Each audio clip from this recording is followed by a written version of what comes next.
All around them, the cacophony of greed carried on in its most glorious and extreme excess, but it couldn't make a dent in their world. She broke the connection between their eyes just long enough to look down and find her glass, and then raise it from the table. It was empty, except for ice and a cherry, but that didn't matter. He raised his glass in return, maybe one swallow of beer and foam left in it. "To the end," she said. He smiled and nodded. He loved her, and she knew it. "To the end," he began, and then paused. "To the place where the desert is ocean." She smiled back as they touched glasses. She raised hers to her lips, and the cherry rolled into her mouth. She looked at him suggestively as he wiped the beer foam out of his mustache. She loved him. It was them against the whole fucking world, and she liked their chances just fine. Then her smile was gone as she thought about how she had played the whole thing wrong, how she should have known what his reaction would be, how he wouldn't let her go up. She should have waited until after it was over to tell him. "Max," she said, very serious now, "let me do it.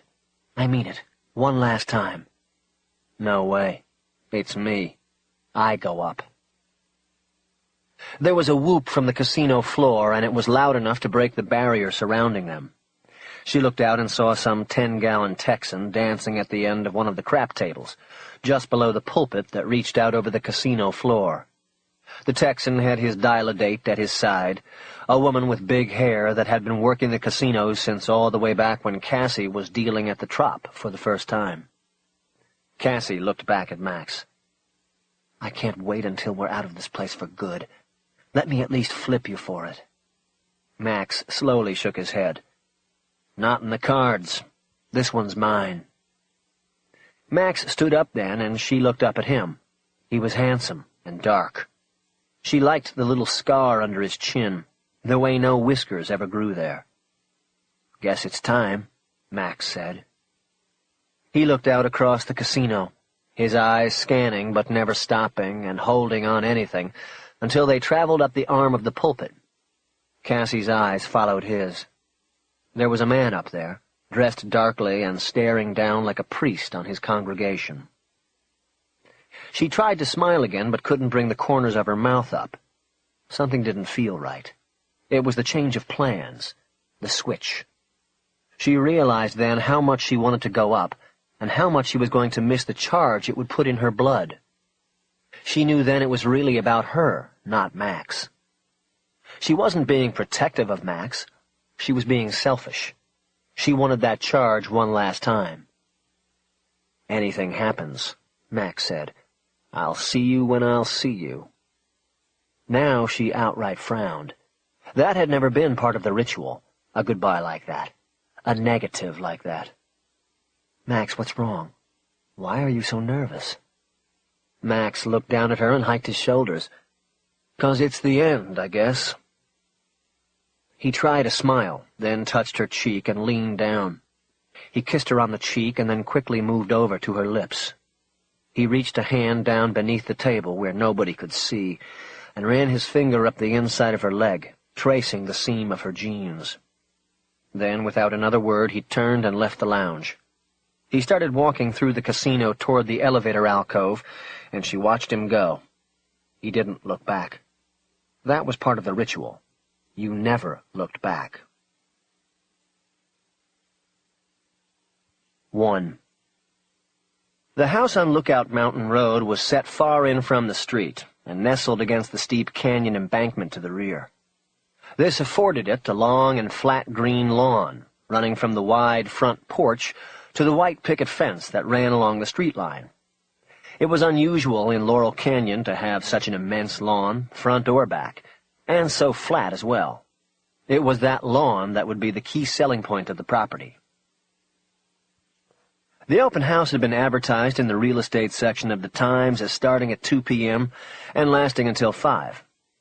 Cassie Black pulled to the curb 10 minutes before the starting time and saw no cars in the driveway and no indication of any activity in the house. The white Volvo station wagon she knew belonged to the owners, that was usually parked outside, was gone. She couldn't tell about the other car, the black BMW, because the little single-car garage at the side of the house was closed.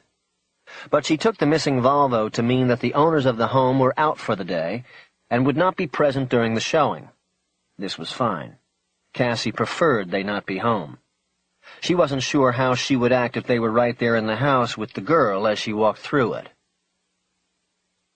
Cassie remained in the Boxster until 2 p.m., and then grew concerned, her mind jumping to the conclusion that she had gotten the time wrong, or, worse yet, the house had already been sold and the showing canceled. She opened the real estate section on the passenger's seat and checked the listing again. She had been correct. She looked at the for sale sign posted in the front lawn and checked the realtor's name against the name in the advertisement. They matched. She got her cell phone out of her backpack and tried to call the realty office, but couldn't get a connection. This didn't surprise her. She was in Laurel Canyon, and it always seemed impossible to get a clear cell transmission in any of L.A.'s hillside neighborhoods. With nothing to do but wait and control her fears, she studied the house that stood behind the for sale sign. According to the advertisement, it was a California craftsman bungalow built in 1931. Unlike the newer homes on either side, it not only was set back off the street into the hillside rising behind it, but it also seemed to possess a good deal of character. It was also smaller than most of the neighboring homes, its designers obviously putting a premium on the large lawn and the openness of the property. The newer houses in the neighborhood had been built to every lot line, under the philosophy that interior space was the premium. The old bungalow had a long, sloping gray roof, from which sprouted 2 dormer windows. Cassie knew that one belonged to the bedroom, shared by the couple, and the other was the girls' room. The sidings were painted a reddish-brown. A wide porch ran the length of the front of the house, and the front door was a single light French door. Most days the family lowered a set of blinds over the door's glass, but today the blinds over the door and the front picture window were up, and Cassie could see into the living room. An overhead light had been left on. The front yard was definitely the play area. It was always neatly cut and trimmed. Built along the left perimeter was a wooden swing set and jungle gym. Cassie knew that the girl who lived in the house preferred to swing with her back to the house and facing the street.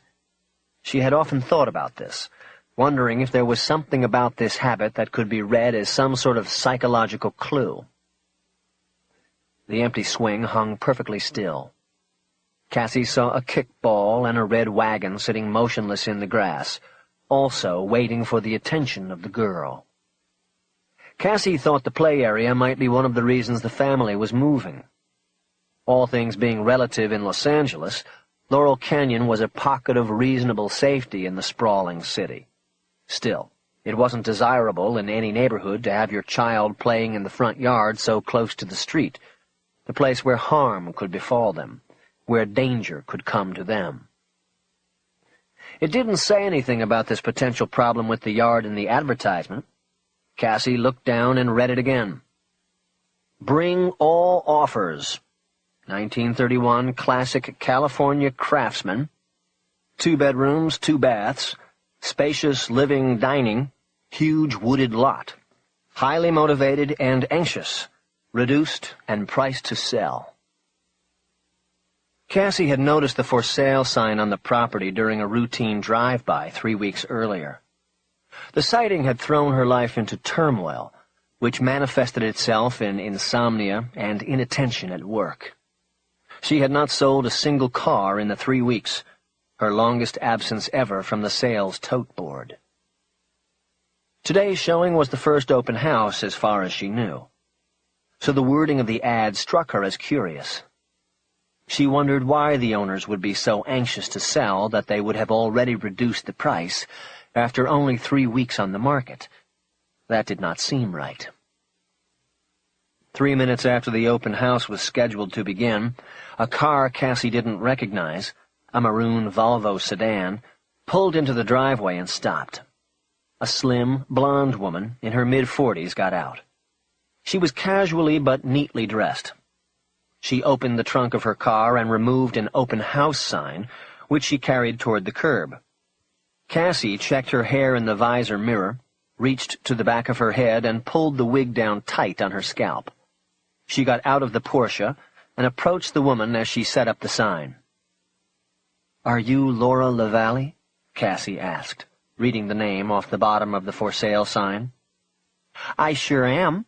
Are you here to look at the house?" "Yes, I'd like to." "Well, let me open it up and we'll go from there. Nice car you've got there. Brand new?" She pointed to the dealer blank in the front license plate holder of the Porsche. Cassie had taken the plates off in the garage at her home before driving to the open house. It was just a precaution. She wasn't sure if realtors took down plate numbers as a means of tracing leads or backgrounding potential buyers.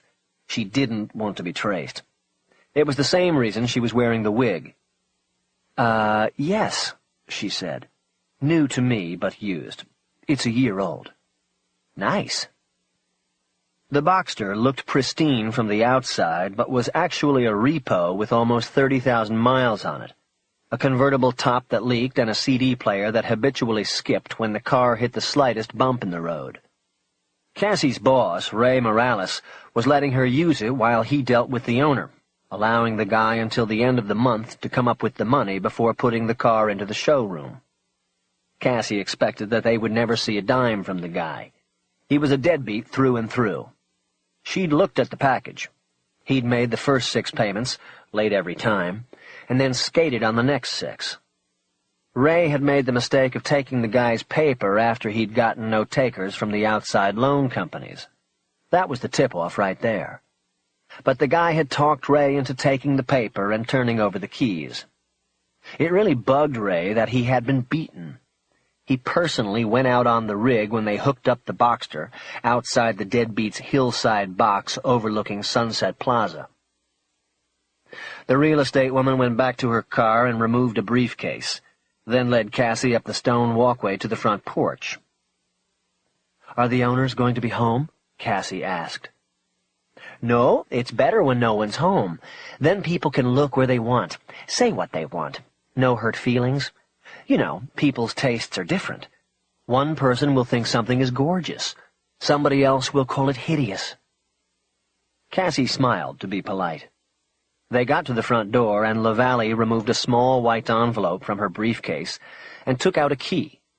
As she opened the door, she continued the patter. "Are you being represented by a realtor?" "No, I'm just kind of in the looking stage at the moment." "Well, it helps to know what's on the market. Are you currently in ownership?" "Excuse me?" "Do you own now? Are you selling?" "Oh, no, I rent. I'm looking to buy. Something small like this." "Children?" "Just me." LaValle opened the door and called out a hello just to make sure no one was home. When there was no answer, she waved Cassie in first. "Then this should be perfect. It's just 2 bedrooms, but the living spaces are large and very open. I think it's just darling. You'll see." They walked into the house, and LaValle put her briefcase down. She then offered her hand and introduced herself again. "Karen Pulte," Cassie lied as she shook the realtor's hand. LaValle gave a quick description of the attributes and assets of the house. From her briefcase, she took out a stack of printed flyers containing information on the house and gave her one as she talked. Cassie nodded occasionally, but was barely listening. Instead, she was intensely scrutinizing the furnishings and the other belongings of the family that lived in the house. She stole long glances at the photos on the walls and on tables and bureaus. LaValle told her to go ahead and browse, while she set up the sign-in sheet and information packets on the dining room table. The house was very neatly kept, and Cassie wondered how much of that was due to the fact that it was being shown to potential buyers. She moved into a short hallway, and then up the stairs that led to the 2 bedrooms and bathroom above. She stepped a few feet into the master bedroom and looked around. The room had a large bay window that looked out on the steep rock hillside at the rear of the house. LaValle called from below, seemingly knowing exactly what Cassie was looking at and thinking. "Mudslides are not a problem. The hillside out there is extruded granite. It's probably been there for 10,000 years, and believe me, it's not going anywhere. But if you are seriously interested in the property, I would suggest you get a geological survey done. If you buy it, it will help you sleep better at night." "Good idea," Cassie called down. Cassie had seen enough. She stepped out of the room and crossed the hall to the child's bedroom. This room, too, was neat but cluttered with collections of stuffed animals, Barbie dolls, and other toys. There was a drawing easel in one corner with a crayon drawing of a school bus on it, with several stick figures in the window. The bus had pulled up to a building where a red truck was parked in a garage. A firehouse. The girl was a good artist. Cassie checked the hall to make sure LaValle had not come up, and then stepped over to the easel. She flipped over some of the pages containing prior drawings. One drawing depicted a house with a large green lawn in front of it. There was a "For Sale" sign at the front of the house, and a stick figure of a girl stood next to it. A bubble coming from the girl's mouth said, "Boo-hoo." Cassie studied it for a long time, before breaking away and looking around the rest of the room. On the left wall there was a framed movie poster for an animated film called The Little Mermaid. There were also large wooden letters spelling the name Jody Shaw, each letter painted a different color from the rainbow. Cassie stood in the middle of the room and silently tried to take it all in and commit it to memory. Her eyes fell to a photo which stood in a small frame on the girl's white bureau. It showed a smiling girl standing with Mickey Mouse amidst a crowd at Disneyland. Their daughter's room. Cassie almost jumped at the voice behind her. She turned. Laura LaValle stood in the doorway. Cassie had not heard her on the steps. She wondered if the realtor had been suspicious of her and intentionally snuck up the stairs to catch her stealing or doing something else. "Cute kid," LaValle said, giving off no sign of suspicion. "I met her when I first took the listing. I think she's 6 or 7. 5, almost 6. "Excuse me?" Cassie quickly pointed to the photo on the bureau. "I would guess. If that photo's recent." She turned and raised a hand, taking in the whole of the room. "I also have a niece who is 5. This could be her room." She waited, but there were no further questions from LaValle. It had been a bad slip, and Cassie knew she was lucky to have gotten away with it. "Well," LaValle said, "I want to get you to sign in so we have your name and number. Are there any questions I can answer for you? I even have an offer sheet with me if by any chance you're ready to do that." She smiled as she said the last line. Cassie smiled back. "Not just yet," she said, "but I do like the house." LaValle headed back to the stairs and down. Cassie moved toward the door to follow. As she stepped into the hallway, she glanced back at the collection of stuffed animals on a shelf above the bed. The girl seemed partial to stuffed dogs. Her eyes then went back to the drawing on the easel. Down in the living room, LaValle handed her a clipboard with a sign-in sheet on it. She wrote the name Karen Palty, the name belonging to an old friend from her days dealing blackjack, then made up a phone number with a Hollywood Exchange and an address on Nichols Canyon Road. After she handed it back, LaValle read the entry. "Karen, if this house isn't what you are looking for, there are several others in the canyon I'd be more than happy to show you."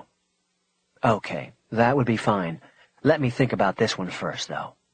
"Oh, sure. You just let me know. Here's my card." LaValle offered a business card, and Cassie took it.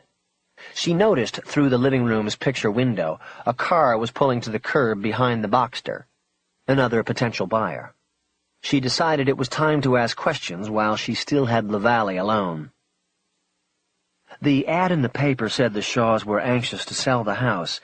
Do you mind me asking how come? If there's something wrong here?" Halfway through her question, Cassie realized she had used the name of the owners. Then she remembered the letters on the wall of the girl's room and knew she was covered if LaValle noticed the slip. "Oh, no, it has nothing to do with the house at all," LaValle said. "He's been transferred, and they're anxious to make the move and get settled in their new place. If they sell it quickly, they can all move together, rather than him having to commute back and forth from the new location. It's a very long trip." Cassie felt she needed to sit down, but stood still. She felt a terrible dread engulf her heart. She tried to remain steady by placing her hand on the stone hearth, but was sure she was not hiding the impact of the words she just heard. "It's a very long trip." "Are you okay?" LaValle asked. "Fine. I'm fine. I had the flu last weekend. You know." "I know. I had it a few weeks ago. It was awful." Cassie turned her face and acted as though she were studying the brickwork of the fireplace. "How far are they moving?" she asked, as casually as was possible, considering the fears welling up inside her. She closed her eyes and waited, sure that LaValle knew by now she wasn't here because of the house. "Paris.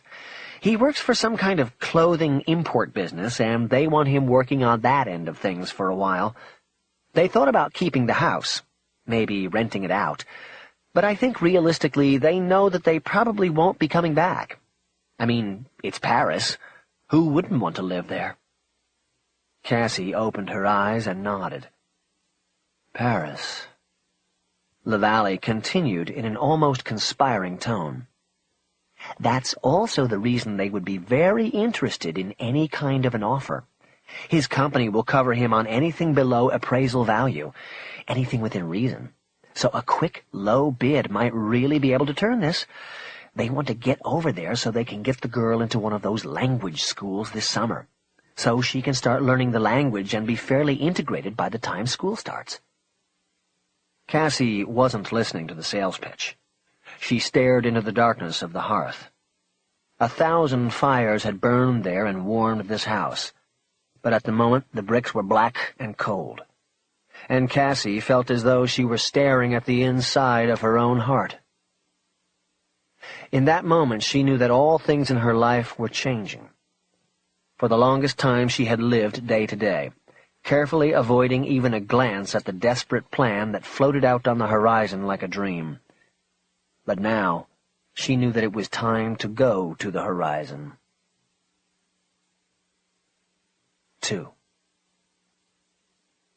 On the Monday after the open house, Cassie got to Hollywood Porsche at 10 and spent the rest of the morning in her small office off the showroom, going down her list of callbacks, studying the updated inventory list, answering internet inquiries, and running a search for a customer looking for a vintage speedster.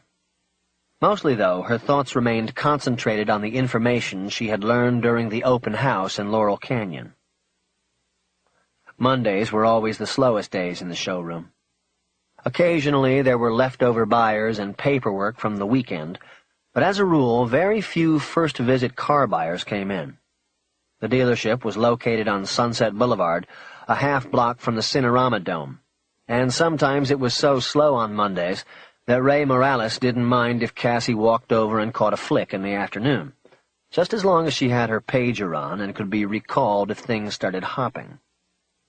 Ray was always cutting Cassie a break, starting with giving her the job without her having any valid experience.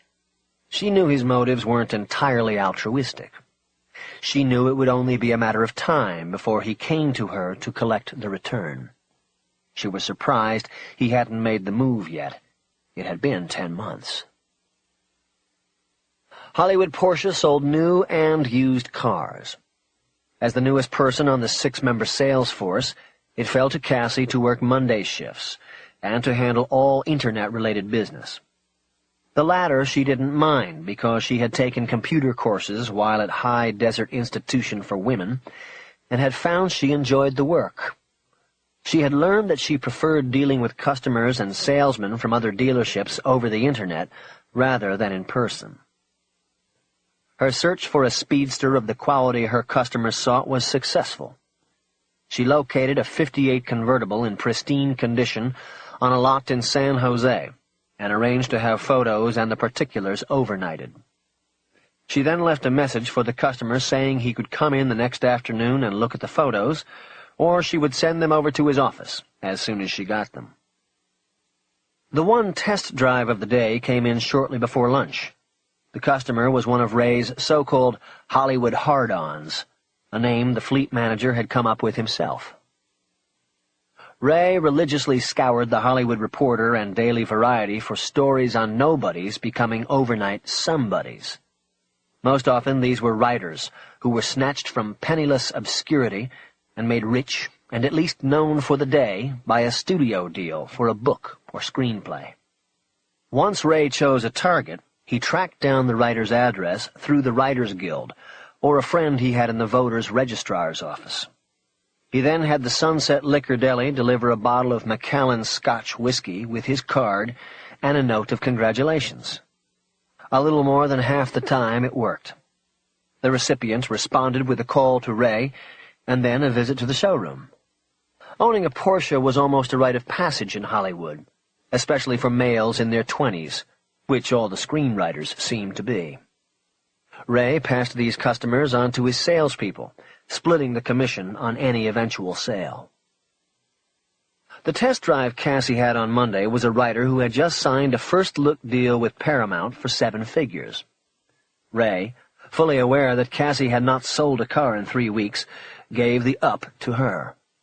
The writer's name was Joe Michaels, and he was interested in a new Carrera Cabriolet, an automobile that would price out at close to $100,000, fully loaded. Cassie's commission would cover her draw for a month. With Joe in the passenger seat, Cassie took Nichols Canyon up to Mulholland Drive and then turned the Porsche east on the snaking road. She was following her routine. For it was up on Mulholland that the car and power and sex all blended in the imagination. It became clear to each customer what she was selling. The traffic, as usual, was light. Other than the occasional pack of power bikers, the road was theirs. Cassie put the car through the paces, downshifting and powering into the turns. She glanced at Michaels every now and then to see if he had the look on his face that said the deal was done. "You working on a film right now?" she asked. "I'm doing rewrite on a cop film." That was a good sign, his calling a movie a film, especially a cop movie. The ones who took themselves too seriously, meaning they had money, called them films. "Who's in it?" "It hasn't been cast. That's why I'm doing rewrite. The dialogue sucks." To prep for the test drive, Cassie had read the story in Variety about the first-look deal. It said Michaels was a recent graduate of the USC Film School and had made a 15-minute film that won some kind of studio-sponsored award. He looked maybe 25 years old, tops. Cassie wondered where he would get his dialogue from. He didn't look as though he had ever met a cop in his life, let alone any outlaws. The dialogue would probably come from television or other movies, she decided. "You want to drive now, John?" "It's Joe." Another bingo. She had called him the wrong name on purpose, just to see if he would correct her. That he did meant he was serious and ego-driven. A good combination when it came to selling and buying automobiles that were serious and ego-driven. "Joe, then." She pulled into the overlook above the Hollywood Bowl. She killed the engine, set the brake, and got out. She didn't look back at Michaels as she walked to the edge and put a foot up on the guardrail. She leaned over and retied her black Doc Martens work shoe, and then looked down at the empty bowl. She was wearing tight black jeans and a sleeveless white T-shirt below an unbuttoned blue Oxford dress shirt. She knew she looked good, and her radar told her that he was looking at her instead of the car. She ran her fingers through her blonde hair, newly cut short so she could wear the wig. She abruptly turned and caught him looking at her. He quickly looked past her, out to the view of downtown in the pastel pink smog. "So what do you think?" she asked. "I think I like it," Michaels said. "But you have to drive it to know for sure." He smiled. She smiled. They were definitely moving on the same plane. "Then let's do it," she said, careful to keep the double entendre working. They got back in the Porsche, and Cassie sat in the passenger seat a bit sideways, so she was facing Joe. She watched as he brought his right hand up to the steering column, and it searched for the ignition and keys. "Other side," she said. He found the keys in the ignition on the dashboard left of the wheel. "That's a Porsche tradition," she said, "from back when they made cars for racing. It was so you could start with your left hand and have your right already on the gear shift. It's a quick-start ignition." Michaels nodded. Cassie knew that little story always scored with them. She didn't even know if it was true. She had gotten it from Ray. But she told it every time. She knew Michaels was imagining telling it to some sweet little thing outside any number of pickup joints on the Sunset Strip. He started the engine and backed the car out, and then drove back out onto Mulholland, over-revving all the way. But after a few shifts, he picked up on the nuances of the gearbox and was smoothly taking the curves. Cassie watched as he tried not to smile when he hit a straightaway, and the Speedo hit 75 in just a few seconds. But the look came over his face. He couldn't hide it. She knew the look and what it felt like. Some people got it from speed and power, some got it in other ways. She thought about how long it had been since she had felt the hot wire coursing through her own blood. Cassie looked into her little office to check for pink phone slips on the desk. There were none. She moved on through the showroom, running her finger along the sloping roof of a '96 cab, and past the finance office to the fleet manager's office. Ray Morales looked up from some paperwork as she came in and hooked the keys from the Carrera she had used on the test drive on the appropriate hook on the fleet board. She knew he was waiting to hear how it went. "He's going to think about it a couple days," she said, without looking at Ray. "I'll call him Wednesday."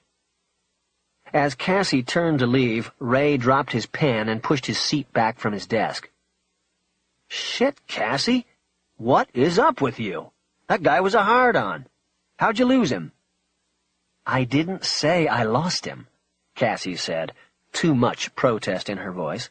"I said he's going to think about it.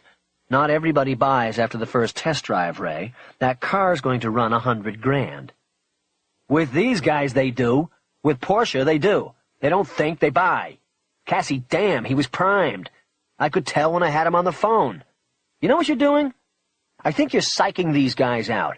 You gotta come on to these guys like they're the next Cecil B. DeMille. Don't make them feel bad about what they do or what they want." Cassie put her hands on her hips in indignation. "Ray, I don't know what you're talking about. I try to sell the car. I don't try to talk them out of it. I don't make them feel bad. And none of these guys even know who Cecil B. DeMille was. Then Spielberg, Lucas, whatever. I don't care. There is an art to this, Cassie. That's what I'm saying and what I've been trying to teach you. It's finesse. It's sex. It's giving the guy a hard-on. When you first came in here, you were doing that. You were moving, 5, 6 cars a month. Now, I don't know what you're doing." Cassie looked down at his desk for a moment before answering. She slid her hands into her pockets. She knew he was right. "Okay, Ray, you're right. I'll work on it. I guess I'm just a little out of focus right now." "How come?" "I'm not sure." "You want some time? Maybe take a few days?" "No, I'm cool. But tomorrow I'll be in late. I've got my C&P up in Van Nuys." "Right. No problem. How's that going? That lady doesn't call to come around anymore." "It's going. You probably won't hear from her unless I fuck up." "Good. Keep it that way." Something about his tone bothered her, but she pushed it aside. She averted her eyes and looked down at the paperwork on his desk. She noticed that there was a fleet report on a stack of paperwork to the side of his workspace. "So, we have a truck coming?" Ray followed her eyes to the report and nodded. "Next Tuesday. 4 Boxsters, 3 Carreras, 2 of them cabs." "Cool. You know colors yet?" "The Carreras are white. The Boxsters are coming Arctic, white, black, and I think yellow." He grabbed the report and studied it. "Yeah, yellow. Be nice to have these locked in before they get here. Meehan already has a contract on one of the cabs." "I'll see what I can do." He winked at her and smiled. "That a girl." There was that tone again, and the wink. She was getting the idea that Ray was finally getting around to wanting to collect on all of his goodwill. He'd probably been waiting for her to hit a drought so she'd feel she had less choice in the matter. She knew he would make his move soon and that she should think about how to handle it. But there were too many other things that were more important on her mind. She left him in the office and headed back to her own. 3. The California Department of Corrections, Parole, and Community Services Division offices in Van Nuys were crowded into a one-story building of gray, precast concrete that stood in the shadow of the municipal court building. The nondescript design features of its exterior seemed in step with its purpose, the quiet reintegration of convicts into society. The interior of the building took its cue from the crowd control philosophy employed at popular amusement parks, though those who waited here usually weren't always as anxious to reach the end of their wait. A maze of roped-off cattle rows folded the long lines of ex-cons back and forth in the waiting rooms and hallways. There were lines of cons waiting to check in, lines waiting for urine tests, lines waiting to see parole officers, lines in all quadrants of the building. To Cassie Black, the parole office was more depressing than prison had been. When she was at High Desert, she was in stasis, like those sci-fi movies where the journey back to Earth is so long that the travelers are put into a hibernation-type sleep. That was how Cassie saw it. She was breathing but not living, waiting and surviving on hope that the end of her time would come sooner rather than later. That hope for the future and the warmth of her constant dream of freedom got her past all the depression. But the parole office was that future. It was the harsh reality of getting out. And it was squalid and crowded and inhuman. It smelled of desperation and lost hope, of no future. Most of those surrounding her wouldn't make it. One by one, they would go back. It was a fact of the life they had chosen. Few went straight. Few made it out alive. And for Cassie, who promised herself she would be one of the few, the monthly immersion into this world always left her profoundly depressed. By 10 o'clock on Tuesday morning she had already been through the check-in line and was nearing the front of the P line. In her hand she held the plastic cup she would have to squat over and fill while an office trainee, dubbed the Wizard because of the nature of her monitoring duty, watched to make sure it was her own urine going into the container. While she waited, Cassie didn't look at anybody and didn't talk to anybody. When the line moved and she was jostled, she just moved with the flow. She thought about her time in High Desert, about how she could just shut herself down when she needed to and go on autopilot, ride that spaceship back to Earth. It was the only way to get through that place. And this one, too. Cassie squeezed into the cubicle that her parole agent, Thelma Kibble, called an office. She was breathing easy now. She was near the end. Kibble was the last stop on the journey. "There she is," Kibble said. "How's it going there, Cassie Black?" "Fine, Thelma. How about you?" Kibble was an obese black woman whose age Cassie had never tried to guess. There was always a pleasant expression on her wide face, and Cassie truly liked her, despite the circumstances of their relationship.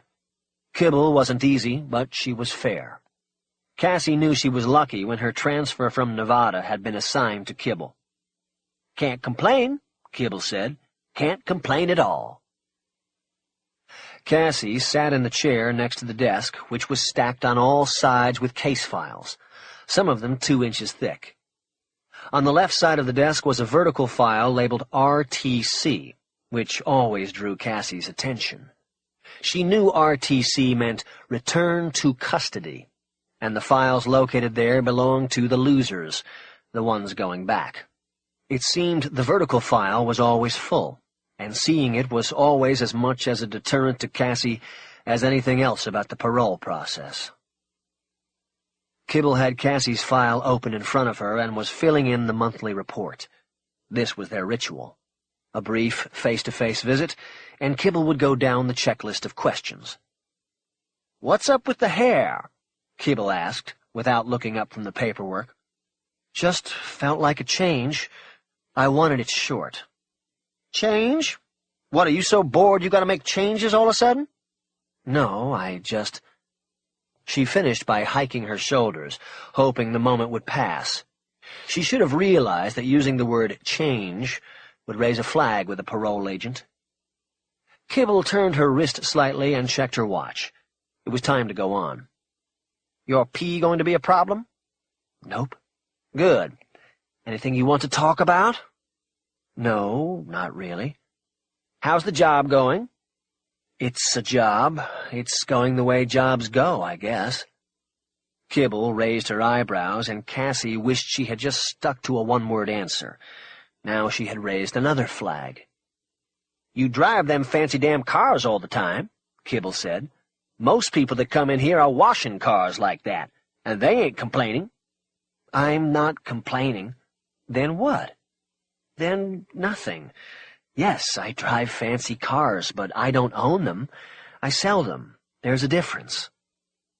Kibble looked up from the file and studied Cassie for a moment.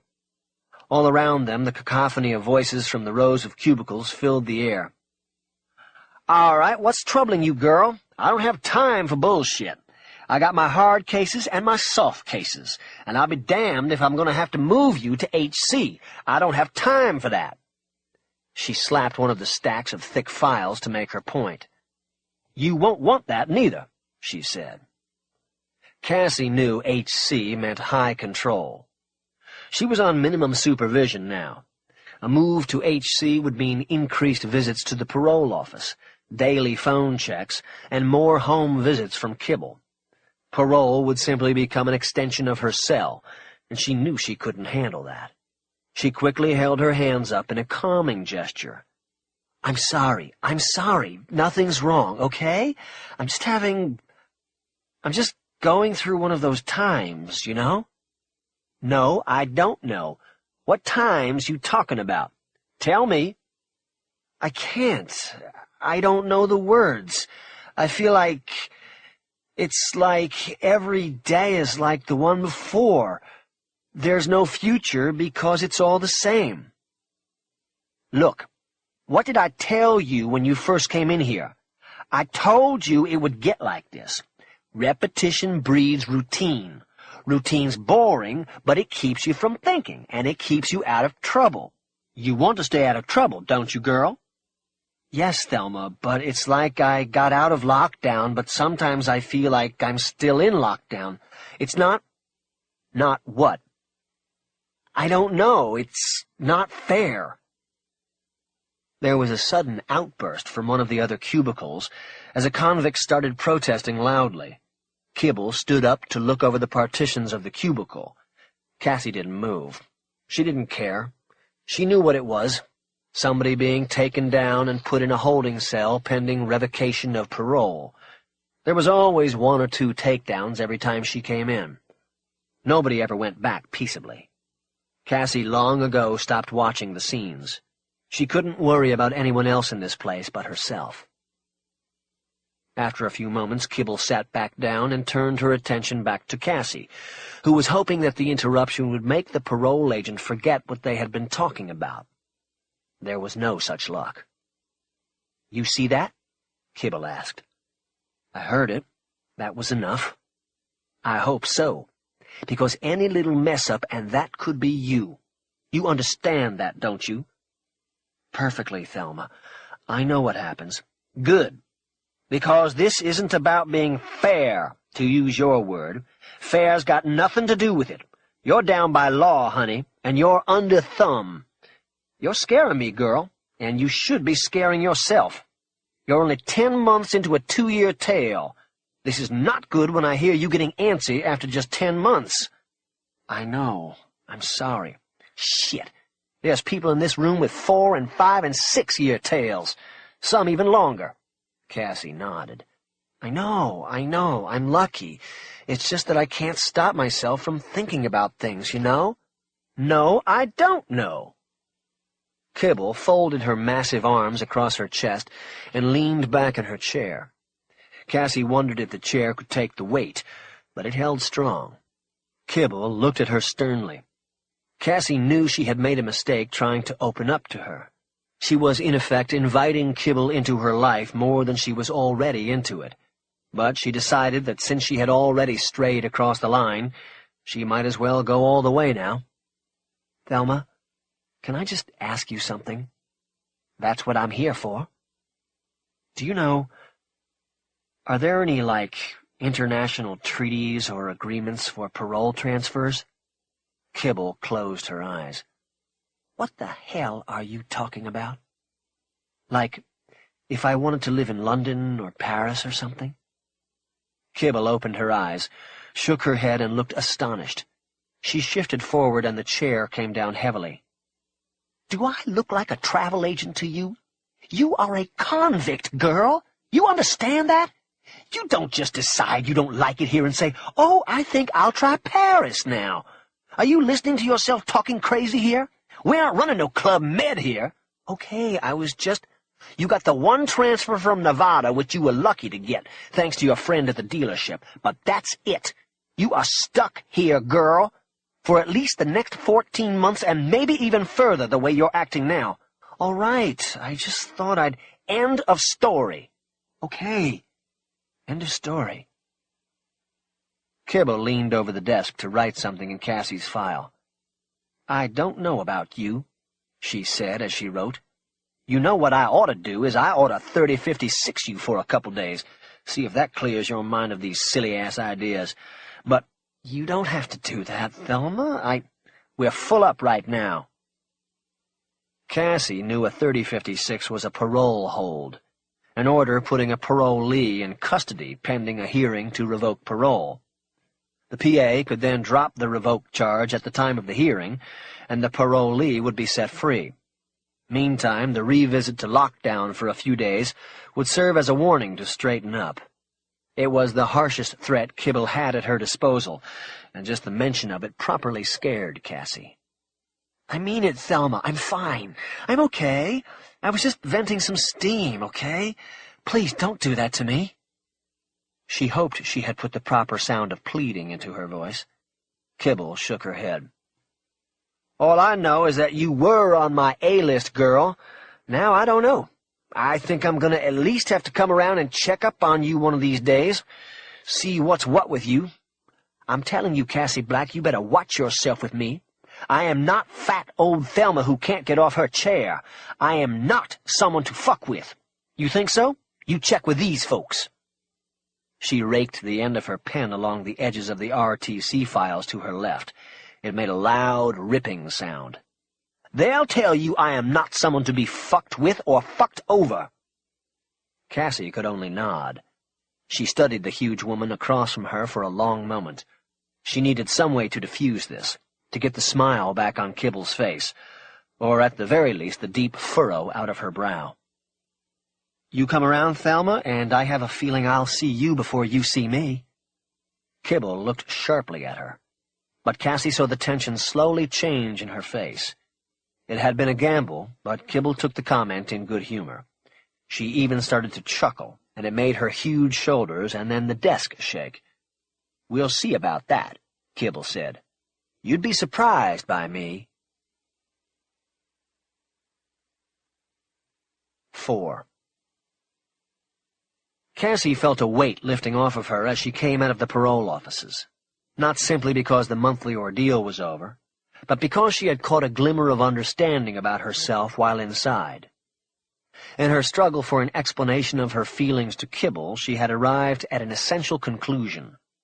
She was marking time, and she could do it their way or her own way. The open house in Laurel Canyon was not the cause of this. That was simply an accelerant. It was gasoline on an already burning fire. Her decision was clear now, and in that clarity were feelings of both relief and fear. The fire was burning strong now. Inside, she began to feel the slight trickle of meltwater from the frozen lake, that for so long had been her heart.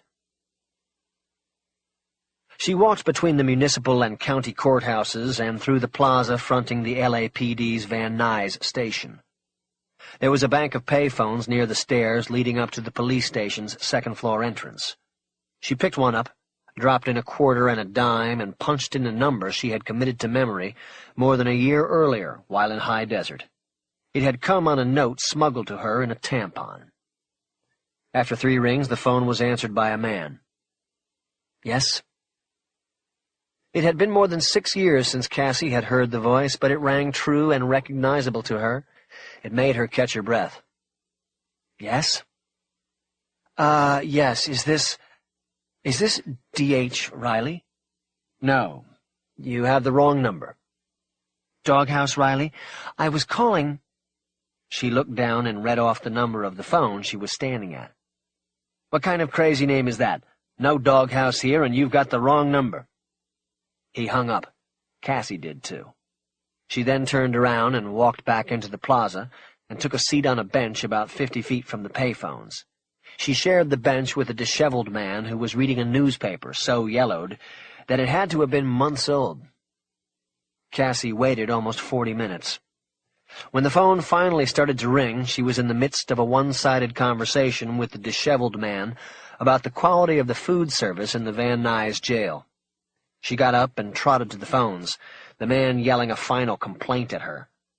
"Sausage like fucking Brillo pads! We were playing hockey in there!" She grabbed the phone after the 6th ring.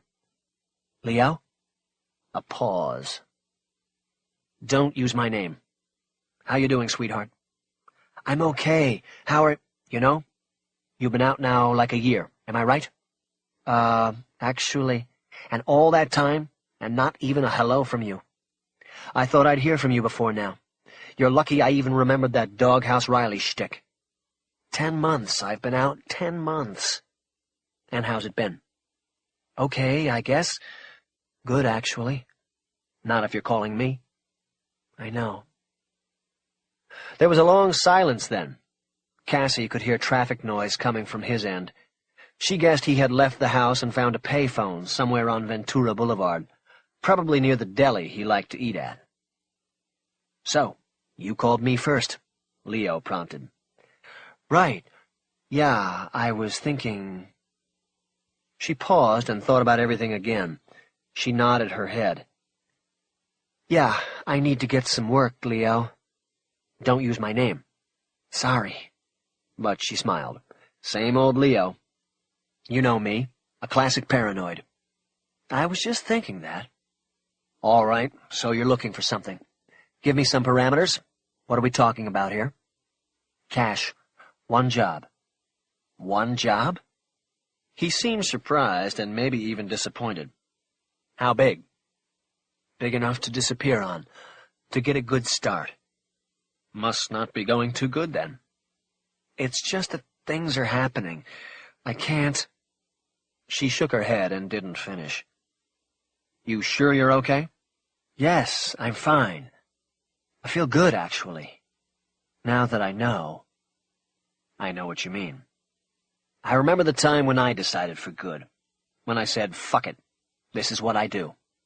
And at the time, hell, I was only boosting airbags out of Chryslers. I've come a long way. We both have." Cassie turned and glanced back at the man on the bench. He was continuing his conversation. He hadn't really needed Cassie to be there. "You know, don't you, that with these parameters you're probably talking Vegas. I mean, I could send you down to Hollywood Park or one of the Indian rooms, but you're not going to see a lot of cash. You're talking 15, 20 a pop down there. But if you give me some time to set something in Vegas, I could push the take." Cassie thought a moment. She had believed that when the bus to High Desert pulled out of Las Vegas 6 years before, that she would never see the place again. But she knew that what Leo was saying was accurate. Vegas was where the big money was. "Vegas is fine," she said abruptly. "Just don't take too long." "Who's that talking behind you?" "Just some old guy. Too much pruno while in lockup." "Where are you?" "I just left the P.O." Leo laughed. Nothing like having to pee in a cup to make you see life's possibilities. Tell you what, I'll keep an eye out for something. I got a heads-up about something coming up in the next week or so. You'd be perfect. I'll let you know if it pans out. Where can I reach you?" She gave him the dealership number, the general number and not her direct line or her cell phone number. She didn't want those numbers written down and in his possession in case he took a bust. "One other thing," she said. "Can you still get passports?" "I can. Take me 2-3 weeks 'cause I send out for them, but I can get you one. It will be fucking grade A, too. A passport will run you $1,000. A whole book, $2,500. Comes with DL, Visa, and Amex. Delta miles on the Amex." "Good. I want a whole book for me and then a second passport." "What do you mean, 2? I'm telling you the first one will be perfect. You won't need another with—" "They're not both for me. I need the second for somebody else. Do you want me to send pictures to the house, or do you have a drop?" Leo told her to send the photos to a mail drop. He gave her the address in Burbank, which she wrote directly onto an envelope already containing the photos. He then asked her who the second passport was for and what names she wanted used in the manufacture of the false documents. She had anticipated the questions and had already picked the names. She also had taken money from her savings account and offered to send the cash with the photos, but Leo told her he could front it for the time being. He said it was an act of good faith, seeing that they were going back into business together. "So," he said, returning to the main business at hand, "you going to be ready for this? Been a long time. People get rusty. If I put you out there, I'll be on the line, you know." "I know. You don't have to worry. I'll be ready." "Okay, then. I'll be talking to you." "Thanks. I'll be seeing you. Oh, and sweetheart." "What?" "I'm glad you're back. It'll be like old times again." "No, Leo. Not without Max. It will never be the same again." This time Leo didn't protest her use of his name. They both hung up, and Cassie walked away from the phones. The man on the bench called after her, but she couldn't make out what it was he had said. She had to walk up to Victory Boulevard to get to the Boxster. It was the closest she could get to the criminal justice complex. Along the way, she dropped the envelope with the photos inside it into a mailbox and thought about Max Freeling. She remembered their last moments together, the bar at the Clio, the beer foam in his mustache, the tiny scar on his chin where no whiskers grew. Max had made a toast, and she repeated it now silently. To the end, to the place where the desert is ocean. Thinking about what happened after left her depressed and still angry, even after so many years. She decided that before she went to the dealership, she would drive by Wonderland Elementary and catch the lunch recess. She knew it was the best way possible to chase the blues away. When she got to the Boxster, she found it had been ticketed after the 2 hours on the meter expired. She pulled the citation off the windshield and tossed it onto the passenger seat. The car was still registered to the deadbeat it had been repossessed from, so when the ticket went unpaid, the bill from the city would go to him. He could deal with it. She got in the car and drove off. She took Van Nuys Boulevard south to the 405. The boulevard was lined with new car dealerships. Sometimes she thought of the valley as one big parking lot. She tried listening to a Lucinda Williams compact disc, but the stereo was so jumpy that she had to pop it out and just listen to the radio. The song playing was an old one, Rosanne Cash, singing about a 7-year ache. Yeah, Cassie thought. Roseanne knew what she was talking about. 7 years. But the song didn't say anything about what happened after 7 years. Did that ache go away then? Cassie didn't think it ever would. 5. In the following days, while she waited for word from Leo, Cassie Black found herself dropping into the rhythm of preparation that was both familiar and comforting to her. But most of all, it was exciting, putting a thrill into her life she had not felt in many years. The preparation was also a solitary time of introspection. She studied her decision repeatedly, and from all angles. She found no cracks, no second thoughts, no intruding guilt. The hurdle had been in making the choice. Once decided upon, it only brought her relief and a great sense of freedom. There was the excitement of danger and anticipation in her that the years of incarceration had robbed from her memory. She had forgotten how truly addictive the charge of adrenaline could be. Max had simply called it outlaw juice, because he could not put his feelings into words. In those days of preparation, she came to realize that the true essence of incarceration was aimed at removing that charge, of washing it from memory. If so, then 5 years in lockdown had failed her. The charge of outlaw juice was boiling in her blood now, banging through her veins like hot water through frozen winter pipes. She began by changing her body clock, dramatically shortening her sleeping hours and pushing them well into the morning. She offset the sleep deprivation with a regimen of energy-enhancing vitamins and an occasional late-afternoon nap on her living room couch. Within a week, she had dropped from 7 to 4 hours of sleep per night without a noticeable impact on her alertness or productivity. At night, she started taking long drives on the dangerously curving Mulholland Drive so that she could sharpen her sustained alertness. When home, she moved about her house without lights on, her eyes adjusting and reacquainting with the contours of night shadows. She knew she would have the option of night vision goggles when the job came up, but she also knew it was good to be prepared for any eventuality.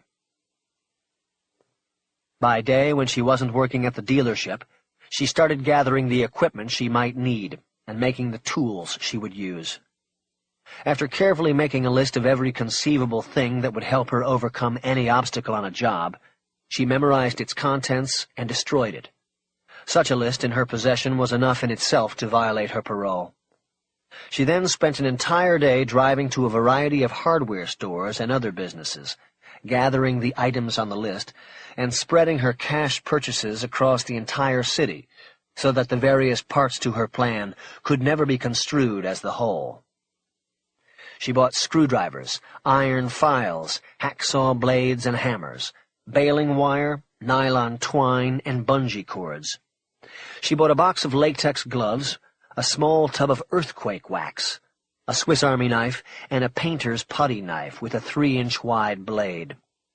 She bought a small acetylene torch and went to 3 hardware stores before finding a small enough battery-powered and rechargeable drill.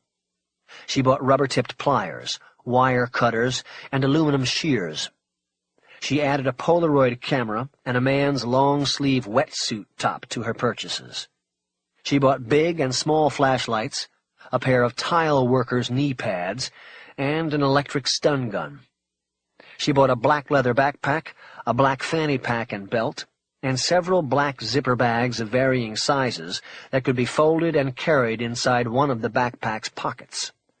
Lastly, in every store she went to, she bought a keyed padlock, amassing a collection of 7 locks made by 7 different manufacturers, and thereby containing 7 slightly different interior locking mechanisms. In the small bungalow she rented on Selma near the 101 freeway in Hollywood, she spread her purchases out on the scarred formica-topped table in the kitchen and readied her equipment, wearing gloves at all times when she handled each piece. She used the shears and the torch to make lockpicks from the baling wire and hacksaw blades. She made a double set of 3 picks, a tension spike, a hook, and a thin, flat tumbler pick. She put one set in a Ziploc bag and buried it in the garden outside the back door. The other set she put aside with the tools for the job she hoped would be coming from Leo very soon.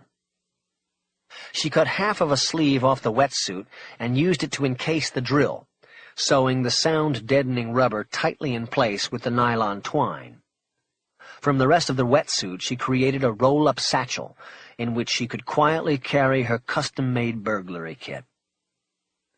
When her working tools were ready, she rolled them up in the satchel, secured it with a bungee cord, and then hid it in the hollow of the Boxster's front right fender, attaching it to the suspension struts with more bungee cords. Her fingerprints were on nothing. If the tool satchel were ever discovered by Thelma Kibble or any other law enforcement officer, Cassie would have a degree of deniability that might keep her out of lockdown. The car was not hers. Without prints on the tools or evidence of her having purchased and made them, it ultimately could not be proven that they belonged to her. They could hold her and sweat her, but they would eventually have to let her go. The 7 padlocks Cassie used for practice.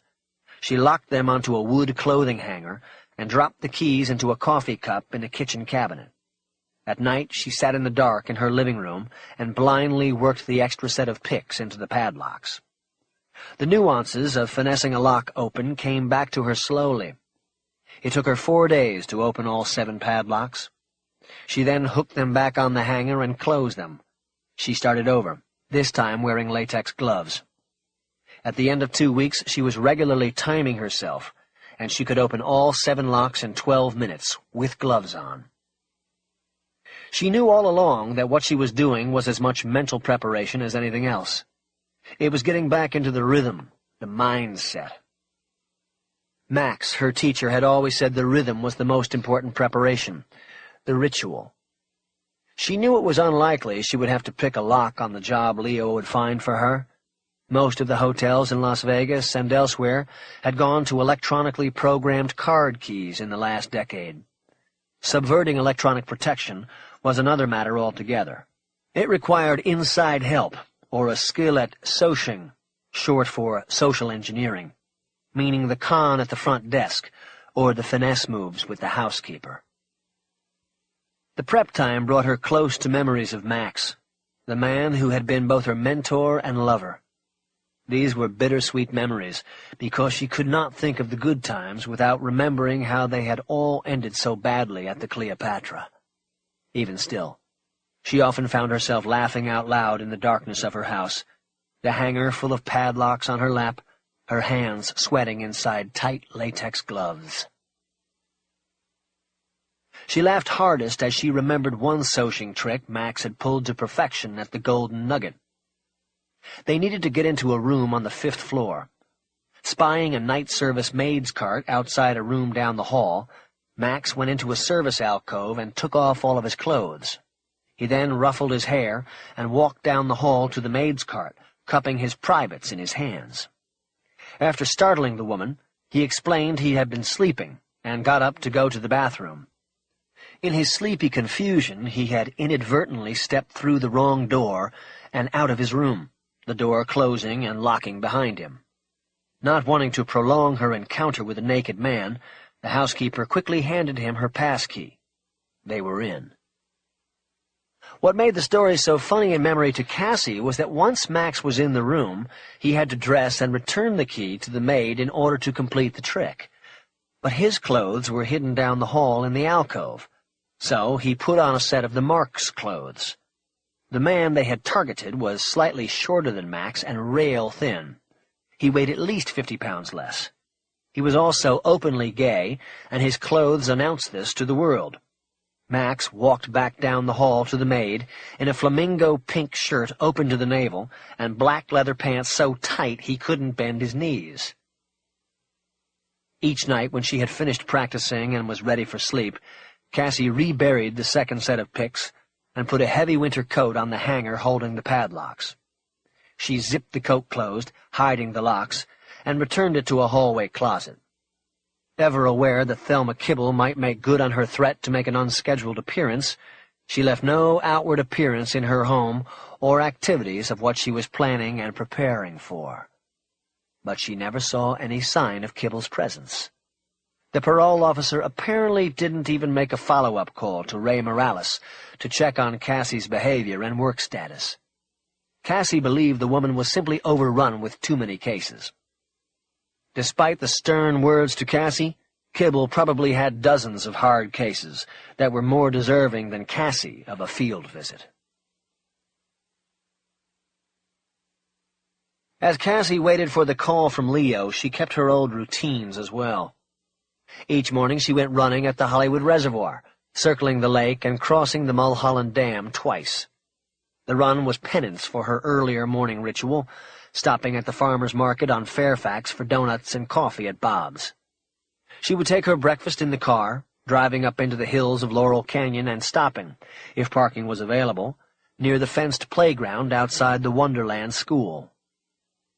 As she ate her glazed donuts and gulped steaming black coffee, she watched the children being dropped off by parents and playing in the yard before the morning bell. Her eyes would solemnly scan the fenced playing ground until she found the grouping of the kindergarten girls, usually gathered closely around their teacher, a woman who looked very caring and kind. Cassie's eyes would move into the pack and search out the same face each morning. The girl who wore the backpack with the "Have a nice day" smiley face on it. She would watch as the bright yellow backpack bobbed and moved in the crowd.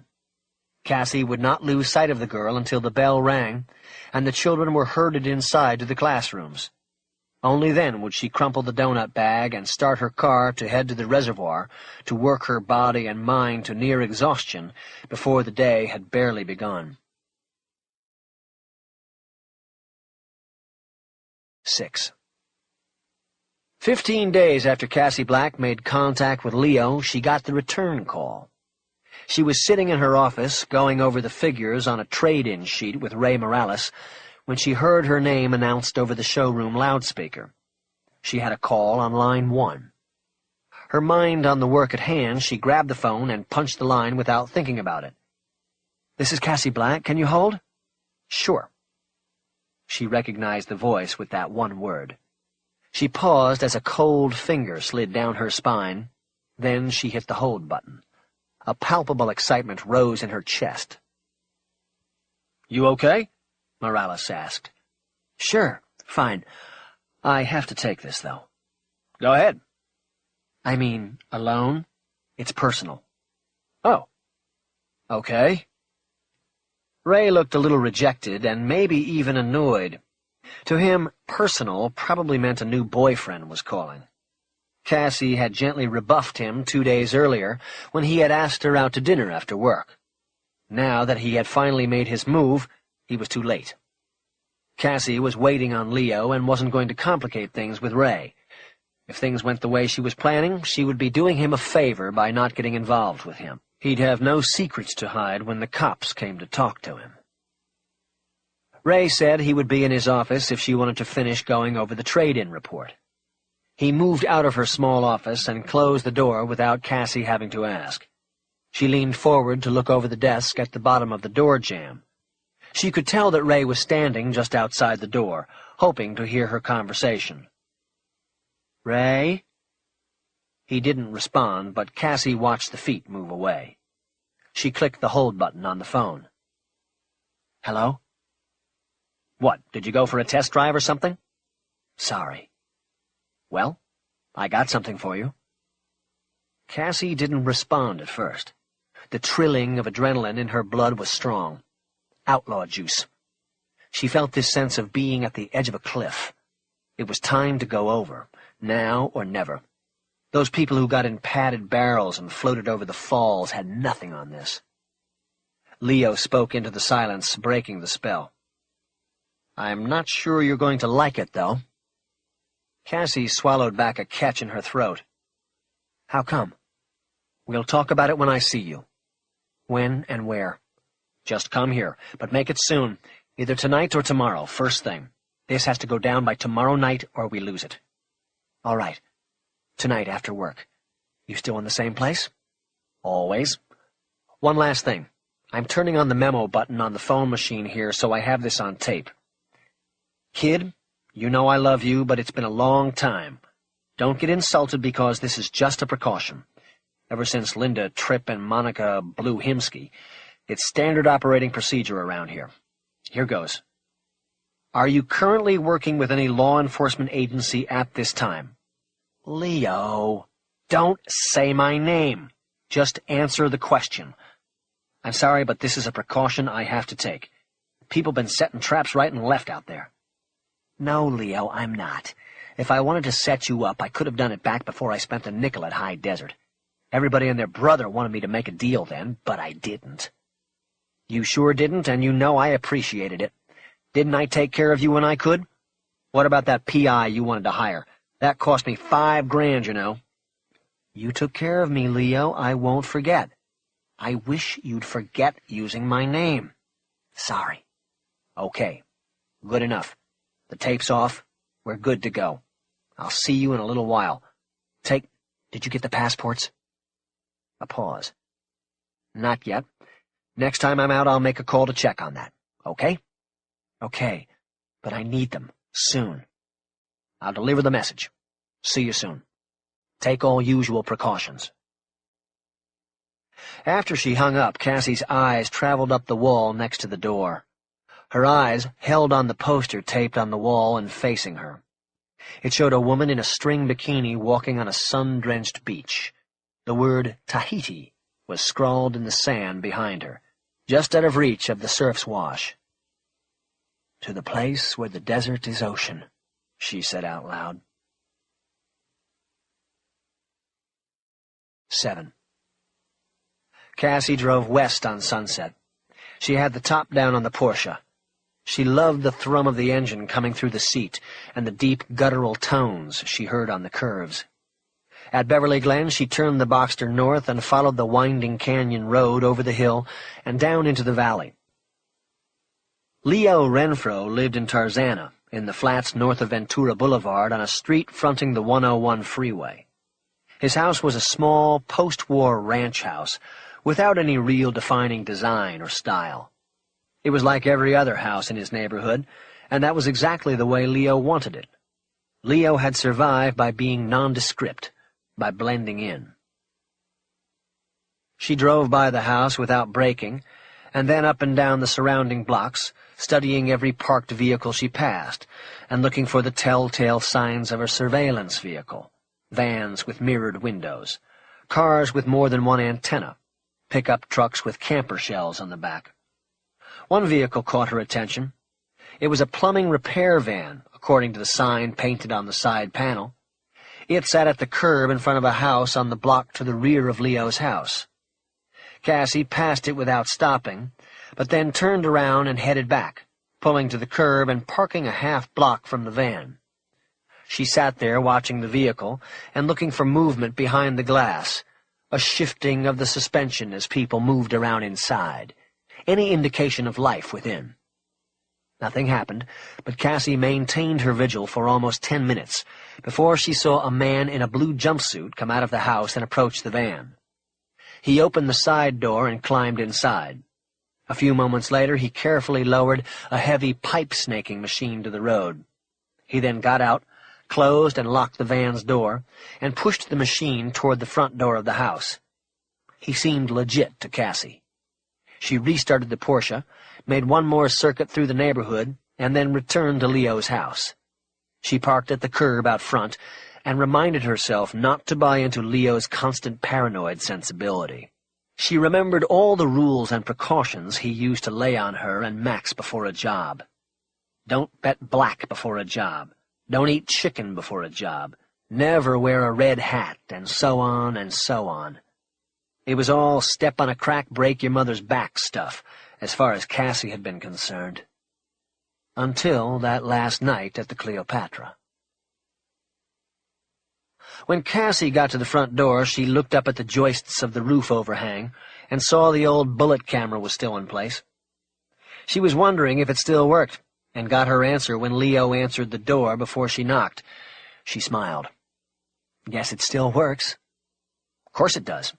Had that there going on, 8 years now? Person put it there, guaranteed it for life, and I believed her. Nobody knew her shit better than her. He smiled.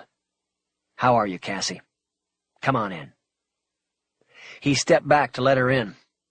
Leo Renfro was in his early 40s with a trim, medium build. He had thinning hair that was already gray. It had been gray when Cassie met him almost a decade earlier. He'd told her then that it was from having to grow up too quick. He'd practically raised Max, his stepbrother, after their mother died in a drunk driving accident. Leo's father was an unknown, but Max's wasn't. He was in Nevada State doing 10 to 25 for armed robbery. Cassie stepped into the house, and Leo pulled her into a fast, tight bear hug. It felt good to her. It felt comforting, like home. "Hey, kid," he said, with a somber and loving tone. "Leo," she said, and then pulled back with a concerned look on her face. "I can say your name now, right?" He laughed and pointed toward the back and started leading the way to where she knew he kept his office, in a wood-paneled den off of the pool. "You look good, Cassie. Real good. Like the short hair. Is that sort of a butch thing left over from high desert? What was it I heard they call the lamb choppers up there? The hidey-hoes?" He glanced back at her and winked. "You look good too, Leo. Still the same." He looked back again, and they exchanged smiles. It had been years since Cassie had seen him, but Leo had barely changed. Maybe a little less hair, but still deeply tanned and trim. She assumed he must still be following his regimen of yoga and then morning lap swimming to stay in shape. In the living room, they had to step around a couch that was oddly placed at an angle facing the corner of the room rather than the fireplace. This caused Cassie to look about, and she noticed all of the furnishings of the room were positioned strangely, as if the fireplace, the obvious center of the room, were not there. "Remind me to get your interior designer's number before I leave," she said. "What style is this? Postmodern break-in?" "Hey, I know. I just had the place feng shuied, and this is the best I can do with it, for now." "Feng what?" "Feng shui, the Chinese art of harmonic placement. Feng shui." "Oh." She thought she remembered reading about feng shui, something about it being the latest cottage industry in L.A. among the cosmically enlightened. "This place is doomed," Leo was saying. "Bad vibes in all directions. I feel like Dick Van Dyke, coming in the door and tripping over the furniture. I should just get out of here. But I've been here so long, and I have the pool right here and everything. I don't know what I'm going to do." They came to the office. Leo's desk was at one end next to the row of sliding glass doors that looked out on the pool. Lined along the opposite wall were dozens of cases of champagne. Seeing the stacks of boxes gave Cassie pause. In the past, the Leo Renfro she knew and had worked for would never have stolen property in his own home. He was a middleman who set capers into motion and arranged for the fencing of the merchandise afterward, but he almost never came into physical proximity with it unless it was cash. Seeing the champagne right in his office made Cassie question what she was doing there. Maybe things had changed with Leo since Max. She stood in the doorway to the office, as if afraid to enter. Leo went behind his desk and looked back at her. He didn't sit down. "What's the matter?" She gestured toward the lineup of boxes completely covering one wall. There must have been 50 cases, she guessed. "Leo, you never kept the swag in your own house. It's not only dangerous, but stupid. You—" "Relax, would you? It's all totally legit. I bought it, ordered it through the distributor. It's an investment." "In what?" "The future. You watch. The Millennium Celebration is going to liquidate all stores of champagne around the whole fucking world. What's left will skyrocket in value, and I'll be sitting pretty. Every goddamn restaurant in town will be coming to me. You should see my garage. I'm hoarding 500 cases of this stuff. 6,000 bottles. I double my wholesale price and take home a couple $100K minimum. You want to buy in on it? I've got investors." She came into the room and looked out through the doors at the glimmering surface of the pool. It was lighted from beneath the surface and glowed like blue neon in the night. "I can't afford it." She could see the automatic vacuum slowly moving across the bottom, the water tube trailing behind it, and the debris bag rising, undulating in the water like a ghost. She could hear the background hiss of the nearby freeway. It was the same at her house in Hollywood. She wondered for a moment if it was a coincidence that they both had places so close to the freeway. Or was it something about thieves? They needed to know the escape route was close. "You'll be able to buy in after we do this thing here," Leo said. "Come on, sit down." He sat down and opened the middle desk drawer. He took out a pair of half-cut reading glasses and put them on. There was a manila file waiting on the desk. Leo was all business. He could just as well have been preparing to go over a tax return with a client as the details of a hot prowl burglary. He actually had studied accounting at UCLA until he realized he wanted to manage money that was his, not somebody else's. Cassie came over and sat down in the padded leather chair at the desk opposite Leo. She looked up at a string of red coins that were hanging from the ceiling directly over the desk. Leo caught her stare and waved up at the coins. "That's the cure, the remedy." "Cure for what?" "For the feng shui. They're I Ching coins. They make up for the lack of harmony. That's why I have them hanging right here. Where I do my work is the most important spot in the house." He gestured to his desk and the open file.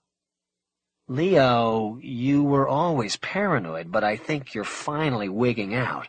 "No, I believe it. And it works. Another thing is the stars. I consult the stars now before making a plan." "You're not instilling confidence in me. You mean you're asking some astrologer for a blessing on your moves? Leo, don't you—" "I don't ask or tell anybody anything. I do it on my own. See?" He turned and pointed to a row of books held between bookends on the credenza behind him. They all had titles that appeared to be taken from astrological circumstances. One title was Calendar of Voids, and another book was called Investing in the Stars.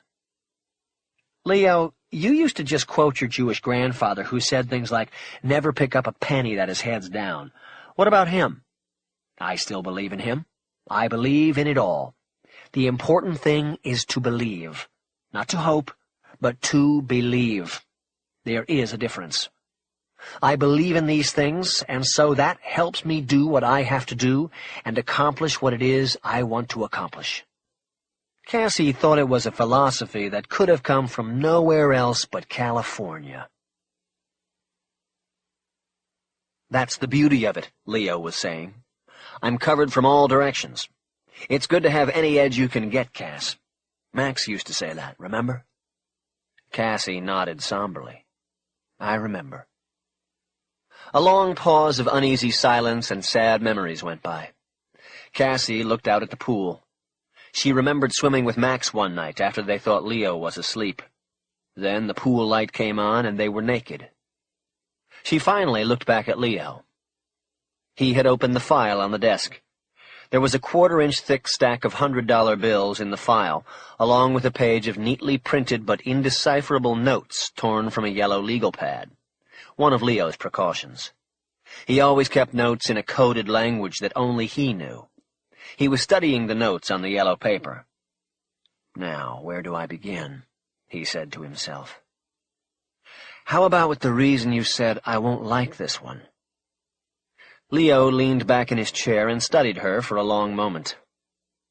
"Well," Cassie finally said, "are you going to tell me, or is it written in the stars somewhere for me to read?" He ignored the jab. "This is the deal. It's in Las Vegas, which I already warned you about. It's a lot of cash, I am told, but it's a contract job and—" "With who?" "Some people. That's all you need to know. Everybody has a part. Nobody knows everybody else, not even me. We got a guy watching the mark right now, and he's just a voice on the phone that tells me things. I have no idea who he is. He knows me by phone, but he doesn't know about you. See? It's safest that way. Different players hold different pieces of the same puzzle. Only nobody sees the whole puzzle, just the piece they hold." "That's fine, Leo, but I'm not talking about the bit players. You know who it is you're setting this up for, right?" "Yeah, I know them. I've done business with them in the past. They're good people. In fact, they're investors." He pointed to the wall of champagne cases. "Okay," Cassie said, "as long as you vouch for them. What else won't I like about this?" "What else?" "The big what else is that it's the Clio." "Jesus Christ!" I know. He raised his hands as if surrendering in an argument. He then leaned back in his chair and took off his glasses. He put one of the ear hooks in the corner of his mouth and let the glasses dangle. Leo, you expect me to go back into that place? Let alone Las Vegas after what happened? I know. I'm never going to set foot in that goddamn place again. I know. She got up and stood with her face just inches from one of the sliders. She looked out at the pool again. The vacuum was still moving, back and forth, back and forth. It reminded her of her own existence. Leo put his glasses back on and spoke to her in a calming and measured tone. Now, can I say something? She gestured for him to go on, though she still didn't look at him.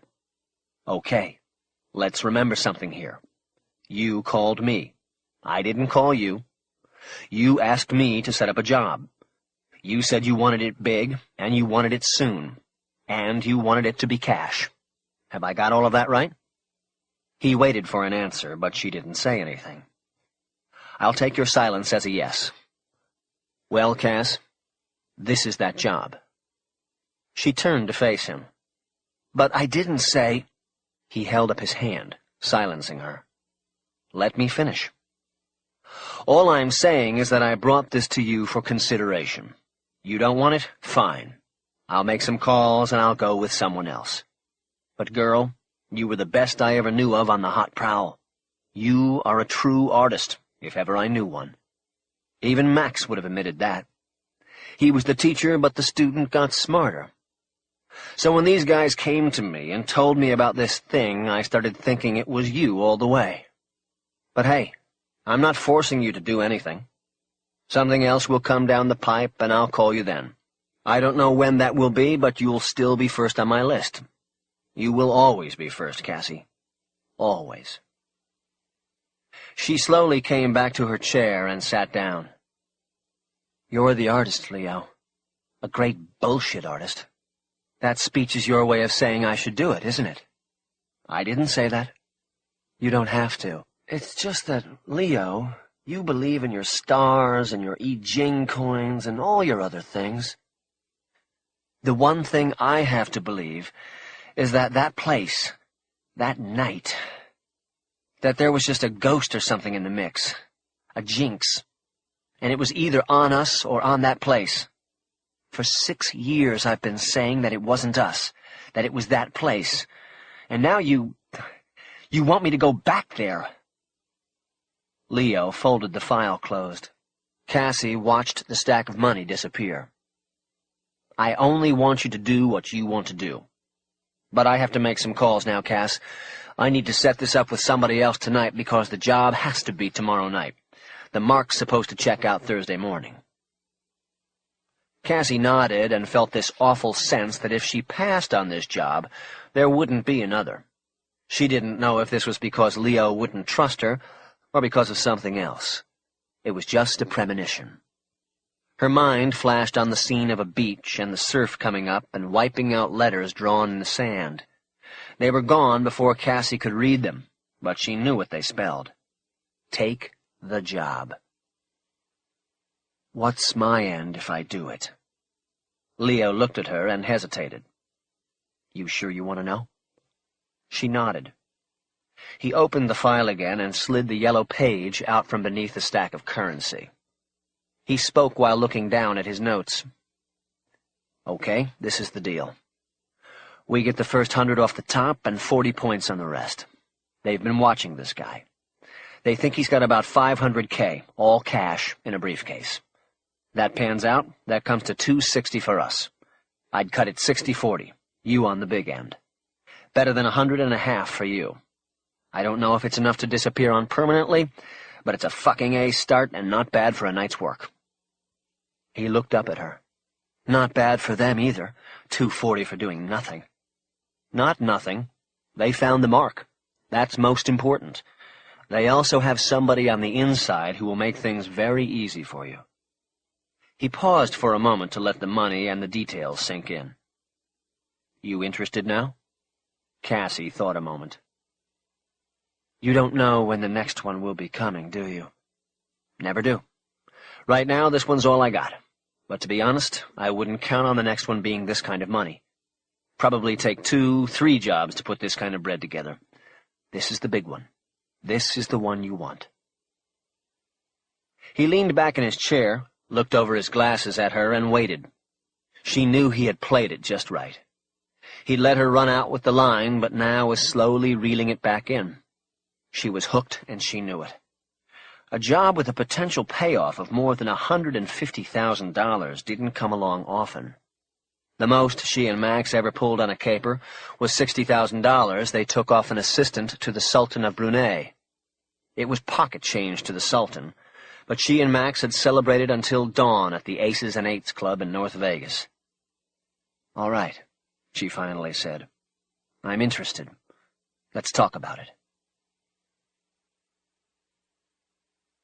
8. Leo leaned over the counter where he was working and spoke without looking at his notes or at Cassie. "The mark is registered under the name Diego Hernandez. He's a pro, a Tex-Mex out of Houston. His game is baccarat. Far as anyone knows, he plays clean. He's just good at it. Spends a few days at each casino and moves on. That way he isn't taking too much out of one place and raising eyebrows too high. They tracked him from the Nugget to the Stardust, and now the Clio. Cleaned up every place he went." They were in the kitchen of Leo's house. Cassie sat at the kitchen table, while Leo stood at the counter and made them peanut butter, honey, and banana sandwiches. It was his specialty. He used 7-grain bread. Each night he takes his winnings in cash and keeps it all in a briefcase. If he leaves the building, he takes the case with him, locked to his wrist. The only time he doesn't have it with him is when he's down in the casino playing. What he does is take it to the front desk and have them hold it in the vault for him while he's playing. Then he picks it up when he goes up to bed. Whenever he's carrying the case, he's got a security escort. He doesn't take chances. "So what you are saying is that the only time to get it is to go in while he's asleep." "Exactly." Leo came over to the table and put down 2 plates with 2 sandwiches each on them. He then went to the refrigerator and came back with 2 bottles of Dr. Pepper. He sat down and opened the bottles as he talked. In the room, he probably transfers the cash from the case to the closet safe as an added precaution. That's not for sure, but we have to expect it. You want a glass with that? No. What is the safe? I don't remember from before. Leo looked down and studied his notes. It's a Halsey Executive 5 button. Sits on the floor in the closet beneath the clothes rack. Bolted to the floor from the inside. You can't move it. You have to go in and open it, while the guy is right there in the room. Cassie nodded and picked up half a sandwich. Leo had cut them into triangles. He always did it that way, and she remembered he once got annoyed when she had made a sandwich and cut it lengthwise. She took a bite and immediately smiled. "God," she said, her mouth full of peanut butter and moving slowly. "I forgot how good these are, Leo. I remember you making them for Max and me after we drove all night to get back here after jobs." Made these sandwiches for him since he was 6 years old. Always his favorite. It always hits the spot. Mentioning Max robbed her of the smile. Cassie turned back to the business at hand. "The Halsey has a front-mounted keypad. I can do it with 1 camera, 2 to be safe if there's time. I'll have to know if the mark's right or left-handed. I'll get that when I see him on the floor." She was primarily talking to herself, seeing the job in her mind. Then a question for Leo came up. "You ask your man about the paint?" Leo nodded. "Swiss coffee. The room was painted 2 months ago, but it's a smoking room. Our guy smokes cigars. That'll help with the smell." She committed the paint color to memory. She decided she'd pick up a pint and a pump bottle at Laurel Hardware in the morning before leaving. "I'm also told he's a fat fuck," Leo said. "A snorer. Makes it a little easier." "Nothing's easy, Leo. Not in Las Vegas." That made her think about going back to the Cleopatra again, and a foreboding came over her. If he's leaving Thursday, why don't we wait and see where he goes and hit him at the new place? Why does it have to be the Clio? Because we don't know if he's going anywhere else. He might be going back to Texas for all we know. His briefcase might be full and he's going home. Besides, we have the inside man at the Clio. Who knows if we'll get lucky like that if he moves on." Cassie nodded. She knew Leo had thought about all of this, and had decided that hitting the mark at the Cleopatra was the only way. "I read that the Clio's for sale," she said, just to be saying something that would take them away from her thoughts. "Yeah, 3,000 rooms and half of them empty on any given night. Big white elephant is what it is. 7 years old and all ready for sale. I heard Steve Wynn took a look at it, but then took a pass.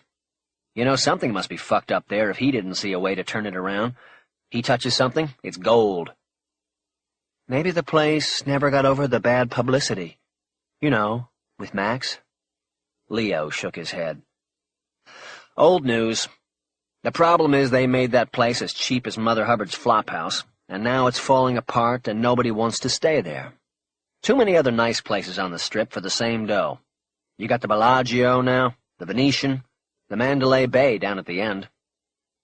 He was naming places that didn't even exist the last time Cassie had been to Las Vegas. She finished her first sandwich and immediately moved on to the next, after taking a swig of cold soda from the bottle. She went back to laying out the plan, talking with her mouth full. "Unless things have changed, the Clio is on Magno cards. That means I have to get over there early tomorrow to work on the maid. I finesse my way into the room, set things up, and come back at night through the air return vent, just like last time." She gulped down a mouthful and felt it hit her stomach with a thud. "I don't know, Leo. They might have changed the design of those ducks after me and Max used them." She looked over at him.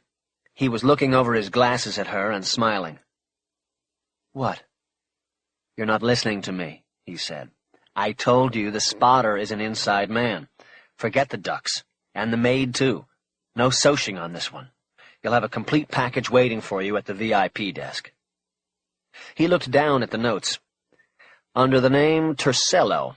You'll have everything you—" "Why Tercello? Who's that?" "That's you. Who cares why? It's just the name the spotter gave me. In the package will be everything you'll need. You'll go in through the front door to the room because you'll have a pass key. And you'll also have a room nearby, so you can set up and watch. Also, there'll be a pager. You put it on and you'll get a buzz the minute the mark starts cashing out for the night." "A pass key only gets me halfway there. I'll need to change out the deadbolt. It's been so long I can't remember the make. Did you get—" "Got it right here. Relax. I told you I've got everything. This isn't amateur hour." He referred to his notes. "The deadbolt is a Smithson commercial, same as last time. That a problem?" "I won't know until I get there. Like you said, when they built that place, they went cheap in the places you can't see. They used half gears in all the deadbolts. I guess using halves instead of holes in 3,000 locks saved a nice piece of bread. The question is, did they go back and change them all out after that night with Max?" "What if they did?" "Then it's trouble. It means I'll have to take out the hole and cut it in half." "In the room?" "No, I'll have to leave and come back. I'll bring a cutting torch with me and leave it in the trunk. But if I have to go down to use it, I'll have to find a place out of sight. Meantime, the guy could go up to the room and end of story." "What about the other room? You could take the gear out of that lock, cut it, and then take it into the Marks room." Before Cassie could say he was right, Leo shook off the possibility that the locks had been changed. "I tell you, don't worry about it. That place was losing money since the day it opened its doors. They wouldn't have gone out and changed 3,000 deadbolts because one guy, who wasn't going to be doing it again, finessed a lock. Forget about it." "Easy for you to say. You're staying here." Leo let that go and reached into the file.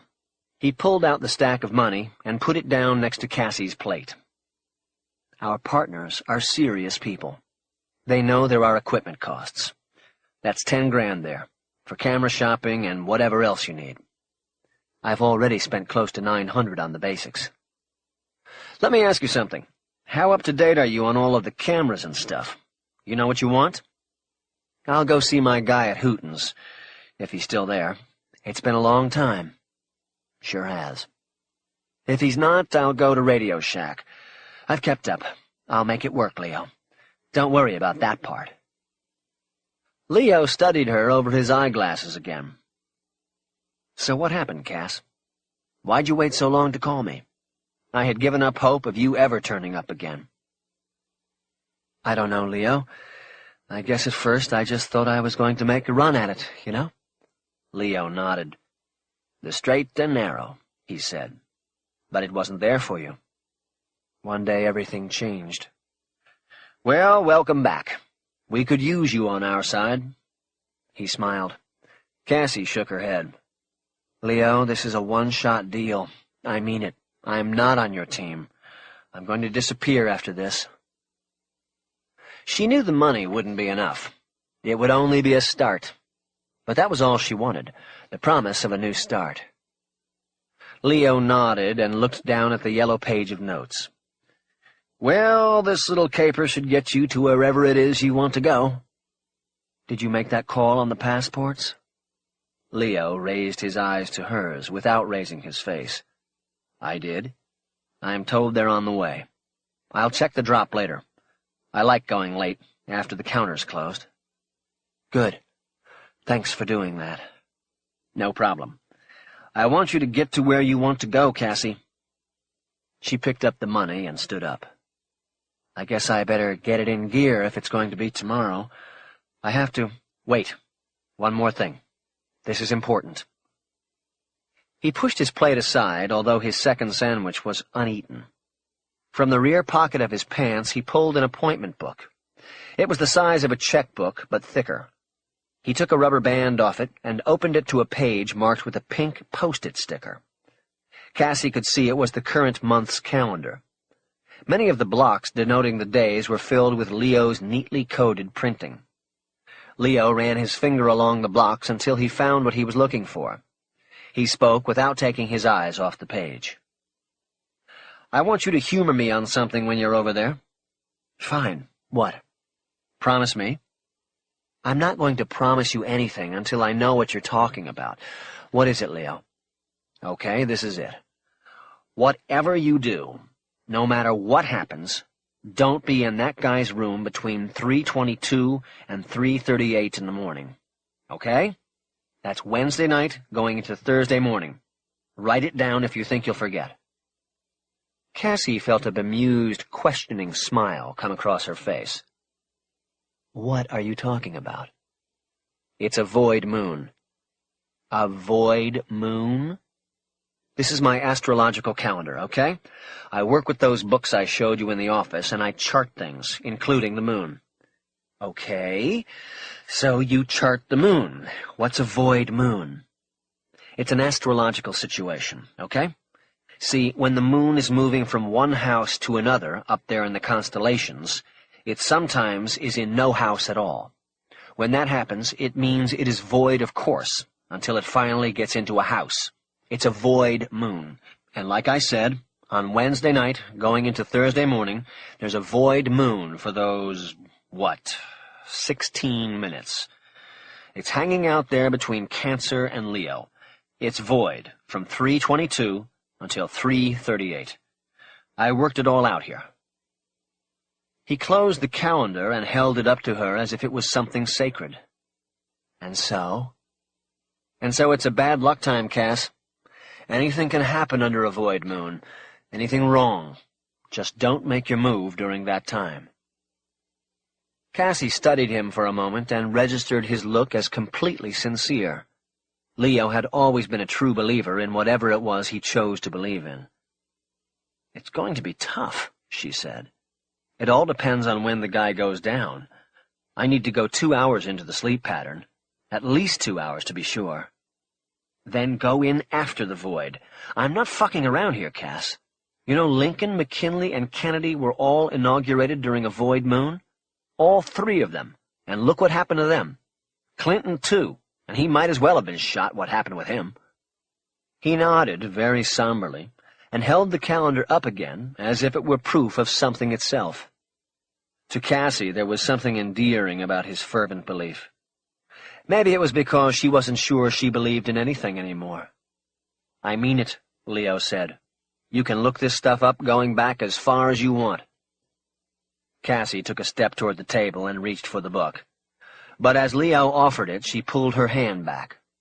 She wanted to ask something, but wasn't sure she wanted the answer. Leo read her. He somberly nodded. "Yeah," he said. "I looked it up. That night 6 years ago with Max, he had a void moon, too." She just looked at him. "Remember what you said before about there being a jinx? It was the void moon, Cass. That was the jinx." At the door, Leo wished her good luck and said he would see her after the job was completed. Cassie hesitated on the front steps. The discussion of the void moon and Max had put a somber veneer over everything now. She rolled her shoulders as if catching a chill. "What is it?" Leo asked. She shook her head as if to dismiss the question, and then asked her own. "Leo, do you think about Max?" Leo didn't answer at first. He stepped through the open door and looked up at the night sky. The moon was pale and hung like an egg in the sky. "It will be full in a couple days. Nice and bright." He continued to stare for a moment and then looked down at Cassie. "Not a single day goes by that I don't think about him," he said. "Not a day." Cassie nodded. "I still miss him a lot, Leo." "Me too, Cass. So you be careful over there. I don't want to lose you that way, too." 9. By noon on Wednesday, after making a few last stops for paint and supplies, Cassie Black was crossing the desert, the sun gleaming off the silver skin of the Porsche and heat waves rising off the pavement in front of her. Though the highway was reasonably clear and she was driving a car capable of cruising smoothly at 110 miles per hour or better, she kept the Porsche at a steady 2 miles under the limit. It was tantamount to holding a thoroughbred racehorse at a canter, but she had good reason. The moment she had left Los Angeles County, she was in violation of her parole. Drawing a traffic stop from the highway patrol could result in her immediate incarceration. As soon as she crossed the county line, she knew that the stakes were high, and her life was now at risk. Any interaction with law enforcement carried the probable result of her returning to lockdown. She had been paroled 5 years into a 7 to 12-year sentence for manslaughter. If she got hooked up, she'd be returned to prison for a minimum 2 years, but probably even longer. She put a Lucinda Williams compact disc in the car stereo and listened to it over and over during the drive. The music rarely skipped that badly on the smooth freeways. She liked the outlaw spirit of the songs, the sense of yearning and searching for something she put in every song. The sharp-edged outlines of the casino resorts were visible ahead by 3, and she felt an unmistakable mix of excitement and trepidation. For many years she had believed she would never again see the place where she had grown up, where she had met and lived with Max. She had comfortably reconciled that and put Las Vegas behind her. Returning now made her think of pains and regrets and ghosts. But she also couldn't help but marvel at the genius of the place. If ever something had been made out of nothing, Las Vegas, no doubt, was it. As she cruised the Strip, she found the changes made in her absence to be remarkable. On every block there rose a new resort, a new testament to greed and excess. She drove by a faux New York skyline, the colossal MGM Grand, and the new Bellagio. She saw recreations of the Eiffel Tower and Venice's Piazza San Marco. There were places and things she had never seen, but now here they were on the Las Vegas Strip. She remembered something Max had once said. Everything and everybody will eventually come to Las Vegas. It will take away any reason to go anywhere else. Then they went to islands, and they knew there was at least one place that couldn't be counterfeited or corrupted. She came to the Cleopatra, and her attention was immediately drawn to the side-by-side Tigris and Euphrates towers. Her eyes drew along the mirrored glass of the top floor of the Euphrates Tower and held momentarily on one window. Her eyes dropped to the rising triangular form of the glass atrium that covered the sprawling casino 20 floors below. The reflection of the sun was as sharp as a diamond on the side of the mirrored glass uprising. The complex was set almost 100 yards off the strip, and the entrance drive took the visitor past a series of reflecting pools at graduated levels, and from which fountains rose in a choreographed water dance. Set in the reflecting pools were pure white statues of children at play, all under the benevolent eye of Cleopatra, who sat in a throne at the edge of the highest pool.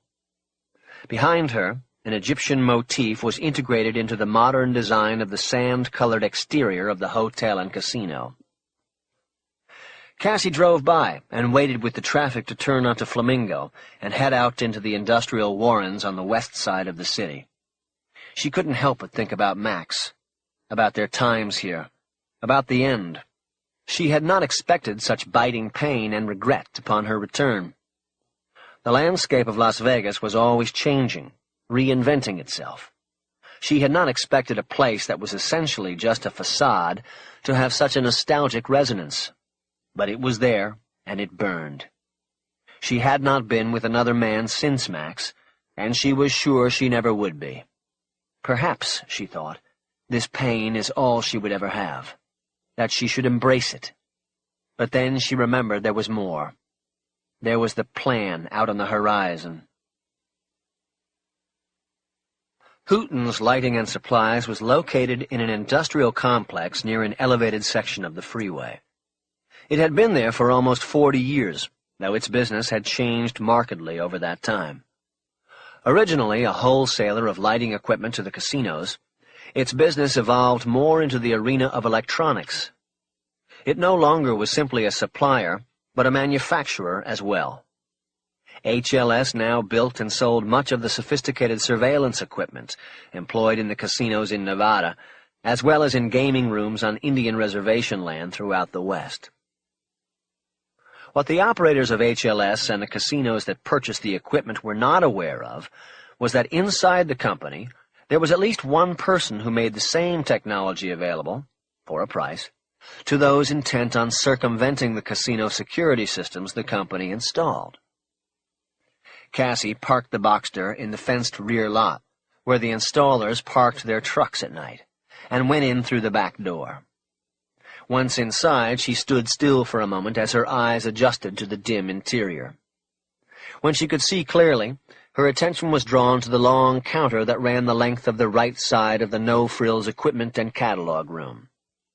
Behind the counter were a half-dozen men, working with customers or working the phones. Most of them had copies of the thick HLS catalog open in front of them, and were writing down orders. Cassie noticed that not much of the place had changed. The same slogan that had been painted along the wall behind the counter 7 years ago was still there. In God we trust. All others we monitor. It took Cassie a few seconds to spot Jersey Paltz. He was working on the phone at the far end of the counter. He had a beard now, and more gray hair, but he still had the ponytail and the silver loop earring. It was him. Paltz hung up just as Cassie stepped up to the counter, but he didn't look up at her. He finished writing notes on the top page of an order book. Reading upside down, Cassie could see the order was from the Tropicana. She spoke while he was still writing. "So, Jersey, too busy to say hello to an old friend?" Paltz finished the line he was on, and then looked up, smiling. The smile faltered a little, and his face showed the slow register of recognition. "Cassie Black?" Cassie nodded and smiled. "Hey, girl. Sure been a long time. When did you— 10 months ago. I just haven't been around. After High Desert, I moved to California. I like it out there. Where I live, the temperature only hits trips a few times a year." Paltz nodded, but there was hesitation there. Cassie could easily read him. He was realizing she wasn't there to make old acquaintances. There had never been anything but a business relationship between them in the first place. She glanced around to make sure their conversation was private, and then leaned over the counter, her elbows on his open catalog and order book. I need a kit. Full rig, at least 3 cameras, and one has to be green. Paltz put the pencil he'd been using behind his ear and shook his head once without looking directly at her. I'm going to need a pair of NVGS and a roll of conducto tape, too, Cassie added. I stopped at Radio Shack on the way over, and they don't sell the tape anymore. The rest of the tools I brought with me. Well, that might be a problem, Paltz said. The goggles or the tape? No, all of it. I just don't get involved in that sort of... Look, Jersey, don't you think that if I was going to set you up, I would have done it 6 years ago, when it could have done me some good? I mean, Max and me, we made you a lot of money back then. You remember that, don't you? He nodded his head once, reluctantly. It's just that things are different now in this town. You cross a line and they come after you. I mean, they really come after you. Cassie straightened up. You don't have to convince me of that. Or Max. Sorry. I know that. He nodded once more and put his hands flat on the counter. So what do you think, Jersey? I've got cash, and I'm ready to rock and roll. She casually swung her backpack under her arm and flipped up the top flap, exposing the stack of hundreds Leo had given her. She knew that loyalty and trust were one thing in the outlaw world, but showing the cash was another. I gotta know now, 'cause if you're not gonna help me, I've gotta find somebody else. Paltz nodded. She could tell. The money had turned him. Tell you what, he said. I might be able to do something for you. What time are we talking about? We're talking right now, Jersey. Tonight. I'm here. I got a job to do. He looked up at her, maintaining his hands on the counter pose. His eyes moved around to make sure they were still talking in private. All right. I'm working till 5. How about aces and eights at 6? That old dump's still in business? Oh, yeah. Always. I'll see you at 6. She started to step away from the counter, but Paltz made a low, whistling sound with his mouth, and she turned back to him.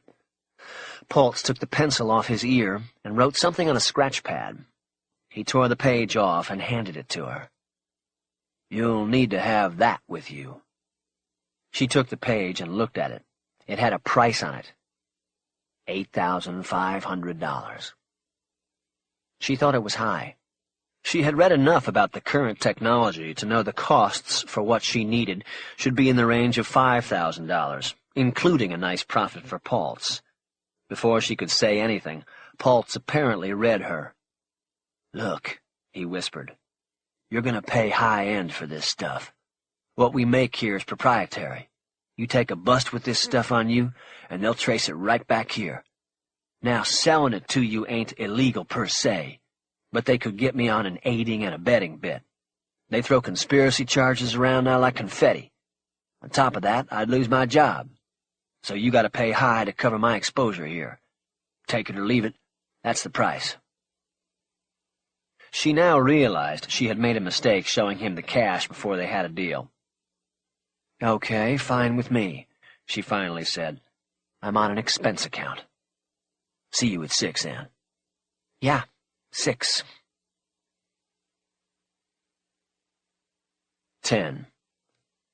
Cassie had 2 hours to kill before her meeting with Jersey Paltz.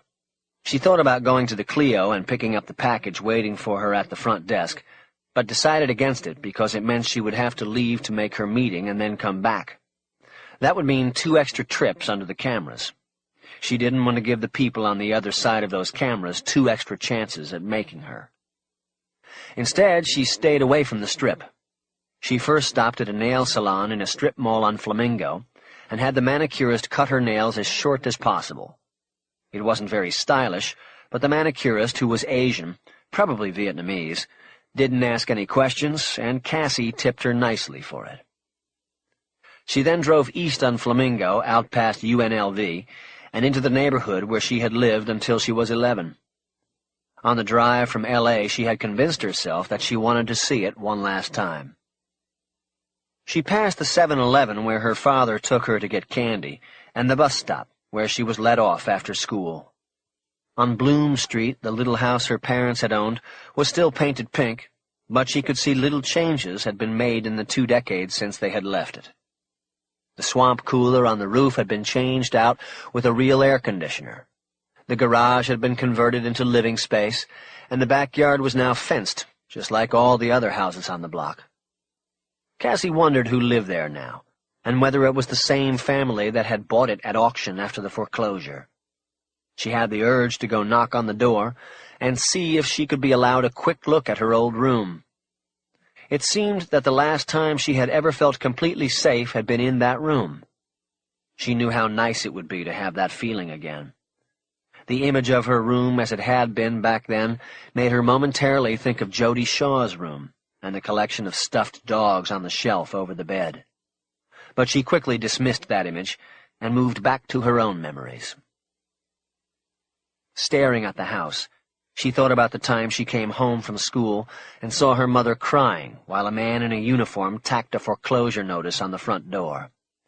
He told her it had to be in public view, but as soon as he left, her mother tore the papers off the door. She then grabbed Cassie, and they got in a Chevette. Her mother drove with reckless abandon toward the Strip, finally pulling to a stop with 2 wheels up on the curb in front of the Riviera. Yanking Cassie along by the hand, she found Cassie's father at one of the blackjack tables, and shoved the foreclosure papers into his face and down the front of his Hawaiian shirt. Cassie always remembered that shirt. It had topless hula dancers on it, their swaying arms covering their breasts. Her mother cursed her father and called him a coward and other things Cassie could no longer remember, until she was pulled away by casino security men. Cassie could not remember all of the words, but she vividly remembered the scene as through the eyes of a child. Her father just sat on his stool and kept his place at the gambling table. He stared at the woman screaming at him as though she were a complete stranger. A thin smile played on his face, and he never said a word. Her father didn't come home that night, or any of the nights after. Cassie saw him only one more time, when she was dealing blackjack at the Trop. But by then he was deep inside the bottle and didn't recognize her, and she didn't have the courage to introduce herself. She looked away from the house, and again images from the house on Lookout Mountain Road intruded. She thought of the drawing on the easel in Jody Shaw's bedroom. The little girl in the picture was crying because she was leaving her home behind. Cassie knew exactly how she felt. 11. Traffic into North Las Vegas was a miserable crawl. By the time Cassie got to the Aces and Eights Club, she was 15 minutes late. But before going in, she still took the time to sit in the car and put on the wig she had bought for the Lookout Mountain open house. She flipped down the visor and used the mirror to style the wig, and then used an eyebrow pencil to darken her eyebrows to match. She then added a pair of pink-tinted glasses she had bought at a thrifty drugstore. The Aces and Eights was a locals bar, and up until 6 years ago, Cassie was a regular. Most of the patrons made their living off of the casino trade, legally or otherwise. And if there was any place where she might be recognized, even after a 6-year absence, it was the Aces and Eights.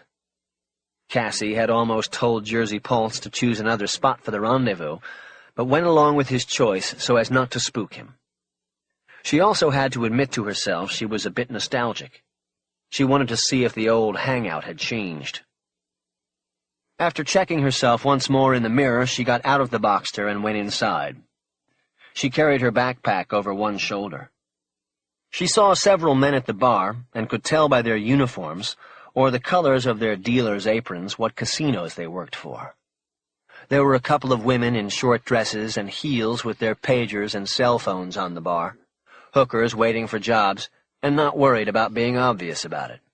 Nobody cared at the Aces and Eights. She saw Paltz in a circular booth in the rear corner of the dimly lit bar. He was leaning forward over a bowl of chili.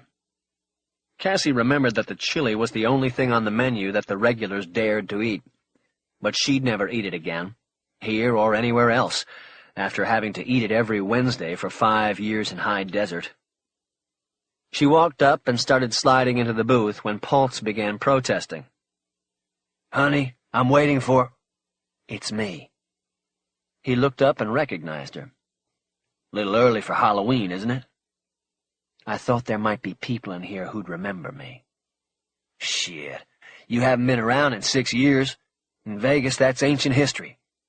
You know, I was just about to give up on you, but figured, hey, you haven't been here in 6, 7 years. You don't know how bad traffic's gotten." "I just learned. I thought L.A. was bad, but this makes L.A. look like the fucking Autobahn. They need about 3 more freeways here. All the building they've been doing around here."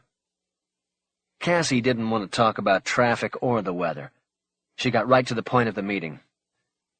"Did you bring me something?" "First things first." Paltz slid around in the booth until he was right next to Cassie, and moved his left hand under the table and started patting and feeling her body. Cassie immediately stiffened. "Always wanted to do this," Paltz said with a smile. "Ever since I saw you that first time with Max." His breath was chili and onions. Cassie turned away and looked out into the bar. "You're wasting your time. I'm not—" She stopped when he brought his hand up her torso to her breasts. She pushed his arm away. Okay, Paltz said. "You just can't be too careful these days, you know?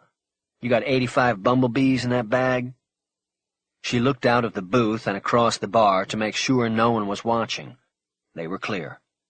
If people were noticing their serious looks, they were dismissing it as a pointed negotiation between a big-haired hooker and a John. No big deal. Even the pat-down could be seen as part of the negotiation. These days, a buyer had to be sure of the quality and gender of the product. "I brought what you told me to bring," she said. "Where's the kit?" "In the truck. You show me what I need again, and we'll take a walk." "We already did this once," Cassie protested. "Move back." Paltz slid back to his spot. He scooped some chili into his mouth and took a long pull on a bottle of Miller High Life.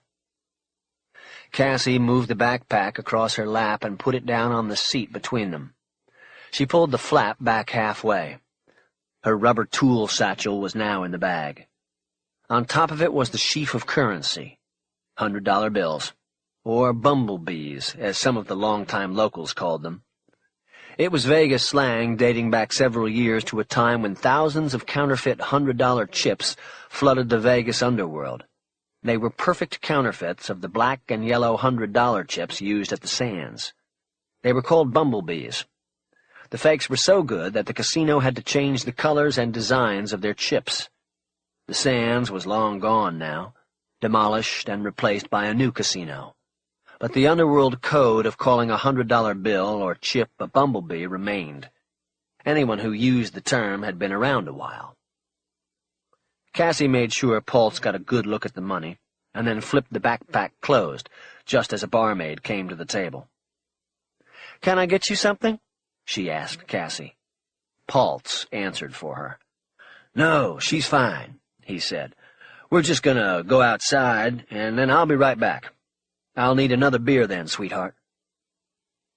The barmaid walked away, and Paltz smiled, knowing that what he had just said would leave the waitress thinking that they were going outside to complete a sexual transaction. This didn't bother Cassie because it played into her cover. But what did annoy her was his calling the waitress sweetheart.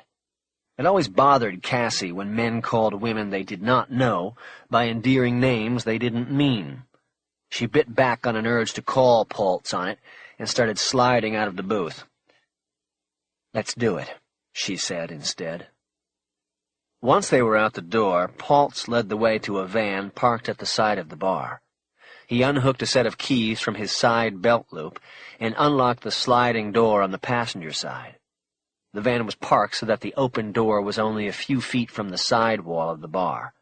No one could look into the van without coming right up to it. Cassie understood this to be good and bad. Good if Paltz was going to be legit with her. Bad if this was a rip-off. She had never carried a weapon before, and was trying to remember whether Paltz would have known that. Paltz climbed into the van and signaled Cassie to follow. The front cab was partitioned off with a wall of plywood. In the rear of the van, 2 bench seats faced each other across a work area. Various tools hung on hooks, protruding from punch boards on the walls, and 5-gallon buckets contained more tools, equipment, and rags. Cassie hesitated in the open door. She was carrying close to $10,000 in cash in her backpack, and was being beckoned into a van by a man she had not seen, let alone dealt with, in more than 6 years. "Well, you want it or not. I don't have all night, and I thought you didn't either."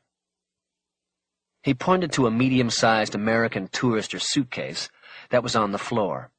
He picked it up and sat down on a bench seat with it on his lap. He opened it, raising the lid against his chest so that Cassie could see the equipment displayed in foam cushioning in the case. Cassie nodded and climbed into the van.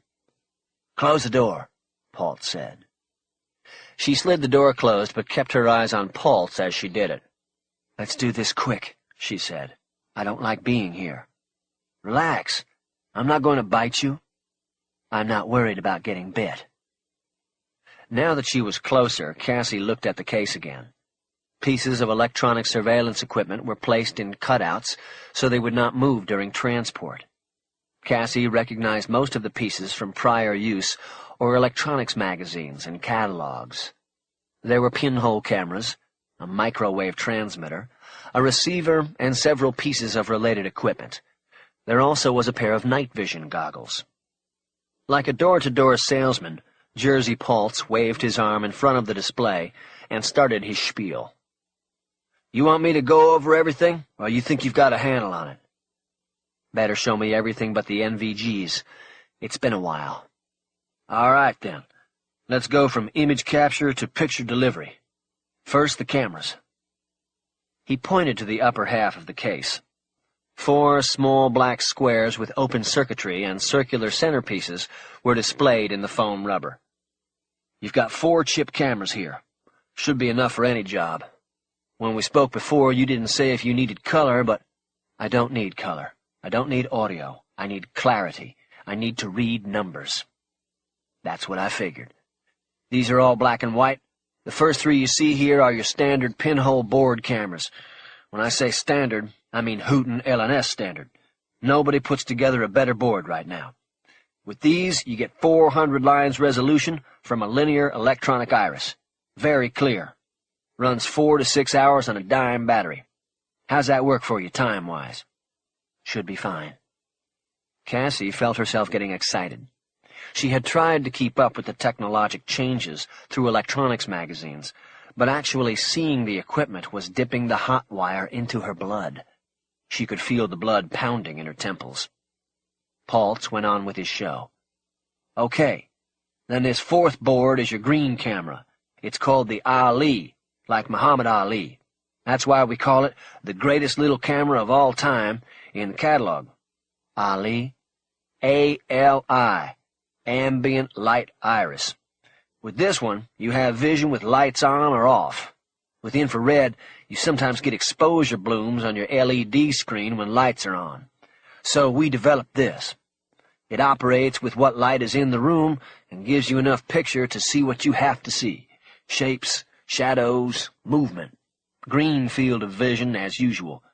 Tell you what, tonight's supposed to be a full moon, if you— a void moon, too." "A what?" "Never mind. Go on." "I was just saying that if you can get some moonlight into the area you are filming, then that'll be all you'll need for this camera to work." "Okay, sounds good." Cassie only needed to be able to see enough to confirm the mark's location in the darkness of his room. The Ali seemed like it was all she needed. "Good. Then, moving on, you can take any of these boards and use them in any of the shells contained here." He removed a false smoke detector and showed it to her. There was a small drill hole in the cowling. On the inside, he showed her where the board camera would fit, aligning the lens with the drill hole. "Now, if you need a lower angle—" He next removed a phony electric wall socket plate. The board camera could be installed behind the upper socket. He handed it to Cassie, and she marveled at how small it was. "This is great, but a little risky. A guy could try to plug something into it, and bingo, he finds a fucking camera in his room. So, if you use this one, put it in a spot where it's not likely the guy will want to plug in his computer or shaver or whatever. Got it. Okay, good. So, what you do is connect your cameras to the batteries like so. Paltz plugged tiny round batteries into cradles attached by wires to the board cameras. Then, install. You then have to hook the cameras to the transmitter. This is all going to be short run, right? Cassie nodded. Right. 8, 10 feet at the most. Probably less. He pulled out a roll of what looked like Scotch tape and held it up. Conducto tape. You used to use this, right? Yeah, toward the end. On a few jobs. Paltz went on with his explanation as though Cassie had said the opposite. It's your magic tape, man. It's got 2 conductors in it, one for video and one for ground. You connect to the camera, and then run it to your transmitter. Just remember, keep it short. The longer the run, the more image distortion. You don't want that if you're reading numbers. Right, I remember. Sweat was running out of Paltz's hairline and down both of his cheeks. Cassie didn't think it was warm enough inside the van to create such a response. She watched him raise his arm and wipe his face. Something wrong? Nothing, Paltz said as he reached into the suitcase. It's getting toasty in here, that's all. This is a 4-channel transmitter. He pulled a flat, square box about the size of a cell phone out of its place in the foam. It had a 6-inch stub antenna. This is omnidirectional. It don't matter what angle you place it at. Just get it close to your cameras for the clearest signal. You notice this is not disguised in any way. Since it ain't a camera, you can hide it just about anywhere, under a bed or in a drawer or a closet or wherever. It, too, has a battery. Lasts about as long as the cameras. Okay? Got it. Now, what this transmitter does is send your captured image to your remote, this little baby. He pulled from the case the largest piece of equipment. It looked like a small laptop computer, or maybe a space-age lunchbox. Paltz flipped open a screen and folded up another stub antenna. This is your microwave receiver and recorder. You can set this up to 200 yards from your transmitter, depending on the knockdown, and still pull in a decent picture. What's the knockdown? Nothing you'll probably have to worry about. Water, mostly. Tree sap is a killer, too. You're not going to be working near a forest, right? Those trees just send a signal into the dirt. There a forest in Las Vegas, Jersey? Not that I know of. Then no forest. No trees. No sap. She was getting annoyed with his manner and his nervousness. It was getting contagious. She realized that without any windows in the back of the van, she had no idea whether there would be someone waiting outside for them, or for her, when they opened the door. This rendezvous had been a mistake. "What about the pool?" Paltz asked. The question took Cassie out of her thoughts. She thought a moment and remembered the pool at the Cleopatra was at ground level. No pool. Good. Steel, concrete, all of that is no problem. Just stay inside with it, and it should work perfect. Paltz started working the buttons on the receiver recorder. He turned it on, and the screen came up full of static snow. He tapped a red button on the right side of the mini keyboard. That's your record there. You can record everything, or just watch it. You can quarter the screen and watch up to 4 cameras at once. He hit a series of buttons, and the screen split twice. It was still 4 views of snow. We won't get a picture because we don't have the cameras connected, but I've got your 4 camera freaks already loaded on here, and it's good to go. Okay. It's a great kit, Jersey. You got anything else to show me? I gotta go. That's it. Now, if you pay me what we agreed on, you can get out of here, and I can go back to my chili. It's gotta be cold by now. Cassie pulled her backpack around to her lap. You working this one alone, Cassie? Yep, she answered, without thinking. She pulled open the flap just as Paltz closed the suitcase and raised his other arm, revealing that he was holding a pistol pointed at Cassie's chest. What are you doing? Stupid, girl, he said. Cassie started to stand, but he raised the weapon and nodded her back down with it. "Look, man, I'm going to pay you. I have it right here. What's the matter with you?" Paltz switched the gun to his other hand and lowered the suitcase to the floor of the van. He then reached out for the backpack. "I'll take that." He roughly grabbed the backpack out of her hands. "Jersey, we had a deal. Just shut the fuck up." Cassie tried to remain calm while she waited for him to go for the money. Without flinching a muscle, she took all the weight off her left foot and raised it slightly off the ground. Paltz was sitting directly across from her, his knees a foot apart. She spoke in a calm, measured tone. "Jersey, what are you doing? Why put the kit together if you were just going to rip me off?" "I had to make sure you were working this alone. Make sure you didn't go and get a replacement for Max." Now Cassie began to feel the rage blooming inside her. This guy had played her. All along he had seen her as a victim, someone he could rip off if she was alone. "And you know what?" Paltz said, almost giddy now that he had the bag with the money. "Now that I think of it, maybe I ought to grab me a blowjob for good measure. Get some of that stuff Max was keeping to himself. I bet 5 years in stir, you could probably use some practice sucking cock." He grinned. "You're making a mistake, Jersey. I'm here alone, but I'm working for people. You think I just blew into town and picked a target at random? You jack me and you jack them. They won't like that. So why don't we just make the deal? You take the money, I take the kit. I forget about that gun and what you just did. And what you just said. Bullshit." Keeping his eyes on Cassie, Paltz began reaching into the backpack for the money. Immediately there was an electronic snapping sound, and Paltz let out a yelp. His hand recoiled from the bag, and in the same instant Cassie's left leg shot out, and she drove her thick-soled Doc Martens shoe into his crotch. Paltz doubled over with a loud grunt and pulled the trigger on the pistol. The gun fired, and the sound was deafening in her ear. Cassie felt a slight tug on her wig as the bullet tore through her false tresses. She felt the sting of burning gunpowder and discharge gases singe her neck and cheek. She leaped onto Paltz and grabbed the gun with both hands. She turned her body into his until she was almost sitting on his lap. She yanked his gun hand up to her face and bit down viciously on the top of his hand. It wasn't fear that charged her actions. It was rage. Paltz screamed and let go of the gun. Cassie grabbed it and spun off of him. She pointed the gun, which she quickly looked down at now and determined was a 9mm Glock, at Paltz's face from 2 feet away. "You stupid piece of shit!" she yelled. "You want to die? You want to fucking die here in this van?" Paltz was gasping for air and waiting for his testicles to recover. Cassie brought a hand up to her face and ran it along her skin, looking for blood. She was sure the shot had missed, but had always heard that sometimes you didn't even know it when you've been clipped. She took her hand away and looked at it. No blood. She cursed loudly anyway. Paltz's ill-conceived decision to try to jack her complicated everything. She tried to think clearly, but her ear was ringing and her neck tingling with the surface burn. "Lay down on the floor," she commanded. "Get down, fucking rapist!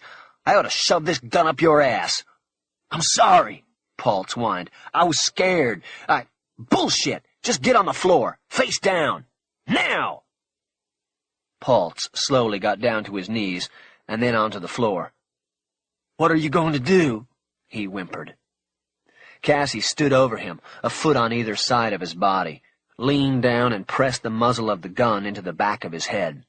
She palmed the cock back, and the sound of it snapping back made Paltz's shoulders shudder. "Hey, Jersey, what do you think? You want me to suck your cock now? You think you could get it up for me?" "Oh, God." Cassie looked around the van and at the buckets of equipment and tools. She grabbed a plastic snap cuff used for bunching cables out of one of the buckets and told Paltz to put his hands behind his back. He did as ordered, and Cassie noticed that one of the terminals from the stun gun had left a burn mark in the top of his hand. She wrapped the plastic strip around his wrists and threw the lock, pulling it tight to the point it was cutting into his skin. She then put the gun down on the floor of the van and grabbed more cuffs to bind Paltz's legs and ankles. "I hope you had enough chili, asshole. It's going to be a while before seconds." "I have to take a piss, Cassie. I drank 2 beers waiting for you." "I'm not stopping you." "Oh, man. Cassie, please don't do this." Cassie grabbed a rag out of one of the buckets and abruptly dropped her knees onto his back and leaned over close to his ear. "Keep in mind that it was you who made the play, asshole. Now I'm going to ask you a question, and you better give me a straight answer because it could mean your life. You understand?" "Yes." "When I open this door, is there going to be somebody out there waiting for me, like one of your buddies you brought in on the jack?" "No, nobody." She picked up the gun and pushed the muzzle hard against his cheek. "You better be straight. I open the door and see anybody, I'm going to empty this into your fucking head." "There's nobody. It was just me." "Then open wide." "What?" She shoved the rag into his open mouth, cutting him off. She looped 2 snap cuffs together and wrapped them around his head and across his open mouth, holding the gag in place. Paltz's eyes grew wide as she tightened the cuffs. "Through your nose, Jersey. Breathe through your nose, and you'll be okay." Cassie unhooked the van's keys from the belt loop on his pants. She then got off him and went to her backpack, removing and unfolding a black gym bag. She started transferring the camera equipment from Paltz's suitcase to the bag. "Okay, this is the deal," she said. "We're taking your van, and I'm going to go do this thing." Paltz tried to protest, but his words were mumbles into the gag. "Good. I'm glad you agreed, Jersey." Once she had everything transferred, she hooked the backpack over one shoulder and moved to the sliding door. She reached up and turned the van's overhead light off, and then opened the door with one hand while holding the gun ready with the other. It was clear. She climbed out of the van, grabbed the gym bag, and then locked and closed the door. She came around to the driver's side, still holding the gun up and ready. The parking lot was crowded with cars, but she saw nobody waiting in any of them or watching from nearby. She unlocked the driver's door and opened it. Before getting in, she ejected the Glock's clip and thumbed out the bullets, letting them drop onto the asphalt. She then ejected the last round from the chamber and threw the gun and the clip onto the flat roof of the Aces and Eights. She got into the van, started it, and headed out of the parking lot. She noticed that the dashboard radio had a hole torn in it. The bullet Paltz had fired had gone through the plywood partition and into the radio. It reminded her of the burning sting on her neck and cheek. She turned the overhead light on and checked herself in the mirror. Her skin was red and blotchy. It looked like she had a poison ivy rash. She checked her watch next. Paltz's play had put her behind schedule. She turned off the light and drove toward the neon strip, the glow of which she could see in the distance. 12. Koval Road ran parallel to Las Vegas Boulevard and offered easy access to the parking garages behind the grand resorts fronting the always crowded boulevard, better known as the Strip. Cassie passed by the Koval Suites, the monthly apartment building where she and Max had once kept a safe house, and turned into the multi-level parking garage attached to the Flamingo Casino and Resort. The casino garage was centrally located to the casinos on the mid-strip, the key being to never park at the Target Hotel. She parked Paltz's van on the roof of the 8-story garage because she knew there would be fewer cars up there and a lesser chance that her bound and gagged passenger would be discovered. She skipped the elevator in favor of the stairs down to the walkway leading into the casino. Carrying her black bag over one shoulder and the gym bag down at her side, she went in the rear entrance of the Flamingo and walked through the casino to the front door, stopping briefly along the way in one of the lobby shops to buy a pack of cigarettes, in case she had to set off a fire alarm, and a souvenir pack of playing cards with which to pass the time while waiting for her Mark to fall asleep. Once she stepped out the front doors, she crossed Las Vegas Boulevard and then walked the 2 blocks to the Cleopatra. Cassie was carried past the reflecting pools on a moving sidewalk that delivered gamblers to the casino entrance. She noted that there was no automatic ride that took gamblers away from the casino after they were done losing their money. The casino entry walls were lined with hieroglyphics that showed ancient Egyptian figures in headdresses playing cards and throwing dice. Cassie wondered if there was any historic precedent for these depictions, but also realized that it was not a necessity, because there was no historical precedent for anything about Las Vegas. Further past the drawings, the walls were dedicated to Cleo's Club, photographs of the big slots winners over the past year. Cassie noticed that many of the winners posed in front of their winning machines were smiling in a way that suggested they were hiding missing teeth. She wondered how many of the winners used the money to see a dentist, and how many dumped it right back into the machines. When she finally got to the casino floor, she paused and tried to take it all in without raising her face toward the cameras she knew were overhead. A visceral sense of dread took hold of her heart. Not for the job that was ahead this night, but for the memory of the last night she had been in the Cleopatra Casino. It was the night that all things in her life had changed with the permanency of death. The casino looked no different to her.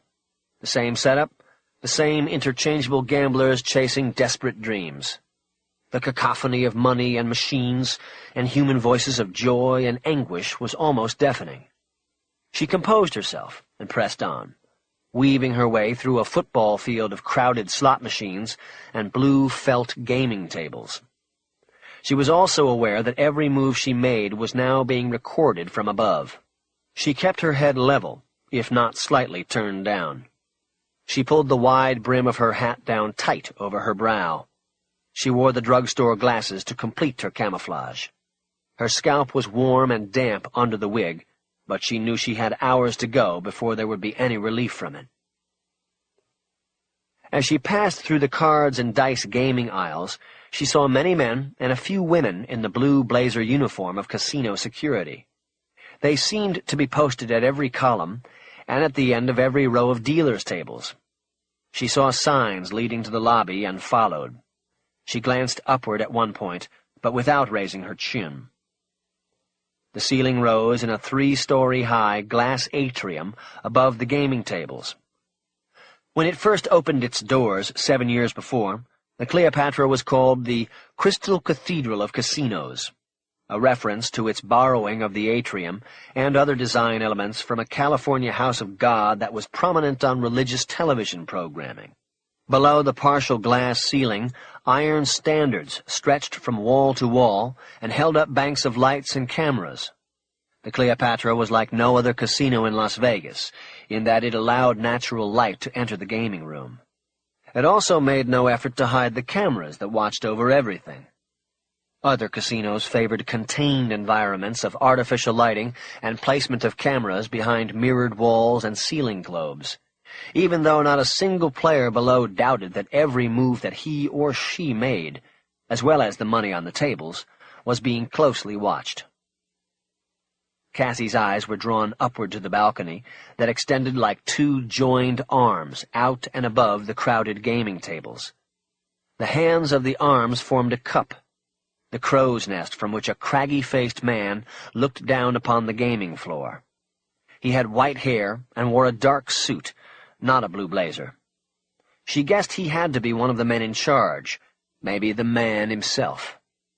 She couldn't help but wonder if he had stood in the pulpit 6 years earlier on the last night Cassie had been in the casino. Once past the tables, Cassie got to the lobby and went to the far end of the long desk where she saw the sign for invited guests and VIPs. There was no one in line. She approached the counter, and a woman wearing some sort of white tunic that was only vaguely Egyptian smiled at her. "Hello," Cassie said. "There is supposed to be a package for me here. The name is Turcello." "One moment." The woman stepped away from the counter and retreated to a door behind her. Cassie felt her breathing slow as thief's paranoia rose in her chest. If this was all a setup, then now would be the time for the men in blue blazers to come back through that door to get her. But it was the woman in the tunic who came back out. She carried a large manila envelope bearing the Cleopatra symbol, a line drawing of a woman's face in profile, wearing a headdress of a rising serpent, and handed it to her with a smile. "Thank you very much," she said. "No, thank you," Cassie said. She carried the envelope without looking at it to a nearby alcove of payphones. There was no one using any of them. She went to the phone in the corner and huddled close to it, using her back to shield what she was doing from the view of any person or camera. She opened the clasp on the envelope, raised the flap, and then dumped the contents on the marble counter under the phone. A black pager with a digital readout slid out of the envelope, along with an electronic card key, a photograph, and a note torn from a Cleopatra scratch pad. She quickly glanced at the pager and hooked it onto her belt. She then slipped the card key into the back pocket of her black jeans and looked at the note. 4 lines were printed on it. Euphrates Penthouse. His, 2014. Yours, 2015. Return envelope with all contents to the VIP desk. She studied the first line and felt a turning in her stomach. She leaned her head against the phone. The penthouse of the Euphrates Tower was familiar to her. It was the place where dreams and hopes had ended for her. It was one thing to come back to Vegas, another to return to the Clio, but to go back to the penthouse. Cassie fought the urge to cut and run. She reminded herself of all that was at stake. She had gone too far to turn around at this point. She tried to change her thoughts. She looked at the note again and picked up the card key. 1 key for 2 rooms meant she was holding a pass key. That explained the last line of instructions on the note. The key had to be returned because all pass keys probably had to be accounted for. If any investigation followed the crime she was about to commit, pass keys would probably be inventoried. She slowly crumpled the note in one hand and looked at the photo. It showed a baccarat table where there was only one player, an obese man in a suit with a large stack of chips in front of him, Diego Hernandez. The photo had a date and time stamp on the corner. It had been taken that afternoon. It was obvious to Cassie that the photo had come from a casino surveillance camera. The pass key and the photo told Cassie that the spotter Leo's partners had was deeper inside than she had thought. She committed the image of the fat man to memory, and then put the photograph and the crumpled note back into the envelope. She folded it twice and shoved it into a zippered pocket on her backpack. She then headed back to the casino floor. Without raising her head, she scanned the table signs in the casino until she saw the one over the baccarat room. She took the long way, skirting the edge of the gaming area, until she came to the railing that ran along the perimeter of the baccarat room. She put an elbow and an arm along the railing, nonchalantly leaned back against it, and looked out across the casino. Her eyes encountered no one looking at her. She was cool. Slowly she turned, as if noticing the baccarat room behind her for the first time, and shifted her position so that she was looking into the room. He was still there. The mark. Diego Hernandez. The man was short but obese, the girth of his stomach making him appear to be sitting away from the table. He was overdressed in a baggy dark suit and tie. As Cassie watched, she noted that he played with an economy of physical movement, his eyes constantly scanning the table, but his head not moving. On the table in front of him were several stacks of $100 chips. Cassie estimated that he had at least $10,000 on the table. Cassie watched a few deals but never held her eyes on Hernandez for more than a few seconds. At one point he suddenly looked up and out toward the railing. She quickly looked away. When she surreptitiously glanced back, his eyes were back on the table. He apparently had paid little mind to her. She needed only one thing from Hernandez before going up to the penthouse. She focused her attention squarely on his hands as they moved chips and handled his cards. It took less than a minute for her to decide that he favored his left hand. The clincher was when the right cuff of his suit coat caught on the edge of the table's elbow pad and drew back to expose his watch. Cassie had what she needed. Hernandez was left-handed. She stepped away from the railing and proceeded, head down, in the direction of the alcove of the elevators of the Euphrates Tower. As Cassie entered an elevator in the Euphrates Tower, she saw that a card key had to be inserted in the panel before the penthouse button could be engaged, a security measure that had been added since the last time she had been in the hotel. She pulled the pass card from her back pocket and engaged the button. She stayed close to the doors and averted the impulse to look up at the lighted numbers over them, assuming there was a camera somewhere above her. She looked at her watch and saw it was already almost 9 o'clock. She needed a minimum of an hour in the room, and knew she was now pushing it. On the 20th floor, Cassie came out of the elevator alcove, looked both ways in the hall, and found she might already be riding a piece of luck. There was no housekeeping cart in the hallway. It was apparently after VIP turn-down service. The only thing in the hall was a room service table topped with a white tablecloth and the detritus of a candlelight dinner, including an empty champagne bottle floating upside down in a silver ice bucket. She went to her right to find room 2015, but as she first passed by the door to room 2001, she gave it a wide berth, moving all the way to the left side of the hallway, and averting her eyes from the door and the memory behind it. She said a silent prayer, calling on Max to be with her tonight. The hallway was dimly lit by wall sconces to the left of every door. She found rooms 2014 and 2015 directly across from each other, near the end of the hallway and the emergency exit. That was a good break. In case something went wrong, the stairs were right there. Cassie knocked on the door of room 2014 and also pushed the glowing button to the left of the doorframe. She heard a soft chiming sound from the other side of the door, and she waited. As expected, no one answered the door. She took the card key out of her back pocket again, looked up and down the hall once more, and then used it to open the door. As she stepped into the room, she felt the immediate jangling of adrenaline coursing through her veins. It felt like a flooding river inside her, powerful enough to take anything in its path. 13. Cassie used an elbow to close the door and turn on the light switch. She then dropped quickly to her knees, putting her hat on the floor and swinging her backpack down in front of her. From the small front pocket she took a pair of latex gloves and pulled them on, making sure they were tight around her fingers and short-cut nails. She quickly removed and untied the rubber satchel that contained her tools. She unrolled it across the carpet and dragged a finger across the tools, making sure she had everything. She then pulled the Polaroid camera out of the backpack, got up, and began a survey of the suite. It was a VIP accommodation, the kind given to comped guests of the casino. It was one large living room with double doors leading to the bedroom to the right.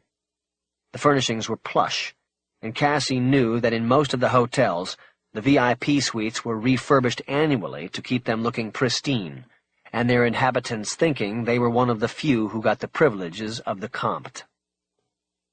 She became aware of the heavy odor of cigar in the air. Hernandez was helping her without even knowing it. She moved into the bedroom, for it was where she would do all of her work. She flicked on the light, revealing a large room containing a king-size bed, a bureau, and a small writing desk, in addition to the floor-to-ceiling television cabinet. She noted that the turn-down maid had already been in the room. The bed covers had been folded back neatly, and there was a foil-wrapped mint on the pillow next to a morning room service checklist to be hung outside the room on the door handle.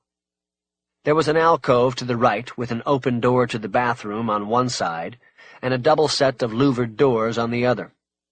Cassie opened these to reveal a wide and deep closet. This action also revealed that when the doors were opened, an interior light automatically went on. Cassie bent down and saw the room safe anchored to the floor, partially obscured beneath a sport coat and several long, flowing shirts Hernandez had placed on hangers. Before touching anything in the closet, Cassie stepped back, aimed the Polaroid, and took a photo of the clothes. She then squatted down and took a second photo of a pair of shoes and a pile of dirty clothes lying on the floor of the closet. Cassie stepped back into the bedroom and put the developing photos on the bed. She then began photographing the entire bedroom, covering every angle of the room with the remaining 8 photos in the Polaroid cartridge. When she was confident she had thoroughly documented all areas of the suite she would possibly be disturbing, she went back to the closet, shoved the clothing to the side, and looked down at the safe. The information from Leo's spotter was on the money. It was a Halsey 5-number combination safe. The 5-digit electronic LED screen said LOCKD, but she reached down and checked it anyway. It was locked. As she backed out of the closet and into the bedroom, her eyes moved over the walls and up to the ceiling. There was one smoke detector. It was located on the wall directly over the headboard of the bed. She decided that a second one in so large a room would not seem too unusual. She fixed on a spot on the wall just above the entry to the bathroom closet alcove. Locating a camera there would give her a full view of the bedroom, and it would mean only a short run with the conducto tape into the closet. Having decided on the installation plan, she went back to searching the suite, looking in drawers and shelves for any weapons or other protection devices that Hernandez might have brought with him.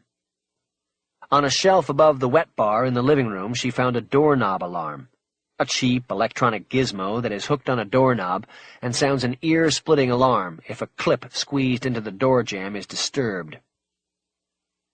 Cassie knew that the alarm was so painfully loud that most users of the device never checked them before inserting the clip into the door jamb. Instead, they rely on the red signal light that indicates the battery has juice. She used a small screwdriver to remove one screw and then unsnap the outer casing.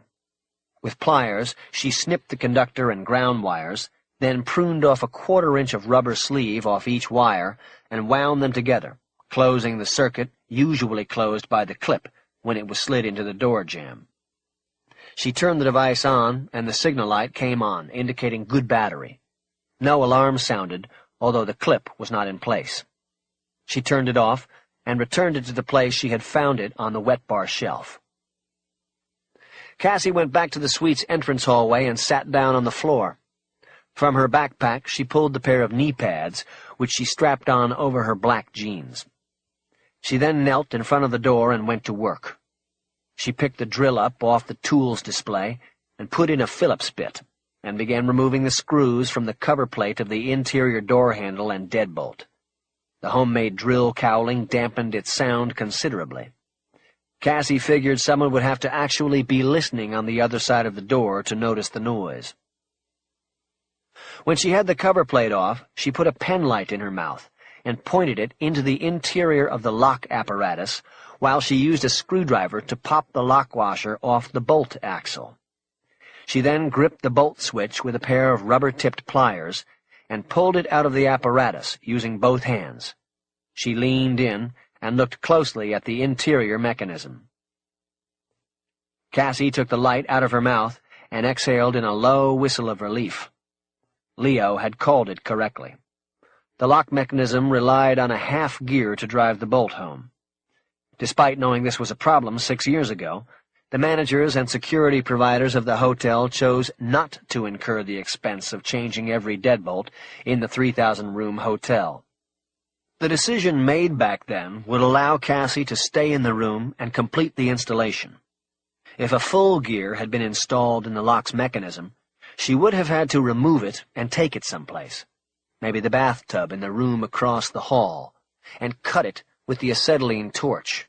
It was only at that moment of relief that she realized how lucky she was not to have to use the torch. She had forgotten about it and left it in the trunk of the Boxster, back at the Aces and Eights. Cassie put the pen light back in her mouth. She pushed the screwdriver into the barrel slot and used it to turn the half gear forward, to the right, a 1/4 turn. She then checked her work with the flashlight and slid the bolt axle back into place. She turned the lock and looked into the door jamb. The bolt extended outward, but came just shy of the receiver plate on the other side of the jamb. By turning the half gear forward, she had reduced the number of gear teeth driving the bolt home by half. Therefore, it crossed the half-inch space of the door jamb, but did not lock the door. The only way for Hernandez to realize this would be to get down on his knees and look into the door jamb crack. That was unlikely. Cassie got up and looked through the peephole to make sure the hall was empty. She then opened the door. The bolt barely scraped the jamb, but still made a slight noise. She looked out into the hallway to make sure it was empty, and then quickly went back to her tools. She grabbed the steel file and quickly ran it back and forth along the scrape line the bolt had made in the jamb plate. She then dropped the file, checked the hall again, and once more closed and reopened the door. There was no scraping sound this time. After closing the door, she went to work on the flip-over lock. She used the drill to remove the 4 screws that attached the flip-over arm to the door jamb. Once the arm was removed, she changed bits and ran the drill into each of the screw holes to widen them. She dug the tub of earthquake wax out of her bag and used a dab of it on the back of the lock's anchor plate to glue it back into place. She then used more of the quick-drying wax to hold the screws back in place in the loosened screw holes. Cassie sat back on her heels and looked at the door. There was no outward sign that she had tampered with the locks. Yet, with the card key she had in her back pocket, she would be able to enter the room despite Hernandez's use of the additional locks and his portable alarm. The first step toward preparing the suite was completed. Cassie checked her watch and saw that it was almost 9:30. She rolled her tool satchel up and carried it, along with her black bags, into the bedroom. She placed everything down in the middle of the floor and set to work. She removed the conducto tape and the Ali camera, snapping the latter into place inside one of the smoke detector cowling shells. She then connected a battery to it, closed it, and removed the adhesive backing. She pulled the chair out from the desk and used it to step up and reach the wall over the entry to the closet and bathroom alcove. She pressed the smoke detector camera onto the wall, about a foot below the ceiling line. The roll of conducto was as small as a roll of household tape. It was clear, with 2 thin copper wires embedded in the adhesive and running the length of the tape.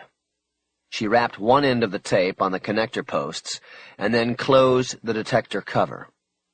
She ran the tape down the wall to the lower alcove ceiling, and then ran the tape along the ceiling to the wall over the closet. She then ran it down over the door frame and into the closet, where she ran it straight down to the floor alongside the door, and then along the baseboard to a position behind the safe. Cassie removed the transmitter from one of the bags and put it in place behind the safe where it was unlikely Hernandez would have reason to look. She cut the conducto tape and wrapped it around one of the transmitter's receiving terminals. Cassie turned on the transmitter and went back out to her equipment. She pulled out the receiver recorder and opened it on the floor. She turned it on and studied the strip of masking tape Paltz had placed below a line of frequency buttons. She pushed the button marked Ali 1, and a view of the room, her sitting on the floor, appeared on the monitor screen. The image was clear and took in almost the entire room. The important thing was the bed. She had a full view of the bed. She got up and went to the door and turned off the lights, dropping the room into darkness except for the bleed of exterior light, the spotlights thrown on the Cleopatra's towers at night from around the curtains. She came back and looked closely at the screen. The outline of the bed was barely visible in the green-tinged image. It wasn't as good as Paltz had claimed it would be, but she knew it would have to do. She got up again and went to the curtains, pulling them open just an inch or so, and letting a sliver of light into the center of the room. The added light was enough. The details of the room took on a more defined look on the screen. Cassie now had to hope that Hernandez wouldn't notice the slight opening in the curtains and close them before going to bed. Cassie turned the light back on and returned quickly to the closet. She had to first make sure that during the hot prowl she would be able to get into the closet where the safe was without the interior light automatically going on and possibly waking the mark and exposing her. She could not simply loosen the bulb in the ceiling of the closet. Hernandez might notice that and have it replaced, or, worse yet, become suspicious. She also needed the light working for the cameras she planned to set inside the closet to record Hernandez opening the safe.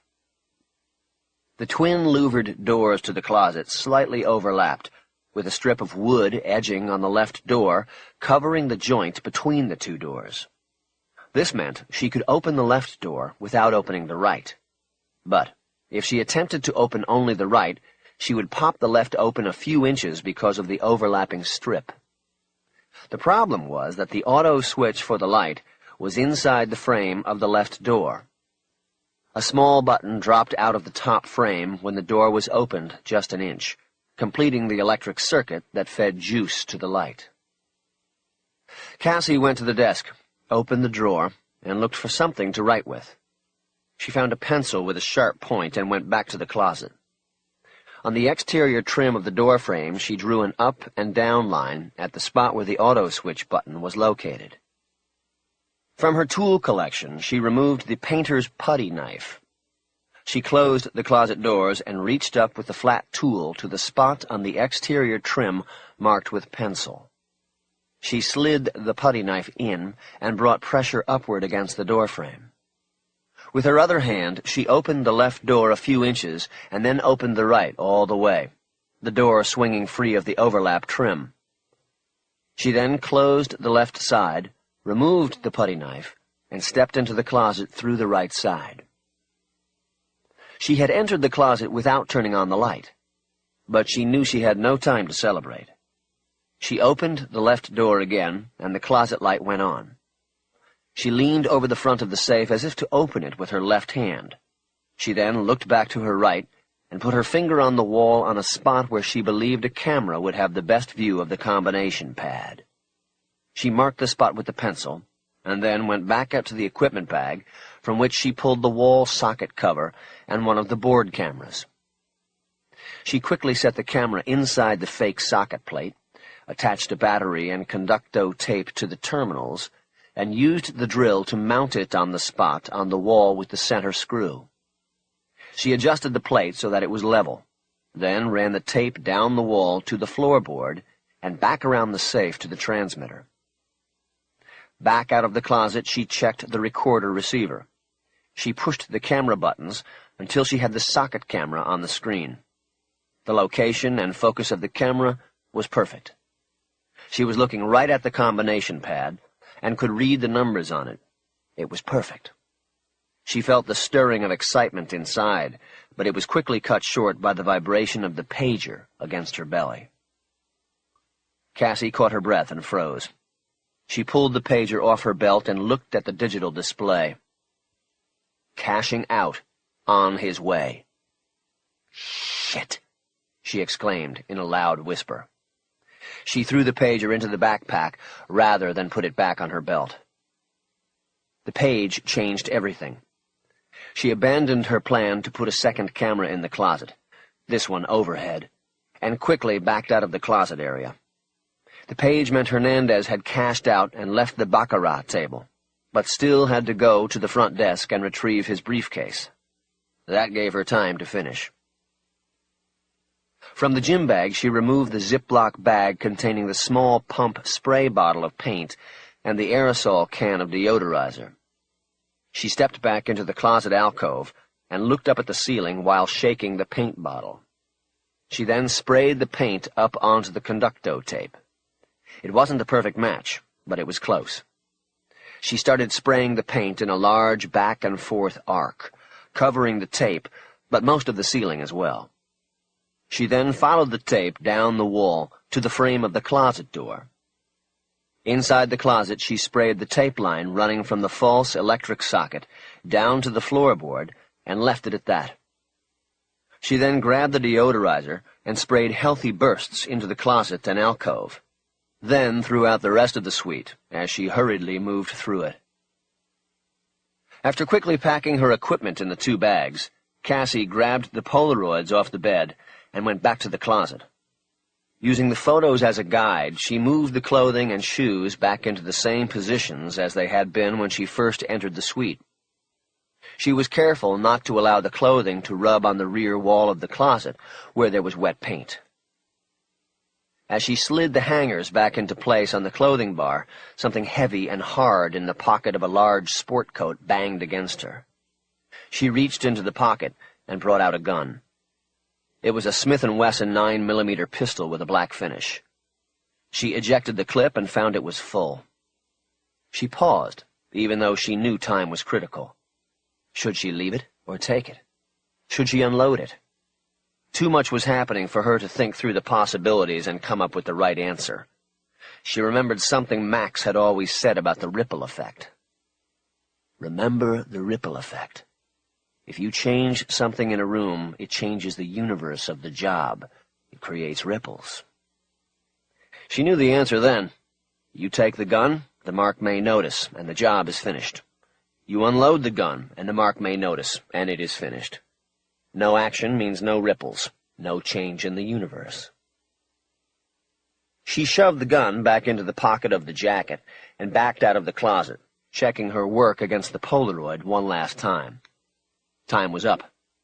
In her mind, she saw Hernandez having already retrieved his briefcase and riding up in the elevator. She grabbed the 2 bags, hoisting the straps over her shoulders, and headed out of the bedroom. As she stepped into the living room, she glanced backward and froze. She had left the desk chair pulled out from the desk. No ripples, she thought, as she quickly moved back into the room and put the chair back in its place. She glanced around, and everything now seemed right. She had no time for a Polaroid check of the bedroom. She went back to the living room and to the suite's front door, picking her hat up off the floor. She turned the light out and looked through the peephole. She saw an empty hallway. She turned her head and listened. She heard no footsteps or any other sound. She put her hat on, then opened the door and stepped out into the hall. As Cassie pulled the door closed, she heard the chime signaling the arrival of an elevator car in the alcove down the hall. She quickly pulled the card key out of her back pocket and crossed to room 2015. She opened the door and stepped in. She had made it. 14. The hallway was empty, but she waited. Cassie stood against the door inside room 2015 and pressed her left eye close to the peephole. Her hat tipped off her head and fell to the floor behind her. She heard voices in the hallway and began to believe she was mistaken, that it was not Hernandez, but a couple returning to their room. But then there he was. His huge form moved into her field of vision, and the convex lens of the peephole made Hernandez appear even wider. He bent slightly to insert a card key into the door with one hand, the briefcase held at his side with the other. Trailing just behind him, and almost out of view through the peephole, was another man. Cassie noted the blue blazer with the Cleopatra insignia on the breast pocket, the security escort. She turned away from the peephole and moved close to the door jamb so that she could listen. "You want me to check for you, sir?" "No, I'm fine. I appreciate it, though." "Then good night, sir." "Good night." Cassie heard the door across the hall opening. She switched back to the peephole. The security man was gone, and Hernandez was moving into the open doorway. He suddenly stopped and stepped back into the hall. "Oh, Martin?" Cassie felt her heart skip a beat. What did he see? What did I miss? She tried to quickly review her hurried exit from room 2014, but she could not think of anything. She looked down at the 2 bags at her feet and started running an inventory through her mind. But she had barely begun when Hernandez began to speak, and she moved her ear to the door jamb. "I almost forgot. This is it for me. I'll be leaving tomorrow. Can you hold on a second? I'd like to give you something for watching out for me these last few days. Martin's voice returned, very close to Cassie's door. "That's not necessary, Mr. Hernandez. You can just thank Mr. Grimaldi. He wants all our guests to feel secure. And besides, it's against house policy for me to accept—" "Who's gonna know? Vincent Grimaldi won't unless you tell him. Hold on a second." There was the sound of a door closing, and Cassie returned to the visual. The security man called Martin stood in the hallway, his hands clasped in front of him. He looked up and down the hall, as if worried somebody, maybe the Vincent Grimaldi who was mentioned, would see him taking a gratuity. He then turned and looked right at the peephole through which Cassie was watching him. She froze. She thought that if she moved away, he might see a change in the light behind the glass, and then know he was being watched. The door behind Martin opened, and Hernandez appeared. "You know, if you don't mind, come in here and check this out," Hernandez said. "There are fumes or something in here." Cassie pressed against the door harder and balled her hands into fists. She watched as Martin entered the room, leaving the door open behind him. She could only see a door-wide slice of the suite. Hernandez and Martin both walked out of sight to the left, and then, after a few moments, crossed her field of vision in the direction of the bedroom. Cassie heard talking and moved to the door jamb, and listened, but could not make out what was being said. She moved back to the peephole, and in a few moments Martin, followed by Hernandez, appeared again, and headed toward the door. Their discussion became clearer as they got closer to Cassie's position. "In the smoking rooms," Martin was saying. "It's pretty much industrial-strength stuff that they use. See, you can't open the windows. No hotel in Vegas has windows that open. Too many jumpers." "Well, I guess it's been building up. This is my third day. I've smoked a few in here." He guffawed. "Yes, sir," Martin said. "But if it is going to bother you, I could check with the desk and see about moving you into another suite. I'm sure we'd have something available." "No!" Cassie felt like yelling. But it was Hernandez himself who rescued her. "No, that's not necessary. I'll just have to light one up and see which one is stronger." He laughed again, and this time Martin joined him. "Okay. Good night, sir. Have a good trip home." "I will. Oh, and here. Almost forgot."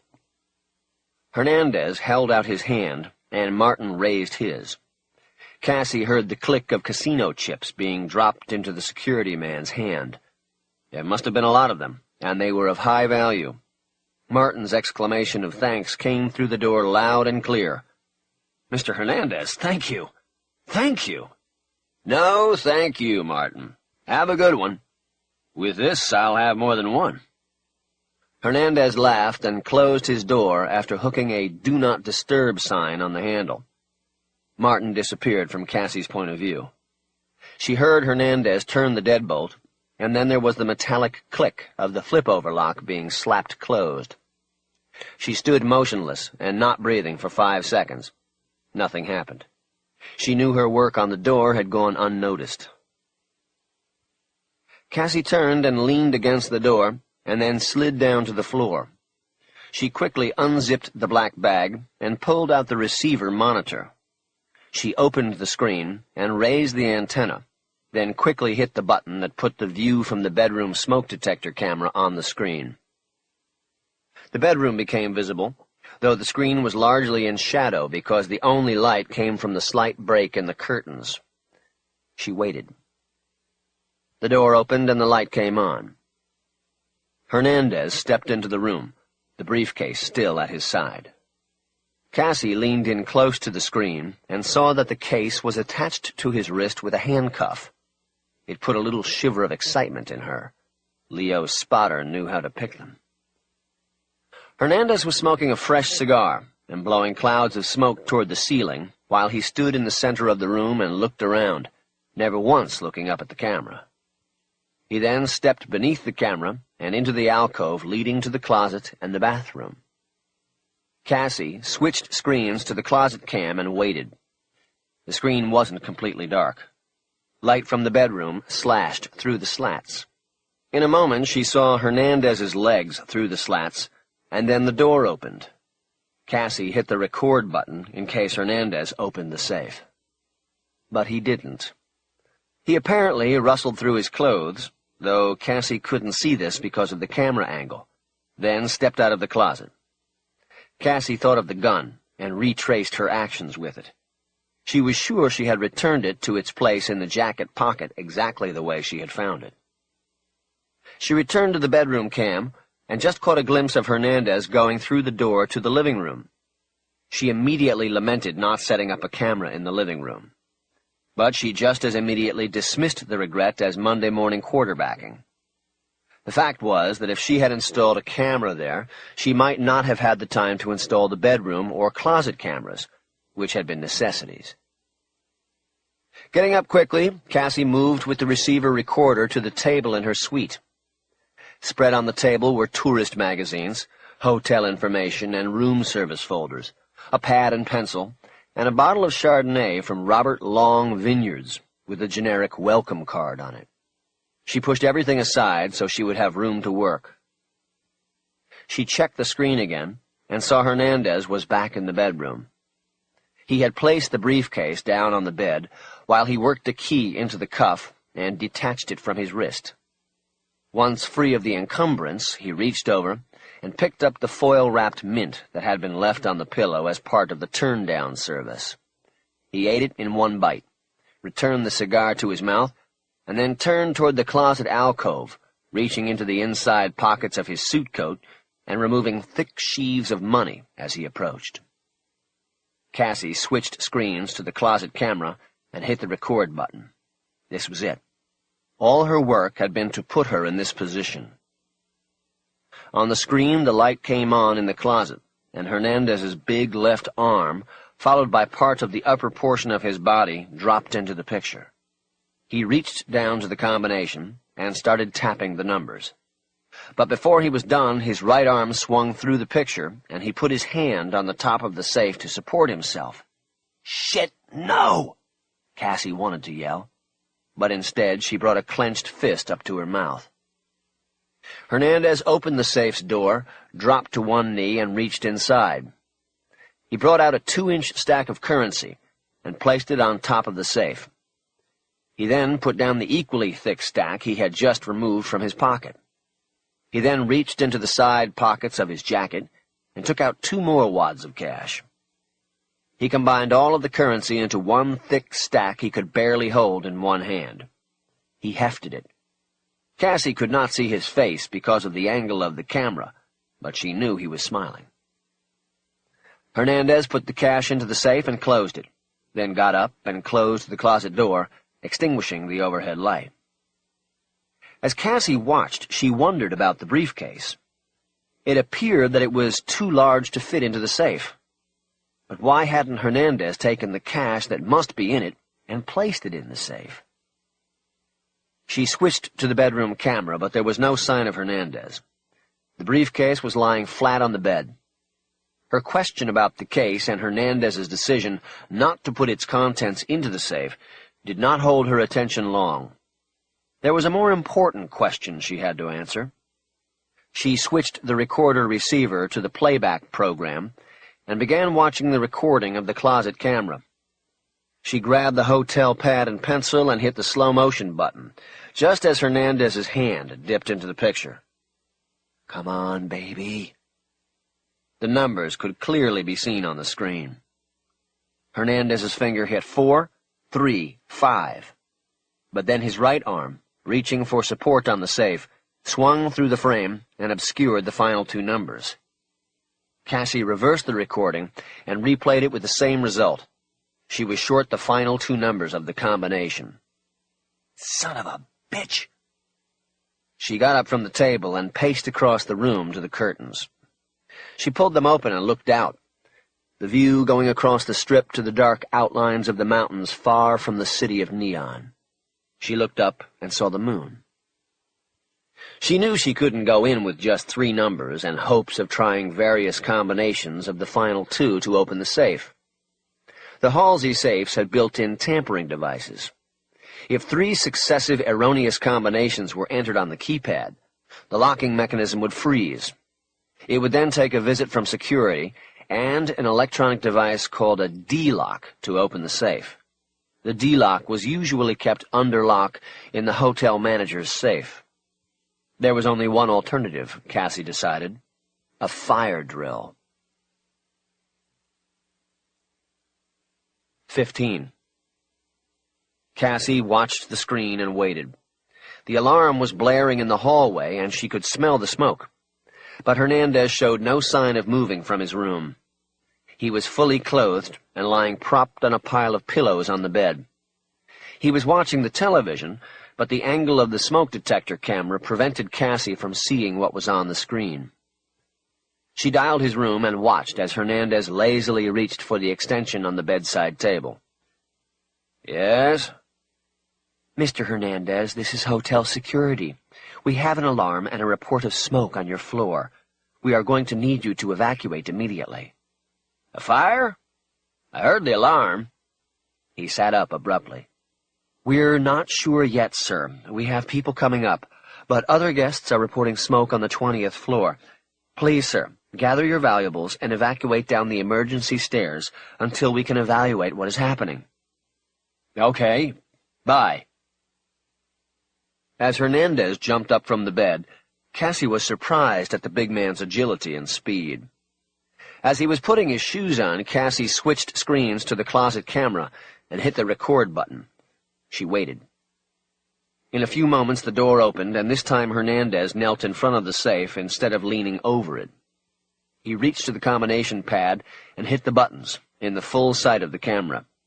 Cassie could tell the last number was 2 and wrote it on the hotel pad. As Hernandez quickly pulled the money from the safe and started stuffing his pockets, Cassie blew out her breath excitedly and hit the playback program on the recorder receiver. She once more played the opening of the safe in slow motion. This time, she got it. She wrote the last missing number down on the pad.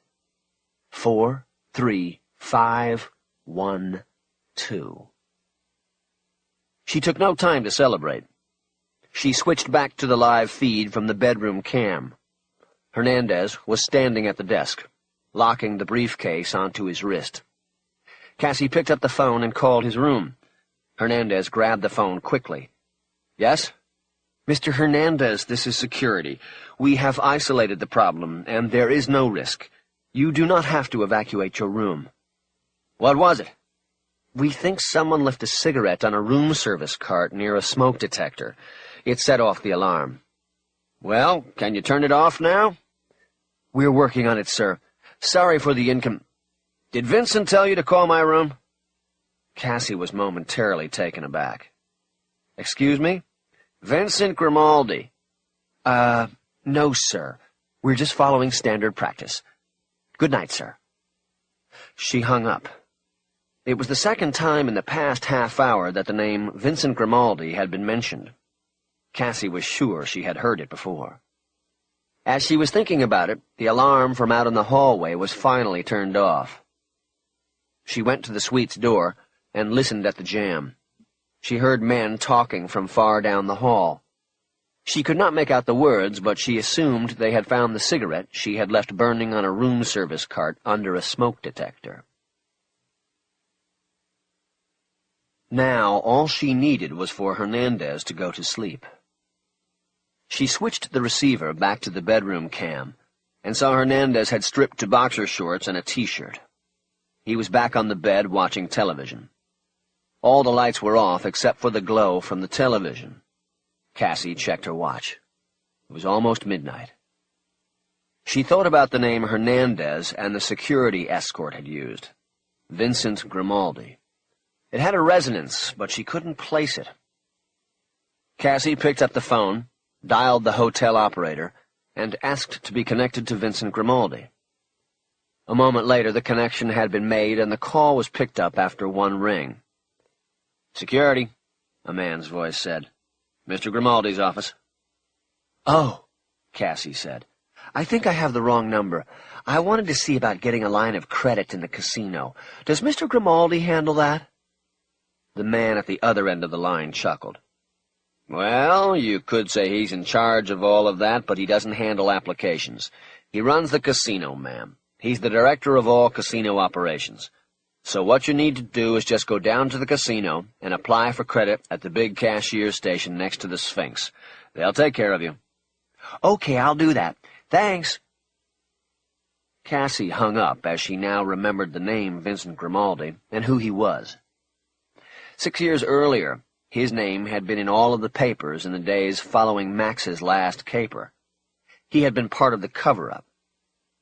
She remembered that at the time, Grimaldi was identified as the chief of casino security at the Clio. In the 6 years since, he had moved up the ladder to director. Maybe it was what had happened with Max that had sent him on his way. Hernandez, having dropped Grimaldi's name, did not seem unusual to Cassie. It seemed legit for a high-rolling, comped guest of the casino to know the casino's director by name. Cassie tried to dismiss the whole thing, but remained troubled by the memories the name Vincent Grimaldi conjured in her mind. Needing a distraction, she put the receiver recorder on the floor next to the chair where she sat, then opened the front pocket of her backpack and took out the deck of cards she had bought at the Flamingo. She removed the jokers from the deck and put them back into the box and off to the side. She began running through her old warm-up routine. One-handed deck cuts, followed by spread and rolls, and then up and down shuffling. The shuffling felt clumsy through the latex gloves, and at one point the cards exploded in her hands, several falling to the floor. She stripped off the gloves and picked the cards up. She then began dealing blackjack to 5 non-existent players at the table, and to herself, the house. As she played, she went through the dealer's patter in her head as she turned cards over. Man with an axe, boy meets girl. Jack takes 5.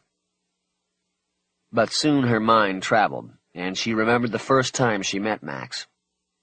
To her, she always remembered it as the random collision of matching souls. Something that didn't happen often in the world. Something that surely would never happen to her again. She had been dealing Caribbean poker at the Trop on a slow midnight shift, and he had taken the number 2 seat. She had one other player, an old Asian man, in the 7 seat. Max was a beautiful man. He had a presence, and Cassie couldn't help watch the way he handled his cards, cupping them and opening them in a tight spread, then quickly laying them flat and making his bet. But he bet recklessly, and soon it became apparent that he wasn't a schooled gambler. He lost money, but didn't seem to mind. After a dozen hands, Cassie surmised that he wasn't at the table to gamble. He was there to watch the other player. Max was on a con of some sort, and that made him all the more intriguing. When she went on break, she waited near the cashier's window and watched Max watch the Asian gambler. Eventually, the Mark slid off his stool and called it a night. After a few moments, Max followed suit and started trailing the Asian. He turned off after watching the Asian step onto an elevator. And that's when Cassie made her move. She walked right up to him. "I want in," she said. Nonplussed, Max just looked at her. "I don't know what it is you're doing, but I want to learn it. I want you to teach me. I want in." He looked at her for a few more minutes, and then a small smile curved his mouth. "My name's Max. You want to get a drink, or is that against the rules for the dealers here?" "It's against the rules, but I just quit the rules." Now his smile widened into a grin. As she dealt the cards on the table, Cassie periodically checked the screen on the receiver recorder. When she checked at 1 o'clock, the glow of the television still lit the room, but Hernandez was sprawled across the bed and under the covers with his face turned away from the screen. She noticed that the light from the screen was steady. There was no flickering from changing images. She knew that he was asleep, and the pay movie he had been watching was over. On the television screen was probably just a blue screen or the unchanging movie menu. She checked her watch. She figured that by 2:45 Hernandez would be in the deepest part of the sleep cycle. She decided she would go in at 3.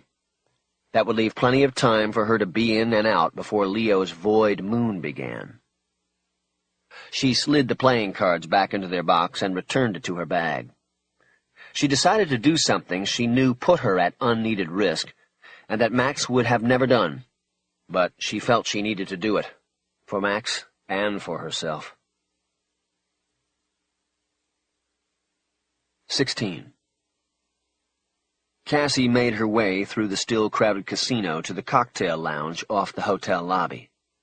It was crowded here as well, but the table she wanted was empty. She sat down and looked out across the gaming room, but no longer was really seeing it. She was remembering Max and the run they had had, how the Sun and the Review-Journal had called them the High Roller Robbers, and the Las Vegas Casino Association had put a reward up for their arrest and conviction. She remembered how after a while it hadn't even been about the money. It was about the charge it put in their blood. She remembered how they could stay up the rest of the night making love after a job was finished. "Can I help you?" Cassie looked up at the cocktail waitress. "Yes, Coke with a cherry in it, and whatever you have on draft." The waitress put down napkins, one in front of Cassie and the other opposite her spot at the small round table. She smiled in a world-weary sort of way.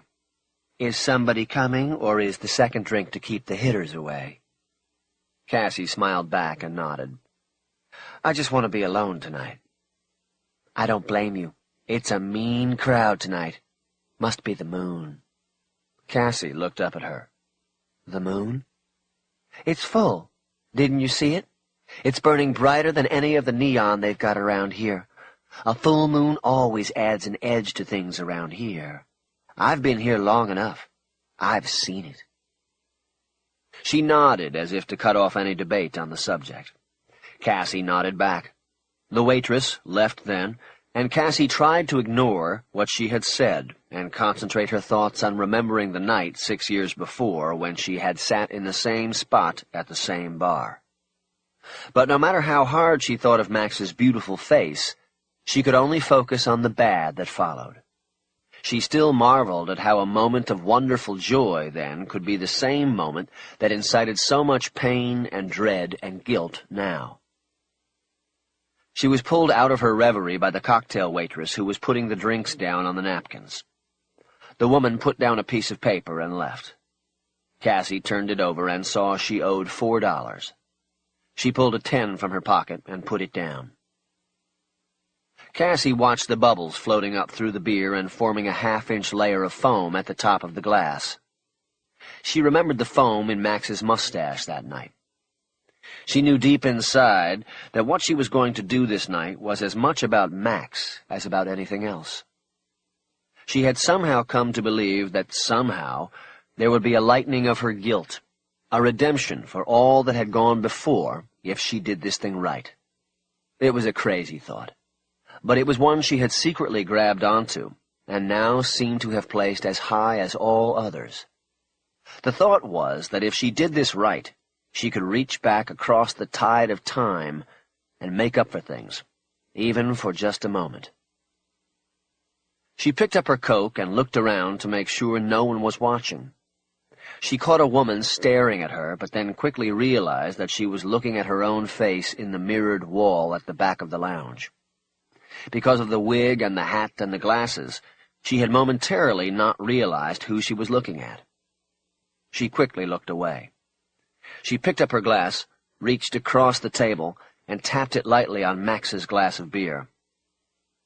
"To the end," she said quietly. "To the place where the desert is ocean." She took a sip and tasted the small hint of cherry. She then put her drink down and got up from the table. She left the lounge and walked back through the casino to the elevators. She followed the ritual. She didn't look back. 17. At 3:05 a.m., Cassie Black opened the door to room 2015, looked both ways, and came out into the hallway with the desk chair. Her disguise was now gone. She wore black jeans and a tight black sleeveless T-shirt. Around her waist was the small belly pack with the tools she would need. She placed the chair beneath the wall sconce next to the door of room 2014 and stepped up on it. After licking her gloved fingers, she reached over the lip of the sconce and turned the light bulb until it went out. She then moved the chair to a spot below the sconce next to 2015 and turned that bulb out as well. She returned the chair to her room and came back to the hallway with an empty black pillowcase and the night vision goggles hanging from a strap around her neck. She closed her door against the flip-over lock so it would not close all the way, and then stepped across to Hernandez's door. She unhooked the Do Not Disturb sign and lowered it to the floor. She raised the card key, checked the time on her watch, and then slid the card through the electronic reader. The little green light on the door handle's faceplate glowed. She silently turned the handle and began pushing the door open. There was a slight click, and then the earthquake wax made a sucking sound as it gave way, and the flip-over lock came off the door jamb. Cassie's fingers came through the opening crack and grasped it before it could fall or rattle against the door.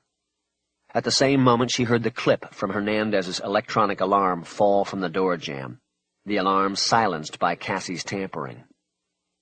She swung herself around the door and then carefully and silently pushed it closed. She unhooked the flip-over bar and placed it down on the carpet. She stood up and held still a moment as her eyes adjusted to the darkness of the suite, and she felt the rush run through her. It had been a long time, but she remembered the feeling well. The adrenaline was searing through her blood. She felt its soft and welcomed finger move down her spine. It seemed as though all the fine blonde hair on her arms was standing with the electric current. Finally, she moved into the suite and scanned the living room. She found it empty as expected, and focused her attention on the double doors leading to the bedroom. One of them had been left open, and from the room beyond came the sound of deep and heavy snoring. Leo had been on the money again, Cassie thought. Hernandez was a snorer. It was like having an early warning system built into the caper. Cassie went through the open door and stepped into the blue glow of the bedroom. She saw that she had been right.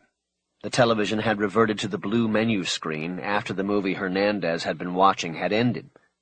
It cast enough light into the room that she decided she would not need to use the goggles. Cassie could see the shape of Hernandez's great round body slowly rising and falling in the blue light. His snoring was deep and resonant. Cassie wondered if he was married, and if his wife could even sleep in the same room with him.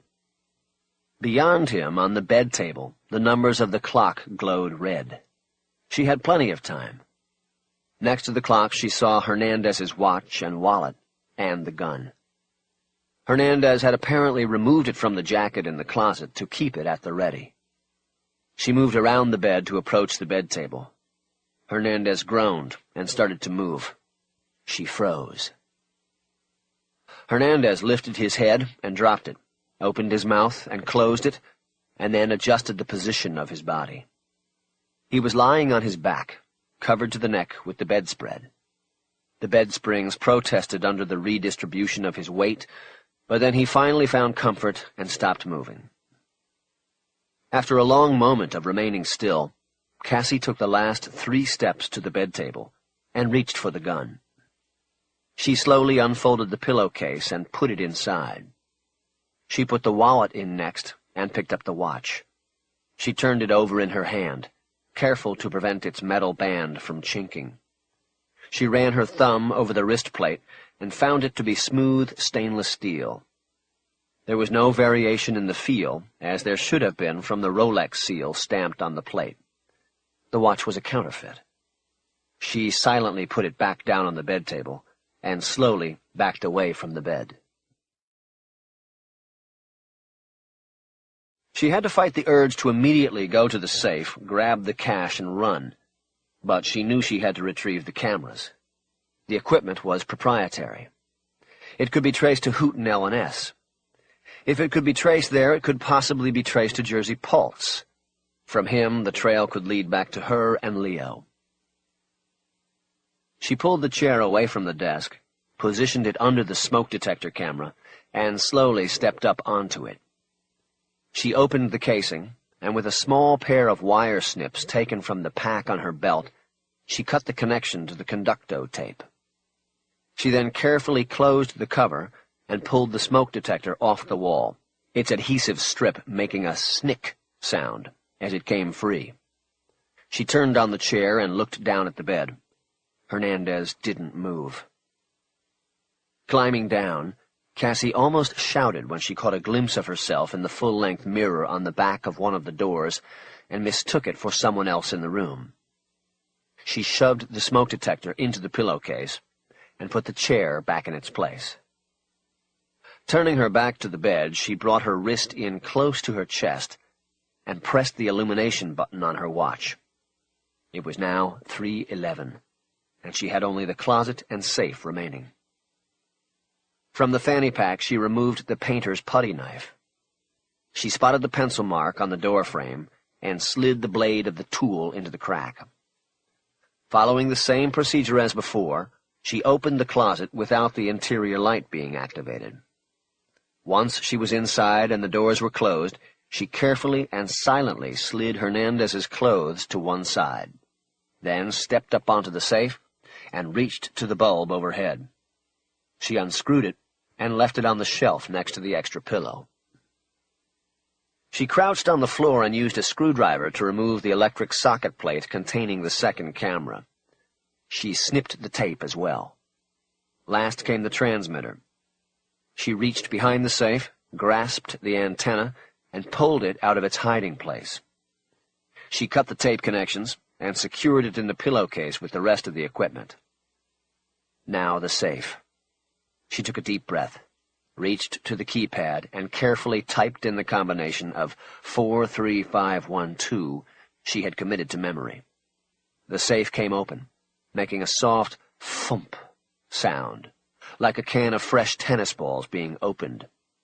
She froze and waited, her left ear next to the door slats. Hernandez's snoring continued uninterrupted. Cassie carefully pulled the safe's door open all the way, then shifted her position so that her body mass was between the opening and the bedroom behind her. She took the small penlight from the pack and reached into the safe before turning it on. The light illuminated the thick stack of currency she had watched Hernandez put together. Next to the money was a keychain with 4 keys on it, and nothing else. Cassie flicked the light out and sat still for a moment thinking about this. Where were the contents of the briefcase?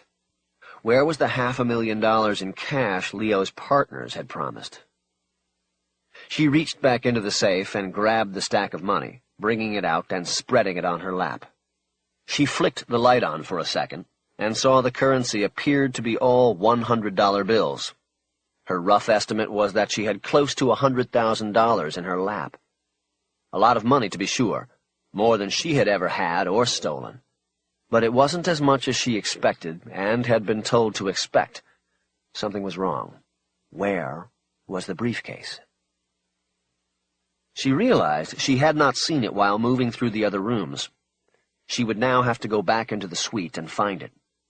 Perhaps Hernandez had grown lazy and decided not to open the case and transfer its contents to the closet safe. Perhaps with his gun and his door alarm, he believed he and the case were safe. Cassie put the stack of cash into the pillowcase, closed the safe, and stood up. She carefully wrapped the loose end of the pillowcase around her right hand, drawing it tight so that the contents would not rustle against each other. She pushed open the right door and was stepping out of the closet when the phone on the bed table rang.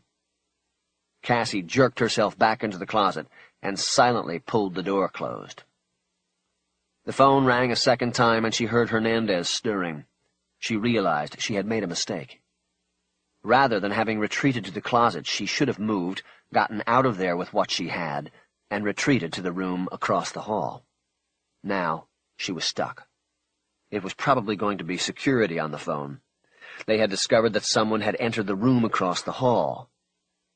The bed springs sighed as Hernandez moved on the bed. He answered the phone on the fourth ring. "Hello?" he said, with a scratchy voice. Cassie just closed her eyes and listened. She was helpless. "The fuck you doing?" Hernandez said angrily. "What time is it?" Cassie opened her eyes. She remembered the gun and wallet. If Hernandez put on the light, he would surely see them missing, and then come directly to the closet to check the safe. 3 hours difference, you moron! Cassie reached into the pack and wrapped her fingers around the stun gun. While it was still inside the pack, she switched it on, then carefully and quietly pulled it out. She realized as soon as she had it out that the red light indicating that the device was on was not on. She flicked the switch off and on again, but didn't get the light. The device was dead. She realized she hadn't turned it off after hiding it in her backpack for her meeting with Jersey Paltz.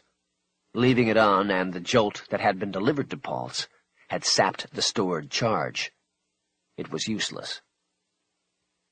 She looked through the door slats, and in the blue light saw the hulking form of Hernandez sitting on the side of the bed.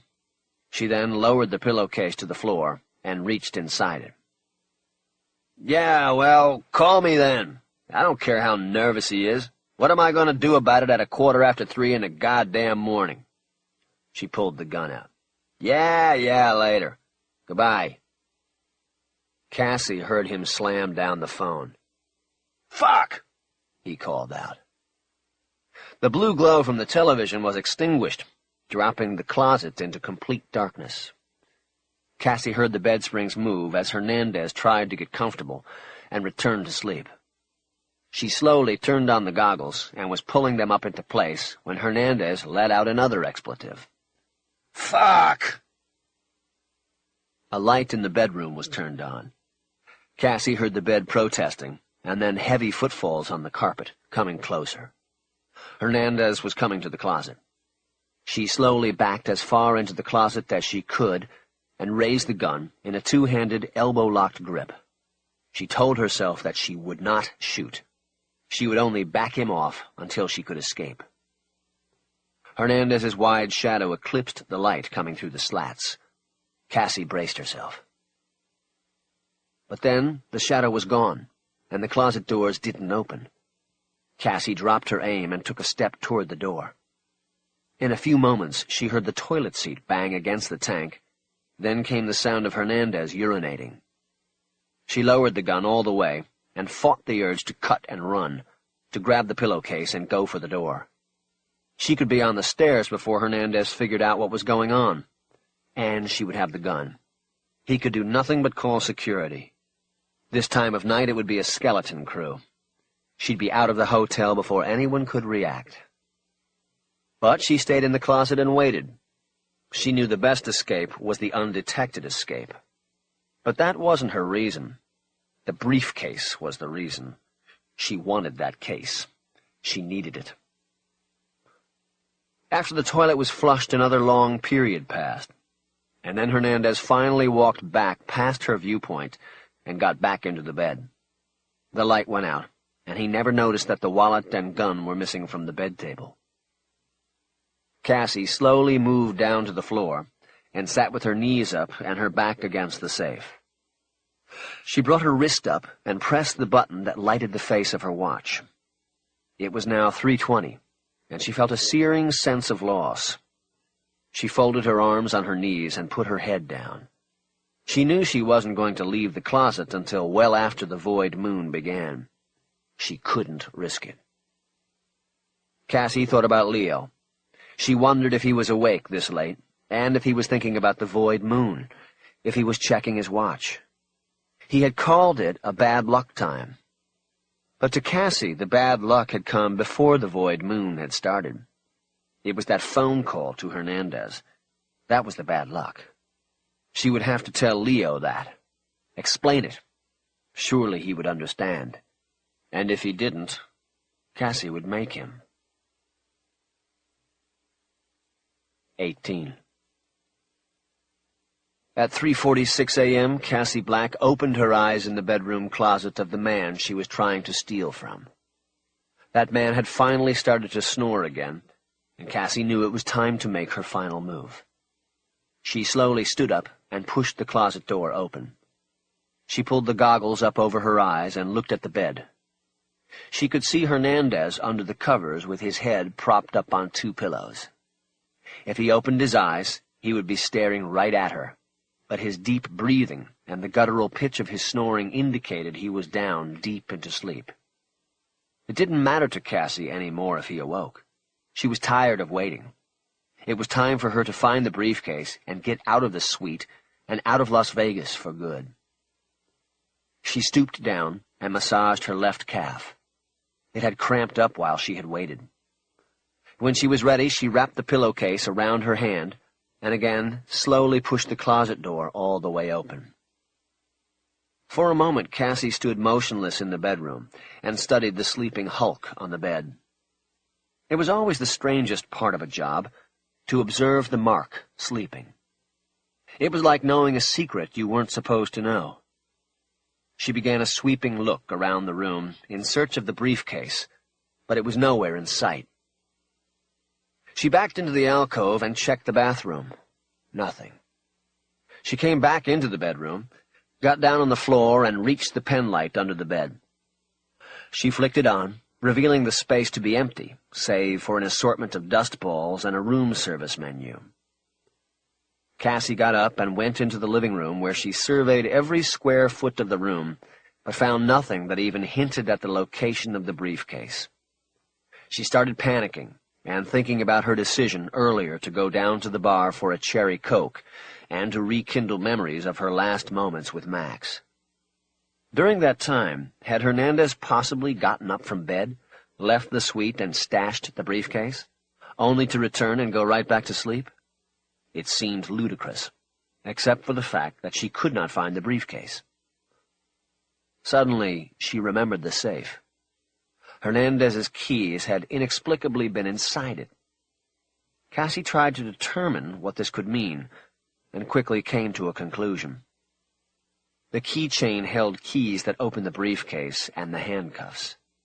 To put those keys in the safe, rather than to take measures safeguarding the case and its contents, would only be done if those measures had been taken in some other way. If Hernandez had not left the suite, how else other than use of the safe could he safeguard the case? Cassie moved back into the bedroom and surveyed the bed.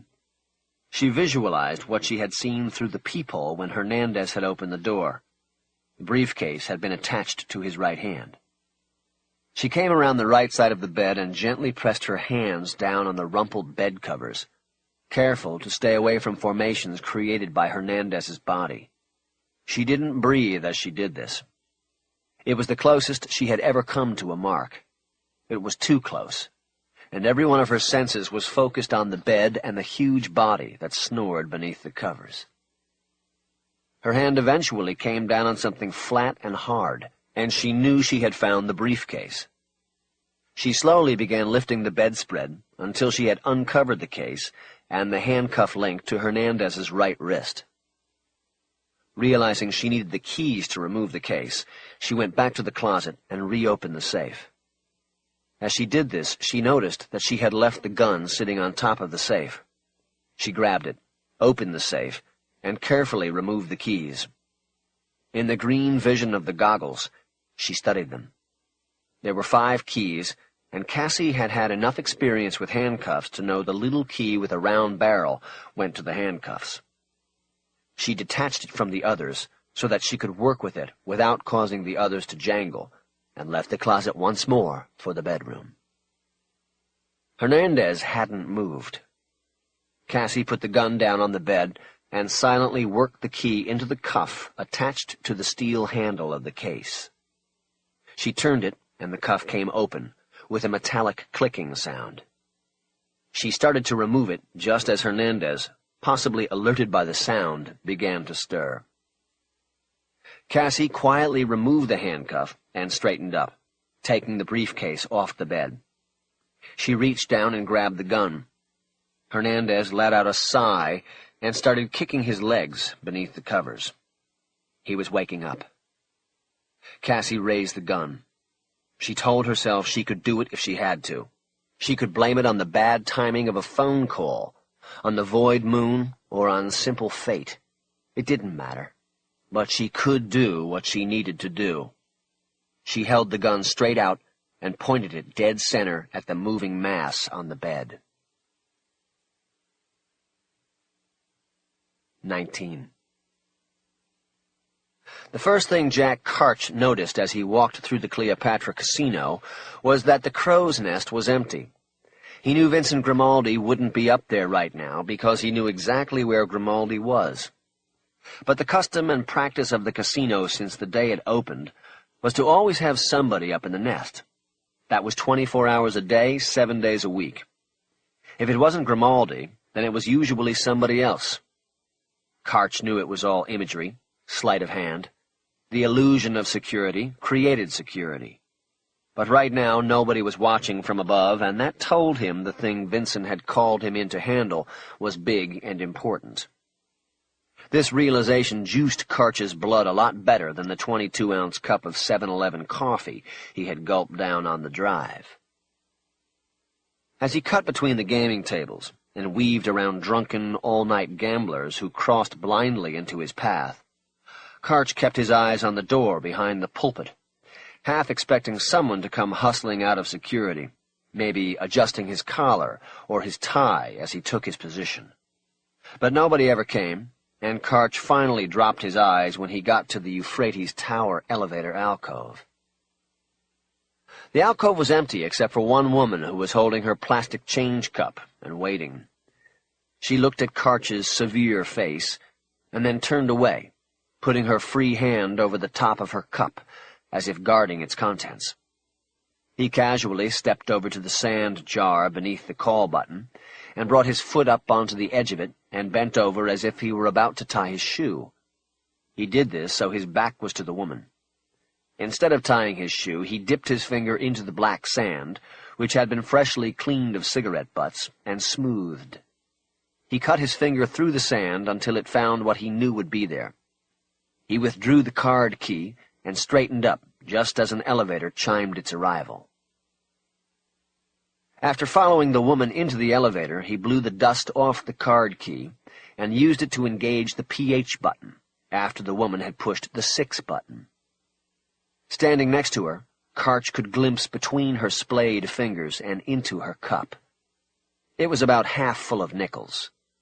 She was the smallest of the small-timers, and either didn't want him to know it, or she actually thought there was something suspicious about him. She was about his age with big hair. He guessed she had come to Las Vegas from somewhere in the South. She stood with her face cast downward, but he knew she was keeping an eye on his reflection in the polished wood veneer of the door. Karch knew he had the kind of face that made people wary. His nose and chin were sharply drawn. His skin was always sallow, despite a life beneath the desert sun, and his hair was as black as a limousine. These features all took a back seat to his eyes. They were the color of puddle ice, and looked just as dead. Karch reached into his pocket and pulled out his smokes. Holding the 4 fingers of his right hand together as a blind to the reflection, he shook 2 cigarettes out, palming one while passing the second to his left hand. He half expected her to protest the very sight of a cigarette, but she said nothing. He then expertly performed the ear-to-mouth trick his father had taught him so many years ago. Holding the second cigarette at the end of all 4 fingers and thumb of his left hand, he created the illusion of pushing the cigarette into his ear and then using his right hand to pull it out of his mouth and into place between his lips. He watched her reflection and could tell she had seen the gag. She turned slightly, as if she were about to say something, but then caught herself. The door opened, and she stepped out on 6. As she turned to the left to leave the alcove and the elevator doors began to close, Karch called out to her. "Made you look." He then laughed to himself as the doors closed on his vision of the woman turning back toward him. Next time take your nickels to Branson, he said, after the elevator began its ascent again. Karch shook his head. The Clio had once had such promise. Now it was the destination of the nickel-and-dimers, a place where the carpets were worn thin and the pool was crowded with men wearing sandals and black socks. One more time he wondered what he was doing, how and why he had ever sold out to Vincent Grimaldi. 10 seconds later, he stepped out on the 20th floor. He stepped into the hallway and found it empty, except for a room service cart somebody had shoved into the hallway. It smelled rancid as Karch walked around it and headed down the hallway to the right. He looked up at the first door he passed and saw it was 2001. He remembered that room from a long time before. It was in that room that he had made his first play to Vincent Grimaldi. It seemed to Karch to have been so long ago, and so the memory annoyed him. How far had he come since then? Not far, he knew. Not far at all. Perhaps he, too, was a nickel-and-dimer in a nickel-and-dime palace. His thoughts jumped to the empty pulpit down in the casino, and he imagined what the view of the gaming room was like from there. He came to room 2014 and used the card key to open the door. As he stepped in, he saw Vincent Grimaldi standing at the floor-to-ceiling window of the suite's sitting room. He seemed to be staring out across the city and out toward the expanse of desert lying before the chocolate-brown mountains that edged the horizon. It was a clear, bright day out there. Grimaldi apparently had not heard Karch's entry and did not turn around. Karch came down the entrance hallway and into the suite. He noticed the bedroom doors were closed. The place smelled of old cigars, disinfectant, and something else. He tried to place it, and then his heart moved up a gear. Burned gunpowder. Maybe Vincent really needed him this time. "Vincent?" Grimaldi turned away from the window. He was a short man with a harsh and over-tanned V-shaped face, where the skin looked as though it had been stretched too tight across the cheekbones. His iron-gray hair was slicked back perfectly, and he wore an impeccable Hugo Boss suit. He always dressed as though the casino and hotel he ran was the Mirage. But he was the Mirage. The Cleopatra was second tier, moving toward the third. Its location on the Strip was the only thing stopping that for the moment. But there was no doubt that Grimaldi was the captain of an old river barge in a sea of new luxury liners with names like Bellagio, Mandalay Bay, and the Venetian. "Jack, I didn't hear you. Where you been?" Karch ignored the question. He looked at his watch. It was 8:10. Only 40 minutes since he had gotten Grimaldi's page with the 911 emergency code added at the end. 40 minutes wasn't bad, especially in light of Grimaldi's refusal to tell him what the problem was over the phone. "What's up?" "What's up is that we have a big fucking problem here." He stepped over and held his hand out for the card key Karch still held in his hand. Karch gave him the key and thought about lighting his cigarette, but decided to wait. "You indicated that on the phone, Vincent. Now I'm here. What am I supposed to do? Guess what the problem is, or are you finally going to tell me?" "No, Jack, I'll show you. Check it out." He pointed to the bedroom doors with his chin. It was a typical gesture with Grimaldi, who always employed an economy of physical movement as well as words. Karch looked at him a moment, awaiting further explanation, but none came. He turned and went to the bedroom door. He opened it and stepped into the room. The bedroom was dark, save for a slice of sunlight that cut through the inch-wide break in the closed curtains. The light cut diagonally across the bed, where the body of an overweight man lay face up. The dead man's right eye was gone, obliterated when a bullet was fired almost point-blank through the socket and into his brain. The wood headboard and wall behind the bed was splattered with blood and whitish-gray brain matter. 6 inches above the headboard, there was a bullet hole in the wall. Karch came around the front of the bed and looked down, studying the corpse. The dead man was wearing a white T-shirt and a pair of pale blue boxer shorts. Karch saw that a pair of handcuffs had been attached to his right wrist, both cuffs around the same wrist. Also on the bed, a handgun was lying between the dead man's legs. Karch bent down and studied it. It was a Smith & Wesson 9mm with a satin finish. Grimaldi came to the bedroom doorway, but didn't come in. "Who found him?" Karch asked, his eyes still on the corpse. "Me." Karch looked over, his eyebrows raised. He expected the answer to be that a maid had found the body, though it seemed kind of early for that. Still, not the director of casino operations. That was out of left field. Grimaldi picked up on the vibe and offered an explanation. "I had a 7 a.m. breakfast with him. Rather, I was supposed to have one. When he didn't come down, I called. When he didn't answer, I checked. This is what I found. I called you." Now things were getting curious, Karch thought. "Who was he, Vincent?" "Just a courier, from Miami.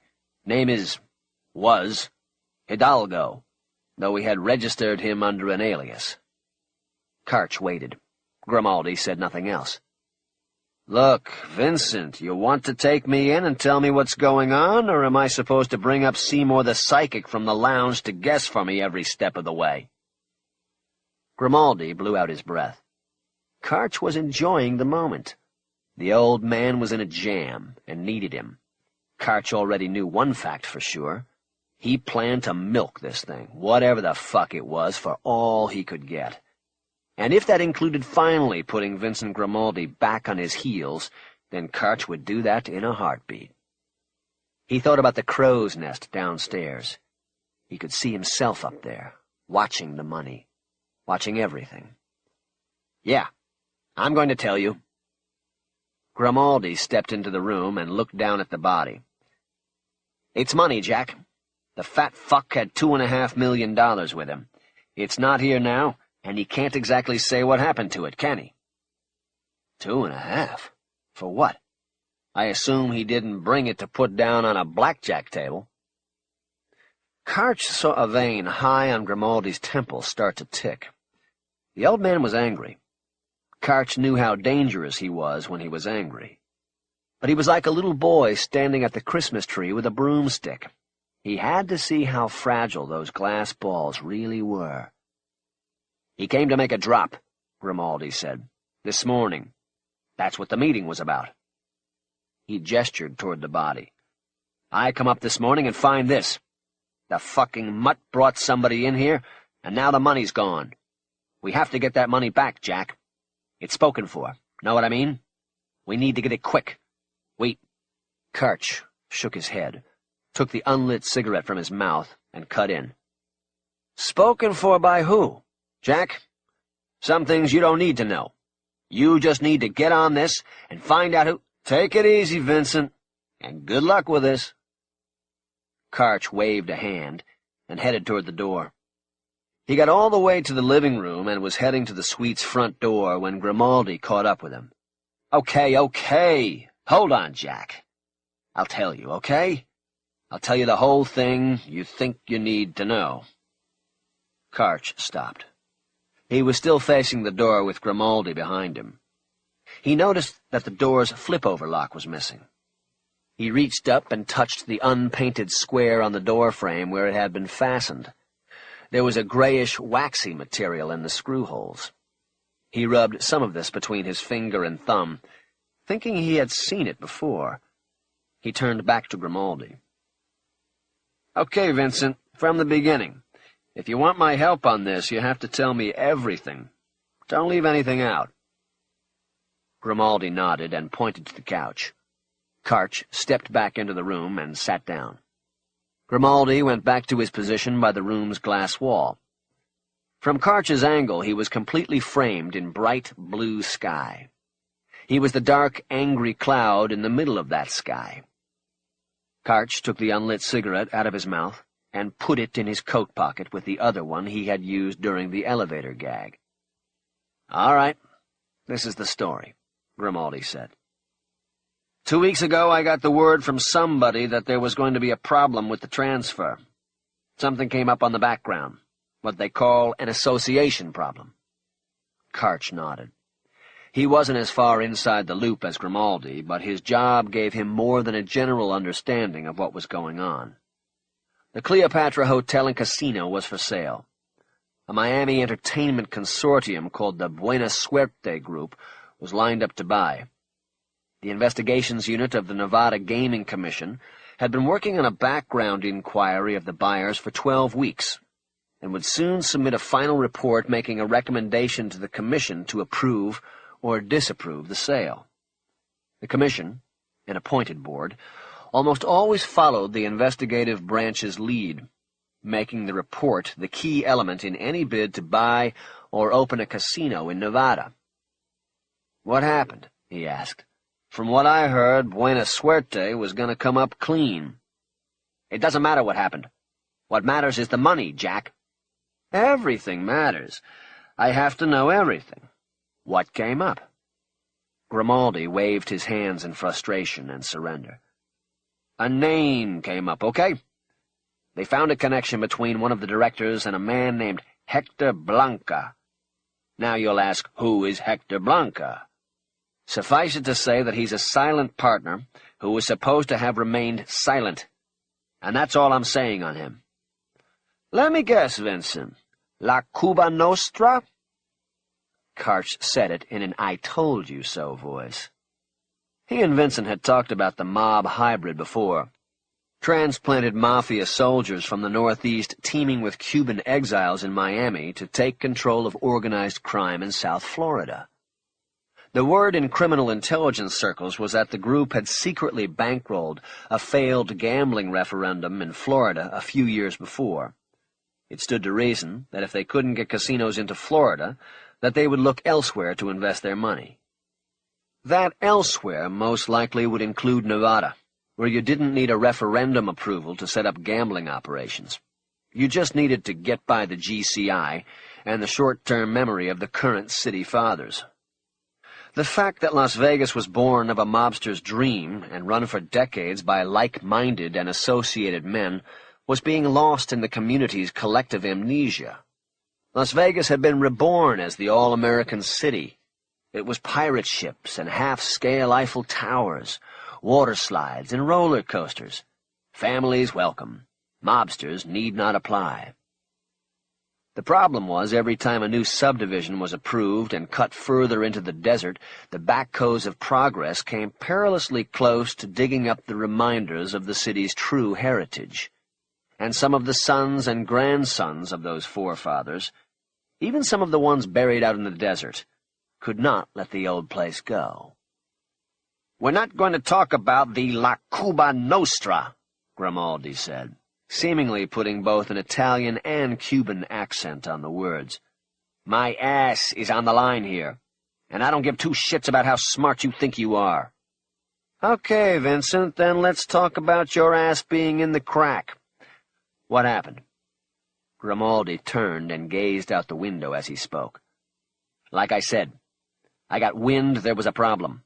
It was brought to my attention, and I was informed that the problem could go away, could be cleaned up, for the right price." "Why you?" "Why me? Because I had the connection. You might not think I'm worth a shit, Jack, but I've been working the city for 45 years. I was already here a lifetime before your old man got his first gig. I've seen a lot. I know a lot." He glanced over his shoulder and looked pointedly at Karch as he said the last sentence. Karch took it as a reminder of what Grimaldi knew about him. Karch looked away and immediately wished he hadn't. "Okay, Vincent, how much was this little cleaning operation going to cost?" $5 million. 2.5 up front, the rest after the commission vote. "And I guess you stepping in and brokering the deal was going to solidify your position here under the new ownership?" "Something like that, Jack. It would have solidified yours, too. Anybody with me would be along for the ride. I was going to get kicked up to GM. I would have been able to pick my own man in casino ops, put whoever I wanted up in the nest." "What about Hector Blanca? He'd won his own man up there." Doesn't matter.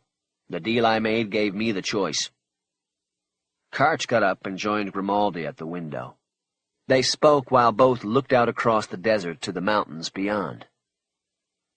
So the guy on the bed, Hidalgo, came out here with payment number 1 and got ripped off. It sounds like their problem, Vincent. Not yours. Not ours. Grimaldi responded in an even tone. His words were measured, severe. The histrionics were gone, and Karch knew this was when he was most dangerous, like a dog with a broken tail. You try to pet him, and you still might get your hand bitten off. It is my problem, and that makes it yours, Grimaldi said. I set up the transaction. The second that Hidalgo stepped off the plane at McCarran, he and the money were in my care. That's the way Miami looks at it, so it's my ass that is on the line. Karch raised his eyebrows. You already told Miami about this? I talked to Miami right before I called you. Not an enjoyable call to make, but the picture was made real clear to me. The courier is no great loss, but the money, that's different. They're holding me responsible for it. He paused for a moment, and when he began again there was a note of desperation, and maybe even pleading in his voice. It was a small note, but it was there. It was a tone Karch had never heard coming from Vincent Grimaldi in the many years they had known each other. I have to get the money back, Jack. The GCI report goes to the printer on Tuesday. After that, it's too late to change. I have to get the money back and make the payment, or the sale goes down the toilet. That happens, and Miami will be sending people out. He used his chin again to point, this time out toward the desert. That's where they'll take me. Out with the rest of them who didn't go the distance in this town, breathing sand. Grimaldi shook his head once, a quick, tight back and forth. I'm 63 years old, Jack. 45 fucking years in this town, and that's what I'll get. Karch let a delicious 10 seconds slide by before responding. We can't let that happen, Vincent. We won't. Grimaldi nodded, and his mouth turned up into a humorless smile. Good old Jack of Spades. I knew I could count on you. 20. Karch began with the body, studying its position and the pattern of blood spatter on the headboard and wall. The fat man had obviously been sitting upright on the bed when he took the bullet. The shooter had been standing at the foot of the bed. A lefty, he said. What? Grimaldi asked. The shooter. He was left-handed, most likely. He stood in the position the shooter would have stood and extended his left arm. He nodded. It was likely that if Hidalgo had been hit in the right eye by a bullet from a gun held by someone facing him, then that person held the gun in their left hand. His eyes traveled up from the body to the headboard and wall.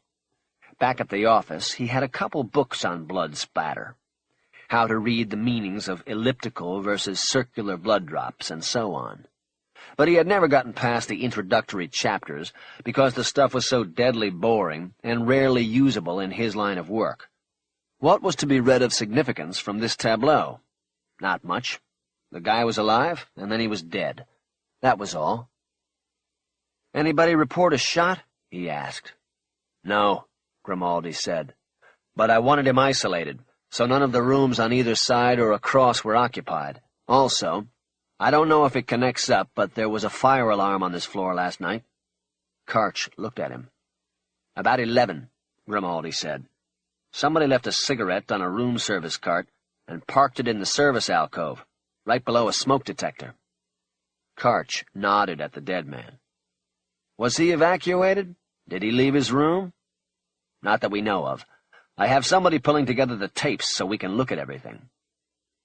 Karch nodded, but was unsure how the fire alarm could have played into things. He looked at the body again. I think what you have here is a half-assed attempt to make this look like a suicide. But this was no suicide. This was a fucking rip-off. I know, Vincent, I know. Listen to me. I said an attempt to make it look that way. A lousy attempt at that. Just listen to me before you start going off." He decided to discontinue his running commentary. He'd let Grimaldi figure out things for himself. What bothered him most about the scene were the handcuffs. He didn't understand why they weren't removed. "Vincent, I take it you searched this place top and bottom for the money?" "Yes, it's gone. The case, too." "What about his keys?" "Keys?" "Keys." He pointed to the dead man's wrist with the 2 cuffs on it.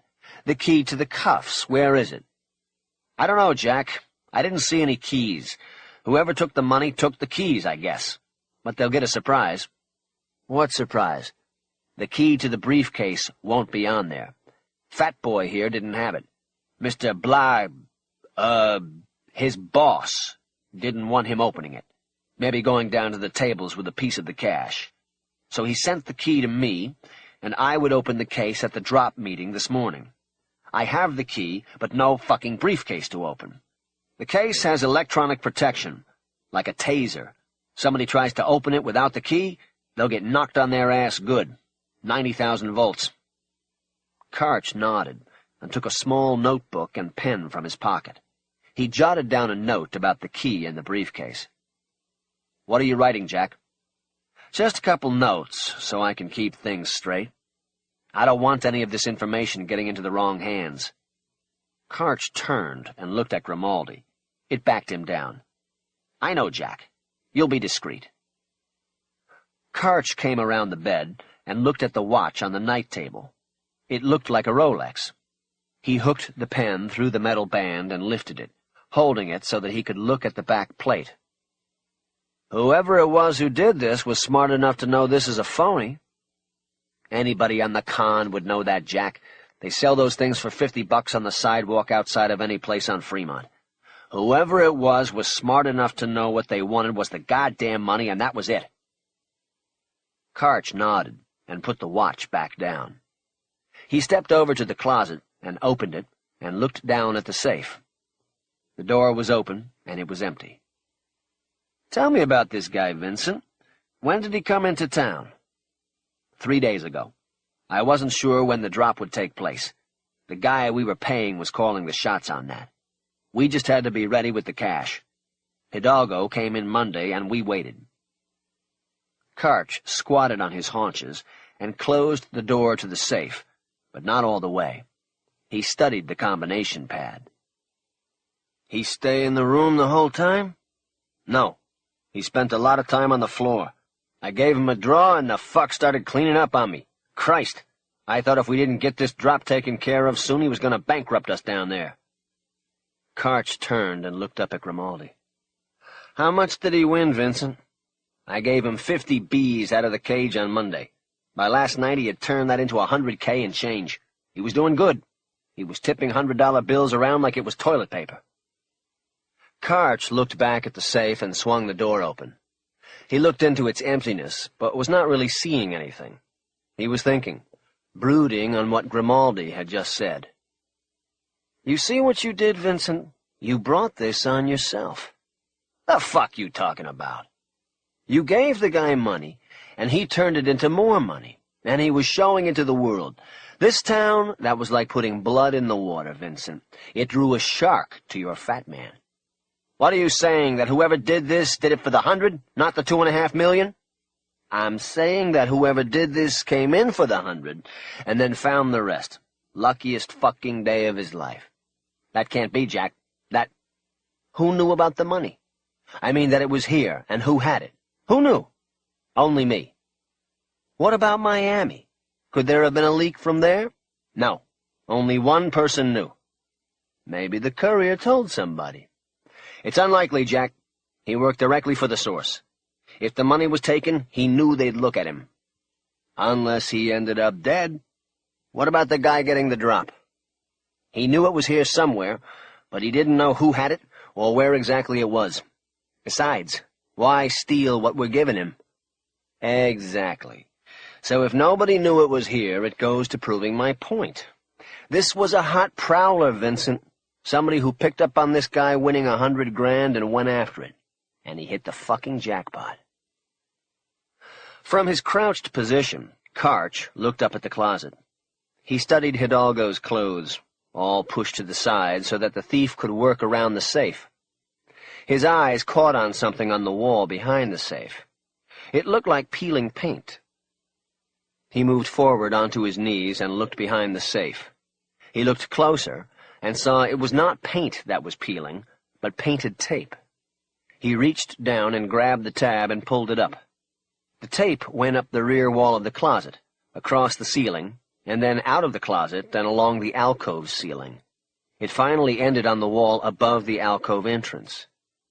"What the fuck is that?" Grimaldi asked. "Conducting tape. This was a pro who did this, Vincent. He was watching this guy." "You mean cameras?" Karch nodded and returned to the closet. He scanned the ceiling again, and then the walls. He saw the small drill hole on the right-hand wall and found more tape. He pulled it off the wall, and it led to the rear of the safe. 2 cameras, one in the room to watch the mark, the other right here to pick up the combo. This was good. I haven't heard about anybody using cameras since that last time, Max Freeling. Karch looked at Grimaldi. "I haven't either. But we know that old Max didn't do this, don't we?" "You're right about that." Karch left the closet and went back through the suite, his eyes scanning the ceiling and upper walls. He came to the front door and opened it. He squatted down again and studied the locking mechanism. "What about prints?" Grimaldi said from behind.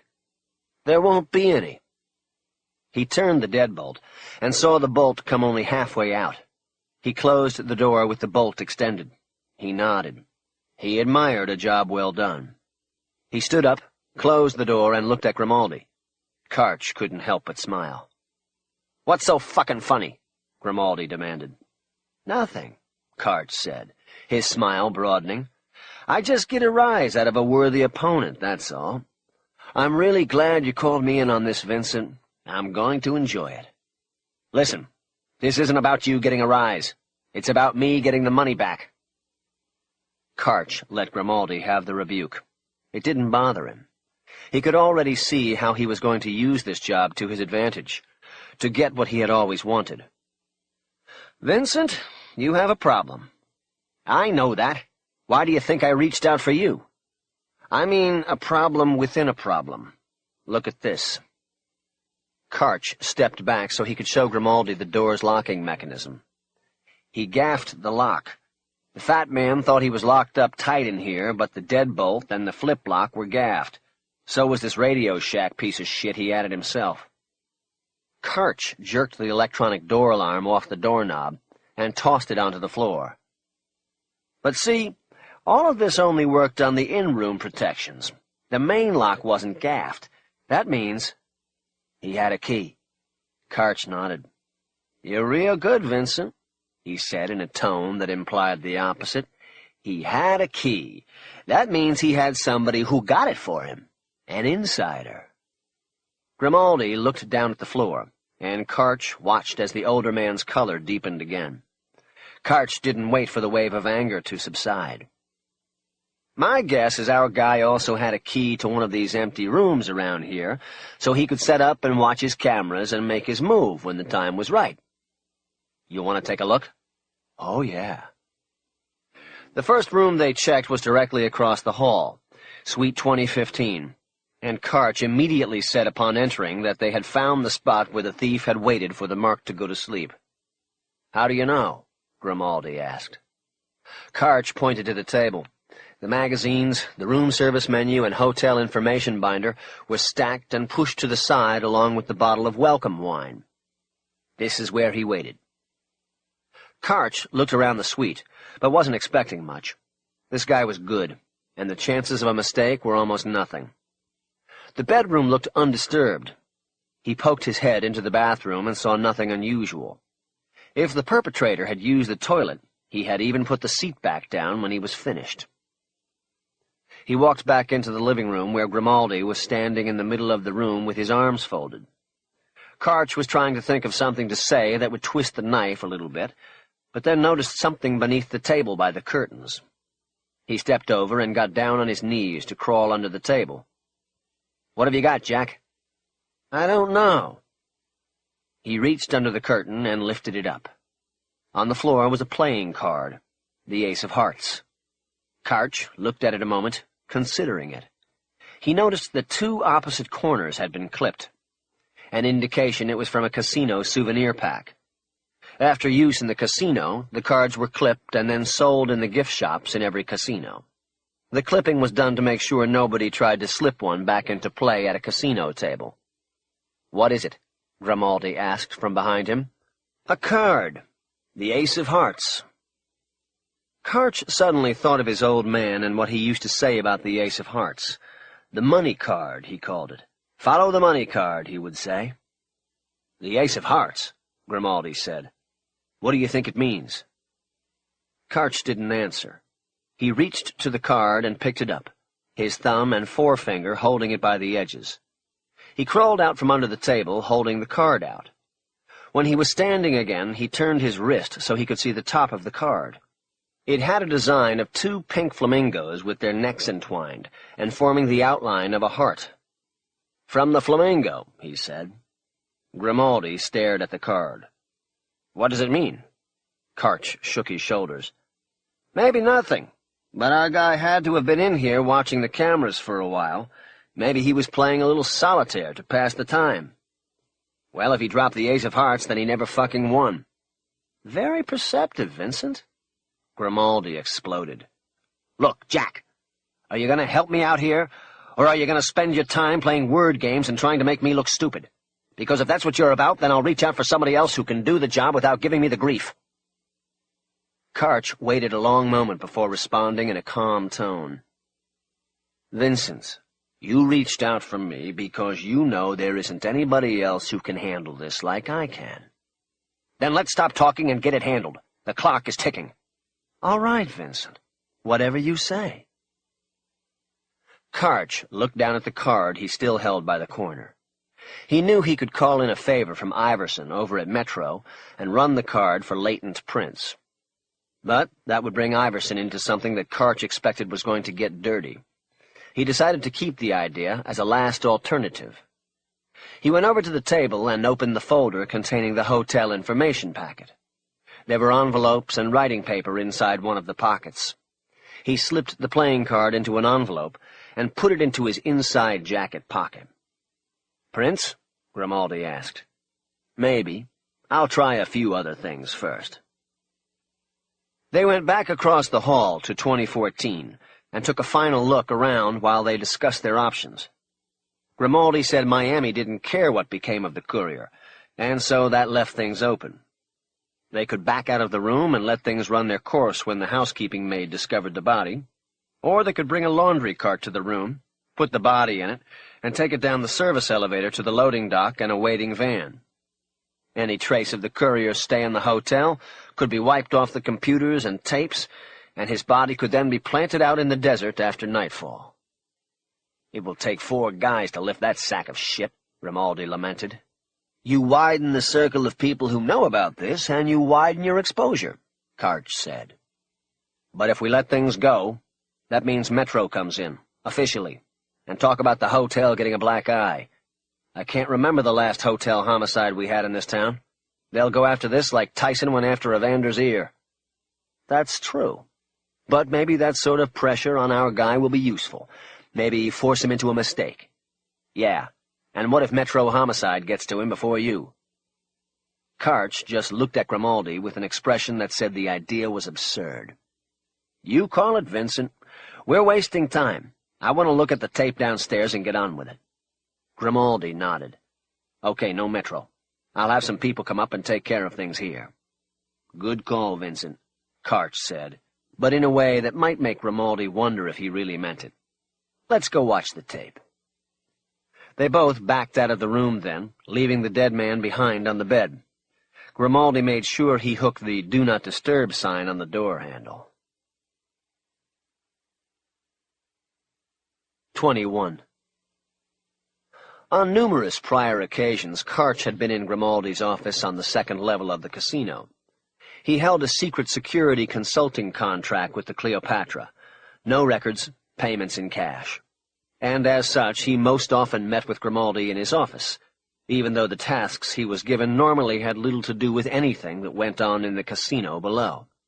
Karch was most often involved in what Grimaldi liked to call ancillary security issues and problems. Karch liked his outside status all right.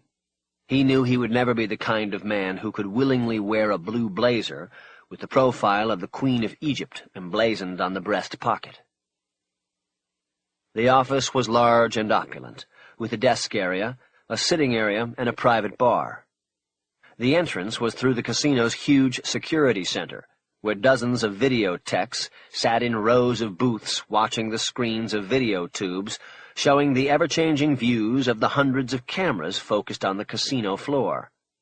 This room was dimly lit, and never warmer than 65 degrees because of the delicate electronics. Most of the techs wore sweaters beneath their standard blue blazers. In Las Vegas, when you saw somebody wearing a sweater to work in the summer, you knew he worked inside, watching tubes all day. One wall of Grimaldi's office had windows looking out into the security center. Another wall had windows viewing the casino. And located directly behind Grimaldi's desk was the door leading out to the crow's nest. It could only be reached through Grimaldi's office, and he had never once invited Karch out for a view of the casino floor.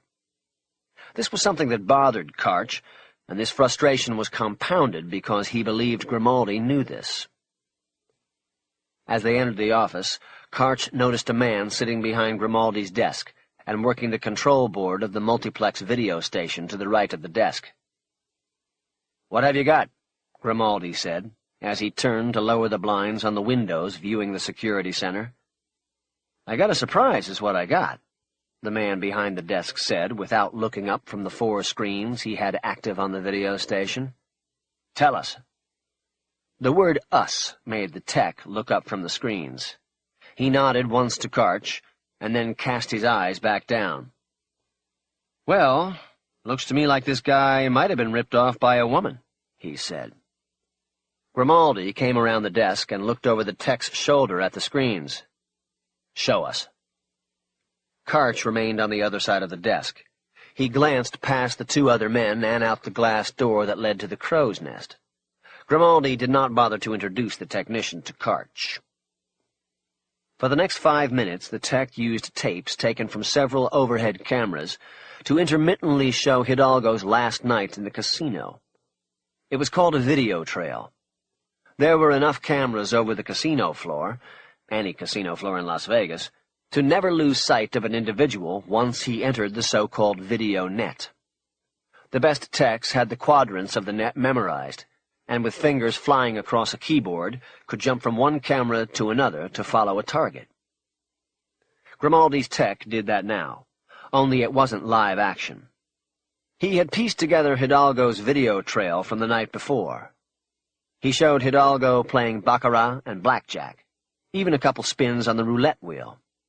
Whatever game he was playing, he seemed to do it with a minimum of conversation with fellow players and casino employees. Finally, when the counter showed the time on the tape to be 10:38 p.m., they watched as Hidalgo headed to the VIP desk and retrieved the brushed aluminum briefcase from the vault. He was met at the desk by a security escort, who then walked with him to the elevators. "Who's the escort?" Karch asked. "His name's Martin," Grimaldi said. "He's a shift supervisor. Been here a couple of years, coming over from the Nugget. I had him escorting the fat man all week." "We'll have to talk to him." "I don't know what it will get you, but it will be no problem." The tech pointed to a new screen where Hidalgo's trail continued. It showed the fat man and the blue-blazered Martin step onto an elevator. Hidalgo took his card key from his pocket, and Martin took it and plugged it into the control panel before hitting the penthouse button. Though the tape did not have audio, it was clear that the 2 men were not speaking. "And that's the last we see of him," the tech said. "No hallway cameras, right?" Karch said. "Nope. We lose him once he's off the elevator in the penthouse." "What about when the fire alarm went off later?" Grimaldi asked. "Any sign of him then?" "Nope," the tech said. "I checked all elevator and stairwell cams. He didn't evacuate—" "Wait a minute," Karch suddenly said. "Go back. Back the elevator tape up." The tech looked at Grimaldi, who nodded. He backed the tape up until Karch said he had gone far enough, and then replayed it. They watched silently. It was clear Martin said something to Hidalgo, who then reached into his pocket and produced his card key. Martin then used it to engage the penthouse button. "Vincent, you said Martin's a shift super?" "Right. Wouldn't he have a key to the penthouse?" Grimaldi was silent for a moment as he computed what they had just seen on the tape and the meaning of Karch's question. Son of a bitch. He used Hidalgo's card when he could have used his own. Because maybe he didn't have his on him. Because maybe he gave it— "Where's this woman you're talking about?" The tech hit some memory codes, and the tape on one of the screens reversed to a preset point. On the screen was a wide view of the baccarat salon. One table was in use, and Hidalgo was the only player. Using a roller ball built into the console, the tech moved the image forward a few frames at a time. He pointed to the bottom of the screen, his finger tapping it just below the image of a woman leaning on the railing that separated the salon from the rest of the casino. "Her," he said. "What about her?" Grimaldi asked. "She's trying not to show it, but she's watching him." He continued to move the roller, and the image moved forward. The three men watched the screen in silence. The woman on the screen appeared to be resting, or maybe waiting for someone. She had a small backpack over one shoulder and a black duffel bag gripped in one hand.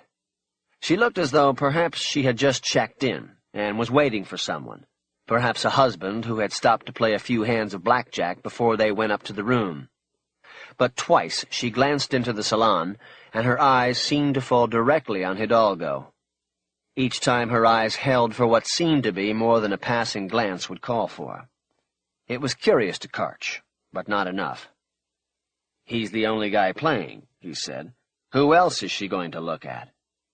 "That's true, but I put her trail together, too." He ejected a tape from the console and put another one in. Grimaldi came up closer behind him to look at the screen. Karch put his hands flat on Grimaldi's desk and leaned over for a better view. The tape showed the woman with the two bags enter the casino at 8 p.m., and proceed to the VIP desk, where she was given an envelope. "That's got to be the key," Grimaldi said. "Martin's fucking key." Karch was thinking the same thing, but did not say as much. He was also thinking the dark flowing curls that framed, and concealed, the woman's face had to be a wig. He watched as she huddled against a phone in the lobby and probably opened the envelope away from any camera's view. She then turned and started moving toward the casino floor. She moved without hesitation, with a strong purpose. The bags she carried appeared heavy, but she held them steady. The video trail followed her through the casino and onto an elevator in the Euphrates Tower. "She was damn good," the tech said. "Never looked up once. We've got nothing. That hat and that hair, she might as well have been walking under an umbrella." Karch smiled as he watched. The tech was right. She was good, and already knowing what she had done upstairs, Karch found himself enthralled by the woman on the video screen. She was disguised, but he was able to draw a sense of her from the videotape. Young, maybe early 30s. The skin beneath her chin taut, the jawline beneath the brim of the hat set with determination. No earrings, no rings or other jewelry that he could see. No distractions. Nothing but drive toward her goal. Karch wished he could see her eyes because he knew they'd be something to see. On the screen, the woman in the elevator used a card key from her back pocket to engage the penthouse button. "There's the key, all right," Grimaldi said. Karch wished he would shut up and just observe, but didn't say anything. "Okay," the tech said, while typing in a new command on the keyboard. "So she gets off the elevator on 20, but then we see her 2 more times. Twice? Grimaldi said. Yes, sir. First time she came back down to meet somebody, but they never showed up. He pointed at the screen, and the video trail continued. The three men watched silently as video snippets showed her move through the casino to the lounge, pick an empty table, and order from a waitress. The trail jumped in time 12 minutes, and showed the woman sitting alone, but with 2 drinks on the table. "What the fuck?" Grimaldi said. "I thought you said nobody showed." "Nobody did," the tech said. "She ordered the drinks, but nobody ever came." "Let's just watch, okay?" Karch said, annoyed by their banter. On the screen, the woman casually glanced around herself as if to make sure no one was watching, and then picked up the glass in front of her. It looked like a Coke to Karch. The woman reached across the small round table, and Karch broke away from his thoughts and looked at Grimaldi. "I'm on it." He glanced once out the door to the crow's nest, and then headed toward the office exit. He stopped at the door. "Vincent, you might want to send somebody back up to the second room up there to check the AC vents." "What for?" "She went up with 2 bags, a backpack, and a gym bag. She came back down with the backpack and the briefcase. Where's the gym bag?" Grimaldi paused for a moment while he thought about this. He smiled, impressed that Karch had picked up on the missing bag. "I'll have it checked. You stay in touch. And remember, Jack of Spades, the clock is ticking." Karch shot him with a finger and went out the door. 22. Karch followed the same route out of the Cleopatra that he had watched the woman take on the video screen a few minutes before. As he wound his way around the tables and circumnavigated the idiots who lazily walked into his path, his mind became preoccupied by thoughts of the woman on the video. She had come close to pulling off a perfect caper. 1 glance too many and too long at the mark while at the baccarat railing. Her only mistake. Otherwise, they'd probably still be scratching their heads. Still, he had to admire her. He was looking forward to the moment he would meet her, and he had no doubt that moment would come. She was good, but he was better. Their time would certainly come. He gruffly pushed by a man in shorts who had slowly shuffled into Karch's path while absent-mindedly looking up through the glass panels of the atrium. "Well, pardon you," he protested as Karch went by. Karch looked back at him without slowing his slide. "Fuck you, dipshit. Go back to losing your money." "Hey!" the man called after him. Karch stopped and turned back toward the man. The man quickly realized he had overstepped and started shuffling away in the opposite direction. Karch watched him go until the man glanced back and their eyes locked. Karch was smiling, letting the man know he had made him run away like a boy. Karch followed the River of Nile hallway to the exit the woman had used, and soon was on the strip, walking toward the Flamingo a block away.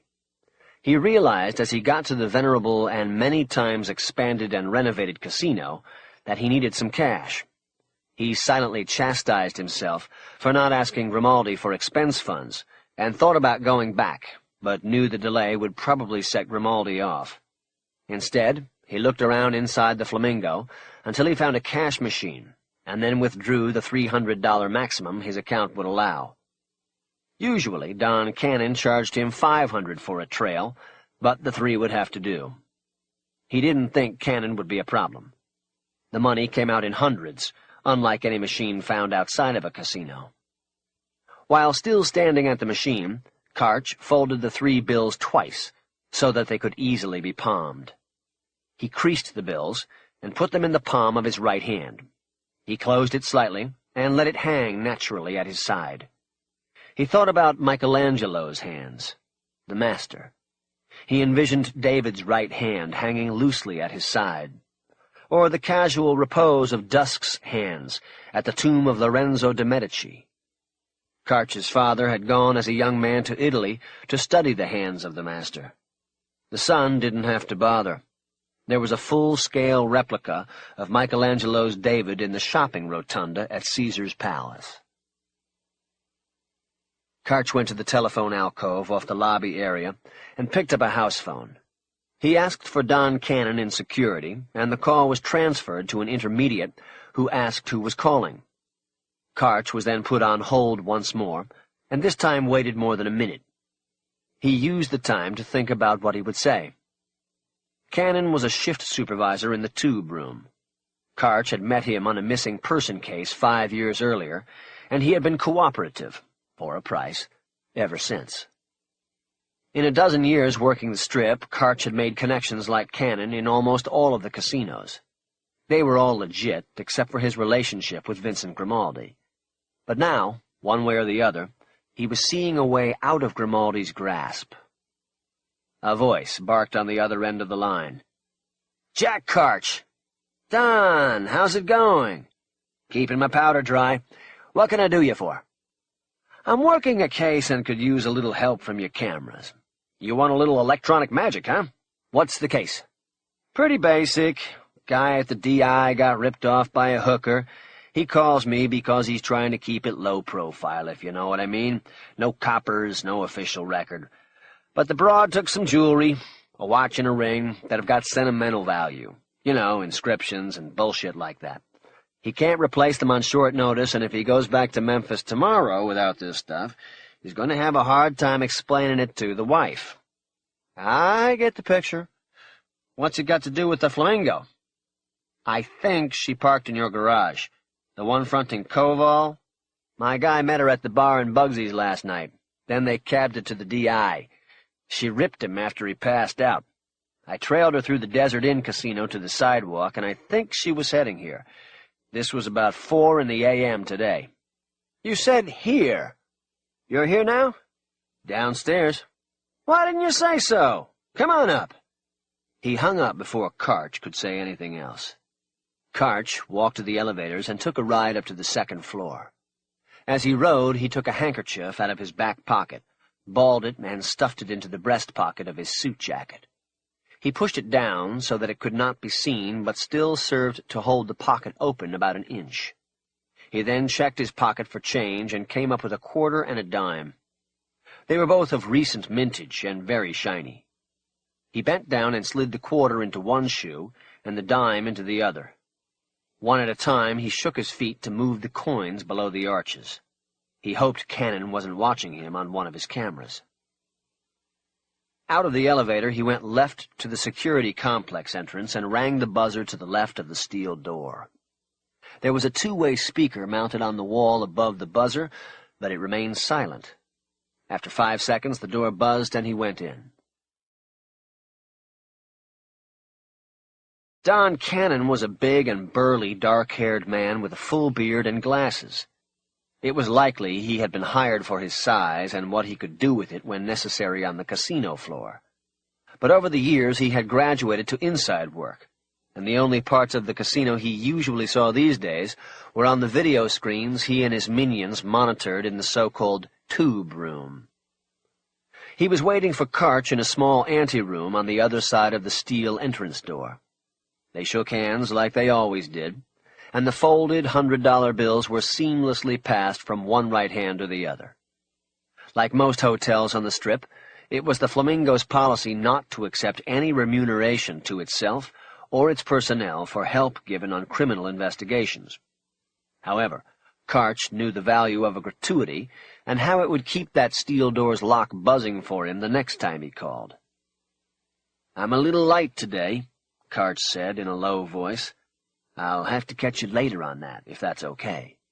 "No problem. I loaded the 4 o'clock chip while you were on the way up. Come on back." Pocketing the currency as he moved, Cannon led Karch into the tube room, which was not unlike the casino security center at the Clio.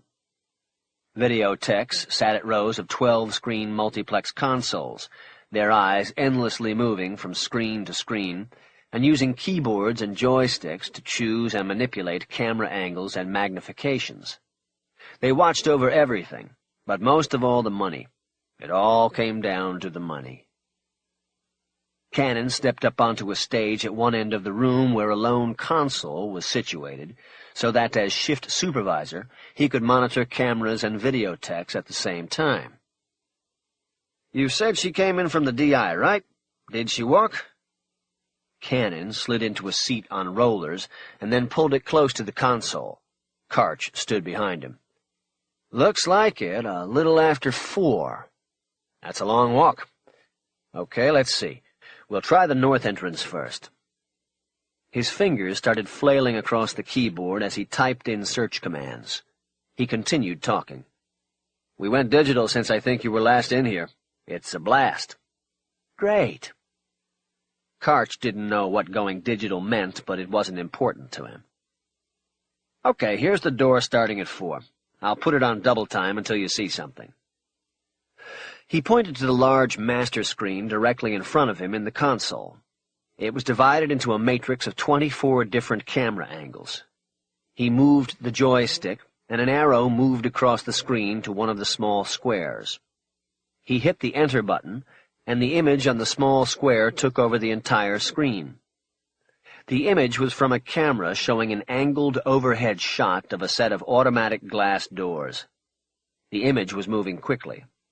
Cars in the distance through the doors sped by, and people passing by on the sidewalk seemed to move at a quick trot. Karch stared intently at the screen and at the figures occasionally entering and leaving through the doors. There, he said, after nearly 3 minutes. I think that was her. Back it up. All right. Cannon moved the digital image backward until the figure that had gone by so quickly reappeared going backwards out the door. There. The image was frozen and then replayed on slow motion. The automatic doors opened, and the woman Karch had watched on the video tubes at the Clio entered, carrying her knapsack and the canvas bag containing the briefcase. That's her. Not bad looking for a hooker. Wonder what she charges. $5 minimum, my guy told me. Cannon whistled. There's your rip-off right there. I don't care what a woman looks like. No piece of ass is worth $5. Karch laughed dutifully. She take the guy's luggage, too? Yeah, but he doesn't care so much about that. He just wants that watch and ring. I don't know. She's holding that one bag like it's got Fort Knox jammed into it. Karch started to perspire. He had hoped Cannon would run the video trail for him without being too interpretive. Well, let's see where she goes, he said, hoping to get Cannon to stop analyzing what he saw and just move through the video. It seemed to work. Cannon grew silent, and he trailed the woman through the matrix of camera angles until she left the casino building through the rear entrance and entered the 8-story self-parking garage at the rear of the property on Koval Street. That's gotta be a wig she's wearing, but even so, she looks new to me, Cannon finally remarked after 5 minutes of silence. If you want, we can check our hooker bin for her. Hooker bin? That's what we call it. We've got most of the working girls in town on computer file. Might be able to come up with a name if we can match your photo. Trouble is, she hasn't so much as looked up a single time. We don't have a clear shot of her so far. And you're not going to get one, Karch thought. Well, let's see what she does and then worry about that after, he said instead. In the garage, the woman took the elevator to the 8th floor. She then walked to a blue, unmarked van that was backed into a space in the corner farthest from the elevator. This time of night, the upper floors of the garage were nearly empty. There was not another vehicle within 20 spaces of the van. No plate, Cannon said. Looks like this girl takes precautions. You sure she's a hooker, Jack? Like I said, she doesn't look all that familiar to me, and besides, most of these girls use drivers. Especially your 500 an hour variety. Karch didn't answer. He was intently watching the screen. The woman opened the driver's door with a key, then loaded in the bags and climbed in. The lights came on as she started the van. Before putting it in gear, the woman reached back and knocked on the partition between the front and the rear cargo area. Karch watched her lips move as she said something. Someone was obviously in the back of the van. Don, show that part again, will you? No problem. Cannon reversed the digital image and showed the woman knocking on the partition again. He froze it, and went through some computer commands in an effort to clean up the picture. He then switched to the rollerball and slowly advanced the recorded image again. "She said something," Cannon said. It looks like maybe, 'How are you doing?' or 'How's it going?' Something like that." "How's it going back there?" Karch said. "Damn, Jack, I think you're right. You're good, man. We could use you up here." "I'd go stir-crazy inside a week. You gonna be able to get a rear shot of the van?" "As soon as she drives out." Cannon went back to the Matrix, now displaying only garage cameras, and followed the van down the 7 levels until it went out the exit to Koval. As it passed through the exit, the van's rear end was recorded by a ground-level camera focused at the average height of a license plate. The van's rear plate was missing as well. "Damn!" Karch cried out, surprised by his own outburst. "Wait a sec," Cannon said. He reversed the image and replayed it in slow motion. He then froze the picture and magnified it. Karch looked at him, and then at the screen, and then finally understood what he was doing. The van's plates were gone, but there was a parking sticker on the left side of the bumper. Cannon expertly moved in on it and expanded it. The larger letters and numbers became almost clear. Karch could see the current year on the sticker and was trying to make out the letters when Cannon whistled. "What?" "It looks like HLS to me." "Me too. What's that?" "That's Hooten Lighting and Supplies. Their logo. You know, the company that makes all of this shit." He indicated the console with his hand. "Okay." Karch didn't know what else to say. The discovery was making the cover story he had told Cannon seem more and more of a stretch. For the first time he realized how cold it was in the tube room. He folded his arms across his chest. "I don't get it," Cannon said. "A hooker driving herself in a van from Hooten's. You sure this, client of yours told it to you straight?" He looked up at Karch, who decided he had to extricate himself from this situation. "Nope, but that's what I'm going to go find out before I take another step on this thing. If the guy's lying, I'm flying. Thanks for your help, Don. I better get back over there to the DI and talk to this guy." "Yeah, it sounds kind of hinky to me. You want to look through the hooker bin anyway? Got some real beauties in there." Karch frowned and shook his head. "Nah, maybe later. Let me talk to this guy first and see what's what. Oh, and I'll catch you later with the rest of what I owe you for the trail." Karch nodded at the video console. "Forget about it. Anyway, looks like I opened more holes for you than I closed. The only thing I want from you is a little sleight of hand. You got something to show me?" Karch went into his act, feigning as though he had been caught off guard by Cannon's request. "Well—" He patted his pockets for change. "You got some change? A quarter or something?" Cannon leaned back in his seat so he could work his hand into his pocket. He finally came up with a palm full of change.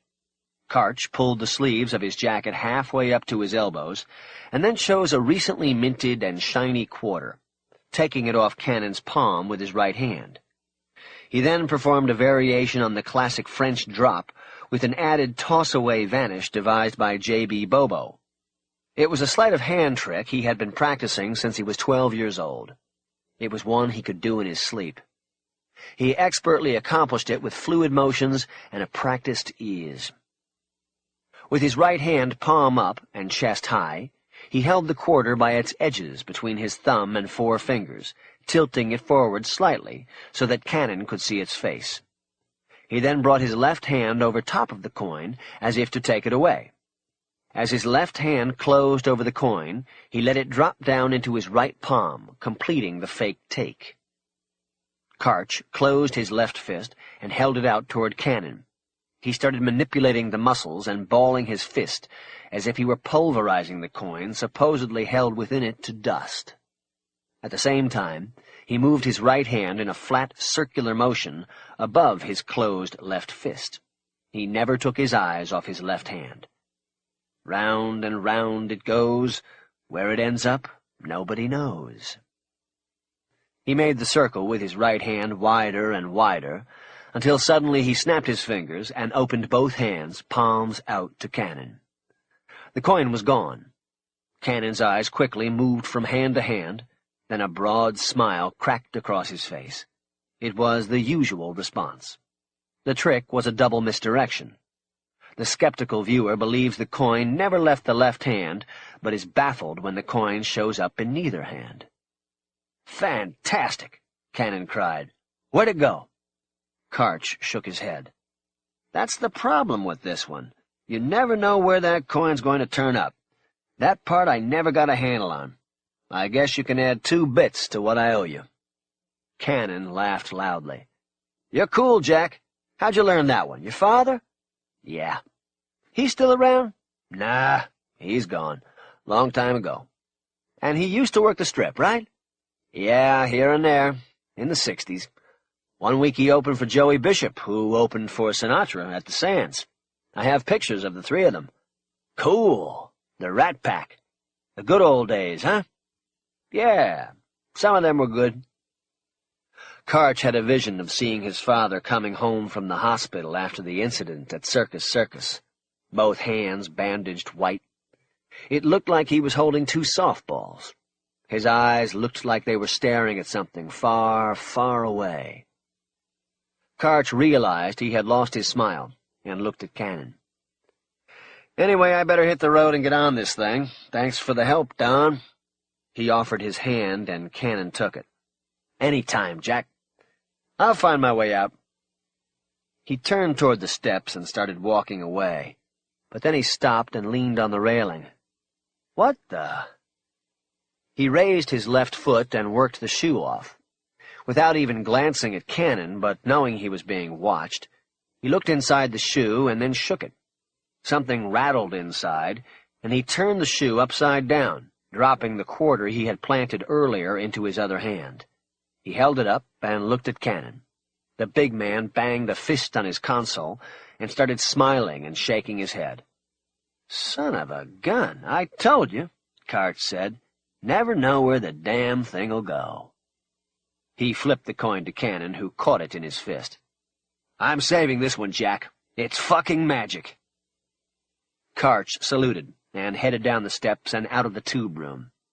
He waited until he was out of the Flamingo and away from the view of Cannon's cameras before reaching into the breast pocket of his suit coat and removing the handkerchief and the quarter he had dropped into it while circling his hand during the trick.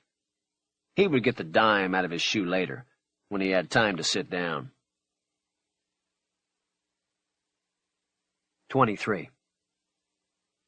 90 minutes later, Karch was standing outside the fenced employee lot of Hooten's Lighting and Supplies with a cell phone in his hand.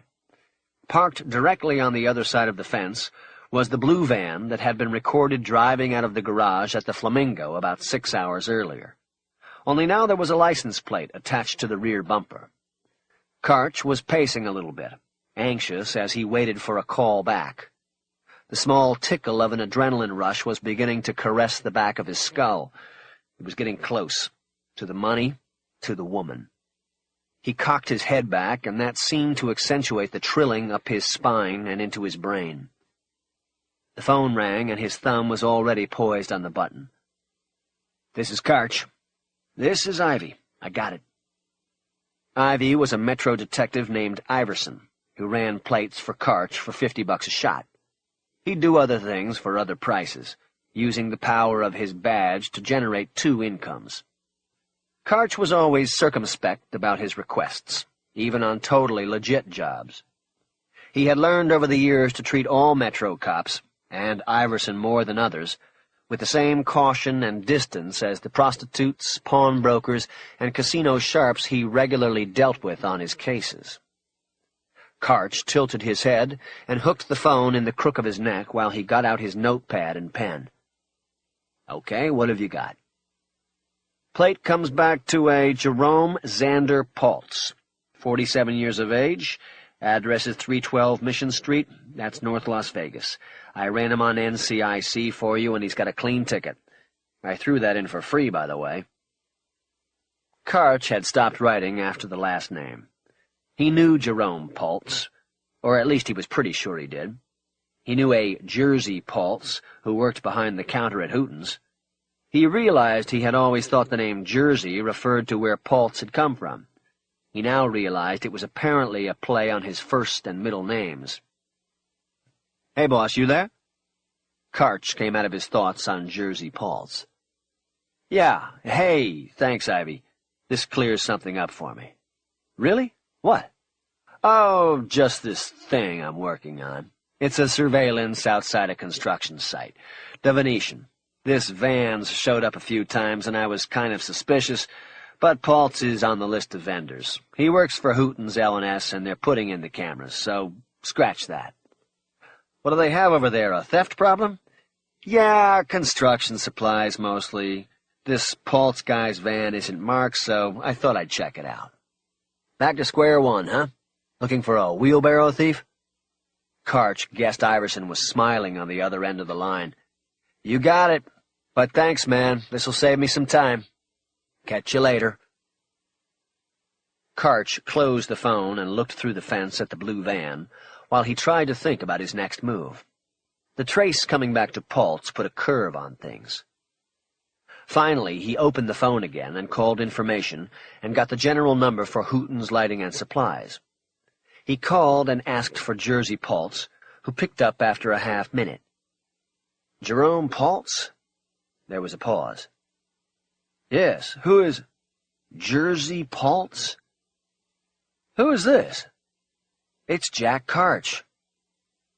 "Oh, what's with the Jerome? Nobody ever—" "It is your name, right? Jerome Xander Paltz? That's where the Jersey comes from, right?" "Well, yeah, but nobody ever—" "I need you to come outside, right away." "What are you talking about?" "I'm talking about you coming outside right away. I'm waiting for you. Come out through the employee lot. I'm parked on the shoulder, right on the other side of the fence from your van." "Tell me what's going on. I'll tell you when you get here. Come out now. I can probably still help you, but you've got to work with me, and come out right now." Karch closed the phone before Paltz could respond. He then walked over to his car and got in. It was a black Lincoln, a town car with the old styling and the big trunk. The windows were tinted an impenetrable black. He liked the car, but the tank drained too quickly, and he was often mistaken for a limo driver. He adjusted the rearview mirror so he could slouch in the driver's seat and keep an eye on the parking lot entrance 30 yards behind him. He opened his jacket and pulled the Sig Sauer 9 out of his holster. He then reached under the seat and up into the springs, feeling around until his fingers closed on the silencer he had taped up there. He tore it loose, snapped it onto the end of the Sig, and put the weapon down at his side between his seat and the car door.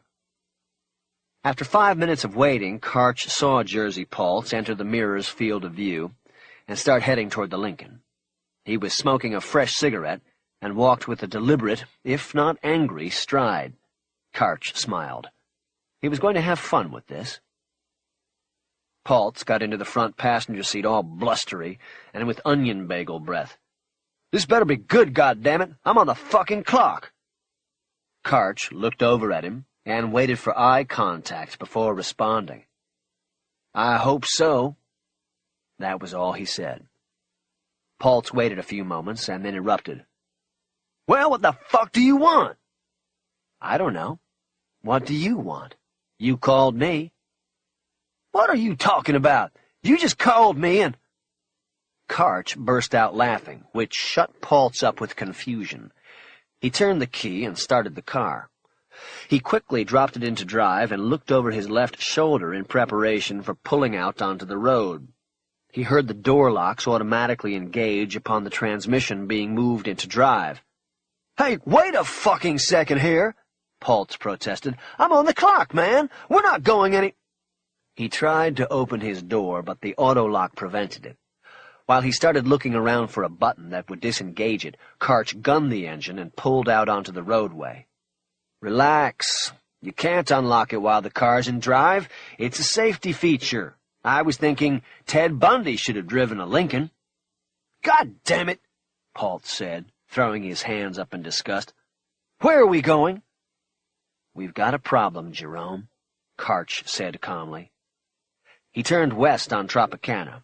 He could see the crests of the mountains rising above the build-up line.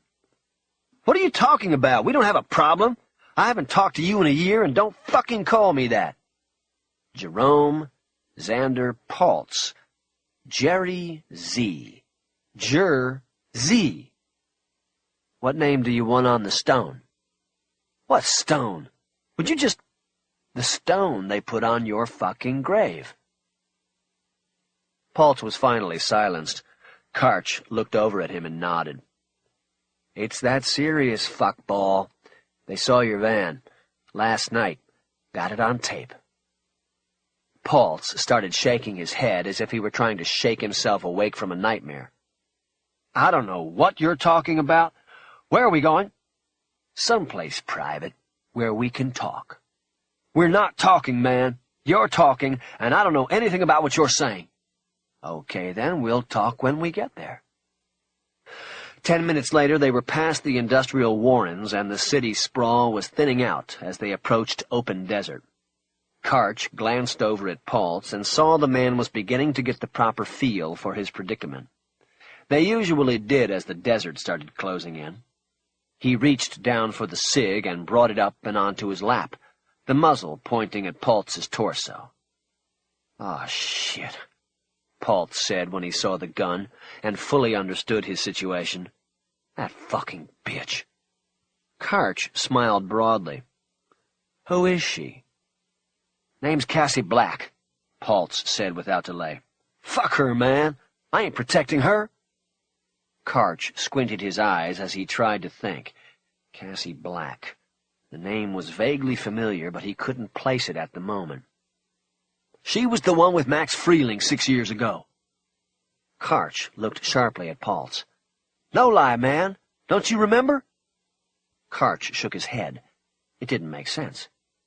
She was a spotter, a lookout, not the one who went inside. Well, I guess Max must have taught her a thing or two. But they nailed her. She went to High D for killing him. Manslaughter, Karch. She's out now. She said she's been living in California, in L.A. Karch thought about this. He checked his watch. It had been 3 hours since he had met Grimaldi in 2014, and he already had a name and a history. He rolled his shoulders, savoring the excitement building in his chest. He then returned his thoughts to the person and problem at hand. You know, Jerome, I thought we had a deal. I thought that any time something came your way that had anything to do with the Clio, you were going to give me the heads up. And you know I check my messages 2-3 times a day if I'm not in my office. And it's funny, 'cause I didn't get a call from you this week, or last week, or any time that I can remember. Look, man, I didn't know it was going to be the Clio, and I couldn't have called anyway. I was fucking detained, man. Detained? In what way were you detained? Tied up in the back of the van. Paltz spent the next 10 minutes anxiously telling Karch his version of the night before. Karch listened silently and kept a mental list of all the incongruities and conflicts in the story. I couldn't have called you, Paltz said in summation. I would have, and I was planning on it, but she had me in the back of the van all night. Look at this, man. He turned and leaned across the seat. Karch raised the gun, and Paltz held his hands up, palms out. He then pointed to the corners of his mouth where there were matching cuts that looked fresh and painful. That's from the fucking snap tie she used to gag me. I'm telling you the truth, man. Sit back. Paltz moved back to his side. They drove in silence for a minute while Karch thought about Paltz's story. You're not telling me everything. Did she know you snitched them off to me last time? Nope. Nobody knew that except you. Karch nodded. There had never been any trial, so he had never had to tell his story in public, only to the cops, and one of the leads was Iverson. Who was she working with this time? She was by herself. She just showed up at the counter yesterday, and it went from there. I never saw anybody else." Still, Poltz's story didn't make complete sense. "You're not telling me everything. You did something to her. You try to rip her off?" Poltz didn't say anything, and Karch took that as confirmation. "You did. You saw she was alone, and you tried to hijack her. Only she was ready for it and got the drop on you. And that's why she couldn't cut you loose until she finished the job." "All right, so I did. So fucking what?" Karch didn't answer. They were well out from the city now. Karch liked it out here, especially in the spring before it got too hot. "What was she doing in L.A.?" he asked. "Didn't say, and I didn't ask. Look, where are we going? I told you everything I know." Karch didn't answer. "Look, Karch, I know what you're doing. You think I walked out of there without telling anybody exactly who I was going to see out in the lot?" Karch glanced over at him, a bemused look on his face. "Yeah, Jersey, that's exactly what I think you did." It was hardly a bluff worth calling. Karch knew that the relationship he and Poltz shared over time dictated that Poltz would tell his fellow counterman that he was stepping out for a smoke, nothing more. He turned the big Lincoln left on an unmarked road he knew was called Saddle Ranch Road on the county plat books. It was part of a subdivision that had been platted and surveyed 3 decades before. A few roads had been put in, but the plan went bust, and no houses were ever built. The city, spreading as quickly as it was still a decade or so away from catching up. Then the houses would come. Karch hoped he wouldn't be around for that. He stopped the car in front of an old and abandoned sales office. The windows and door were long since gone. Bullet holes and graffiti marked every wall inside and out, and the floor inside was covered with broken glass and beer cans. The morning sun caught on a silvery spiderweb that hung in the open doorway. Karch looked past the structure to the Joshua tree growing about 10 yards behind it. He had planted it many years before to simply mark a spot. He was always surprised to see how full it had grown in such a desolate place. He killed the engine and looked at Poltz. The blood seemed to have drained from his passenger's face. "Look, man, now I've told you everything I fucking know about the bitch and what happened. There's no need for—" "Get out." "What, here?" "Yeah, out." He held the cig up as a reminder, and Poltz tried to open the door. It was still locked. Karch looked on with amusement as his passenger's hands scrabbled over the door, looking for the unlock button. He finally found it and opened the door. He got out of the car, and Karch followed him out from his side. Karch came around the front of the car toward Poltz. He held the cig at his side. "What are you going to do?" Poltz asked, holding his hands up in surrender. Karch ignored the question and looked about their surroundings. "This place. I've been coming out here for years, since I was a kid.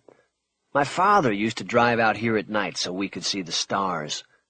In the winter, we'd sit on the hood of the Dodge, and the heat from the engine would keep us warm." He turned and looked back in the direction of the city. Man, at night he could look back at the Strip and pick out the casinos just based on the color and glow of the neon. The Sands, the DI, the Stardust. I loved this place then. Now it's just bullshit. Amusement parks and bullshit. No class anymore.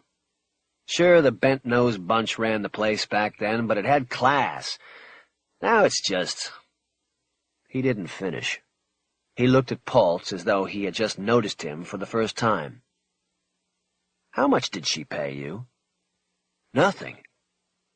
Karch started to advance on him, and Poltz blurted out a new response. "$8 grand, that's it. But that was for the equipment. She didn't cut me in on anything. She just gave me the 8 and cut me loose." It occurred to Karch that it was odd that Cassie Black had let Poltz go, and had even paid him, after she had not let Hidalgo live. It was a pattern conflict that he would have to think about. Something had happened in that hotel room, and there was probably only one person who could tell him what that was. "Where's the $8 grand?" "In a strong box in my house. Let's go. I'll show you. I'll give it to you." Karch smiled without humor. "She tell you about the job when she cut you loose?"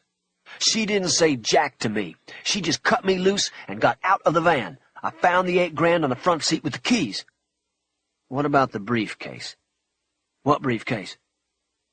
Karch paused for a moment and decided to let it go. He doubted she would have shared knowledge of the briefcase with Paltz.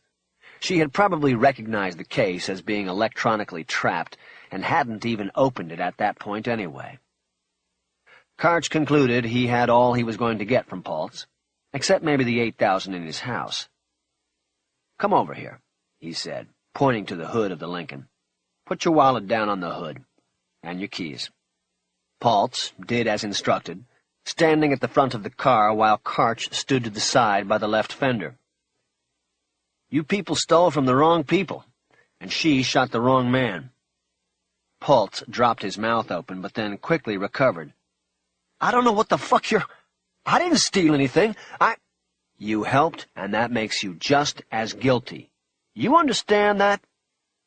Paltz closed his eyes, and when he spoke his voice was a desperate whine. "I'm sorry. I didn't know. Please, I need a break here." Karch looked past him at the surrounding scrubland. His eyes lingered again on the Joshua tree and then moved on. The desert was truly beautiful in its desolation. "You know why I come out here?" "Yes."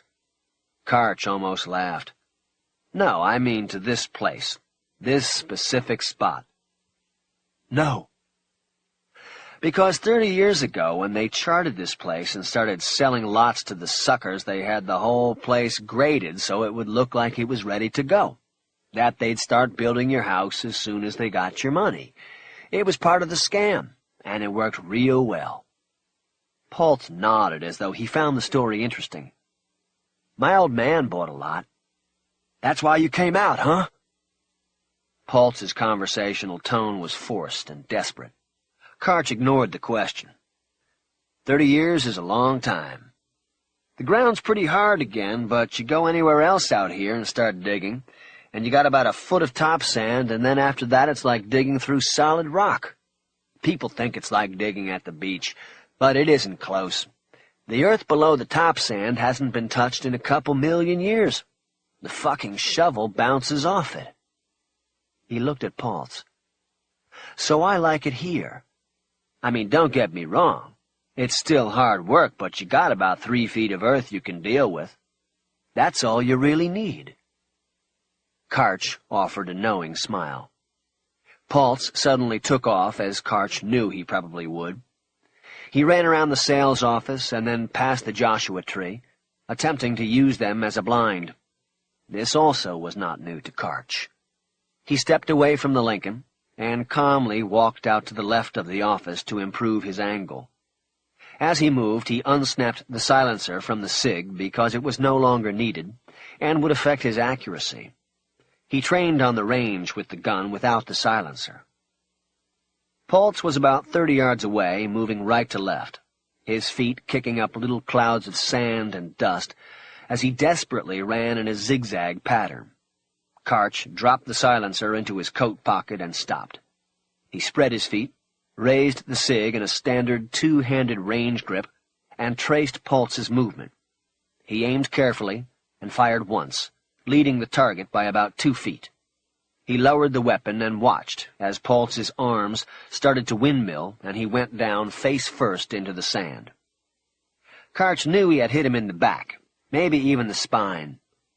He waited for movement, and after a few moments he saw Paltz kicking in the sand and rolling over, but it was clear he wasn't getting up. Karch looked around for the ejected shell and found it in the sand. It was still hot to the touch when he picked it up and put it in his pocket. He went back to the Lincoln and used the key remote to pop the trunk. He took his jacket off and folded it over the bumper, then reached in for his jumpsuit. He stepped into the legs and worked his arms into the sleeves, and then pulled the zipper up to his neck. The jumpsuit was baggy and black. chosen for night work. He then reached in for his shovel and headed over to the spot where Paltz had fallen. There was a bloom of maroon blood at the center of Paltz's back. His face was caked with sand and dirt. Blood was on his lips and teeth. It meant the bullet had ripped through a lung. He was breathing quickly and hoarsely. He wasn't trying to speak. "All right, that's enough," Karch said. He leaned down and tucked the muzzle of the cig under Paltz's left ear. With his other hand he held the shovel by its neck and positioned the blade so that it would block the blowback of blood. He fired one shot into Paltz's brain and felt him go still. The shell ejected from the cig clanked off the shovel and fell into the sand. Karch picked it up and put it in his pocket with the other. Karch put the cig back into his holster and looked up at the sky. He didn't like doing this during the day. It wasn't just being in a black jumpsuit under the desert sun. Sometimes when things backed up at McCarran, the airliners were put into low holding patterns out this way. He started digging anyway, hoping that wouldn't happen, and wondering if this would be the time of coincidence, when his spade would strike bone already in the ground. 24. Karch stood in front of the practice mirror, adjusting the tie on his fresh suit. It was a holly vogue that had belonged to his father, with Art Deco spirals on it. He was wearing it with the two-tone gabardine Hollywood jacket and pleated pants he had picked up at Valentino's in downtown. His pager sounded, and he picked it up off the bureau. He recognized the callback number as Vincent Grimaldi's. He deleted it, hooked the pager on his belt, and finished adjusting his tie. He wasn't going to call Grimaldi back. He planned to drop by in person to inform him of the progress he had made. When he was done with the tie, he went back to the bureau for his guns. He holstered the cig and snapped the safety strap over it. He then picked up the little .25 popper. It was a Beretta he could fit in his palm. He turned back to the mirror and held his hands loosely at his sides, the .25 hidden in his right hand. He made a few moves and gestures, always sure to keep the pistol hidden from view. David's right hand, he thought. David's right hand. He then went on to practice the finish, moving his apparently empty hands, as if in conversation, and then suddenly producing the gun pointed right at himself in the mirror. When he had practiced this enough, he put the little gun back into the black silk magician's pocket that he'd had a downtown tailor sew onto the inside rear belt line of his pants, every pair of pants he owned. He then held his hands palm out to the mirror, and then brought them together, as if in prayer. He bowed his head and backed away from the mirror. End of show. On his way to the garage, Karch stopped in the kitchen and took a mason jar out of one of the cabinets. He took the top off and dropped the 2 bullet shells from the desert into it with the others. He then held the jar up and looked at it. It was almost half full of shells. He shook the jar and listened to the shells rattle inside. He then put it back in the cabinet and took out a box of Honeycomb's cereal. He was famished.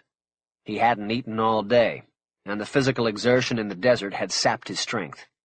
He started eating the cereal right out of the box, handfuls at a time, careful not to get any crumbs on his clothes. He stepped into the garage, which had been illegally converted into an office, and sat down behind his desk. He didn't need an office in a commercial building like most private investigators. Most of his work, on the legitimate side, came in from out of state on the phone. His specialty was missing persons cases. He paid the 2 detectives who ran Metro's missing persons unit $500 a month to refer clients to him. As a matter of policy, Metro could not act on a routine report of a missing adult until 48 hours had elapsed since the time of the report. This practice was originated because most missing people were missing on purpose, and often turned up on their own a day or so after supposedly disappearing. In Las Vegas, this was most often the case. People came on vacation or for conventions and cut loose in a city designed to knock down inhibitions. They shacked up with strippers and hookers. They lost their money and were too embarrassed to come home. They won lots of money and didn't want to come home. There were endless reasons, and that was why the police had a wait-and-see attitude. However, the 48-hour policy and the reasons behind it did not placate the concerned and sometimes hysterical loved ones of the supposedly missing. That was where Karch and a legion of other private investigators came in. By paying off the cops in the MPU, Karch made sure his name and number were often suggested to people who reported missing persons and didn't want to wait the required 48 hours before a search was begun by the police. The $500 Karch deposited each month into a bank account the two cops had access to was a bargain. He drew as many as a dozen calls a month on missing person cases. He charged $400 a day plus expenses with a 2-day minimum. He often located the supposedly missing person inside an hour with a simple credit card trace, but he never told the clients that. He just had them wire payment to his bank account before he revealed their loved one's location. To Karch, it was all another form of sleight of hand. Keep things in motion with misdirection. Never reveal what is in your palm. His office was a shrine to a Las Vegas long gone by. The walls were a collage of photographs of entertainers from the 50s and 60s. There were numerous shots of Frank and Dean and Sammy, some individual and some as a group. There were photos of dancers and framed fight cards. There were postcards depicting casino resorts that no longer existed. There was a framed collection of gambling chips, one from every casino that opened its door in the 50s. There was a large blow-up photo of the sands crumbling to the ground after being dynamited to make way for the new era of Las Vegas. Many of the photos were autographed and inscribed, but not to Jack Karch. They were inscribed to the amazing Karch, his father. At center, on the wall Karch faced while seated at his desk, was the largest frame on any of the walls. It was a blow-up photo of the huge neon-gilded headliner sign that had stood outside the sands. It said, "Now appearing, Frank Sinatra, Joey Bishop, the amazing Karch." Karch looked at the photo across from him for a long moment before getting down to work. He had been 9 years old when he saw his father's name on the big sign. His father took him with him one night to watch the show from the side of the stage. He was standing there watching his father perform an illusion called the Art of the Cape when he was tapped on the shoulder and looked up to see Frank Sinatra. The man who was the living embodiment of Las Vegas faked a punch off his chin and asked with a smile if he had an exclamation point at the end of his name, too. It was the most indelible memory of his childhood. That, and what happened to his father a few years later at Circus Circus. Karch looked away from the photo and checked the message machine on the desk. He had 3 waiting messages. He hit the playback button and picked up a pencil, ready to take notes. The first message was from a woman named Marion Rutter from Atlanta, who wanted to hire Karch to look for her husband, Clyde, who didn't come home from a kitchenwares convention in Las Vegas. She was very worried and wanted someone to start looking for Clyde right away. Karch wrote down her name and number, but wouldn't be calling back, because for the moment he was booked. The next 2 messages were both from Vincent Grimaldi. His voice sounded annoyed. He demanded that Karch check in with him right away. Karch erased the messages and leaned back in his leather-padded desk chair. He grabbed another handful of cereal and studied the 2 stacks of cash on his desk while he ate. He had gone to Jersey Paltz's apartment after the desert and used the dead man's keys to go in, open the strongbox he found in a closet, and take the money. 1 stack was $8,000 in $100 bills. The other stack was $4,480 in 20s. Karch figured the $8,000 belonged to Grimaldi, minus the $550 Karch had accumulated so far in expenses. Make it an even $600 to cover gas and other incidentals, he decided. The other stack Karch was going to keep free and clear, It had not been part of the caper at the Clio. It had apparently been Paltz's own savings.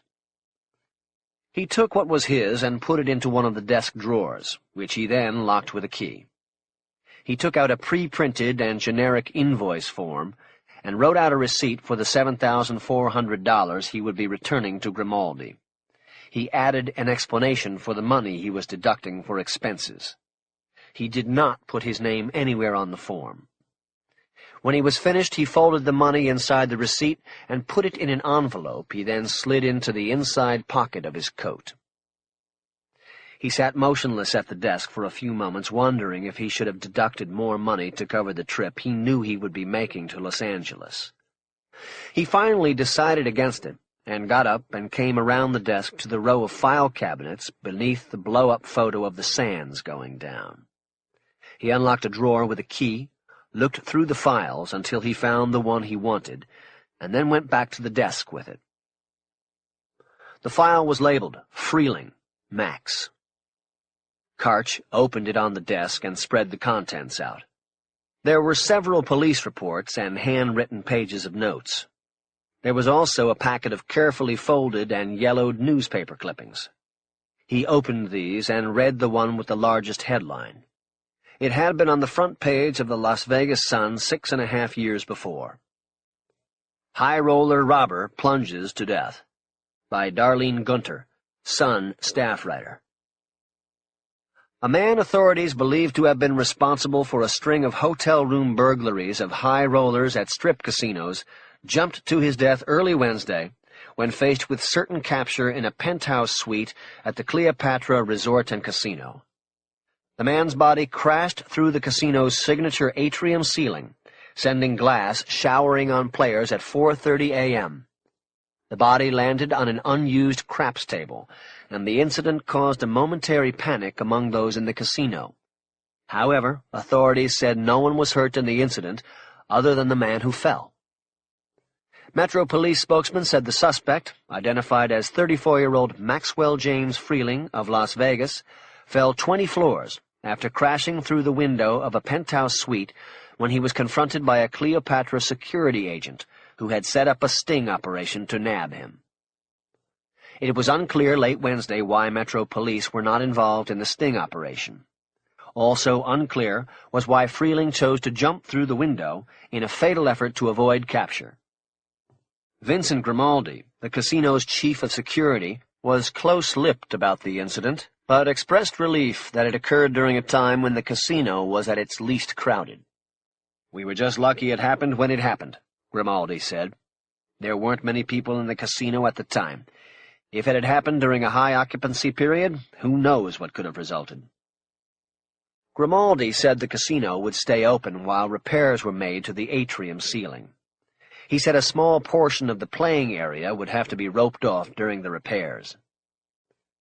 After Freeling's death, a 26-year-old woman was taken into custody at the hotel and turned over to police officers.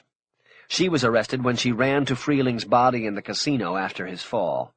Authorities said that it became obvious by her reactions that she was involved with Freeling in some capacity. "If she had just split, we probably wouldn't have ever known about her," said Metro Detective Stan Knapp, but she ran to the guy and gave herself away.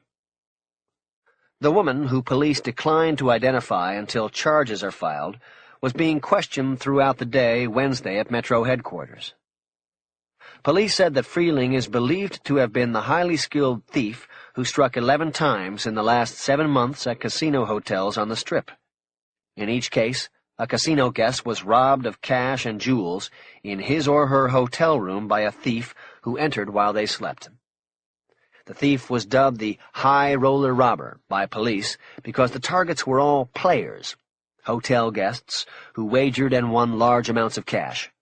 The estimated take from the 11 capers was in excess of $300,000, according to police sources.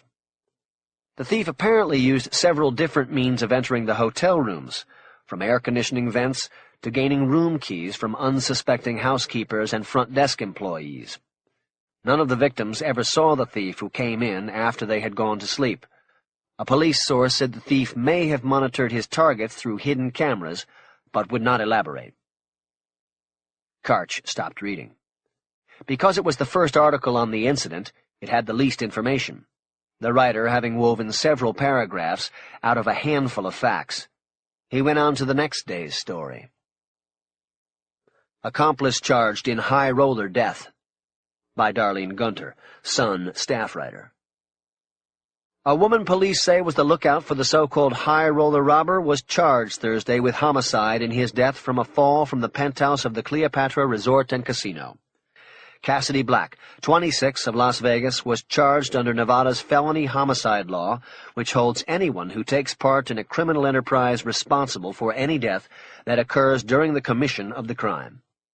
Although Black was waiting for Max Freeling in the lobby of the Cleopatra when he crashed through a penthouse window 20 stories above, she is still legally responsible for his death, said Clark County District Attorney John Cavallito. Cavallito said Black, who was also charged with burglary and criminal conspiracy, could face 15 years to life in prison if convicted of the charges.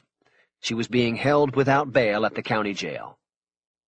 She was just as much a part of this incident and this crime spree as Freeling was, Cavallito said at a press conference. She was a co-conspirator and deserves to be and will be hit with the full weight of the law. Freeling's death was ruled an accident and not suicide. He reportedly crashed through one of the windows of the penthouse suite in an effort to avoid capture. More details on the dramatic events of early Wednesday morning were revealed by Cavallito and police investigators on Thursday. The so-called high-roller robber had struck at strip resorts 11 times in 7 months, prompting the Las Vegas Casino Association to put up a $50,000 reward for the capture and conviction of a suspect. Police said the thief had allegedly been targeting high rollers, who took their winnings in cash with them to their rooms at the end of the day. On Tuesday, a private investigator, hoping to claim the reward money, contacted officials at the Cleopatra and told them he believed the high-roller robber was currently targeting a guest in the hotel and casino. The investigator, Jack Karch, then agreed to serve as a decoy. When the target gambler, whose name was not released, retired for the evening, a switch was made, and it was Karch, disguised as the gambler, who went to the penthouse suite. 2 hours after Karch turned out the lights in the suite and feigned sleep, Freeling entered the room through an air vent he had accessed through the ceiling of the penthouse housekeeping station. As Freeling entered the suite's bedroom, he was surprised by Karch, who held him at gunpoint and used a two-way radio to call for help from hotel security agents waiting nearby. Before those agents could get to the room, Mr. Freeling inexplicably made a run for the window, Cavallito said.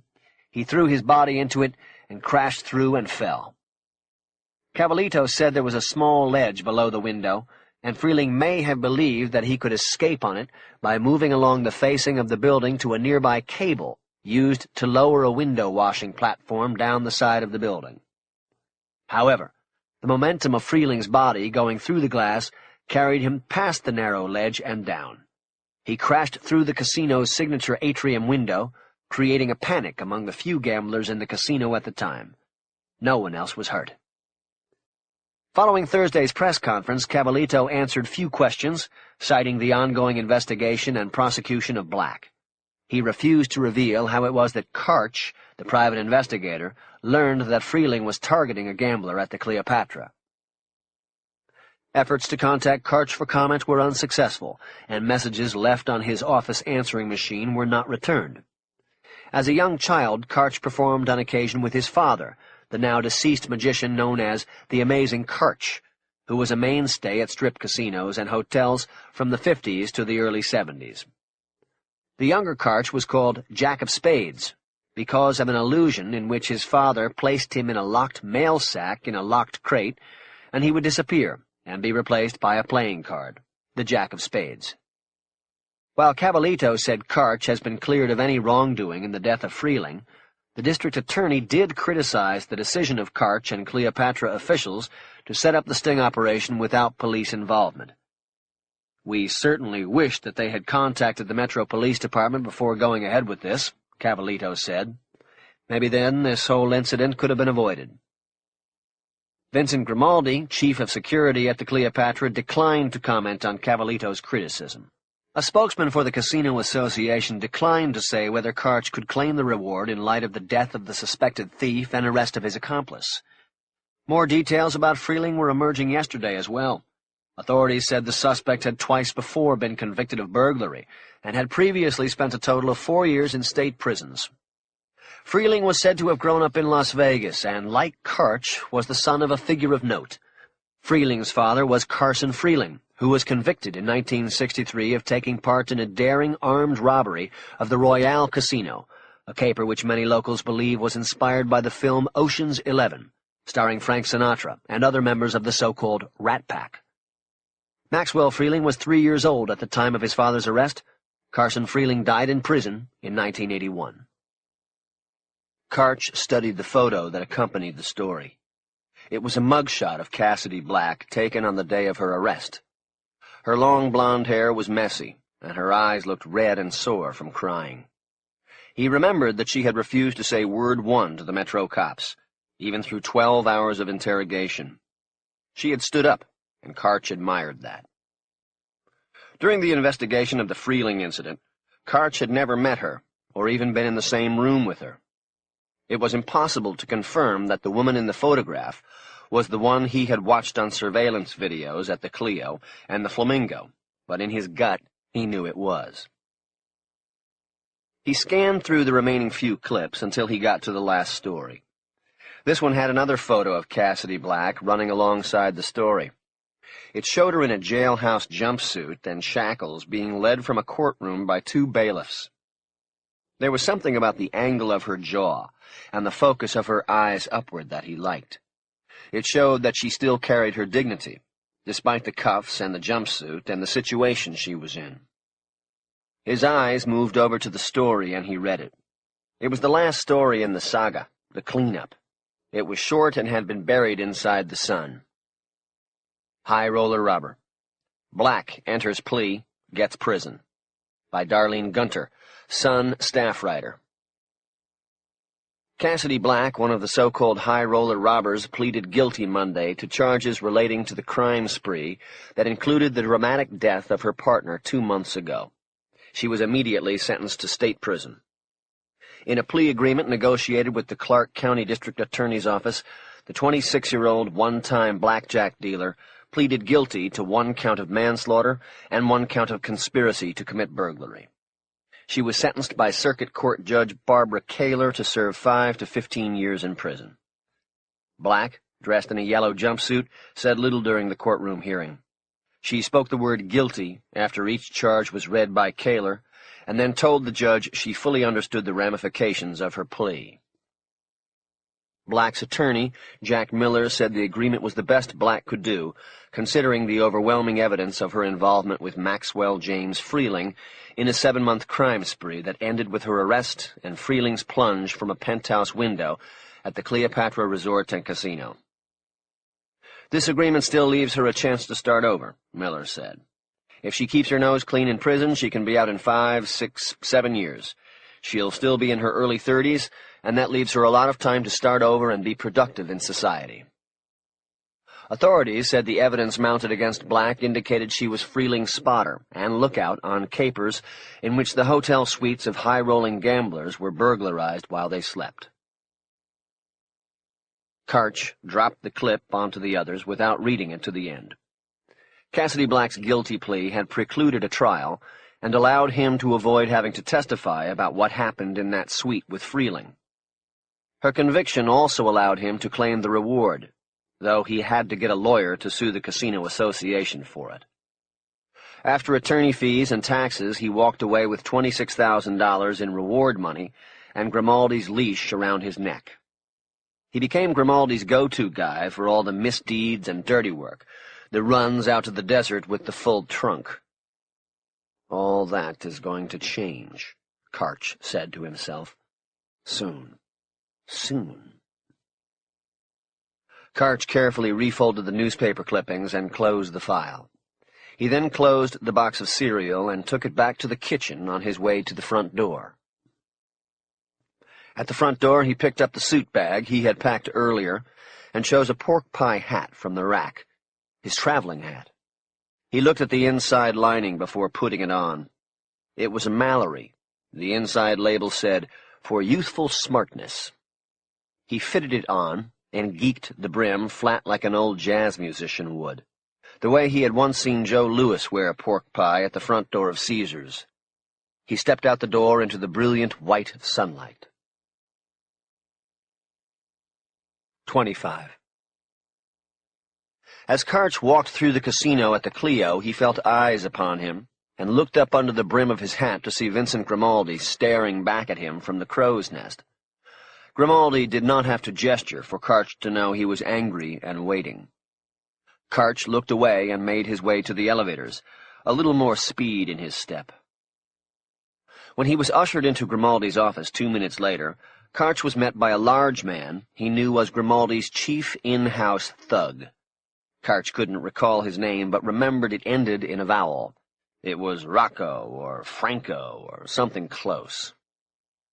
"He wants to see me," Karch said. "Yes, we've been reaching out to you all morning." Karch noted the use of the plural and the condescending smirk on the other man's face as he gestured toward the door that opened onto the walkway to the crow's nest. As Karch made his way around Grimaldi's desk, he saw that it was spread with a number of tools and equipment: an electric drill, a Polaroid camera, a large flashlight, and a small tub of earthquake wax. He picked up the drill and saw that it had been wrapped in black rubber, sewn together with fishing line. "We found all of this in the air vent in room 2015, Karch said. "I know. I told him it would be there." He put the drill down and returned the condescending smirk to the man. He then stepped through the door to the walkway. He closed the door behind him, his eyes holding the other man's through the glass. Grimaldi didn't turn to Karch as he came out. He stood with his hands gripped on the railing and stared out at the sea of gamblers below. Karch had never been in the crow's nest before. He looked around and down upon the casino floor with a sense of awe and reverence. He glanced back and saw Grimaldi's thug standing at the glass door watching him. He turned and stepped right next to Grimaldi. "Vincent! Where you been, Jack? I've been calling." "Sorry, Vincent, I had my hands full." "What, changing your suit? Who you supposed to be, Bugsy Siegel or Art Pepper?" "I'm here, Vincent. What do you want?" Grimaldi looked at him now for the first time with an expression of warning. "You know, I wonder if I was right about putting you on lead on this. My ass is on the line, and I have no idea what you're doing besides changing clothes and putting on hats. Maybe I should hand this off to Romero. I know he's good to go on it." Karch stayed cool.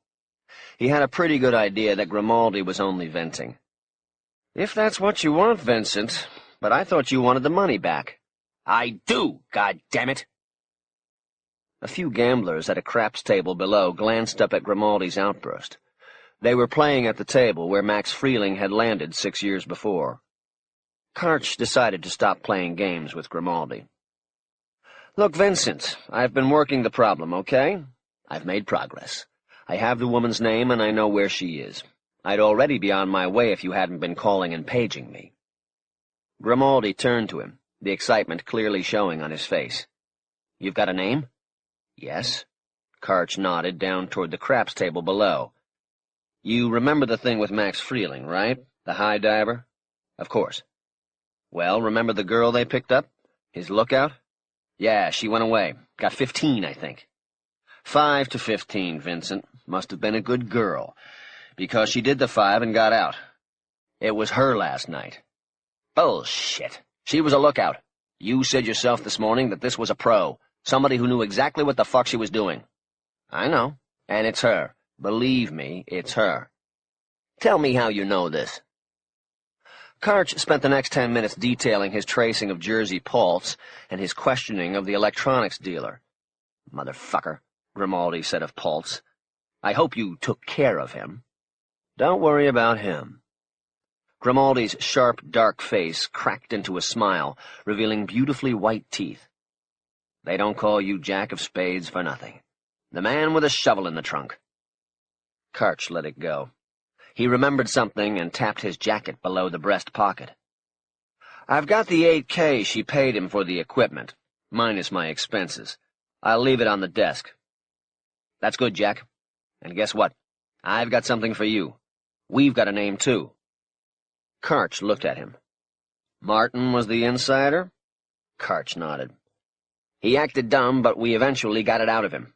He gave us everything but the girl's name because he didn't know it. So, with what you got, we have the whole picture." "Which is what?"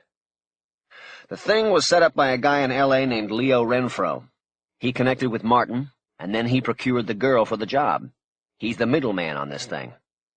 "How'd he know Martin?" "He didn't. He was put in touch with Martin." "How?" "That's where it gets dicey. Turns out Martin kept an eye out for Chicago. When he was at the Nugget a few years back, he was Joey Marks's ear. When Marks and his crew got taken down by the Bureau, things scattered, and Martin left the Nugget and started here with a new slate. Of course, I didn't know any of this history when I hired him.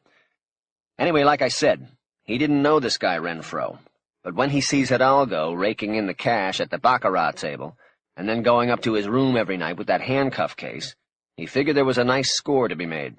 He tipped Chicago, and they put him together with this Leo Renfro to set it up." Karch was barely listening. The mention of Chicago, of the so-called outfit's involvement in the caper, was causing blood to pound in his ears. His hands tightened into fists. "Hey, Jack, you still with me?" Karch nodded. "I'm here." "Look, I know with what happened with your father and all. I just wanted you to see all the cards, you know?" "Thank you, Vincent. You sure Martin was only working off what he saw the mark win? He didn't know about the 2.5? Grimaldi stepped a little closer to him. There was a humorless smile on his face. "Let's just say that we questioned him closely and extensively on that point. And the answer is, he didn't know. Chicago didn't know.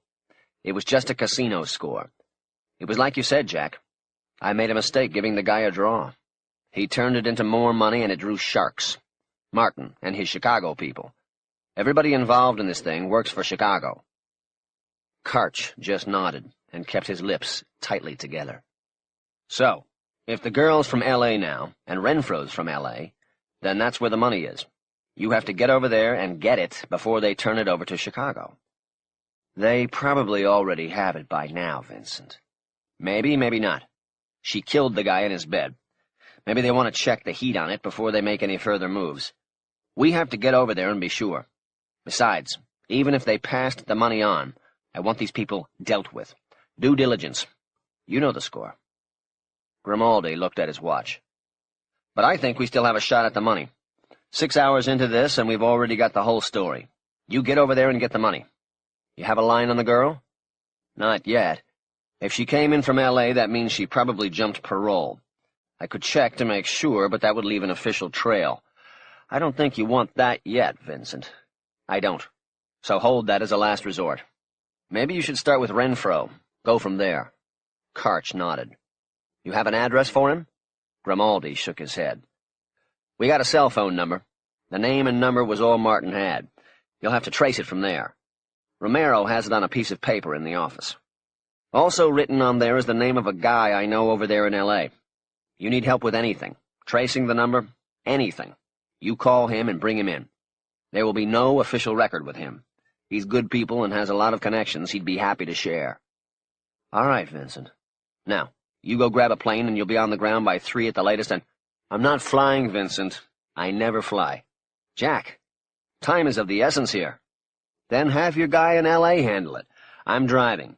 I'll be there before 5. "All right, fine. You drive. Maybe you could make another stop in the desert for me. You know, along the way." Karch just looked at him.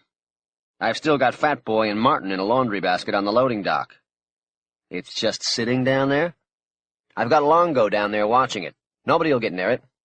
Karch shook his head. "Then have Longo and Romero take care of it. I'm out of here, Vincent." Grimaldi pointed a finger at him.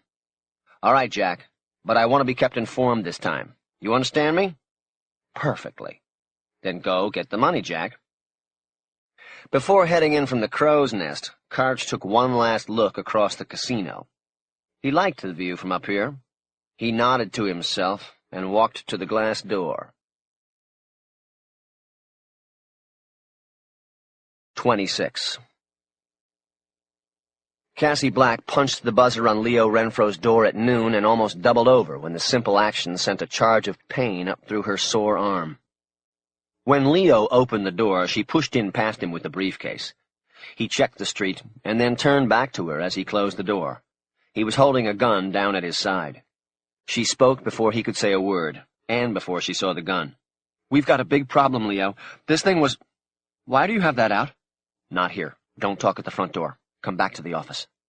"What, more feng shui bullshit?" "No, John Gotti. Who the fuck cares? Come on." He led her through the house once more to the rear office. He was wearing a white bathrobe and his hair was wet. Cassie assumed he had been swimming laps, which was late for him, unless he needed to do it to relieve stress. They stepped into the office and Cassie lifted the case with her right arm and banged it down on top of the desk. "Jesus Christ, take it easy, would you? I've been going nuts here. Where the fuck you been?" "Flat on my ass on the living room floor." She pointed to the briefcase. "The fucking thing tried to electrocute me." "What?"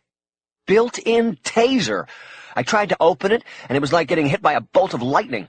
It knocked me out cold, Leo. 3 hours. Look at this." She leaned forward and used both hands to spread the hair on the top of her scalp apart.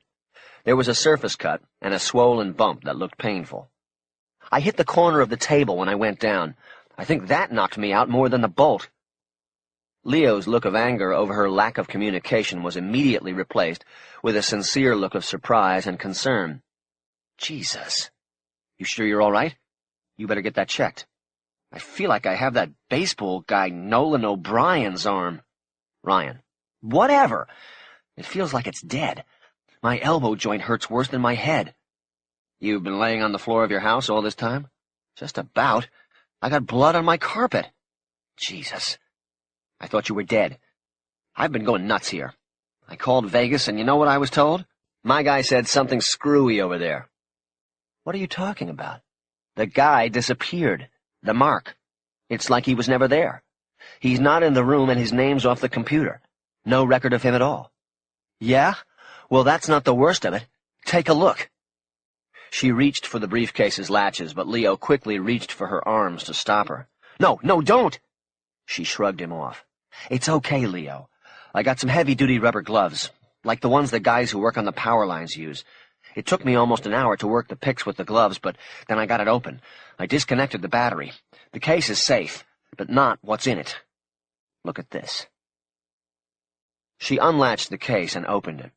It was lined side to side with stacks of $100 bills, bundled in cellophane and marked with a 50 in thick black ink. She watched as Leo's mouth dropped open, and then a look of dismay crossed his face. They both knew that seeing a case full of cash of high denomination was not immediate cause for celebration. It was not the pot of gold at the end of every thief's rainbow. Rather, it was cause for concern and suspicion. Like a trial attorney who never asks a question of a witness that he doesn't already know the answer to, professional thieves never steal blind, taking something they do not know the consequences for stealing. Legal consequences are not the issue. The concern is over consequences of a more serious kind. It was a good 10 seconds before Leo managed to speak. "Fuck."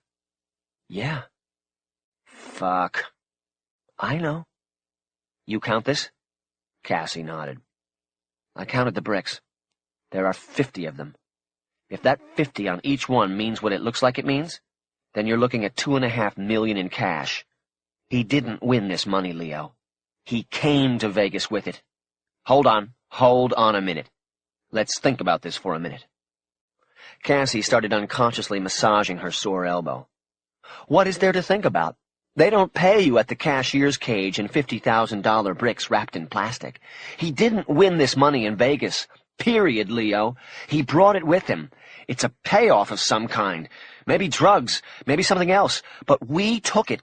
I took it before it was delivered. I mean, this guy, the Mark, he was just an errand boy. He didn't even have a key to the case on him. He was just going to deliver it and probably didn't even know what was in it himself." "He didn't have a key?" Leo, have you heard anything I've said? I got knocked on my ass trying to open this with picks. Would I do that if I had the guy's key? Sorry, I forgot. Okay? I took the guy's keys. He had a key that opened the cuffs, but none to the briefcase. Leo dropped into his chair as Cassie put her backpack on the desk and started digging through it. She took out 4 rubber-banded stacks of hundreds and put them down. This is what he won. 125, and half of the info you got from the spotter or your partners was for shit. She snaked her hand back into the bag. She brought out the wallet she had taken off of the bed table in room 2014 and tossed it to him. Guy's name isn't Hernandez, and he isn't from Texas. Leo opened the wallet and looked at the Florida driver's license behind the plastic window. Hector Hidalgo, he said. Miami. He's got business cards in there. He's a lawyer for something called the Buena Suerte Corporation. Leo shook his head in the negative, but he did it too quickly. More like he was trying to shake the information off than deny knowledge of it. Cassie didn't say anything at first. She put her palms flat on the desk and leaned down, looking at him with a face that said she saw the move and wanted to know what he knew. Leo glanced out at his pool, and Cassie followed his eyes. She could see the hose of the automatic vacuum moving slowly on the surface, the vacuum somewhere down below. He looked back at her. I didn't know a fucking thing about this, Cass. I swear. I believe you about the money, Leo. What about Buena Suerte? Tell me what you know. It's big money. Cubans from Miami. Legit money? Leo hiked his shoulders in a gesture that suggested the answer could go either way. They're trying to buy the Clio, he said. Cassie dropped heavily into the chair opposite Leo. It was a payoff on the license. I stole a fucking payoff. Let's just think about this. You keep saying that, Leo. She laid her injured arm across her body. Well, what else are we going to do? We have to think this out. Who are these people you did this for? You wouldn't tell me before, but you have to tell me now. Leo nodded, but then stood up.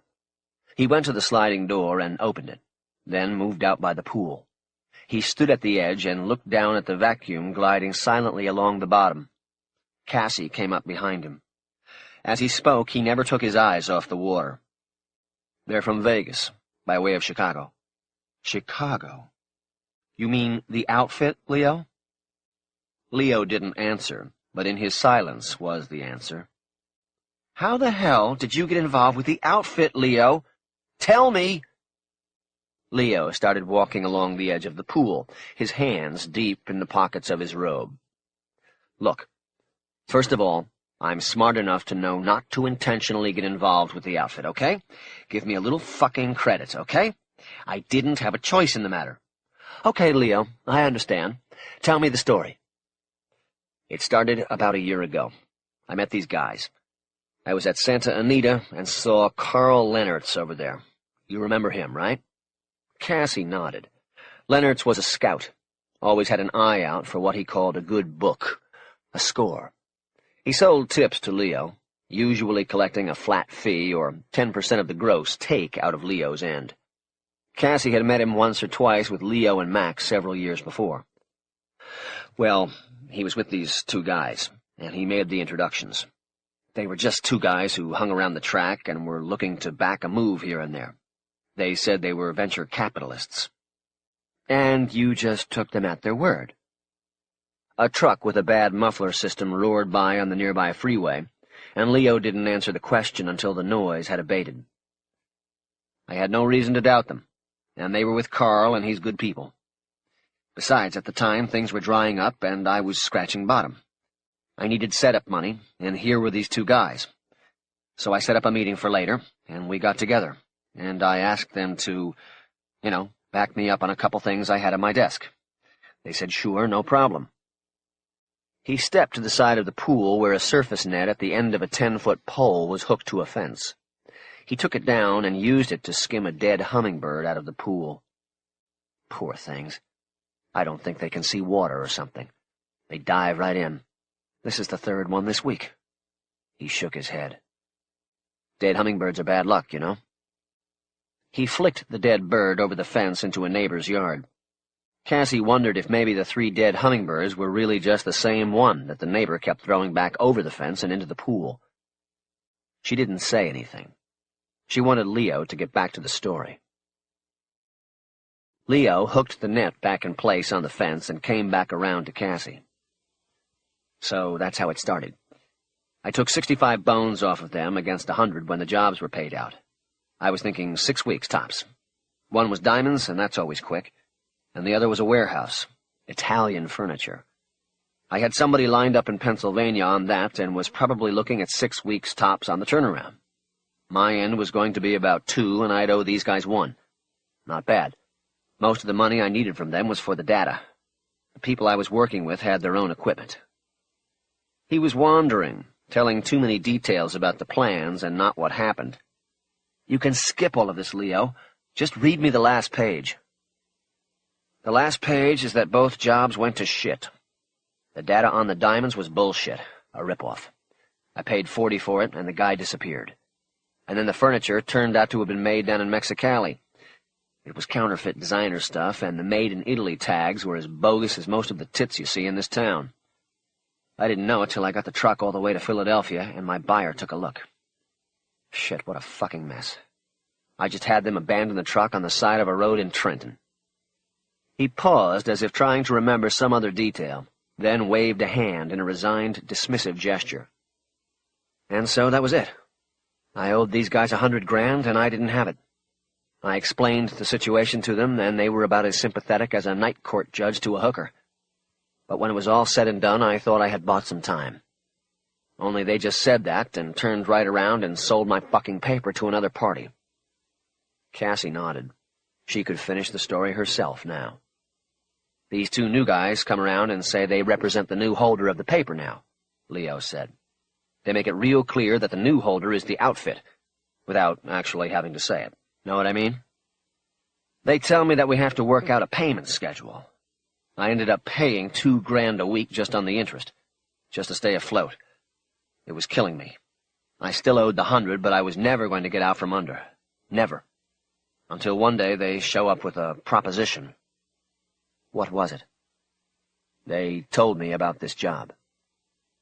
He pointed through the open slider at the briefcase, sitting on the desk inside. They told me to set it up with their guy in Vegas, and that if I did it, then they'd burn my paper and still give me a cut on the caper. Leo shook his head. He walked over to the table and chairs near the shallow end and sat down. He reached over to a hand crank on the umbrella pole. He started turning it, and the umbrella opened like a flower. Cassie came over and sat down. She cupped her left elbow in her right hand. So they obviously knew what was in the case, she said. Maybe. No maybes. They knew. Otherwise they wouldn't have been so fucking magnanimous with you. When are they coming for it? I don't know. I'm waiting on a call. Did they give you a name? What do you mean? A name, Leo. Whoever bought your paper. Yeah, Tercello. Same name that was on the package at the desk for you. He's supposedly the guy who picked up the pieces after Joey Marks went down. Cassie looked away. She didn't know the name Tercello, but she knew who Joey Marks had been. He had been the outfit's brutal point man in Las Vegas, one in a long line of vicious enforcers. His real name was Joseph Marconi, but he was universally known as Joey Marks because of the keepsakes he left on those of his victims he allowed to live. Cassie remembered how she and Max spent a year living in fear of Marks, who wanted a piece of their action. After she was in high desert, she picked up a newspaper one day and read about how Marks had been killed in his limousine during a bizarre shootout with the FBI and police in a bank parking lot in Las Vegas. She had celebrated after reading the story, which in prison amounted to sipping a paper cup of Apple Jacks she'd bought with a pack of cigarettes. She didn't know who Marconi's replacement Tercello was, but she assumed he had to be just as viciously psychopathic as Marks had been in order to be named to the position. "And now you've got me in the box with you and these people," Cassie said. "Thanks, Leo. Thanks for—" "No, you're wrong. I protected you. They don't even know about you. I took the job and set it up. Like I told you before, nobody knows everybody in the caper. They don't know you, and they never will." Leo's promise was not reassuring. Cassie could no longer sit down while it seemed her life was passing in front of her. She got up and walked to the pool's edge and looked down into the calm, clear water. Her left arm hung at her side like a dead weight. "What are we going to do, Leo?" "If I have this right, the Chicago mob used us to steal a payoff these Cubans from Miami were making to a third party on the buyout of the Clio. We're sitting in the middle of what's going to be a war. Do you see that? What do we do?" Leo got up and came to her. He pulled her into a tight hug and spoke calmly. "Nobody knows about you. I promise you. Nobody knows about you, and nobody ever will. You don't have to worry." She pulled away from him. "Of course I do, Leo. Come back to reality, would you?" The tone of her voice silenced Leo. He raised and dropped his hands in a gesture of surrender. He started banging a tight fist against his lips. Cassie paced along the side of the pool. After a long minute, she spoke again. "What do you know about Buena Suerte?" "Like I said, nothing, but I'll make some calls about it." After another long silence, Leo shook his shoulders. "Maybe we just give the money back and say it was a mistake," he said. "We find a go-between who will—" "Then we have Chicago after us, Leo. This Tercello person. Think, would you? We can't do that." "I'll tell them that when you went into the room last night, the briefcase wasn't there." "I'm sure they're going to believe that, especially since the mark has suddenly disappeared." Leo flopped back into his seat under the umbrella. A defeated look was overtaking his face. There was a long period of silence while neither looked at each other. "Sometimes you can steal too much," Cassie said, more to herself than Leo. "What?" "Max used to say that sometimes you can steal too much. We just did." Leo pondered the statement in silence. Cassie folded her arms across her chest. When she spoke, her voice was resolute and strong. She now looked directly at Leo. "Let's take the money. All of it. We split it and we run, Leo. 1.3 each. It's more than enough. Fuck Chicago and Miami. We take it all and run." Leo was shaking his head before she was finished speaking. "No way. Leo, no fucking way. You think you can run from these people? Where are you going to run? Name a place where it's worth living and they can't find you. No place, that's where. They will hunt you down to the end of the fucking earth just to prove the point. Bring your hands back to Chicago or Miami in a shoebox and put them on display at the Wise Guys Sunday buffet. I'll take my chances. I've got nothing to lose. Well, I do. I'm set up here. I am dug in, and the last thing I want is to spend the rest of my life changing my name every month and holding my Glock behind my back every time I open a fucking door." Cassie came over to the table and crouched next to Leo's chair. She held the plastic armrest with both hands and looked up into his eyes, but he quickly looked away. "No, Cass. I can't." "Leo, you can take $2 million, and I'll take the rest. It's still more than I'll need. 2 days ago I was thinking I'd be lucky to get a couple hundred out of this. You take the 2. It's enough for you to—" He got up and walked away from her. He went back to the edge of the pool. Cassie leaned her forehead against the armrest. She knew she wasn't going to convince him. "It's not the money," Leo said. "Aren't you listening to what I'm telling you? It doesn't matter if it's 1 million or 2 million. What's the difference if you aren't around to spend it? Let me tell you, there was a guy a few years back. They tracked him all the way to Juneau, fucking Alaska. Went up there, gutted him like a salmon from the river. I think every couple of years they have to make an example, to keep everybody else in line. I don't want to be an example." Still crouched like a hiding child, Cassie turned and looked at his back. "Then what do you want to do? Wait until someone comes here and guts you? How is that different from running? At least if we run, we have a chance." Leo looked down into the pool. The vacuum moved silently along the bottom. "Fuck," he said. Something in his tone made Cassie look expectantly at him. She began to think maybe she had convinced him. She waited him out. 2 days, he finally said, still looking down into the pool. Give me 48 hours to see what I can do. I know some people in Miami. Let me make some calls, see what I can find out. And I'll check on things in Vegas and Chicago. Maybe I can talk our way out of this. Yeah, maybe make a deal and even keep a piece of this for ourselves. He was nodding to himself, getting himself ready for the biggest negotiation of his life, of their lives. He couldn't see Cassie shaking her head. She didn't believe they had a chance his way. But she stood up and came to his side. Leo, you have to understand something. Tercello isn't going to give you a cut of what's in the briefcase. He never was. You call his people and tell him you have it, and you'll be saying, "Here I am, guys, come get me." You'll be this year's salmon. No, I tell you I can get us out. I can negotiate with these people. Remember, it's all about money. As long as everybody gets something, we can get out. Cassie knew she wasn't going to convince him. She was resigned. Okay, Leo, 2 days. And that's all. After that, we cut it up and we go. We take our chances. He nodded his agreement. Call me tonight. I might know something. Otherwise, do what you do. I can only reach you at the dealership? She gave him her cell phone number. She was no longer worried about him getting busted and the cops finding it in his book. That worry seemed to have been valid 1,000,000 years ago. I'm going, Leo. What do we do with the money? Before Leo could answer, Cassie remembered something that had completely slipped her mind amid the recent developments. Hey, did you get my passports? All I can tell you is that I got word they're on their way. I'll check the drop again tonight. If they're not there tonight, they will be tomorrow. Guarantee it. Thanks, Leo. Leo nodded. Cassie turned toward the sliding door. Wait a minute, Leo said. Let me ask you something. What time was it when you went in the room? What? What time was it when you went in the guy's room last night? You must have looked at your watch. She looked at him. She knew what he wanted to know.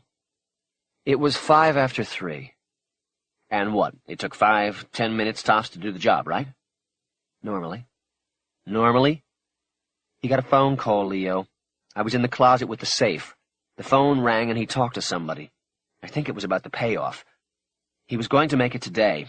Then after he hung up, he got up and went into the bathroom. And you snuck out. No, I stayed in the closet. How long? Until he was asleep again. Until I heard him snore. I had to, Leo. It wasn't safe. You weren't there. I couldn't leave until... You went into the void moon, didn't you? It couldn't be helped, Leo. That's what I'm trying to... Oh, Jesus Christ. Leo! I told you, I only asked you to do one thing. It couldn't be helped. He got the call. A phone call at 3 in the morning, Leo. It was just bad luck. Leo shook his head as if not listening. That's it, then, he said. He didn't finish. She closed her eyes. I'm sorry, Leo. I really am. A buzzing sound near her left ear caught her attention. She looked around and saw a hummingbird suspended in air, its wings a blur. It darted to the left and then swooped over to the pool, dropping to just a foot above the surface of the calm water. It seemed to be looking down at its reflection on the surface. It then dropped lower until it hit the surface. Its wings fluttered wildly, but they were too heavy now for flight. The bird was trapped in the water. See what I'm saying? Leo said. Dumb birds. He started around the pool to get to the net so he could try to save the tiny creature's life. 27. Just before getting to Los Angeles, Jack Karch pulled off the 10 freeway at the Ontario airport exit and followed the signs to the long-term parking lot. He cruised up and down 5 long lanes of parked cars before he came upon a town car that was the same make and model as his and with California plates. He double-parked behind the car and left the engine running while he got out with the battery-powered drill that was among the tools recovered by Grimaldi's thug from the air vent in room 2015. The drill worked beautifully. Karch had the plates off the front and back of the town car in less than a minute. He shoved them under the front seat of his own car and drove toward the exit. He had been in the parking lot so briefly that the cashier at the pay booth told him he had made it under the 10-minute grace period and didn't have to pay a thing. He asked Karch if he had a spare smoke, and Karch was happy to oblige. He had made good time from Vegas, traveling at a steady 100 miles per hour until he hit traffic close to L.A. The last 50 miles took him a frustrating hour to cover. He decided that people in Los Angeles drove the way people walk through casinos, oblivious to the fact that somebody else might be on the road and need to get somewhere. In downtown, he branched off the 10 to the 101 and headed northwest toward the San Fernando Valley. Though it had been at least a couple years since the last time, Karch had been to L.A. plenty enough times to know how to get around. When it got down to specific streets and places, he had a Thomas Brothers map book in his briefcase on the seat next to him. It was a few years old, but it would do. He was headed to the valley, because the cell phone number Grimaldi had retrieved from Martin as being the contact number for Leo Renfro had an 818 area code, and Karch knew that covered the valley, the city's northern suburban sprawl. It was his assumption that Leo would be found in the confines of his cell phone's area code. He got off the freeway at the Ventura Boulevard exit and drove until he saw a gas station with a payphone. He opened his briefcase on the passenger seat and withdrew the folded piece of Cleopatra Resort stationery with the name Leo Renfro and the cell phone number written on it. Below the fold was the name of the contact Grimaldi had in L.A., but Karch had no intention of calling the man. Under no circumstances did he plan to allow a perfect stranger, no matter who vouched for him, to have knowledge of his business and activities. That would just be stupid, and he wasn't about to turn stupid. The same reasoning prevented Karch from using his law enforcement contacts to run traces on Leo Renfro and Cassie Black. This job had to be done without leaving a trail. Surprisingly, the payphone had an intact phone book. Karch pulled it up and started with the white pages on the unlikely chance that Leo Renfro was actually listed. He wasn't. Karch then turned through the commercial business pages until he came to the advertisements for cell phone service providers. Judging by the size and quality of their advertisements, he made a list of the bigger companies and their service numbers. He then used the edge of the shelf under the phone to crack open a roll of quarters he had bought at the change cage at the Clio and made his first call. The call was answered by a machine that offered a variety of pathway selections.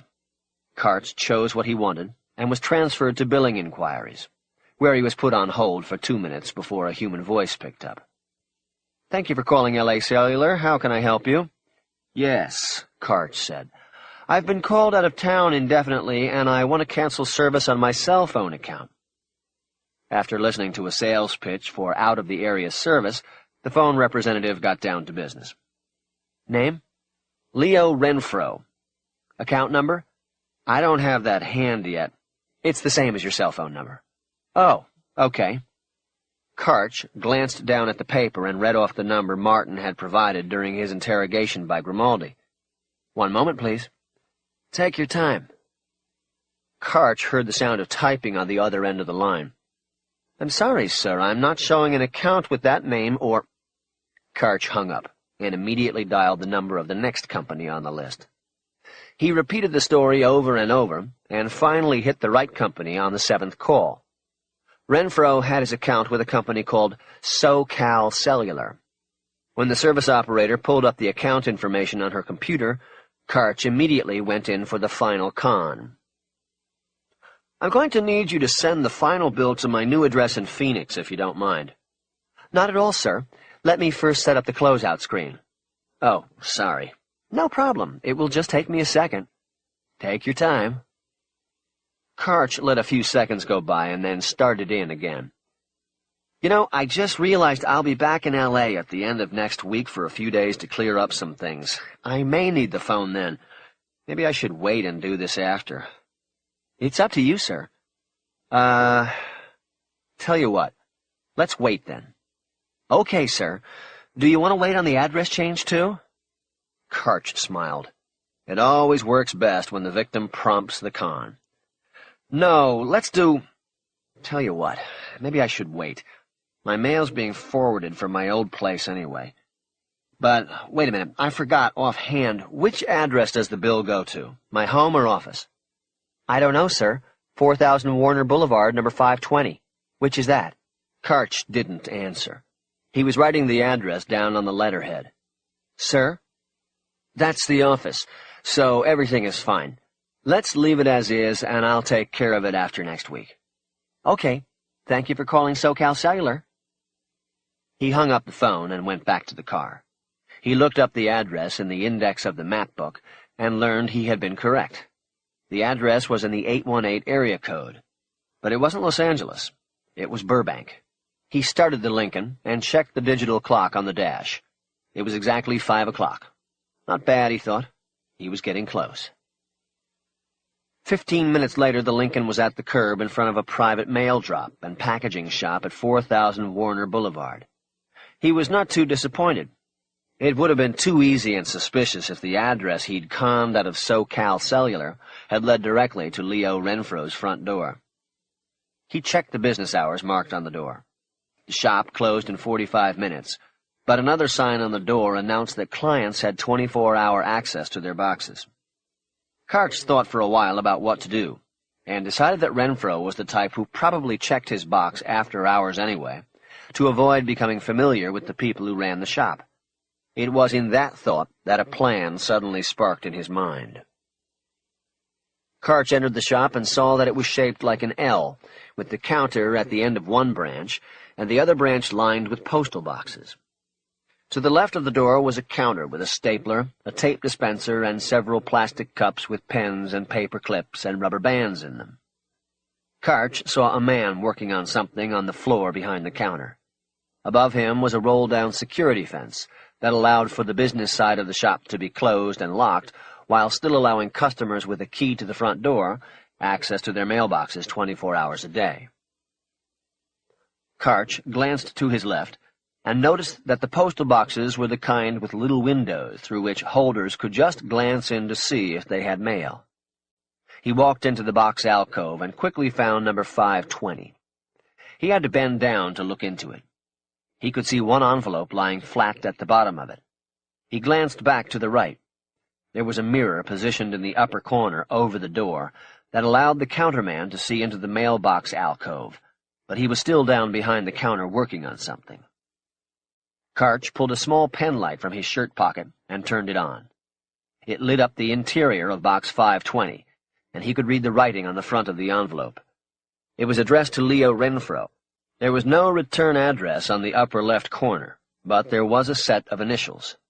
He leaned closer to the glass to try to read them, and realized they were numbers.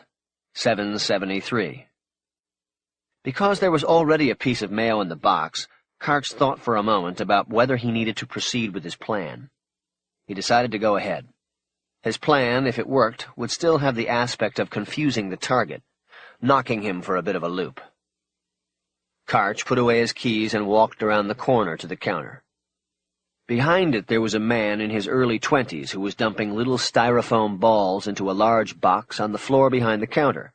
He spoke without looking up from his work. "What can I do for you?" This sort of impersonal service always annoyed Karch, and he saw it all the time in Las Vegas, but this time he was pleased, because he didn't want the clerk to pay much attention to him. "I need an envelope." "What size?" "Doesn't matter. Normal size." "Number 10? The clerk left the box he was filling and walked to the wall at the rear of the service counter area.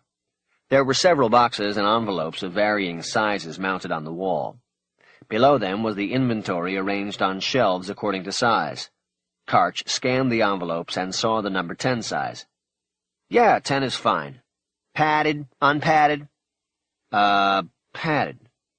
The clerk grabbed one off the shelf and came to the counter announcing in a high, whiny voice that Karch owed 52 cents including tax. Karch paid with exact change. "Nice hat," the clerk said. "Thanks." Karch took the envelope to the counter by the door. It occurred to him that the clerk may have actually been making fun of his hat, but he let it go. With his back shielding the clerk from viewing what he was doing, Karch reached into the pocket of his suit coat and took out the envelope containing the Ace of Hearts playing card he had found on the floor while searching room 2015 at the Clio. He took the card out and slid it into the envelope he had just bought, then stapled it closed. Using the thickest magic marker he could find in the plastic cups, he then addressed the envelope to Leo Renfro and put down the postal box address he had received at the payphone. In large letters he then wrote, "Do not delay," and "Urgent" on both sides.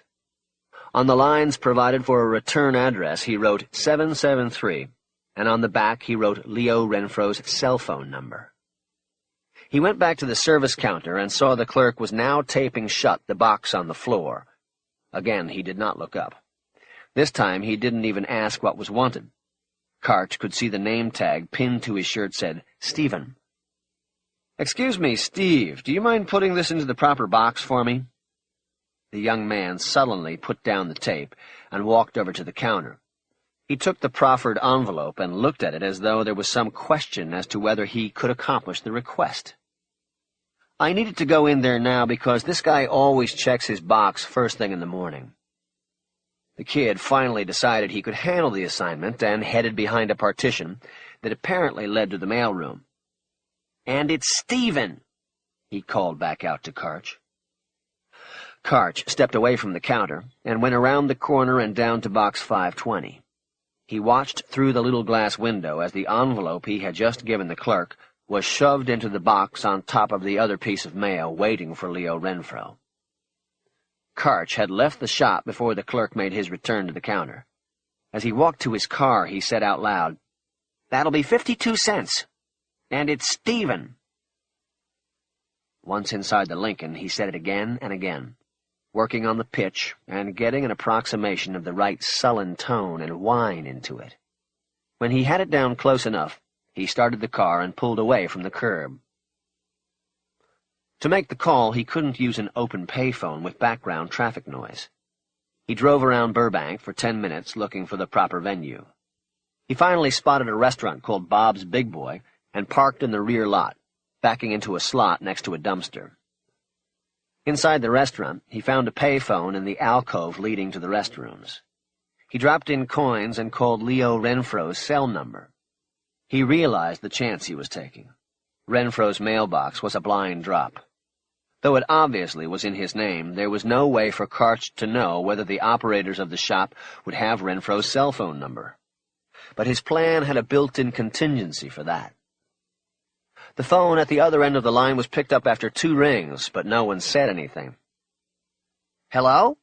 Karch finally said, his voice the best approximation of a high whine. "Who's this?" "Mr. Renfro? This is Stephen at Warner Post and Packet." "How'd you get this number?" "It's on the envelope." "What envelope?" Karch concentrated on his voice. "That's what I am calling about. You got an envelope today. It's marked urgent and says do not delay. Your phone number is on it. I don't know. I thought I'd call you. We're closing up, and since you didn't come in, I thought I should call you in case, you were expecting some—" "Is there a return address?" "Yeah. No. All it says there is 773. "Okay, thank you. But do me a favor. Don't ever call here again." Renfro abruptly hung up. Karch kept the phone to his ear, as if giving Renfro the chance to get back on and ask more questions. Finally, he hung up. He thought it had worked. He felt confident. His impression of Renfro from the conversation was that he was a cagey guy. That meant it would be a long night ahead. Back in the restaurant, he went to the counter and ordered 2 hamburgers well done with ketchup on the side, and 2 black coffees to go. While the order was being prepared, he walked out to the parking lot. He got the stolen license plates out of his car and replaced the rear tag of his car with one. The dumpster provided cover while he worked. He then got in the car, pulled out of the parking slot, and pulled right back in forward. He changed the front plate. Cassie Black's drill made the job a breeze. He decided he was going to keep the drill when the job was finished. The drill and a few other things. 28. One more dread added to an already dreadful day. Cassie sat in the Boxster, the engine idling, at the curb across the street from the house on Lookout Mountain Road. The family had left the curtain behind the big picture window open. She could see in through the living room to the lighted kitchen where the three of them sat at the table eating. She couldn't see it from this angle, but Cassie remembered from the open house that the chair where the girl now sat had a phone book on it. She probably thought of herself as too old for a booster chair, yet she needed the extra inches. She looked away from the window to the sign. A short strip of painted wood had been hooked to the bottom of the realty sign below the name of the realtor. In escrow. Cassie had never bought a house before, but knew that the new sign meant an offer had been accepted. The place was being sold, and the family would move soon. She gripped the wheel tightly. It made her elbow and shoulder throb. She thought about Leo's plan to give the money back. She knew there might not be time for another job, and no job would have the kind of money that had been in that briefcase. She found herself hoping Leo would fail in his efforts. She couldn't help it. She wanted the money now. She wanted to run. Her cell phone rang. She dug it out of her backpack and answered. It was Leo, but he didn't say his name. The connection was horrible. She was surprised he had gotten through to her in the hills at all. "How you feeling?" he asked. "The same." "Well, you know those you were waiting on? I just got a call. It looks like... and I'll pick them up tonight." She heard enough to be able to fill in the blanks. "Good, but they won't do me any good if I don't have the money." "Ill working on that. I'm reaching... Maybe tomorrow I'll know something. One way or another." "What am I supposed to do in the meantime?" "I didn't get that." "What am I supposed to do in the meantime?" she asked loudly, as if the force of her voice could improve the fragile connection. "We talked about this, Cass. You go to work... your thing. Everything normal until we get this figured... Whatever. This connection sucks. I want to go." She sounded sullen, and she didn't care. "Look, sweetheart, we're almost there. I'm just waiting on..." "I don't want to give it back, Leo. We're making a mistake. You are making a mistake. I have a really bad feeling about this. We need to go. Just go. Now!" Leo was silent for a long time. He didn't even bother reminding her not to say his name. She was thinking that she had lost the connection when he finally spoke. "Cassie, look," he said in an overly calm voice. "I'm getting Ives, too. More than I usually get. But we have to... and cover all the bases. It's the only way to be..." Cassie shook her head and glanced over at the realty sign once more. "Sure, Leo. Whatever you say. Just be sure to call me and let me know when you figure out what to do with my life." She flipped the phone closed and turned it off in case Leo tried to call back. As she did it, she had a sudden idea of creeping Leo's house while he slept and getting to the money. She would only take her share, leaving the rest for Leo to do whatever he wanted with. As angry as she was with Leo, the idea filled her with guilt. She pushed the thought aside and looked back at the house. She saw the husband standing up at the table and looking through the length of the house and out to the street. At her. She saw him put his napkin down and start coming around the table. He was going to come out to her, to see what she was doing in front of his house. She quickly dropped the Boxster into gear and drove off. 29. Summer Wind was the song. It always got to Karch. Every time it came up on the Sinatra's Greatest Hits CD, he had to hit replay and hear it again. They were all good, but none could touch Summer Wind. It was the class of the class, just like Sinatra. Karch was on the fourth run-through of the CD, watching the front of Warner Post and Packet from the crowded parking lot of a bar called Presnick's, a half-block away. It was exactly 11 o'clock when he noticed the brake lights flare on a car going by the shop. It was a black Jeep Cherokee about 5 years old. It was the second time it had gone slowly by the store. Karch turned the CD down and got ready. He was already wearing his black jumpsuit. though for a different reason this time. The sleeves were decorated with varying lengths of heavy-duty duct tape that he had cut in preparation. He reached into his open briefcase and removed the remote global positioning system receiver, along with the cellular link box and antenna, as well as the GPS antenna from the foam cushioning. He got the tools he would need ready, and got out of the Lincoln after popping the trunk. From the trunk he took the Rollerboy mechanic's helper, a cushioned creeper board on 1-inch wheels, then locked the car and walked quickly across Warner Boulevard. Warner Post and Packet was a 1-story standalone building in a long line of standalone buildings, all of which were built to the property line, leaving anywhere from 1 to 3 feet of space between each building. Karch slipped into the opening 1 storefront down from the mailbox business. It was about 20 inches wide and had primarily been used over time as a trash disposal point by pedestrians. Karch found himself almost knee-high in debris, mostly bottles and crumpled bags of fast food. There was also the overpowering smell of urine in the cramped space. His entry into this dark crevice had caused some unseen creature to loudly scramble through the debris and go back further into the darkness. Karch hung back about 3 feet from the opening, out of the direct light from the street, and waited. He was sure the Cherokee would come back and that it would be Leo Renfro driving. What Karch had to do next he had done many times before on other cases, but never as fast as he would have to be this time. He figured he would have less than a minute to complete the installation. There could be no delays or mistakes. The sound of an approaching car filtered into the hideaway. Karch crouched down and held the Rollerboy up as a shield. Even if Renfro was looking between the buildings, it was unlikely that he would notice Karch unless he completely stopped and shined a light into the darkness. The car went by slowly, and then Karch heard it stop in front of the mail drop business. He slowly moved toward the edge of the building he was leaning against. He glanced around the corner and saw it was indeed the Cherokee, sitting at the curb, still running and with its lights on. Karch pulled himself back into the crevice and waited. He knew he could step out and take Renfro right at that moment, but it was too risky to undertake out in the open, and more importantly, Renfro wasn't the goal. The money was the priority. To achieve that, he needed to follow Renfro to his home, to the place he felt safest. It was there that Karch knew he would find either the money or a line to Cassidy Black. The Cherokee's engine cut off. Karch braced himself against the wall, ready to move. He felt the hard points of the stucco digging into his back.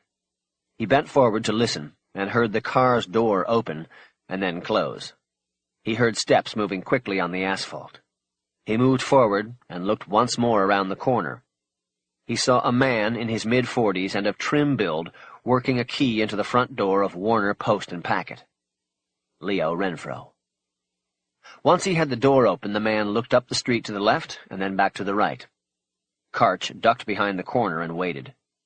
When he heard the door close, he immediately stepped out from his hiding spot and crossed the sidewalk to the street. He turned his penlight on and put it in his mouth.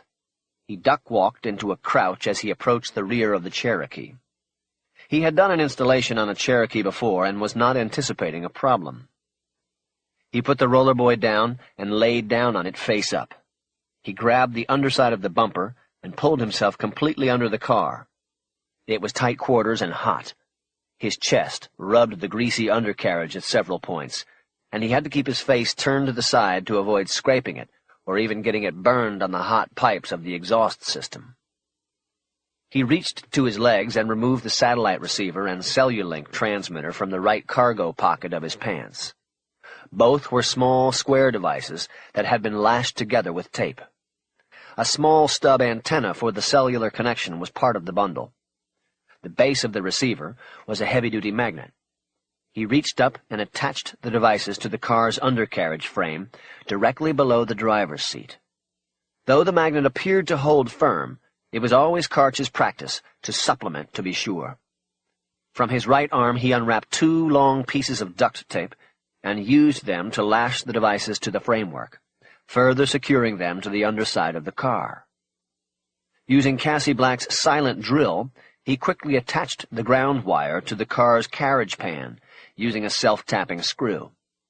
He then rolled to the curb and tried to look up and through the front window of the mailbox business. But the angle was bad, and he could not see Renfro or gauge how much more time he had. He quickly pushed back to the middle and pulled down the electrical conduit that ran down the center of the carriage pan. Using an X-Acto knife, he slid open the plastic casing and quickly pulled out a bundle of wires. He combed through them until he found a red wire, the color indicating it was a full-time carrier of current from the battery to the rear of the car, most likely to a trunk light. The end of the power wire from the GPS receiver had a cut-in connector that he clipped to the red wire and then squeezed down on until he felt it cut through the rubber coating and into the live wire. He looked over at the receiver and saw the faint glow of the red power light beneath the duct tape. He didn't have time to push the wires back into place. Instead, he moved immediately to the last piece of the installation, the GPS antenna. He removed the small disc from his left cargo pocket and started unspooling the wire it was wrapped in. Just as he connected the wire to the receiver, he heard the door to the shop open. He quickly turned the pen light around so that the lighted end was inside his mouth. He waited. The door closed, and Karch watched as Renfro's feet started moving around the car to the driver's door. Karch wanted to curse, but knew he had to be silent. He started unspooling the line from the antenna. He waited.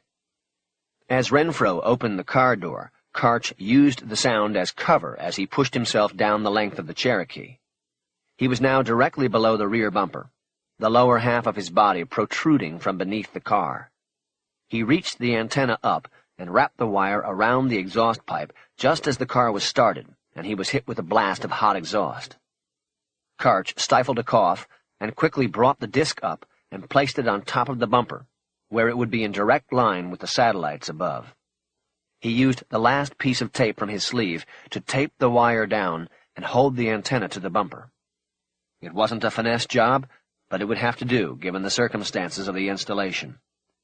He knew the GPS antenna would be spotted the first time Renfro looked at the back end of his car. But Karch was gambling that wouldn't happen this night. What mattered was the next hour, maybe even less. The Cherokee shuddered as it was put into drive. It started to move away from the curb. Karch let the bumper pass over his face, and then quickly rolled off the rollerboy and pressed himself to the curb. He kept his head down and listened for any hesitation in the Cherokee's engine. There was none. Renfro kept his foot on the gas and drove off. He never looked back. Or if he did, he was checking the road behind him, not the curb. Karch finally looked up as the Cherokee receded from view. He smiled and got up. As soon as Karch got to the Lincoln, he took the laptop computer out of the briefcase, raised the antenna, and booted up the fast-track software. With the receiver and the equipment he had just installed on Renfro's car, Karch would be able to track the Cherokee's movements with a global positioning system that took a signal transmitted from the car to a constellation of 3 satellite miles overhead and then back down. The satellites triangulated the precise location of the car and sent the data by cellular link to the cellular modem in Karch's computer. The fast-track software allowed him to follow the car's movements with real-time data displayed on street-level maps on the computer screen. Or he could download historical data from the satellite that would show the car's entire movement over a selected time period. Karch was first interested in making sure the installation had no flaws, and he would be able to track the Cherokee by satellite. As a fallback, he had committed the car's license plate number to memory, and would be able to locate the car through the archaic means of a DMV trace in the morning, a move he hoped to avoid because it would leave an official trail of his activities. He typed in the receiver code and frequency and waited. After what seemed like an interminable wait during which he could feel beads of sweat pop from his scalp, the lines of a map began to appear on the screen. After the street lines came the words. It said, Los Angeles Region Map. Then a pulsing red star appeared and began trailing a line. It was the Cherokee. The legend at the bottom of the screen gave the location. Riverside Drive, westbound. 2,300 hours, 14 minutes, 6 seconds. Karch smiled. He had him. The installation was successful. He would be able to follow a map right to the treasure. He hoped. "Fucking A," he said out loud. He decided not to follow the Cherokee's real-time movements in his own car at the moment. He figured that it was likely that Leo Renfro had either opened the padded envelope in the mail shop or in the car. Either way, the playing card he found inside would be both confusing and threatening. It was Karch's guess, based on Leo Renfro's 2 drive-bys before finally stopping at Warner Post and Packet, that his target would take a circuitous route to his next destination in an effort to carefully identify and then lose any surveillance. He typed in a command creating a file for historical data collection from the transponder beginning immediately. He then closed down the program and put the laptop back into the briefcase. Just after pulling down the zipper on his jumpsuit and opening the window to get some air, Karch heard a woman's sharp scream from the other side of the parking lot. He turned toward the sound but didn't see anything. He opened the door and got out and looked around. He put a cigarette in his mouth and lit it. He was about to get back into the Lincoln when he heard another shout and saw a movement on the other side of a BMW parked about 10 slots away. Karch wasn't wearing his holster with the Sig Sauer. He had taken it off and left it under the front seat before putting on the jumpsuit. Rather than get the weapon now, he peeled off the top half of the jumpsuit and reached behind his back to remove the little .25 from the magician's pocket in his pants. He then tied the arms of the jumpsuit around his waist and went to investigate the screams. Palming the small black pistol as he casually walked down the row of cars, he got to the BMW and heard the sounds of crying. He saw a couple standing at the rear of the car, a young man and woman. The man had the woman bent backwards over the front hood. He was leaning on her and kissing her neck, while her head constantly rolled back and forth as if trying to get away from the rest of her body. "Everything all right there?" Karch called. The man looked over at him. "We're fine. Why don't you just piss off?" Karch started moving down the side of the car. The man suddenly stepped away from the woman and turned to Karch. He stood arms and feet wide apart and waiting. "Why don't you leave her alone?" Karch said. "It doesn't sound like she—" "Why don't you fuck yourself? She's fine. She just likes to yell, okay?" "No, not okay. Maybe you just like to make her yell. Makes you feel like you're in control of things." The guy suddenly leapt forward in a charge that Karch was expecting. Like an experienced bullfighter, he quickly sidestepped the charging beast and used his hands to redirect his opponent's momentum into the side of a minivan. The man hit the side door of the van head first, causing a dent in the door panel. As he was straightening up and turning around, Karch moved in. He dropped the .25 into place in his hand and brought it up under his opponent's chin, driving the muzzle deep into the soft underside of the jaw. "You feel that? Feels small, right? It's a .25, just a pop gun, really. Very unreliable unless you get in close like this. I cap one off like this, the slug will go right up into your brain, and it won't be strong enough to get out. It'll bounce around inside there a few times and cut everything up in there to mush. Probably won't kill you, but you'll be wearing a slobber guard and riding a wheelchair the rest of your—" "Hey, leave him alone," the girl said from behind him. "He didn't do anything." Karch made the mistake of not watching her. "Shut up and back away. This guy—" She grabbed Karch from behind then, and he used his left arm to roughly shove her backward while keeping the gun pressed against the man's neck. He heard her hit the BMW hard and then fall to the pavement. "Johnny!" she cried out. "See what you did?" Johnny cried out. "Big man, look what you did to her! A knight in shining bullshit!" Karch pulled back from him and stepped backward until he could keep his eyes on Johnny and see the girl as well. She was sitting on the pavement, her legs spread and looking a little dazed. Johnny ran to her, and she grabbed him around the neck. She started crying again. Karch turned and started walking quickly to his car. He was thinking, "Why the fuck did I do that? I'm here for one reason only." He got into the Lincoln, backed out, and drove away. He saw Johnny standing in the lot behind him, watching him go. Karch pulled to a curb on Magnolia Boulevard, put on the dome light, and got the National Law Enforcement Association frequency book out of the glove compartment. He had bought the book from Iverson for $500. It listed every federal, state, and local law enforcement agency and the radio transmission frequencies assigned to them. Printed in large letters across the top of every page, it said, "Law enforcement use only." Karch had laughed the first time he saw that. He found the listing for the Burbank Police Department and punched in the 3 patrol frequencies assigned to the department on the scanner mounted below the dashboard. He then locked in a repeating scan on the 3 frequencies and waited and listened. If the couple he had just tangled with called in a report, he needed to know about it. Things seemed quiet in Burbank for a Thursday night. A couple of domestic disputes went out to patrol units, and then came a call to the parking lot at Presnick's bar.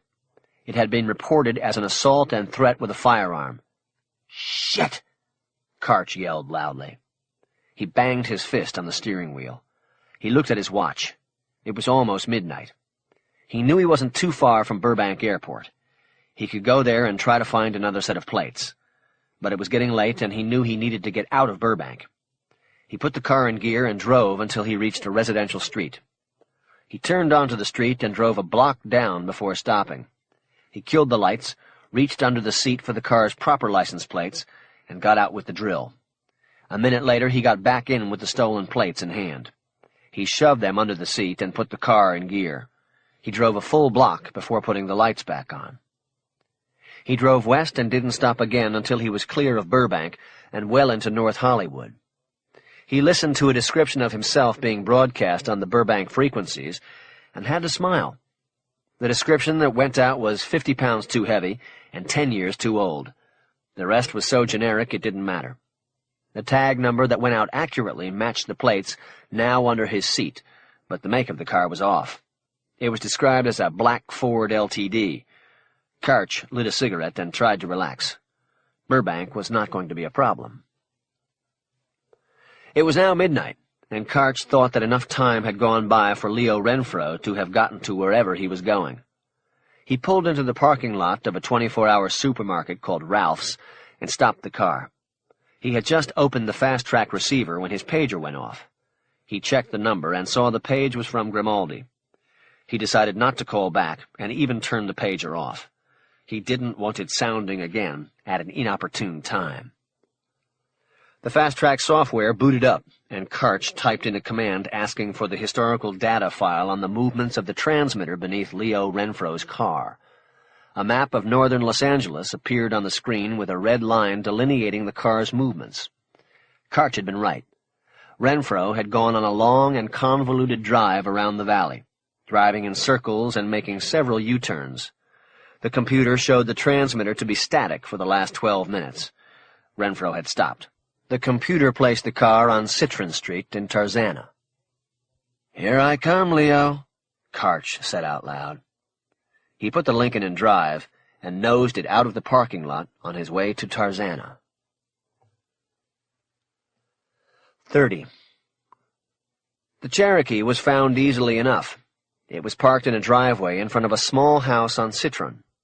As Karch drove by, he wondered why Renfro hadn't put it into the garage. He kept driving and continued around the block, looking for anything unusual or suspicious. He then pulled the Lincoln to the curb a half-block away from the Cherokee. He worked his arms back into the sleeves of the jumpsuit and zipped up. He got his cig out of its holster and attached the silencer. He left the Lincoln unlocked in case a quick escape was necessary, and headed down the street on foot. Before approaching the house, Karch got down on the pavement next to the Cherokee and reached underneath for his satellite equipment. He pulled it off the pan and then jerked the wires free. He then went to the rear of the car to recover the disc antenna. He put the equipment in the mailbox at the foot of the driveway. He planned to grab it later on when he headed back to the Lincoln. Curious about Renfro's decision to park the car in plain sight, he walked to the garage and shined his penlight through one of the small windows on the door. He saw the garage was completely filled with stacks and stacks of champagne cases. He assumed it was a stolen shipment. He wondered if it would be worth his time and efforts later to have the shipment removed and sold. He could probably sell it all to Vincent Grimaldi for a nice profit. He dismissed the idea and focused on the task at hand. He crossed the front of the house and moved down the left side, carefully looking for indications that Renfro had dogs. He wasn't concerned with alarms. People who worked the wrong side of the tracks rarely had alarms. They knew how easy they were to compromise, and they didn't want any kind of security system that could possibly bring the police to their door. There was a wooden gate halfway down the side of the house. Karch easily scaled it and dropped over. He ran the light over the grass and in the shrub beds running down the side of the house. There were no dog droppings anywhere, and no sign of any digging in the plants. He flicked the light off and continued down the side to the backyard. The moon was bright, and he didn't need the light. At the rear corner of the house, Karch stepped out and saw the glowing blue surface of a pool. Just as he began moving along the back wall, he heard a sliding door open. He scrambled back to the corner and took a position giving him a view of the rear. A man stepped out through a sliding door and walked to the edge of the pool. It was the man from the mail drop, Renfro. He looked down at the pool, and Karch saw an automatic vacuum moving slowly along the bottom. The man then looked up and seemed to be staring at the moon. Karch stepped out from his position and raised his gun. Because of the background hiss from the nearby freeway, Renfro never heard him. Karch put the cold end of the muzzle against the back of his neck. Renfro tensed, but that was all. People in his line of work expected sooner or later to feel the cold muzzle of a gun against their neck. "Nice clear night, eh?" Karch said. "I was just thinking that," the man said. "Are you the Ace of Hearts?"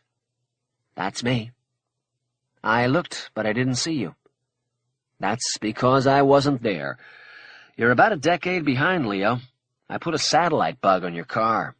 I didn't need to follow you." "Live and learn." "Maybe. Let's go inside and talk. Keep your hands up where I can see them." Karch grabbed the back of Renfro's collar with one hand and held the gun against his back with the other.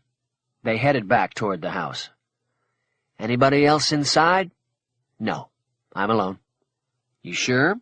I find anyone else in there, I'll kill them just to make the point." "I'm sure you will. There's no one." They went in through the open sliding door into an office. Karch saw the desk at one end of the room. One entire wall was covered with more cases of champagne. Karch roughly pushed Renfro toward the front of the desk and let him go. He then reached back and closed the sliding door. "Stay in front of the desk." Leo did as instructed. He kept his hands held up, chest high. Karch came around and went behind the desk. He noticed that sitting on the desk was the padded envelope he had left for Renfro at the mail drop, as well as the envelope that had already been in the box. The flaps on both envelopes were torn open. Karch sat down in the chair behind the desk and looked up at Renfro. "Been a busy man, Leo." "Oh, I don't know. Things are kind of slow." "Really?" He nodded in the direction of the wall of champagne. "Looks like you're about to start celebrating something big time." "It's an investment." Karch picked up the padded envelope and shook it until the Ace of Hearts dropped out onto the desk. He tossed the envelope over his shoulder and picked up the playing card. "Ace of Hearts. The money card, Leo." He put the card into one of the pockets of his jumpsuit. He then picked up the other envelope and looked at it. "I'm curious. What does the 773 mean? That some kind of code?" "Yeah, it's a code. An area code." Karch shook his head. "I should have known." "Where?" "Chicago. It's the new one." "Yes, that's right. You work for Chicago." "No, that's wrong. I don't work for anybody." Karch nodded, but the smile on his face indicated he didn't believe Renfro. He picked up the other envelope and shook it. 2 passports fell onto the desk. He picked up one and opened it to the photo page. Paper-clipped to one side was an Illinois driver's license and 2 credit cards. But Karch was more interested in the photo. "Jane Davis," he read out loud. "Funny, that looks like Cassidy Black to me." He looked up at Renfro to catch his reaction. For a moment it was there. Surprise, maybe even shock. Karch smiled. "Yes, I know a little more than you think." He picked up the second passport, expecting to find Renfro's picture inside it. Instead, it was a photo of a little girl. The name below the photo was Jody Davis. "Well, maybe I don't know everything. Who have we got here?" Renfro didn't answer. "Come on, Leo, work with me here. We can't have secrets, you and I." "Fuck you. Do what you have to do, but fuck you." Karch leaned back in the chair and looked over Renfro as if appraising him. "You outfit guys think you're so untouchable." "I'm not with the outfit, but fuck you anyway." Karch nodded, as if amused by Renfro's protestations. "Let me tell you a story about the outfit. Long time ago in Las Vegas, there was this magician. He'd been around a long time, worked all the casinos, never really caught on. Always the warm-up, never the headliner. Raising a son by himself on the side. Anyway, he had a gig in the clown room lounge at Circus. No big deal, just a table act for chump change, tips mostly. And so one night he's dealing 3-card Monte to a table of these 3 guys, and they keep telling him to do it again. You know, do it again, and I'll get it this time. Only they never got it. They never picked the ace.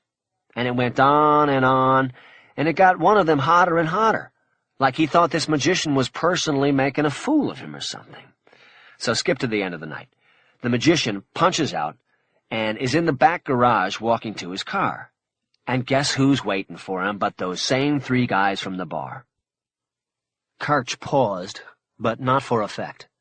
The story always got to him at this point. Every time he thought about it or told it, the anger seemed to boil up in his throat like acid. And one of them, the boss of these 3 guys, had a hammer. They didn't say a word. They just grabbed the magician and bent him over the hood of his car. One of them used his tie to gag the magician.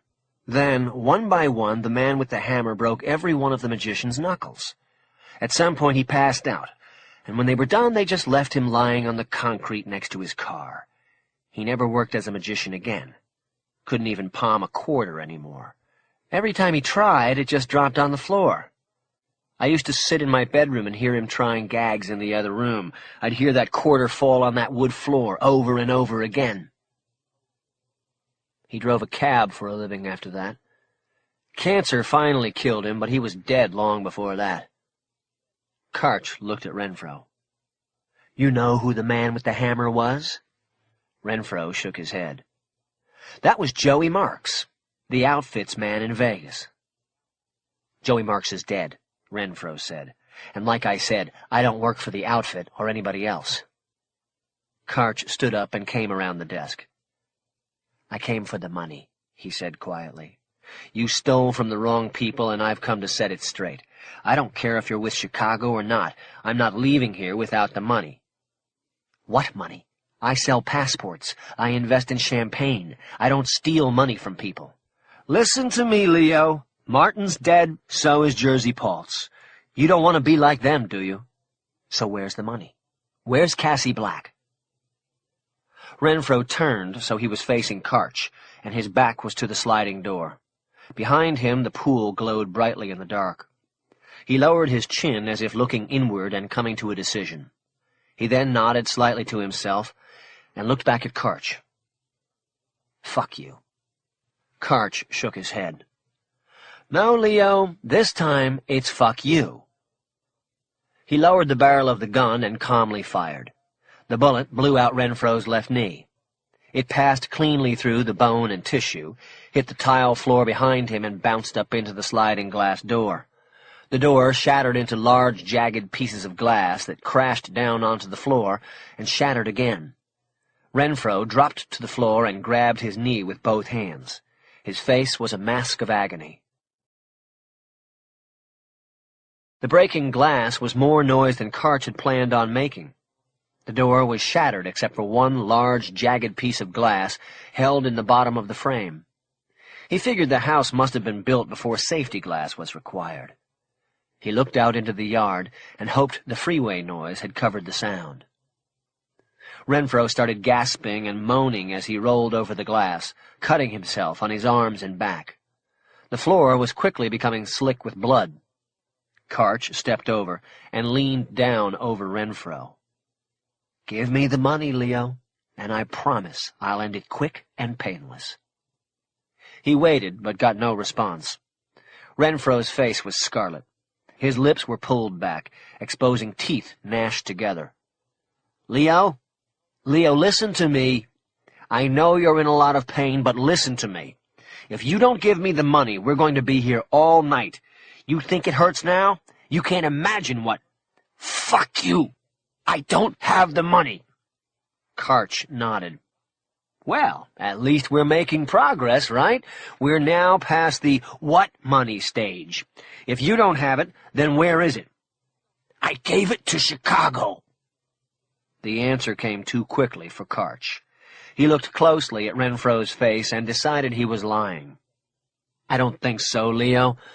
Where's the girl? Cassie Black, Leo. Where is she?" Renfro didn't respond. Karch stepped back a pace and calmly fired a bullet into his other knee. Renfro let out a loud scream that was followed by a stream of epithets that dissolved into delirium and moans. He rolled over onto his chest, his elbow tucked in and his face in his hands. His legs were sprawled behind him, twin pools of blood leaking from his knees. Karch looked out the broken door, across the pool, and checked for lights, or any indication that the neighbors had taken notice. All he heard was the freeway. He hoped it would keep him covered. Okay, Leo blubbered into his hands. "I'll tell you. I'll show you." "Okay, Leo, that's good. Now we're getting somewhere."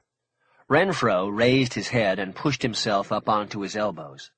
He started crawling forward, toward the shattered door, his dead legs dragging behind him and leaving a trail of blood.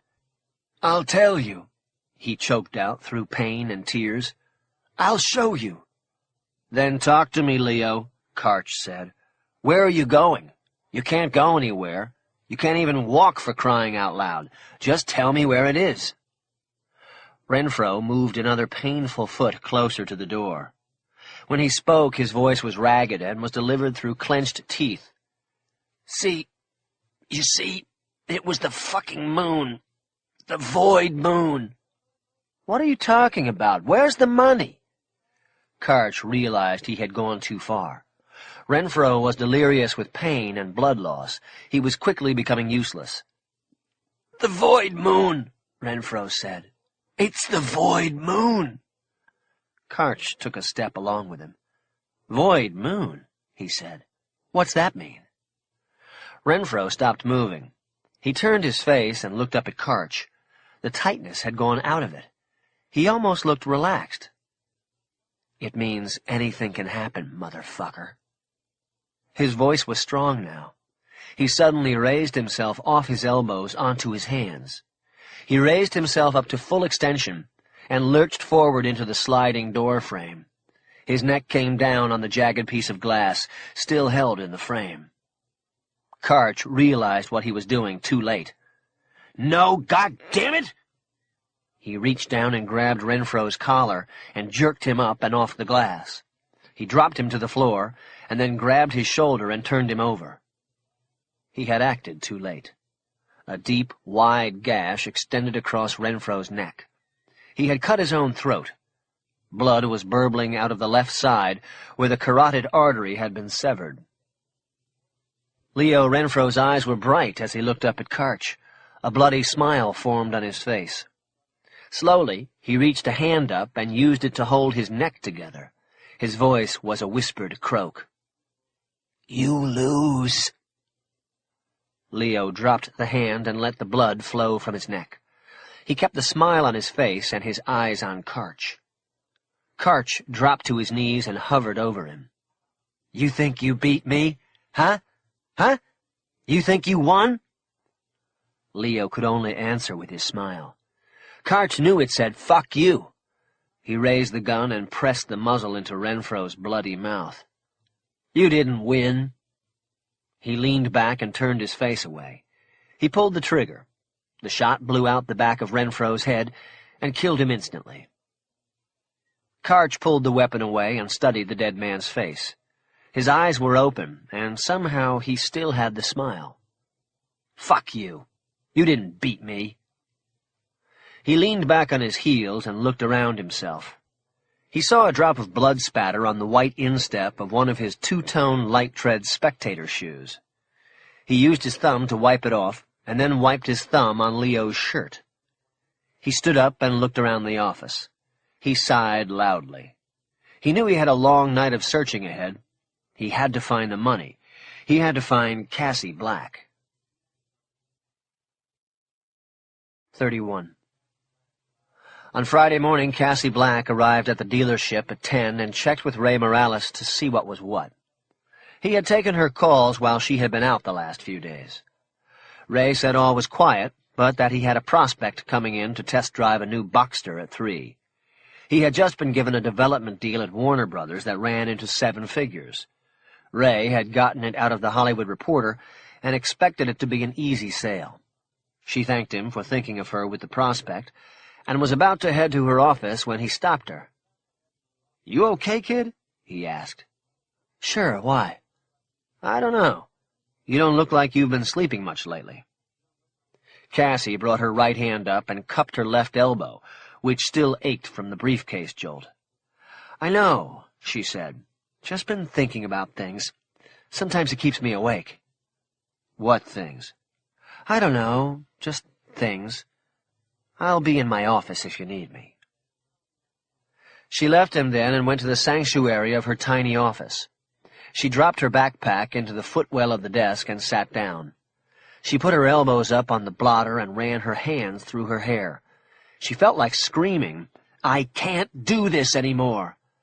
But she tried to put her anxieties aside by reminding herself that one way or another her life would be changing very soon. She picked up the phone to check her voicemail, even though on Tuesday she had left a generic outgoing message saying she would be off work for a few days and referring calls to Ray Morales until she got back. 4 messages had been left for her anyway. One was from a body shop reporting a set of customized chrome wheels for a '58 Speedster she had sold were now ready. The second call was from one of Ray's prospects, a producer at Fox, from the week before. He wasn't calling about the car he had test-driven. He was just calling to tell her he had liked her style and wanted to know if she was interested in going with him to a premiere of a friend's picture the following week. Cassie didn't bother writing down the guy's private cell number. "If you liked my style, why didn't you buy the car?" she said into the phone. The third message was from Leo. There was an agitation in his voice she had not heard before. The message had come in at 12:10 a.m. that morning. She listened to it 3 times. "Hey, it's me. What's wrong with your cell phone? I couldn't get through. Anyway, I just got back from my drop. I have those things you wanted, but there's something else. Something wrong. Somebody got the address somehow and sent me something. An ace of hearts from the Flamingo. I don't know what it means, but it means something. Call me when you get this. Use all precautions and keep your head down. Oh, and erase this, okay?" Cassie hit the 3 button on the phone, erasing Leo's recording before she went on to the 4th message. The last call came in at 7:30 that morning, and it was a hang-up call. There had been no background noise, just a few seconds of someone breathing, and then the hang-up. She wondered if it had been Leo. She hung up the phone, reached down to the floor, and pulled her backpack up onto her lap. She first dug through it until she found her cell phone. It had been turned off. She remembered doing it the night before after hanging up on Leo and deciding she didn't want him calling back. She turned the phone on now and put it down on the desk. She then continued digging through the bag until she found the box containing the deck of cards she had bought in the gift shop at the Flamingo. She quickly opened it, turned the deck face up, and started going through the cards one at a time, looking for the ace of hearts. The closer she got to the bottom of the deck, the greater the dread was that was building inside her. When she reached the last card without seeing the ace of hearts, she cursed out loud and threw the deck across the small office. It hit the Tahiti poster, and then cards exploded in all directions, coming down on the floor and the desk. God damn it! She buried her face in her palms as she tried to figure out what to do. She then snatched up the phone to call Leo, but then thought better of it. Use all precautions. She thought of using her cell phone, but dismissed that, too. She opened the desk drawer and grabbed a handful of change from a tray meant for pens and pencils, and got up. She opened the door and almost walked right into Ray Morales, who had apparently come to see what the commotion was about. "Excuse me," she said, making a move to go around him. Ray looked past her into the office and saw the playing cards all over the place. "What, you playing 52 pickup in there?" "More like 51. "What?" "I'll be back in a few minutes, Ray. I have to take a walk." He silently watched her cross the showroom and go out the glass door. Cassie walked a block down to the Cinerama Dome, where she knew there was a payphone out front. She dialed Leo's cell phone number from memory and listened to 10 unanswered rings before hanging up. Now, questioning everything, she dialed it again in case she had messed up the first time. This time it went 12 rings before she hung up. The dread that had begun to rise in her while she looked through the cards had now gone several notches up the ladder to the level of panic. She tried to calm herself by trying to think of reasons the call to Leo would go unanswered. The cell phone and Leo were attached like Siamese twins. If the phone had not been turned on, she knew her call would have been diverted to a message. She wouldn't have gotten the continuous ringing. So the phone was on but not being answered. The question was why. The pool, she suddenly remembered. Leo swam laps in the morning. He'd have taken the phone out to the table next to the pool. But if he was in the middle of his laps, he wouldn't hear it, not with the water sloshing around him and the freeway noise as well. The explanation calmed her a bit. She called Leo's number once more, and again it went unanswered. She put the phone back on its hook and decided to go back to the dealership. She would come back and try calling again in a half hour or 45 minutes. She remembered Leo once told her he swam 3 miles a day. She had no idea how long that would take, but figured that a half hour should be enough time. 5 minutes later, she walked back into the dealership showroom and saw Ray and a man who wore a pork pie hat looking at a silver Carrera with a mushroom spoiler. Ray saw her and signaled her over with his fingers. "Cassie, this is Mr. Langford. He wants to buy a car." The customer turned and smiled with embarrassment. "Well, I want to look at a car. Drive it. Then we'll see." He put his hand out. "Terrell Langford." She took his hand and shook it. His grip was firm, his hand dry as powder. "Cassie Black." She looked at Ray. She didn't want to do this. Her mind wasn't on selling cars. "Ray, is Billy in yet? Or Aaron? Maybe one of them would be—" "Meehan's on a test, and Curtis isn't in till 12. I need you to show Mr. Langford a car." Ray's tone indicated he was put out by her flaky behavior, and that there was no debate allowed here. She turned her attention to Langford. He was neat and well-dressed, in a set of retro clothes that went with the hat. Judging by his pasty complexion, she guessed he'd be interested in a coupe. But that was okay, because the Boxster didn't come in a coupe. That left only the higher-priced Carreras. "Which model are you interested in?" Langford smiled, showing off a perfect set of teeth. Cassie noticed his eyes were sidewalk gray, an unusual combination with the man's jet-black hair. "A new Carrera, I think." "Well, I'll get a car ready. If you could give your driver's license and insurance card to Ray, he'll get it copied while I get a car ready." Langford's mouth opened, but he didn't say anything. "You do have proof of insurance, don't you?" Cassie asked. Of course. "Okay, then let Ray take care of that, and I'll get the car. Cab or coupe?" "Excuse me? Hardtop or cabriolet? Convertible?" "Oh. Well, it's such a nice day. Why don't we take the top off?" "Sounds good to me. We've got one in stock and available. It's Arctic Silver. That sound good?" "Great." "All right. Come on out to the carport when you're done with Ray." She pointed to the glass doors at the opposite end of the showroom. "I'll meet you there," Langford said. While Ray took the prospect into the finance office where the copying machine was, Cassie went into Ray's office and got the key to the silver cab off the board. She then went to her own office and grabbed her wallet out of her backpack. She looked around and saw the playing cards all over the place, and realized that if Langford wanted to make a deal, she'd have to stick him in Ray's office while she cleaned up. There wasn't time now. She started out of the office and then remembered something. She grabbed her cell phone off her desk and clipped it onto her belt. Just in case Leo calls, she thought to herself. She headed out to the side lot to the car. She got in, slid her wallet into a CD holder on the dash, and then started the engine. She put the windows and top down, checked the fuel level, and saw there was a quarter tank, then drove the car up to the showroom door just as Langford was stepping out. "Let me drive it until we get out of here," she called over the sound of the engine that was over-revving as the car warmed up. "Then you'll take over." Langford smiled and gave her the okay sign and got in the passenger side. She pulled out onto Sunset and then turned north on Vine. At Hollywood Boulevard, she took a left and went down to Cahuenga, which she took north toward the hills and Mulholland Drive. They drove in silence at first. Cassie liked to let the prospects listen to the car, feel its power on the turns, fall in love with it before there was any talking.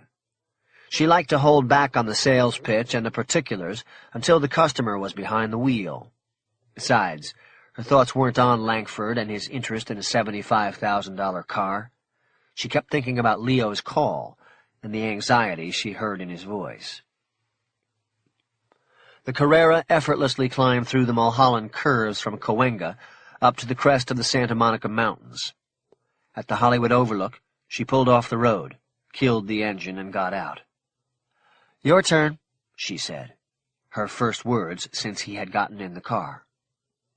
She stepped to the railing at the edge and looked down at the shell of the Hollywood Bowl far below.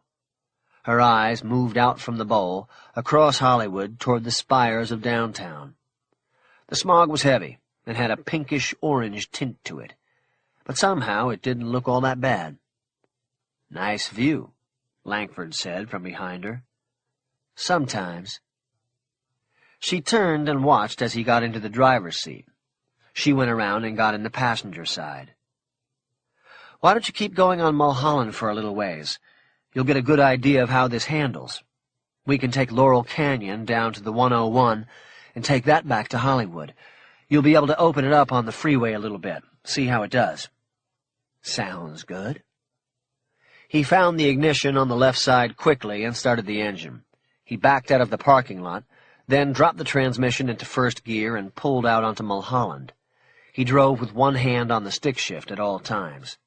Cassie immediately could tell he knew what he was doing. "I take it you've driven one of these before, but I'm going to give you the spiel anyway." "That's fine." She started listing the attributes of the car, starting with the water-cooled engine and transmission, and moving toward the suspension and brakes. She then moved inside the cockpit and started going over the amenities. "You've got cruise control, traction control, onboard computer, all standard. You've got CD, automatic windows and roof, dual airbags, and down here—" She pointed down between her legs to the front of her seat. Langford glanced down there, but then put his eyes back on the road. "You have a passenger-side cutoff for the airbag, in case you are traveling with a small child. You have kids, Mr. Langford?" "Call me Terrell. And no, I don't have kids. You?" Cassie didn't answer for a moment. "Not really." Langford smiled. "Not really? I thought that was a yes or no question for a woman." Cassie ignored the statement. "What do you think of the car?" Terrell. "Very smooth, very sweet." "It is. So, what do you do for a living?" He glanced over at her. The wind was threatening to blow his hat off. He reached up and cranked it down over his forehead. "I guess you could say I'm a troubleshooter," he said. "I'm a business consultant, have my own company. I take care of things, this and that. I'm a magician, really. I make other people's problems disappear. Why do you ask?" "Just curious. These cars are expensive. You must be very good at what you do." "Oh, I am. And cost is not a problem. I pay cash. Actually, Cassie, I expect to come into a large sum of money soon. Very soon, in fact." Cassie looked over at him and felt a sudden shiver of fear. It was instinctive more than intuitive. Langford pressed the pedal a little harder, and the Porsche started moving through the winding curves a little faster. He looked over at her again. "Cassie, what is that short for? Cassandra?" "Cassidy." "As in Butch? Your parents' outlaw fans?" "As in Neil. As in my father was always on the road. Or so I was told." Langford frowned and hit the pedal a little harder. "That's really too bad. My father and me, we were close." "I'm not complaining about it. You want to slow it down, Mr. Langford? I'd like to get back to the showroom in one piece, if you don't mind." Langford didn't respond at first with his voice or his foot. The car powered through another turn, its tires protesting as they labored to hold the road. "I said, do you—" "Yes," Langford finally said.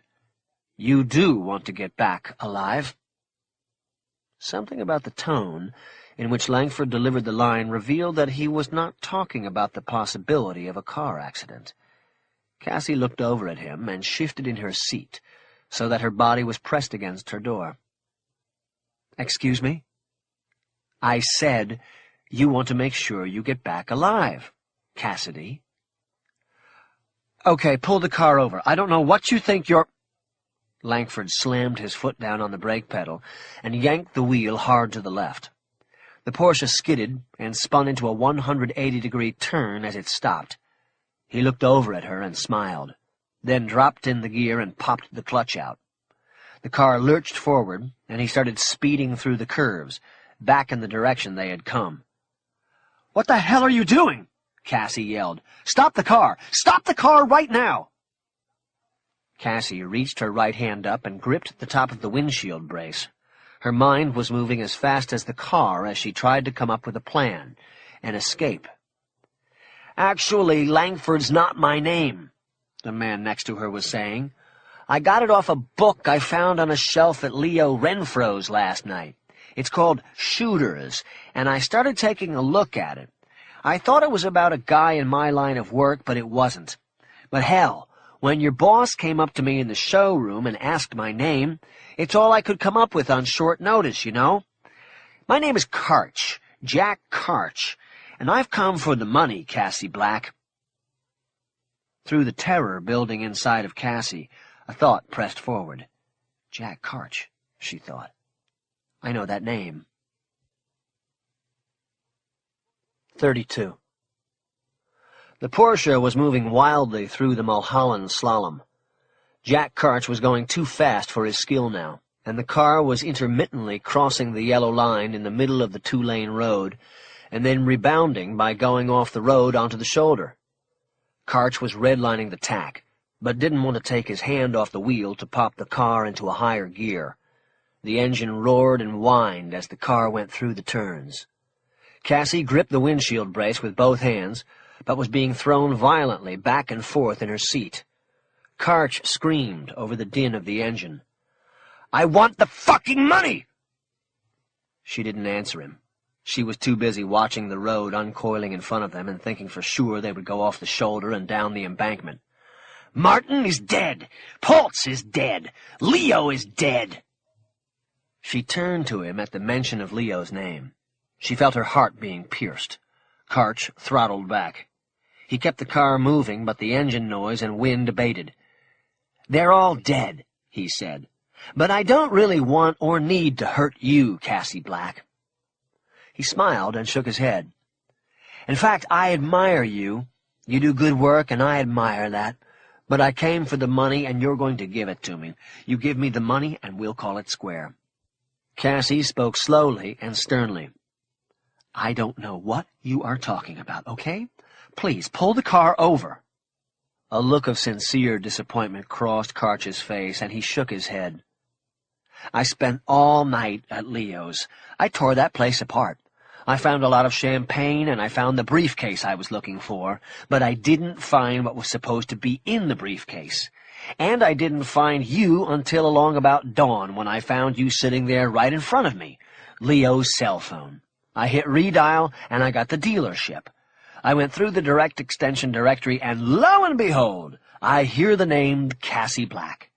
I switched over just to hear your voice. This is Cassie at Hollywood Porsche. I'm not at work for a few days, but if you call back and ask for Ray Morales, he can handle blah, blah, blah. Don't fucking lie to me. I don't like it. I want the money. I said pull the car over. Sure. Karch suddenly steered the car hard right, and they turned violently onto a gravel road that cut through a stand of pine trees. Cassie thought it was a fire road or some kind of public utilities access road. Whatever it was clear Karch was taking them away from other traffic, from potential witnesses. When they were about 200 yards down the road, Karch slammed on the brakes and the Porsche skidded to a halt on the gravel. Cassie was thrown forward, her body pressing against her shoulder harness, and then back. She had no sooner recovered from the jarring stop than Karch was leaning across the center console onto her and pressing the long, dark barrel of a gun against her face. He brought his free hand up and locked it onto the underside of her jaw. "Listen to me. Are you listening?" He was squeezing her jaw, and she was unable to speak. She nodded. "Good. What you need to know is that the people I work for care about one thing at this time, the money, nothing else. So don't be like your pals Leo or Jersey. It will only get you killed." Cassie just stared at him down the length of the gun. She could see it had a silencer attached to it. "Don't think," Karch said. "Just talk." "Okay," she said. "Don't hurt me, and I'll tell you where it is." "You'll do more than that, sweetheart. You'll take me to it." "Okay, whatever you—" He cut her off by squeezing her neck. "You get one chance. You understand?" Cassie nodded. Karch slowly released his grip and took his hand away. He was leaning back toward his seat when he suddenly snapped his fingers and leaned toward her again. He reached up to her face, and she flinched, but then his hand went past her face to her ear. "I looked in your office in the showroom before you showed up.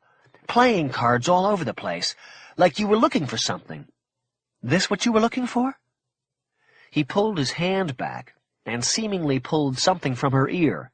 He held it up in front of her face. It was the ace of hearts. He smiled. "Magic," he said. And then it struck her. Magic. The name, Karch. She remembered the newspaper stories, reading them in Metro detention before her arraignment. Jack Karch. He was the one. He read something in her face. "You didn't like that, huh? Well, I've got more. After we take care of business, I'll show you a real disappearing act." He settled behind the wheel, his right arm still stretched across the console and poking the black gun into her ribs. "Now we're going to have to work together here. That okay with you? Put it in gear." He depressed the clutch pedal, and she reached over and moved the shift into the first gear slot. He started the car moving. He turned it around and headed back up the gravel road to Mulholland.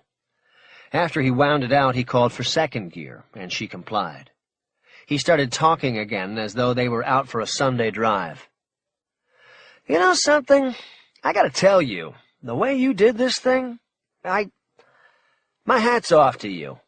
I think, different circumstances, you and me, we could have, I don't know, done something."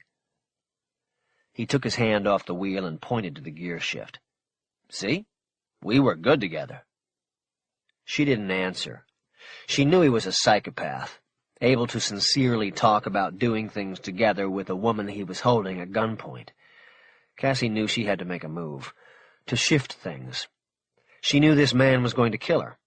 She would be part of the disappearing act he had promised. She couldn't help but smile sadly at the irony of her situation. She knew she could make the argument that this man had already killed her, 6.5 years before. "What's so funny?" She looked at him. He had caught her glib smile. "Nothing. The vagaries of life, I guess, and the coincidences." "You mean like fate, bad luck, that sort of thing?" She casually moved her right arm so that her hand rested between her legs. Karch noticed and pushed the muzzle deeper into her side. "Like the void moon?" She turned sharply to look at him. "Yeah, Leo mentioned something about it last night. Later on, when I was looking around, I read up on it in one of those books he's got. He was a big believer. Didn't do him any good in the end, did it?" "Where to?" They were moving through the grove of pine trees, coming up to Mulholland. Cassie realized this might be her best chance. She took a deep breath and made her move. "When you get up there, you—" She started raising her left arm as if to point out directions, but then snapped her arm straight, knocking the gun away from her midsection. She then grabbed the wheel with her left hand, at the same time her right went down the front of her seat and engaged the airbag kill switch. She yanked the wheel hard right, and the car lurched off the gravel road and directly into the trunk of a pine tree. It happened so fast, Karch didn't have time to scream or fire his gun. The driver's side airbag exploded from the steering wheel upon impact with the tree. It slammed Karch back against his headrest. Cassie's shoulder harness stopped her forward trajectory before she hit the windshield. She was momentarily dazed, but knew she had to move. She unfastened the seatbelt and frantically tried to open the door. It wouldn't budge. She didn't try it a second time. She hoisted herself up and jumped out of the car. Immediately, she started running downhill through the trees. She didn't look back at the Porsche. Karch was more than momentarily dazed by the impact. The airbag hit him like a punch square on the jaw. The tiny explosive used to propel it from the steering wheel also singed his face and neck. The impact knocked the gun out of his hand and onto one of the tiny rear seats. As the airbag began to deflate, he came out of the daze and slapped it out of his face. He tried to jump up, but his seatbelt held him secure. He quickly unfastened it and climbed up with his knees on the seat. He looked in all directions, and then finally caught a glimpse of Cassie Black moving quickly away through the trees. Instinctively, he knew he would not catch her. She had a lead, and she probably knew where she was going. It was her turf, not his. Fuck! He looked down into the rear of the car and found the Sig Sauer on the back seat. He reached down and grabbed it, and then slipped back into his seat. He turned the key and tried to start the car again. Nothing happened. He turned the key back and forth several times, but all he heard was a clicking sound. Fuck! He tried to open the door, but it was jammed closed. The impact from the tree had apparently damaged the car body in such a way that the doors were sealed tight. He started climbing out of the seat again, and as he did so, he saw the little black wallet that Cassie Black had placed in the CD holder of the dashboard. He reached down for it and opened it. Behind a clear plastic window was a California driver's license. He studied the photo of Cassie Black and then looked at the address. She lived on Selma in Hollywood. Karch looked off into the woods. Cassie Black was long gone now. Still, standing on the front seat of the Porsche, he held the wallet up as though she were in there someplace looking back at him. "Look what I found," he called out. "You didn't win yet, sweetheart."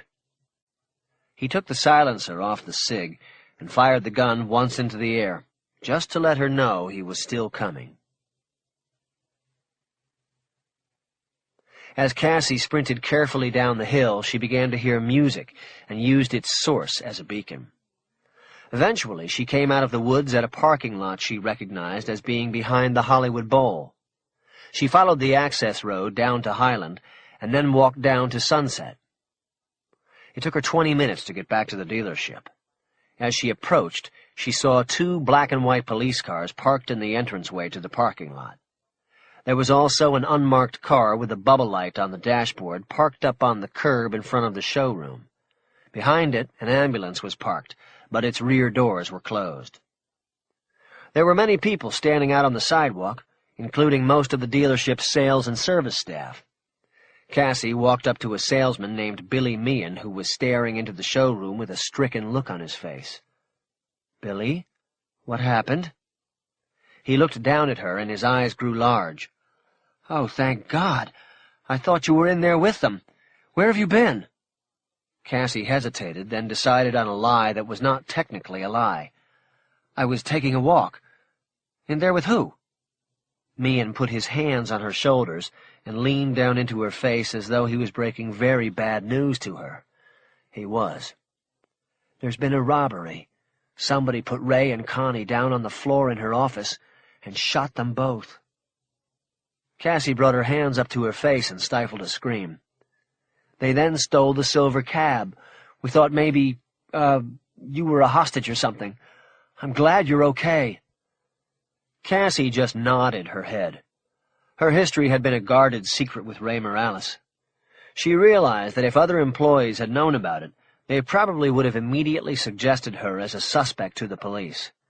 Maybe that was what Karch had been counting on. She felt weak all of a sudden and had to sit down. She practically slid down Meehan's body and sat down on the curb. She tried to understand what had happened and could only conclude that Karch must have shot Ray and Connie because he didn't have a fake driver's license with the name Langford on it. He knew there was no way he could leave a record with his real name on it. Not with what he had planned to do with her. "Cassie, you all right?" "I just can't believe—" "Are they dead?" "Yeah, both of them. I looked in there before the police came. It wasn't a pretty picture." Cassie leaned forward and vomited into the gutter. It was one deep heave that seemed to empty her totally. She wiped her mouth with her hand. "Cassie," Meehan cried as he watched, "I'll go get one of the paramedics." "No, don't. I'm fine. Poor Ray. All he wanted to do was help." "What do you mean?" She realized she had made a mistake giving her thoughts voice. "I mean, he was just a nice guy. Connie, too. They would have given up the keys or the money. Why do you have to shoot them?" "I know. It makes no sense. By the way, did you see someone?" "No, why?" "I noticed you said he when you were talking about it." "No, I've been gone. I was just saying it was a he because I just think it probably was. I can't think straight now." "I know what you mean. I can't believe this is happening." She sat on the curb with her face in her hands, the guilt of the world weighing down on her. The words, "I did this, I did this, I did this," kept running through her head. She knew she had to get away from this place and never look back. She found her strength and stood up, grabbing Meehan's arm one time to steady herself. "Are you sure you're okay?" he asked. "Yes, fine. I'm fine. Thanks, Billy. You should probably let the police know you're okay and you're here." "Okay, I will. Actually, could you tell them for me? I'm not sure I want to go in there." "Sure, Cassie. I'll go tell them right now." Cassie waited a few moments after Meehan walked away, then walked down the sidewalk to the alley that ran behind the dealership. She followed the alley behind the service center to the other side of the dealership and walked into the sales lot. The silver Boxster that Ray had been letting her use was there. She always parked it in the sales lot in case a customer was interested. The car was unlocked, but her key was in her backpack in her office. She opened the door and pulled the front trunk release. She came around and opened the lid and took out the leather-bound owner's manual, then closed the trunk and got into the car. Behind one of the folds of the booklet was a plastic key for the eventual owner to put in a wallet as an emergency backup. She took it out, started the car, and drove out of the lot into the alley. She kept a slow, deliberate speed until she had covered 2 blocks in the alley. She then cut up to Sunset and took a right, in a direction away from the dealership and toward the 101 freeway. Tears were coming down her cheeks as she drove. What had happened at the dealership changed everything. Leo's death was awful and hurt her deeply, but Leo had been in the circle and knew the risks. Ray Morales and Connie Leto, the finance manager, were innocents. Their deaths signaled the lengths to which Karch was willing to go to recover the money. It meant there were no bounds anymore. To Karch, to her guilt, to anything. 33. Karch watched through the window of the taxi as it went by the Porsche dealership. He didn't care about the assemblage of police and television news vehicles surrounding the glass walls of the showroom. His eyes scanned the numerous people standing on the sidewalks. He was hoping to see Cassie Black, but knew he was too late. His cell phone had failed to get a signal up in the hills. He'd had to hike up to Mulholland and then over to the Hollywood Overlook, where he'd remembered seeing a payphone earlier. It took him nearly an hour to cover the ground. Then it was another 20 minutes waiting for the taxi he called for to show up. The taxi driver said something in very bad English about what had happened at the dealership, but Karch paid no attention. The taxi continued another few blocks and turned onto Wilcox. Karch had him stop in front of a Hollywood memorabilia store. He paid and got out. After the taxi took off and had turned back onto Sunset, he crossed the street to his Lincoln, which was parked at the curb. On its bumpers were a set of fresh plates he had picked up that morning in a long-term lot at LAX. Karch got in and fired the car up. But before pulling out of the space, he looked up Selma in the map book. He saw he was in luck. He was less than 5 minutes away. There were no cars parked in front of or on the driveway of the bungalow on Selma, where Cassie Black's driver's license said she lived. The house was on a dead end, and Karch decided on a direct approach. He pulled right into the driveway and parked. Breaking and entering in daylight was not his idea of a wise move, but he had to get into the house to see if Cassie Black had been there yet. He decided the safest way to go was straight in. He pulled into the drive, honked the Lincoln's horn twice, and waited.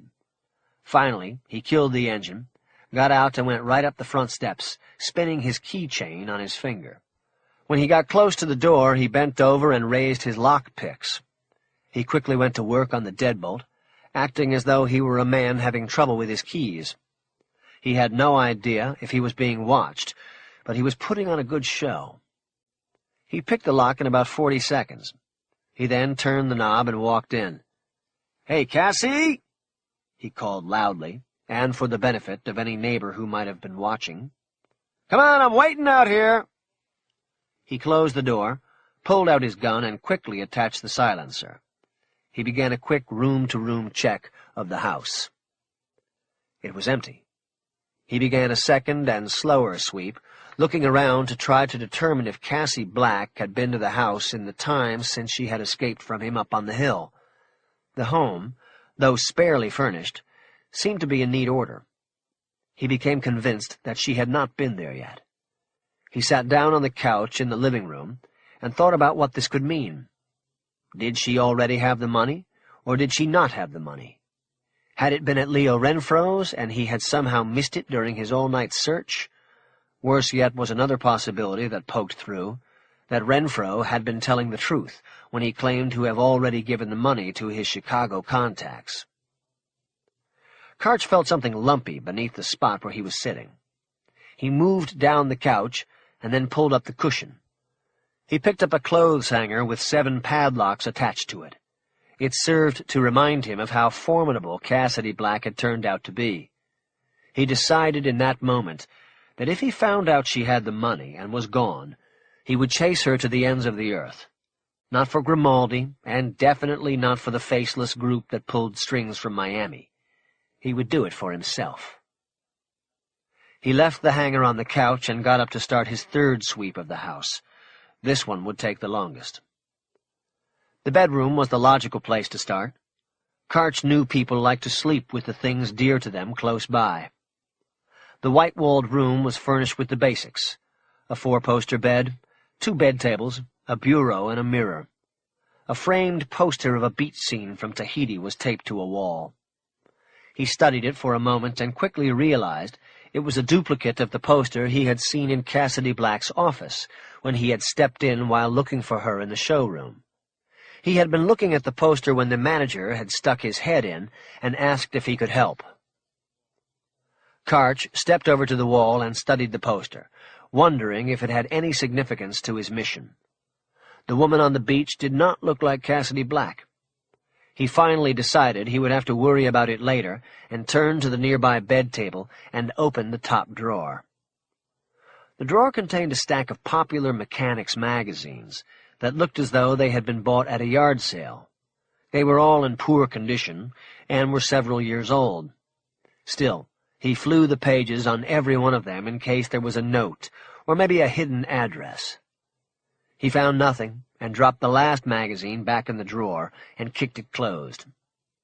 The bottom drawer of the table was empty except for a little net bundle containing cedar wood shavings and dried rosemary. He slammed that drawer closed and came around the bed to the other night table.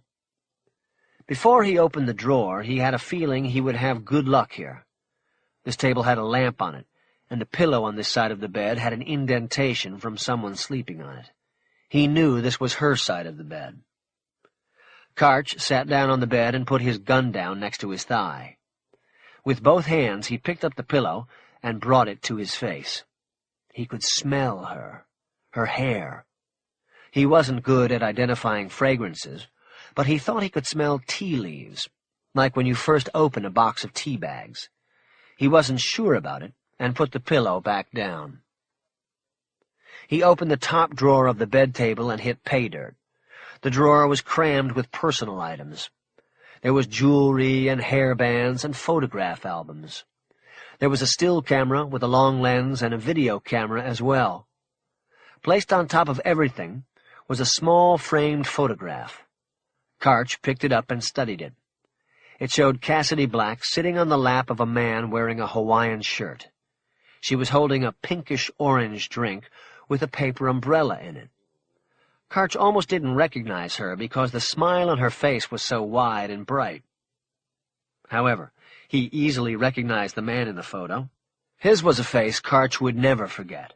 Max Freeling, the man who had permanently altered Karch's entire life in one moment of time. Karch knew he wouldn't be where he now sat if it had not been for Max Freeling and the decision he had made at the top of that hotel 6 years before.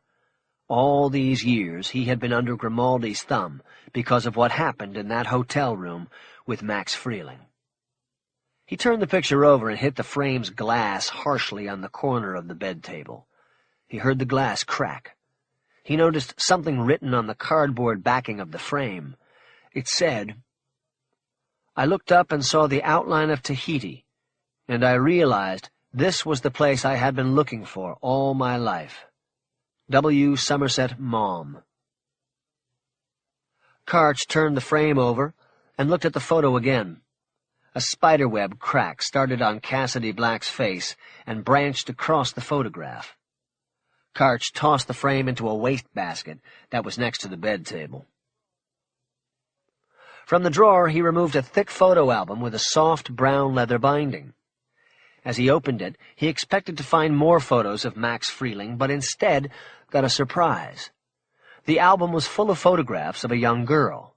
Almost all of them were taken from a distance. He glanced at the long-range camera in the drawer, and at the same location, a schoolyard. He leafed through the book and found one picture of the girl dribbling a basketball. Painted on the wall of a building behind the playing area, it said, "Wonderland School." He closed the album and pulled out another. It contained more photos of the girl, though these were not taken at the school. They depicted the girl playing in a yard in front of a house.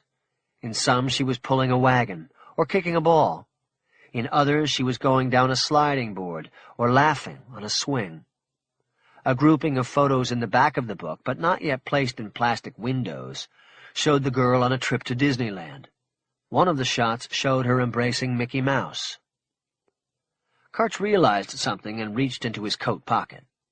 He pulled out the 2 passports and opened the top one to the ID photo. It was the same girl from the photos in the albums. Jody Davis, the name said. Karch put the passports back in his pocket and let the photo album drop to the floor. He was having an epiphany, a moment when seemingly disparate memories and new pieces of information coalesced into a new truth. He now understood something that had tortured him for 6 years. An idea started coming together, a plan for getting the money and Cassie Black all at the same time. He closed the top drawer and opened the bottom. This one was less crowded. There was an electric hairdryer that didn't look like it was ever used, and a few old pieces of mail from inmates at High Desert Correctional Institution for Women. Karch opened one of the letters and saw it was just a "how you doin'" from a former cellmate named Letitia Granville. Karch also threw these into the wastebasket and reached back into the drawer and underneath the hairdryer for a manila envelope that was addressed side down. He turned it over and saw that it was addressed to Cassidy Black at High Desert Correctional. Whatever was in the envelope was something she had taken with her from prison. He ran his thumb under the return address and saw the pre-printed envelope had been sent from Renaissance Investigations of Paradise Road, Las Vegas. Karch was familiar with the agency. It was mid-size, 5 or 6 investigators, and an equal number of supposed specialties. He competed with them for the referrals from the Metro Missing Persons Unit. Karch opened the envelope and pulled out a well-thumbed investigation summary. He was about to start reading the particulars when he was jarred by the screaming voice of someone in the doorway behind him. "Freeze it up, fuckhead!" Karch dropped the report and held his hands out in front of him. He slowly started to turn his head.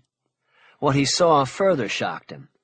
Just inside the doorway of the bedroom was an enormous black woman. She stood in the classic weaver stance taught at every law enforcement academy in the country, feet spread, weight equally distributed, both hands up holding and bracing the gun, elbows slightly bent and pointed outward. Around her neck was a chain with a badge on it. She looked like no cop Karch had ever seen, but the 9mm Beretta pointed at him won the debate. "Take it easy now," he said calmly. "I'm on your side." 34. Since getting the news at the dealership, Cassie Black felt as though she were underwater, in some kind of surrealistic other world that had no bearing on her life. Deep down, she knew it was an instinctive defense mechanism. It allowed her to continue, to move and do what needed to be done. She now stood in the backyard of Leo's house, staring at the dried blood streaking the jagged piece of glass, standing in the bottom frame of the sliding door. Just seeing the glass confirmed what Karch had told her. She knew now that Leo was dead. If she went into the house, she would find his body. And whatever way she found it would constitute an image she would never be able to remove from her memory. She looked down into the pool at the vacuum standing motionless at the bottom. But almost immediately her eyes were drawn back to the door with the jagged glass. She knew she had to go in. Finally, she nodded once to herself and walked up to the door. And immediately she could see his body on the floor of the office. An 18-wheeler going by on the freeway behind the property drowned out the awful sighing sound that came involuntarily from her throat. She stepped over the glass and into the house. Leo's body was sprawled face up to the side of the door. Blood seemed to be everywhere. Despite the horrible tableau the scene created, her eyes were drawn to what unmistakably appeared to be, if not a smile on his face, a look of satisfaction. Cassie crouched next to him and touched his cold cheek. "Oh, Leo," she said, "what did I do?" The tears started coming again. She tried to pinch them off by tightly closing her eyes and balling her fists. Finally, when she opened her eyes again, she tried to study the body and the surroundings as maybe a detective would. She wanted to know what had happened. The fact that Karch had come to her and demanded the money meant Leo had stood up. She looked at the bloody drag marks on the tile floor and put it together. Leo had done it. He had gone to the glass. He had done it for her. Leo. She closed her eyes again and leaned her head down to his silent chest. "I knew we should have run." She straightened back up with a new resolve. She would get away. She knew it was a selfish choice, but she also knew that if she failed that, Leo's noble death would be for nothing. That was Leo's hope in the end, his last prayer. That was what put the smile on his face. She would honor that. She stood up and looked around the office. It had been completely destroyed by Karch's search. But he had been looking for $2.5 million, not for what she looked for now. She stepped over the body to the overturned desk and looked at the debris on the floor. Leo's astrology books and papers and notebooks were scattered about. The contents of the desk drawers had been dumped. Amidst the clutter, she saw 2 envelopes on the floor, both addressed to Leo and with the same odd return address, just the numbers 773. She stooped down and picked them up. Both were empty. One was postmarked 2 days before in Chicago, and then she knew. Karch had found the passports. He had them. Cassie abruptly stood up, and her head hit the red I Ching coins that dangled from the ceiling and would have been directly over the upright desk. She looked up at them for a moment and then grabbed the desk chair and moved it over. She climbed up on the chair and unhooked the string of coins. She wanted something of Leo's to take with her. If not for luck, then just to remember him by. As she got down, she knew there was no point in going through the rest of the house. Karch had the passports, and there was nothing else inside that she had wanted. She walked over to Leo's body and once more looked down on him. She thought of the song she had listened to so many times on the way to Vegas. She hoped there had been an angel to whisper in his ear. "Goodbye, Leo," she said. She carefully stepped over the glass and threw the broken slider out to the backyard. She walked to the pool's edge and looked down at the vacuum. Tracing its hose to a coupling in the wall, she walked around to the other side and then got down on her knees and reached into the water. She grabbed the hose and started pulling it up and out onto the pool's concrete skirt. It was heavy work, and twice she almost toppled into the water. Eventually, the vacuum head and debris bag came to the surface, and she wrestled it onto the concrete. Water turned the white concrete dark and soaked the knees of her black jeans. She didn't care. She struggled with the collar of the debris bag, but then saw the zipper running alongside the bag. She quickly zipped the bag open and spread it. Inside the bag was another bag, a heavy-duty white plastic bag with its mouth tied in a knot. She carefully lifted it out of the vacuum bag and then worked her fingers into the knot. It was too tight, and she didn't have the fingernails for the job. She reached into her back pocket for the Swiss Army knife and used it to cut the knot off the bag. Cassie looked inside. The bricks of $100 bills were there, still wrapped in plastic and as dry as the day they were cut at the mint. She closed the bag and looked across the pool at the broken sliding door. From this angle, she could see the tops of Leo's shoes pointing upward. She silently said her thanks to him. He had said to her when he told where the money would be kept that the best hiding place was one in plain sight. He had been right. Cassie looked down at the water.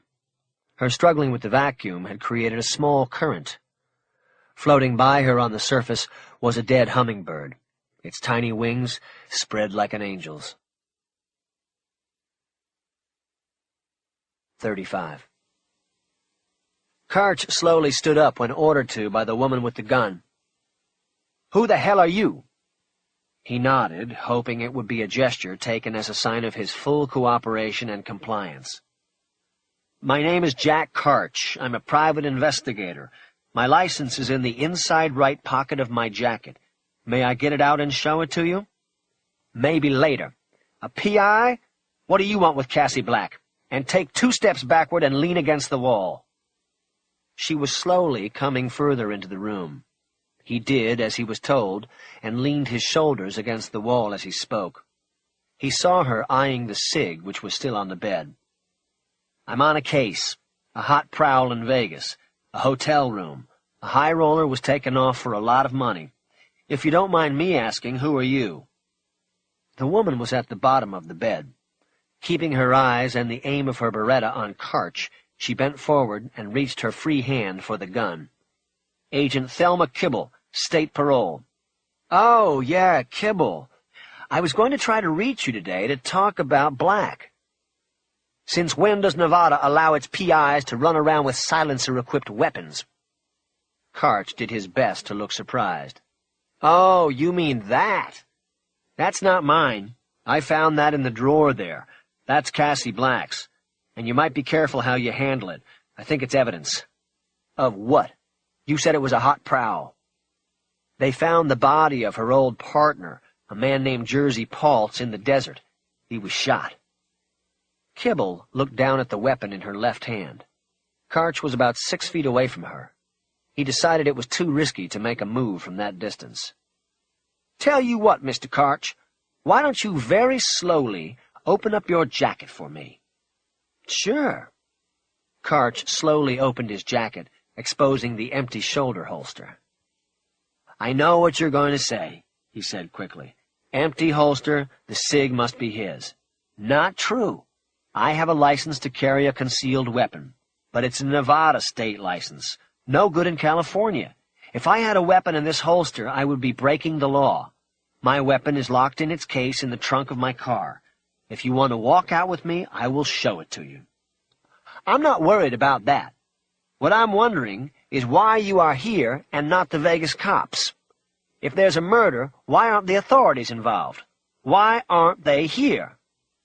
"Well, first of all, they are involved. But as you must know, the police are hampered by bureaucracy. I was hired by the Cleopatra Hotel and Casino to investigate the room burglary. I have a staff and an expense account.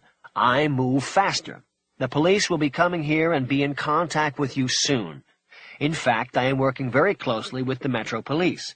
If you wish, I can give you the name and number of a detective who will vouch for me." If she bit, he would give her Iverson's number. He could ad-lib it. Karch would have to work something out with Iverson later with either a payoff or a bullet. But Kibble didn't bite. "Even if someone vouched for you, it wouldn't explain why you took it upon yourself to break into a suspect's home," she said. "I did not break in," Karch said indignantly. "The front door was wide open. Look, that's my car parked outside in the driveway. Would I park there if I was breaking in?" "You seem to have an answer for everything, Mr. Karch." "As long as they are true. Could you please stop pointing that gun at me now? I think I have sufficiently established who I am and what I'm doing here. Do you want to see my license now?" Kibble hesitated, but then lowered her gun to her side.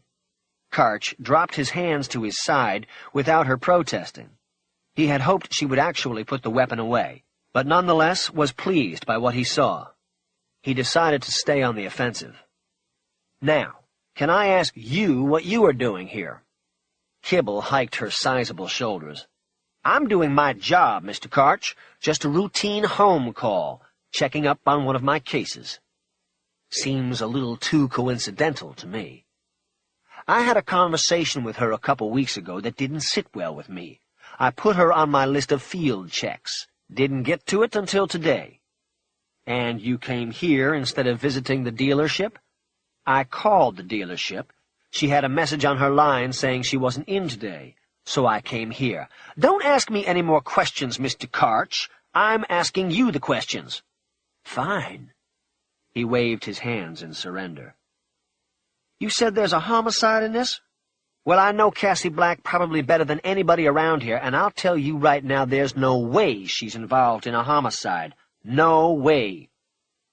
Karch thought of Hidalgo's body lying on the bed in the Cleo's penthouse. "We'll have to agree to disagree on that, Officer Kibble. The evidence speaks for itself. And after all, remember, we're talking about an ex-con here, one who served time in Nevada on a murder conviction. It was a manslaughter, and we both know the circumstances. The law held her responsible for her partner's death, but she was 20 stories below when he went out the window. Somebody may have pushed him, but it wasn't her." "Is that what she said? That somebody pushed him?" "It's the way she had it figured. She said the casinos had to make an example of him. He got pushed." "That's bullshit, but never mind. How did she get out here?" "She had her parole transferred. Once she got the job lined up with Ray Morales at the dealership, it was a cinch. She had a lawyer petition, and the parole transfer was approved. She knew Ray from Vegas when she was a dealer.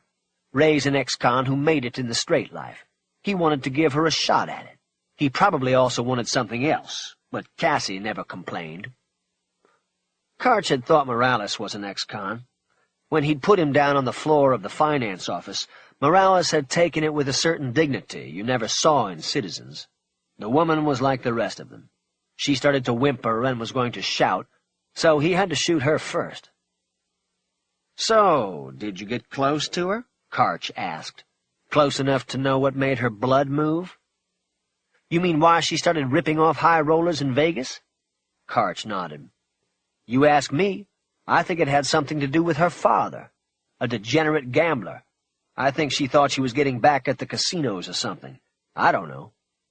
"I don't think you do. You mind if I sit down? I've got a bad back." He brought his arms up behind his back as if stretching the muscles. He kept talking the whole time. "I'm on a pension from Vegas Metro, partial disability. Wrecked my back chasing down a guy dusted on meth. He picked me up and threw me down a flight of stairs." None of it was true. It was all part of the sleight of hand. As he talked, his left hand went under his jacket and picked the .25 out of the silk pocket inside his rear belt line. I have never seen that kind of power in a single human being. He brought his hands forward and clasped them together in an ad-libbed stretching motion, during which he transferred the gun to his right hand. He then held it palmed at his side as he groaned and sat down on the bed. Kibble was now about 4 feet away and still holding her weapon at her side. She held the cig by the barrel in her other hand and also at her side. Karch knew he had her, but he wanted to get more information from her first. "Tell me about the kid she and Max Freeling had," he said. Kibble appraised him for a moment before answering. "What kid, and what's it got to do with a hot prowl in Las Vegas?" Karch smiled and shook his head. "She didn't come here because some guy offered her a job selling cars, Agent Kibble. She came because she and Max had a kid, and that kid ended up out here." He looked up at her. "But I think you know that, don't you?" "I don't know anything about where the child is, but yes, you're right. Cassie was pregnant when she got arrested, kept it a secret till it showed. By then she had pleaded out and was at High Desert Correctional. The child was born there. She nursed the baby 3 days, and then it was given away. She put it up for adoption." Karch nodded.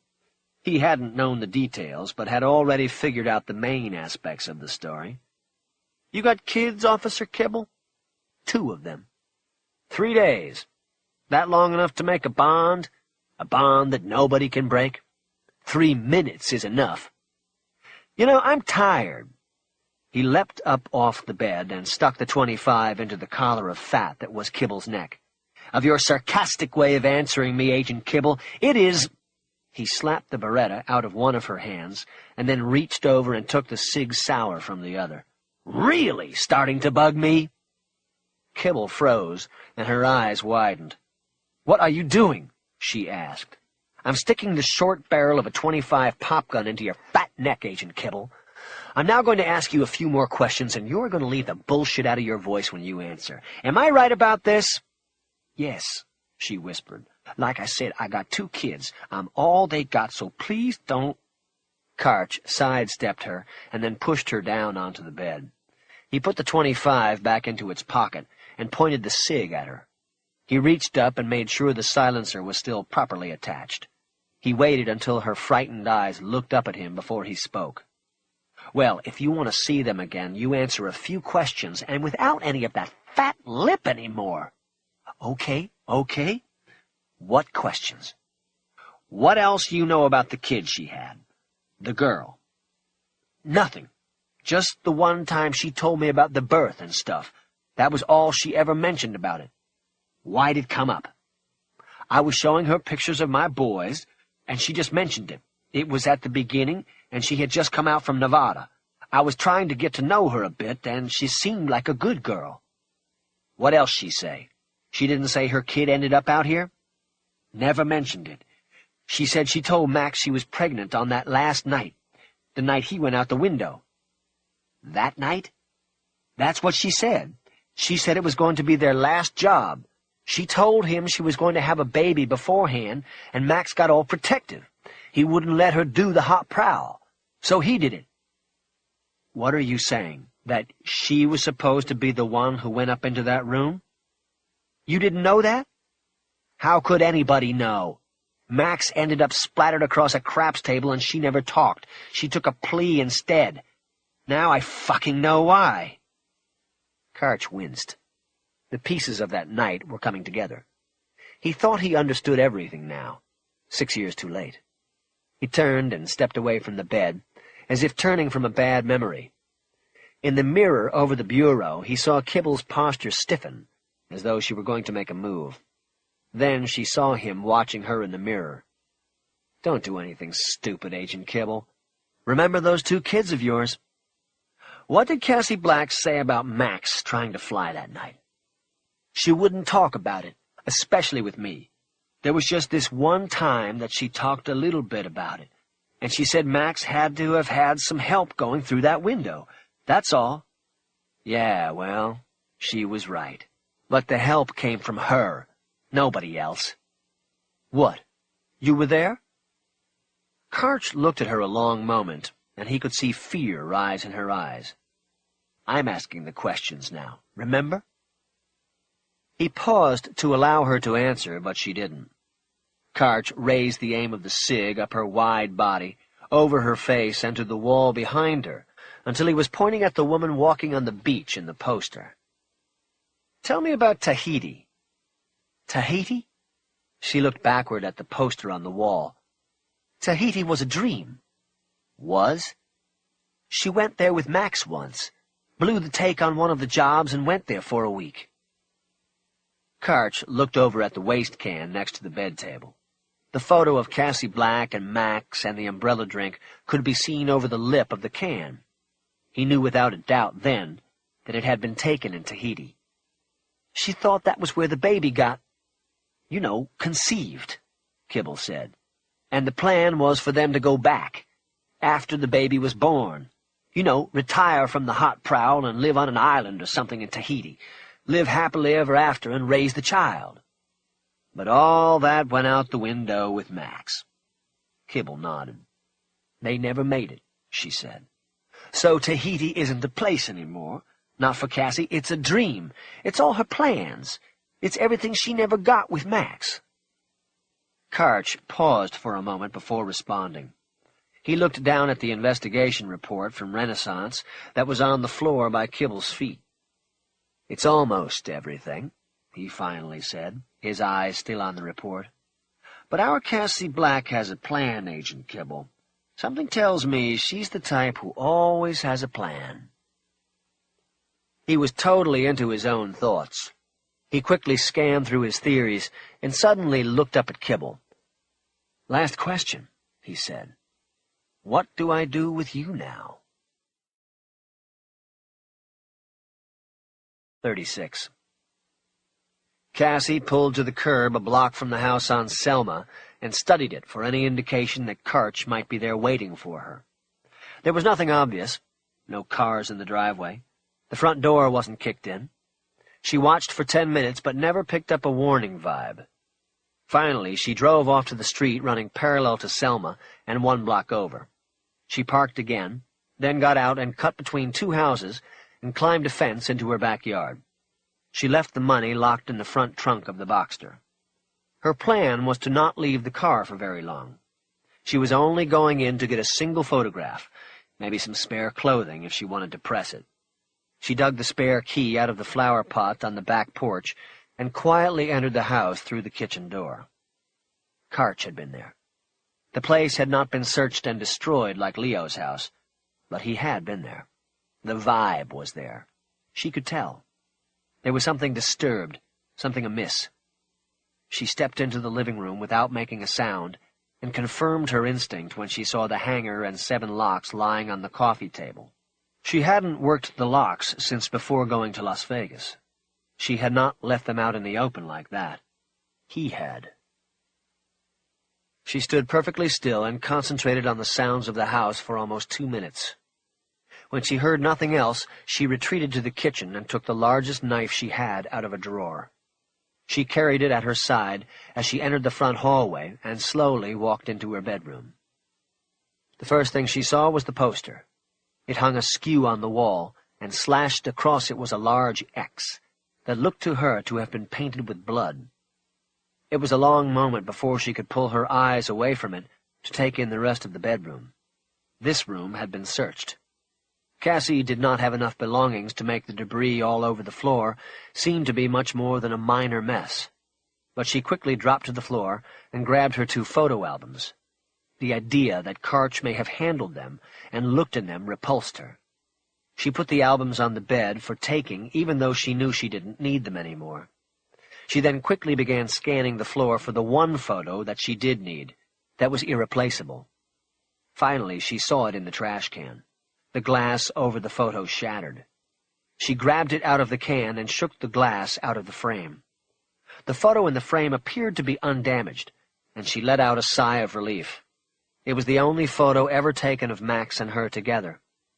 For 5 years it had been taped to the wall next to her bed at High Desert. She pulled it from the frame and placed it on top of the 2 albums on the bed. She looked at her watch and saw it was almost 3. She needed to hurry. She grabbed a pillow off the bed and stripped off the case. She then put the albums and the photo of Max into it. She went to the bureau next and shoved handfuls of underwear and socks into the pillowcase. She had no jewelry other than her Timex and 1 pair of earrings that she almost never wore, the silver hoops that Max had actually paid for and given her on a birthday. She next went to the closet to grab extra pairs of jeans and a few shirts. She opened the door with her eyes already angled up toward the string pull of the overhead light. So she didn't see Thelma Kibble until the light was on, and she glanced down to see what her foot had just bumped into. Her parole agent was lying on the floor of the walk-in closet with her back propped against the rear wall, her legs spread wide. Her head was tilted at an odd angle, her mouth was wide open, and the front of the large flowing dress she wore was a crimson mess. A hand came up and stifled a scream in Cassie's mouth. She jerked backward from it, and then realized it was her own. The pillowcase dropped from her other hand and thumped on the floor. The noise prompted Kibble to slowly open her eyes. It almost seemed that in all of that huge body, the action of opening her eyes exhausted all stores of strength. Cassie dropped to her knees between Kibble's outstretched legs. "Thelma! Thelma, what happened?" Without waiting for an answer, she already knew. Cassie reached up and jerked one of the 2 dresses she owned off a hanger. She bunched it in her hands and moved in close to Kibble to use it as a compress. She saw a single bullet wound high on Kibble's chest. A tremendous amount of blood had leaked from the wound, so much that Cassie was stunned that Kibble was still alive. She pressed the dress over the wound and looked at Kibble's lips. They were soundlessly working as Kibble attempted to say something. "Thelma, don't talk, don't talk. Was it Karch? A man named Karch?" The mouth stopped working for a moment, and there was a slight nod. "Thelma, I am so sorry." Me with my own gun." Her voice was no more than a rasp. "Thelma, don't talk. I'm going to get help. You hang in there and I'll get help. Can you hold this?" Cassie lifted the woman's left hand and put it over the bunched dress.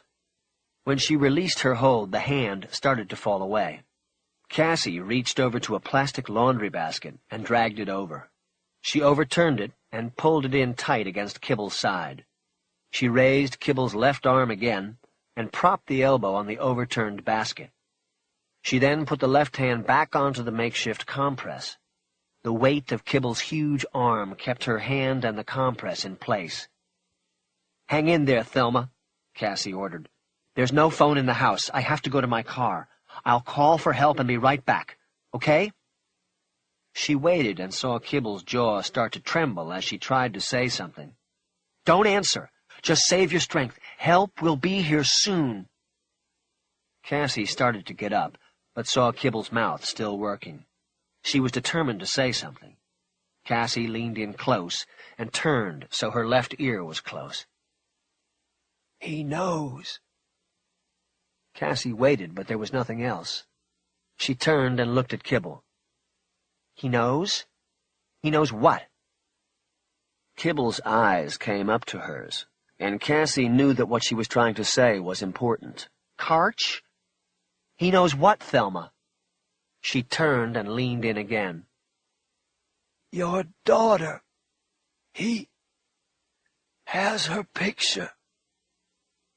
Cassie sprang back as if punched. She looked at Kibble with fearful and alert eyes. She then looked down at the pillowcase next to her, as if it might contain a bomb set to go off at any moment. She grabbed the bag and turned it over, dumping its contents. She grabbed up one of the albums, the one she called the school album, and opened it. The first photo was missing from the clear plastic window. Written across the window in a black marker was a message that froze her heart. No cops. 702-881-8787. Without a doubt, she knew what the message meant. Go. Cassie looked up from the photo album to Kibble. Go now. Go get her. Cassie looked at her a long moment and then nodded. She jumped up and ran from the closet, taking the photo album with the phone number in it and leaving everything else behind. 37. From a steady distance of 3 blocks, Karch's town car trailed the white Volvo wagon as it left the Wonderland School. As Karch expected, the Volvo didn't go far. It stayed on Lookout Mountain Road until it almost crested the hill and then turned down a driveway next to a 1920s-style home set well back from the road. Karch slowed, and by the time he was abreast of the house, he saw the woman and the little girl with the happy face backpack heading toward the front door of the house. He went on by and turned around in a driveway a block further up the street. He went back down the street and parked at the curb across the street from the driveway with the Volvo wagon parked in it. The woman and child were inside now. Karch noticed the real estate sign on the property and the smaller hook-on sign announcing the property was in escrow. He thought another piece of the story was falling into place. He believed that if he ever got the chance to ask Cassidy Black, she would tell him that everything started with that sign. She saw that sign and put things into motion. "And here we are," he said out loud.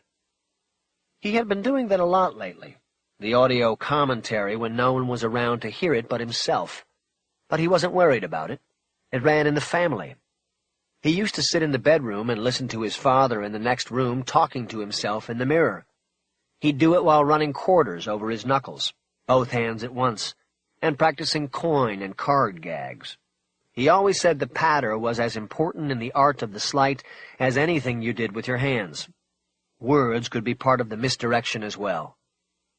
He heard a shout and looked over at the house. The girl had come outside. She had changed and was now wearing denim overalls over a long-sleeved T-shirt.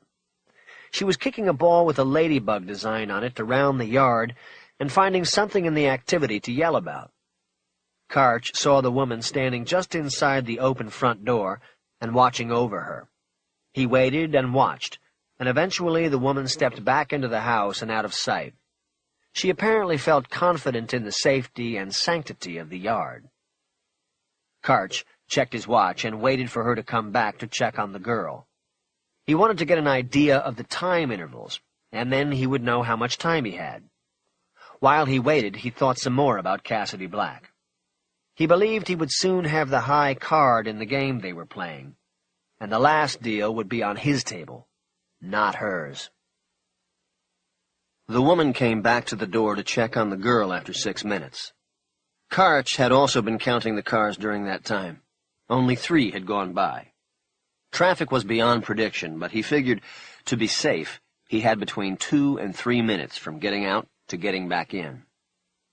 He picked the Renaissance Investigations report off the seat next to him and checked the name once more. He then got out of the car and crossed the street, checking the surrounding houses for witnesses as he went. There were none that he could see. As far as he was concerned, he had the green light. The plan was a go. The girl looked up from her ball when he got to within a few feet of the picket fence at the front of the property. The fence was a design flourish, not a safety measure. It was barely higher than Karch's knees. If he needed, he'd be able to reach over and grab her. The girl didn't say anything. She just stopped her playing and looked at him. "How you do?" Karch said. "You're Jody Shaw, aren't you?" The girl looked back at her house and didn't see her mother at the door. She looked back at Karch. "You are, aren't you?" She nodded, and Karch took the last few steps to the fence. He had his hands in his pockets, a subliminally non-threatening pose. "I was hoping so. See, your daddy sent me over from the office to pick you up for the surprise party." "What surprise party?" Karch took his hands out of his pockets and stepped up to the little fence. He dropped into a baseball catcher's stance so he would be closer to her level. His face was still above the top of the fence. He looked over the girl's head at the front door. No sign of the woman, but he knew he was on a clock. He turned his head and looked over both shoulders. No neighbors anywhere. No cars coming. He still had the green. "The party he's having for your mommy. He doesn't want her to know about it, but it's going to be a lot of fun, with a lot of your friends there, and there's even going to be a magic show." He reached over the fence to her right ear and seemed to grab a quarter out of thin air. When he had removed his hand from his pocket, the quarter had been clipped between his third and fourth finger, in the classic Goshman pinch sleight. The girl looked at the coin, and her mouth opened into a surprised smile. "Hey! And what about this side?" He pulled another quarter out of her other ear with his other hand. The girl was grinning broadly now. "How'd you do that?" "If I told you, I'd have to—" Well, you know, if you come with me now to see your dad, then I promise he and I will teach you how to do it. What do you say, Jody? Okay? He's waiting for us, baby." "I'm not a baby, and I'm not supposed to go with strangers." Karch silently cursed to himself and checked the front door again. Still clear. "I know you're not a baby. It's just a figure of speech I use, that's all. And the other thing is, I'm not really a stranger.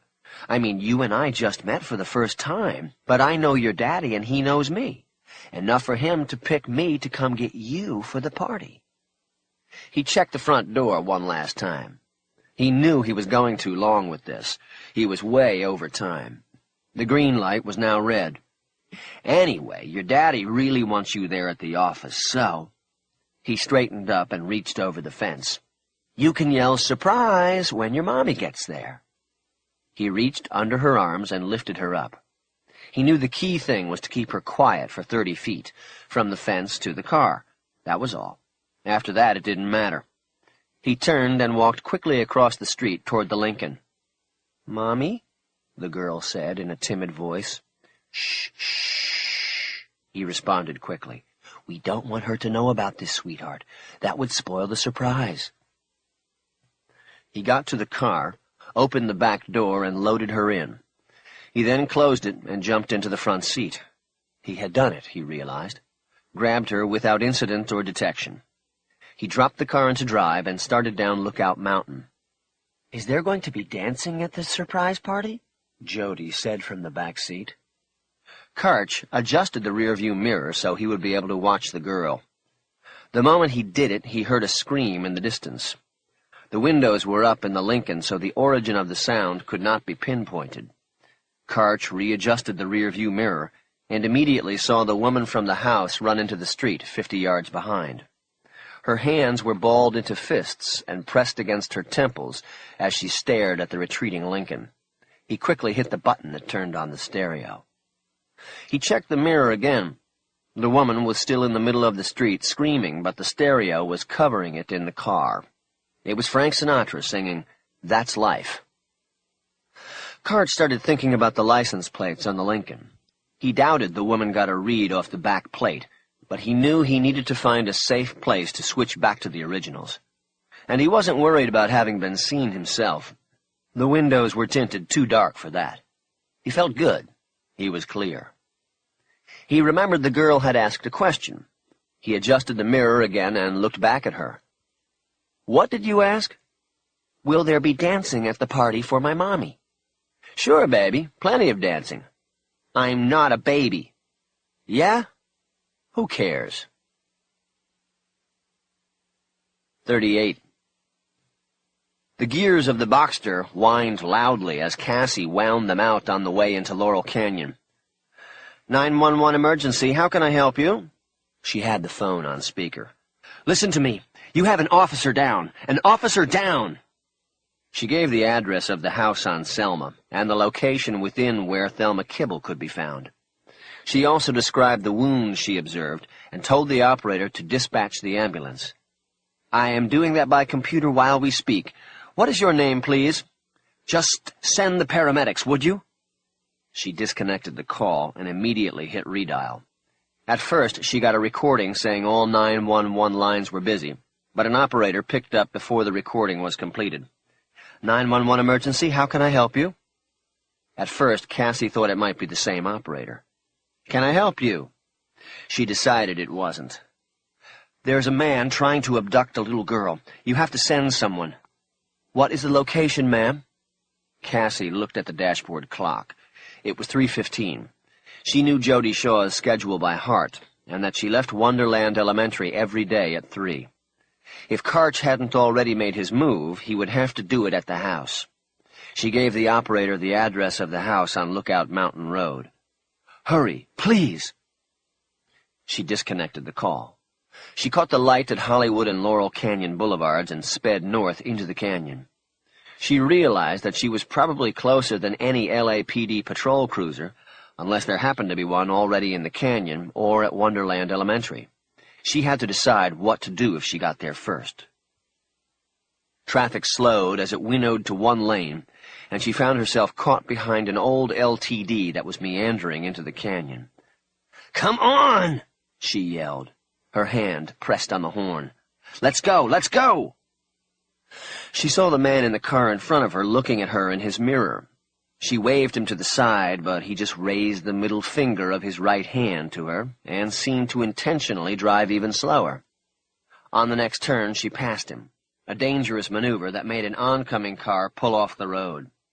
The driver of that car and the man in the LTD serenaded her with long blasts of their horns. Cassie stuck her fist out the window and raised her finger to the LTD. She sped ahead. She made the turn onto Lookout Mountain and sped up the hill. She slowed as she went by Wonderland Elementary. There were still children in the play yard, and the street was crowded with double-parked cars as parents stopped to pick up their children. Cassie picked her way around but didn't bother looking for Jody. She knew the schedule. She was at home, or already with Karch. As she made the last curve before the Shaw's house, her heart jumped up into her throat. Up ahead was a police car, its lights flashing, parked in the street. Her hope was that it was there in response to her 911 call, but her gut said that was impossible. She had made the call just 3 minutes earlier. Cassie slowed the Boxster as she got to the house. She saw 2 police officers, a male and female team, standing on the lawn just inside the picket fence. They were looking at a woman whose face was so contorted and red that it was a moment before Cassie recognized her as Linda Shaw, the woman who had raised her child. Tears were streaking her face. Her hands were white-knuckled fists held tight against her chest. The female cop was bending down a bit and looking into her face. She had one hand on Linda Shaw's arm in a comforting fashion. The other officer was speaking into a handheld radio. Cassie knew she was too late. All at once, all 3 of them looked out into the street and at the Porsche, their attention drawn by the rumbling of the engine as Cassie powered it down. The 2 officers checked the car for a few moments and turned their attention back to the woman between them. But Linda Shaw's eyes held on the Boxster. They pierced the windshield and looked right at Cassie Black. The 2 women had never met before. The adoption transfer had been handled blindly because of Cassie's incarceration and her desire at the time not to meet the people who would take her child. But in that fleeting moment, when their eyes met, Cassie felt something transmitted. They had connected on the cold plain where the worst fears of motherhood are hidden. In Linda Shaw's tortured and wet eyes, Cassie saw that there could be no greater love for her daughter. Cassie was the first to turn her eyes away. She kept the Boxster driving smoothly by. She knew she could take Lookout Mountain up to Sunset Plaza, and then back down into the city without having to go by the house again. That was what she would do, she decided. And then she would go where he wanted her to go. Karch. They would play this out whatever way he wanted. 39. The desert sky was blue-black, the air cool and crisp. Karch loved the desert at night. He loved how peaceful it was and the memories it brought him. Even inside a Lincoln moving at 100 miles an hour, he appreciated it. The desert was restorative. It was the city that took everything away. He was halfway between Primm and Las Vegas, and the glow of the Strip was lighting the horizon ahead like a wildfire. The 15 freeway was wide open. He checked the dash clock and saw it was almost 8. He decided it was time to call Grimaldi. The old man was probably going nuts anyway, wondering and waiting. He turned the overhead light on and checked the girl once more. She was still lying across the back seat to sleep. Just looking at her made Karch yawn. He hadn't slept in over 36 hours. He shook it off and gulped black coffee from a to-go cup.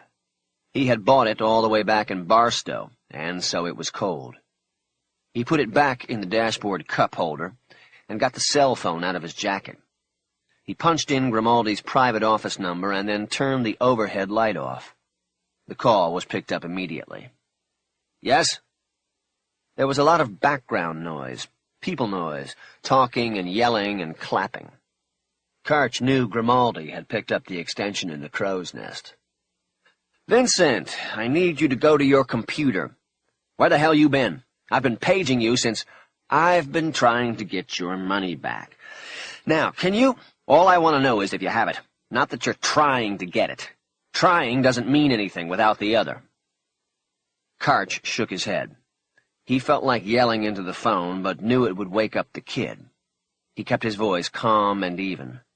"It's coming, Vincent, but in order to collect it, I'm going to need a little help. Now, can you check a room for me or not?" "Of course I can check a room. Let me put you on hold while I get someone out here. Hold on." Grimaldi didn't wait for a reply. Karch was put on hold as the Lincoln steadily closed in on Las Vegas. After a good 5 minutes, Grimaldi finally picked back up. The background noise was gone. He was in his office now. There was no banter. He got right to the point. "What's the number?" "The Penthouse, 2001, like the Space Odyssey." "Wait a minute. That's the—" "I know. Anybody in it?" "I'm checking." "No, it's clear tonight." "Good, Vincent. Now block it off and reserve it under the name Jane Davis. You got a pen? I'll give you a credit card number." Karch took the passports out of his pocket and pulled an American Express card off the paper clip on the Jane Davis identification package. He turned the overhead light on and read Grimaldi the card number. "Got it," Grimaldi said. "What else?" The tone in Grimaldi's voice made Karch smile. It was so eager. Karch knew he was in control now. The trick would be to maintain it after this was all over. He spent the next 10 minutes outlining his plan, looking over his shoulder twice to make sure the girl was still asleep and not listening. While he spoke, the Lincoln passed the "Welcome to Las Vegas" sign that had adorned the city's outer perimeter for 4 decades. The neon-edged shapes of the Strip hotels came into view. Grimaldi badgered him during the telling with questions and voiced doubts. By the time he was finished, the mood had shifted, and he was exasperated. "You sure this will work?" Grimaldi said. "It is called synchronicity, Vincent," Karch said angrily. "Have you ever heard the word? It will all fit together, and you will have the money back. That is what you want, isn't it?" "Yes, Jack, it's what I want." "All right, then. We're in business. Better get things going. I'm almost there." He closed the phone and put it on the seat next to him. He checked the girl again and saw she was still out. He turned the light off just as the phone started to ring. He quickly grabbed it and opened it up before it woke the girl up. What's wrong now, Vincent? You can't find synchronicity in your dictionary? Who is Vincent? It was Cassie Black. Karch smiled, realizing he should have known it would not be Grimaldi because he didn't have the number. Cassidy Black, he said quickly, hoping to cover. It's about time you checked in. Those were some nice moves you made today. But I think that if maybe we had been on my turf, then things might have turned out. Where is she?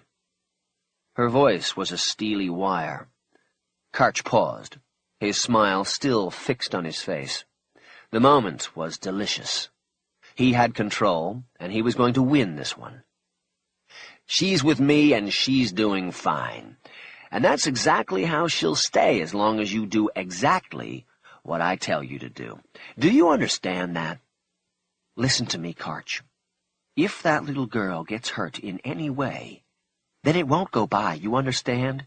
I will make it my life's work to fuck you up. Do you understand that? Karch didn't answer for a while. He opened his window a half-inch and got out a cigarette. He lit it off the dash lighter. Are you there, Karch? Oh, I'm here. I'm just thinking to myself how ironic this is. I mean, I think it's irony. I never was very good in English class. Is it ironic when somebody whose plan it was to abduct a child complains about that very same child being snatched by somebody else first? Is that irony? Karch waited for her to answer, but nothing came over the line. His smile broadened. He knew he was cutting her right to the bone. And the truth was always the best and sharpest knife to use for such a procedure. So tell me something, Cassie Black. What were you doing living in L.A.? Selling cars or watching the girl? And who was it you were going to take to Tahiti with you, seeing that Max can't exactly make the trip? He waited, but there was only more silence on the open line. The way I figure it, I probably got to her maybe a half hour or an hour before you, so save the righteous indignation. I don't buy it. He thought maybe he could hear her crying, but wasn't sure. He felt some kind of strange closeness to her. Maybe it was from knowing her plan, from knowing what her secret dream was. It felt wonderful to be so intimately knowledgeable of the very thing another being lived for. It was almost like love. That's right, he said quietly. I know all about you and your little plan. Keep an eye on the girl and wait out your parole. What did you have, a year or so to go? Then grab her and head off to paradise. Tahiti, the place you and Max had that wonderful, wonderful time so long ago. By the way, I have something of yours, and I don't mean the girl. He hooked the phone in the crook of his neck and picked the passports off the seat next to him. He opened one and looked at the photo of the woman he was now talking to on the phone. Jane and Jody Davis, he said. Isn't that nice? Whoever made these up for Leo did a really fine job. Too bad you didn't get the chance to try him out. You bastard, Cassie spit into the phone. Karch ignored it and kept sticking in needles. I guess when that for sale sign went up, you knew you were in trouble. Jody told me the family was moving to Powys, as she calls it, in a month. I bet that sure as hell shook you up and put a clock on your plan. You went to Leo for a job, and he put you into the Clio again. Now, here we are. What do you want me to do, Karch? I have the money. Let's talk about the money and get this over with. Where are you? Where do you think? L.A. That's bad. I guess that means you didn't get my little message until it was too late for Agent Kibble. Too bad. That'll be a big pair of shoes to fill at the parole office. Karch started laughing as he pulled into the exit lane for Tropicana Boulevard. He would be at the Clio in 10 minutes. You're sick, you know that, Karch? Thelma Kibble never did anything to you. Honey, let me tell you something. Half the people I take out never did anything to me. Neither did Jody Shaw. Or should I say Jody Davis? I don't give a fuck, you understand? You're a psychopath. Exactly.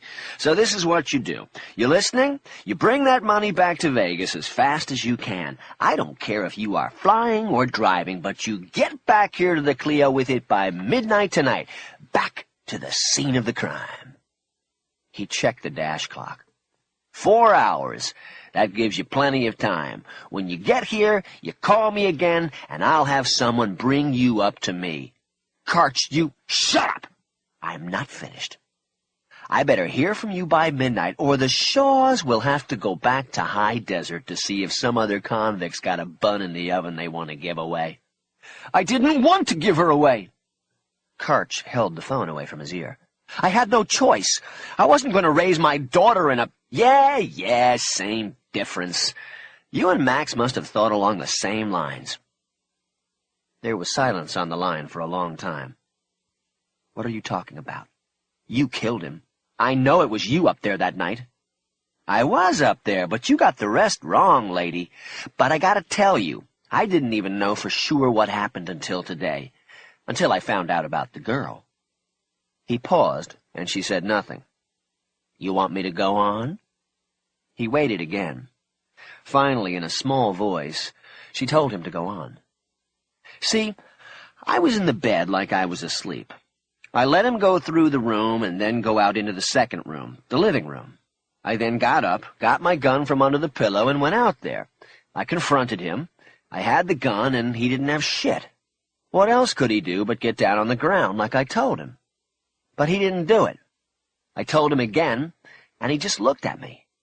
Then he said something that's taken me all this time to figure out, because, see, I didn't know about the baby.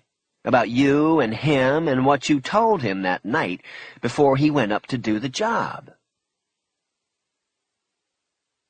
40. Cassie hated driving through the desert at night. It was like being in a tunnel with no end. What Karch was saying only made it worse. Tears began clouding her vision of the road and the lights of her car. She swallowed and tried to calm her voice.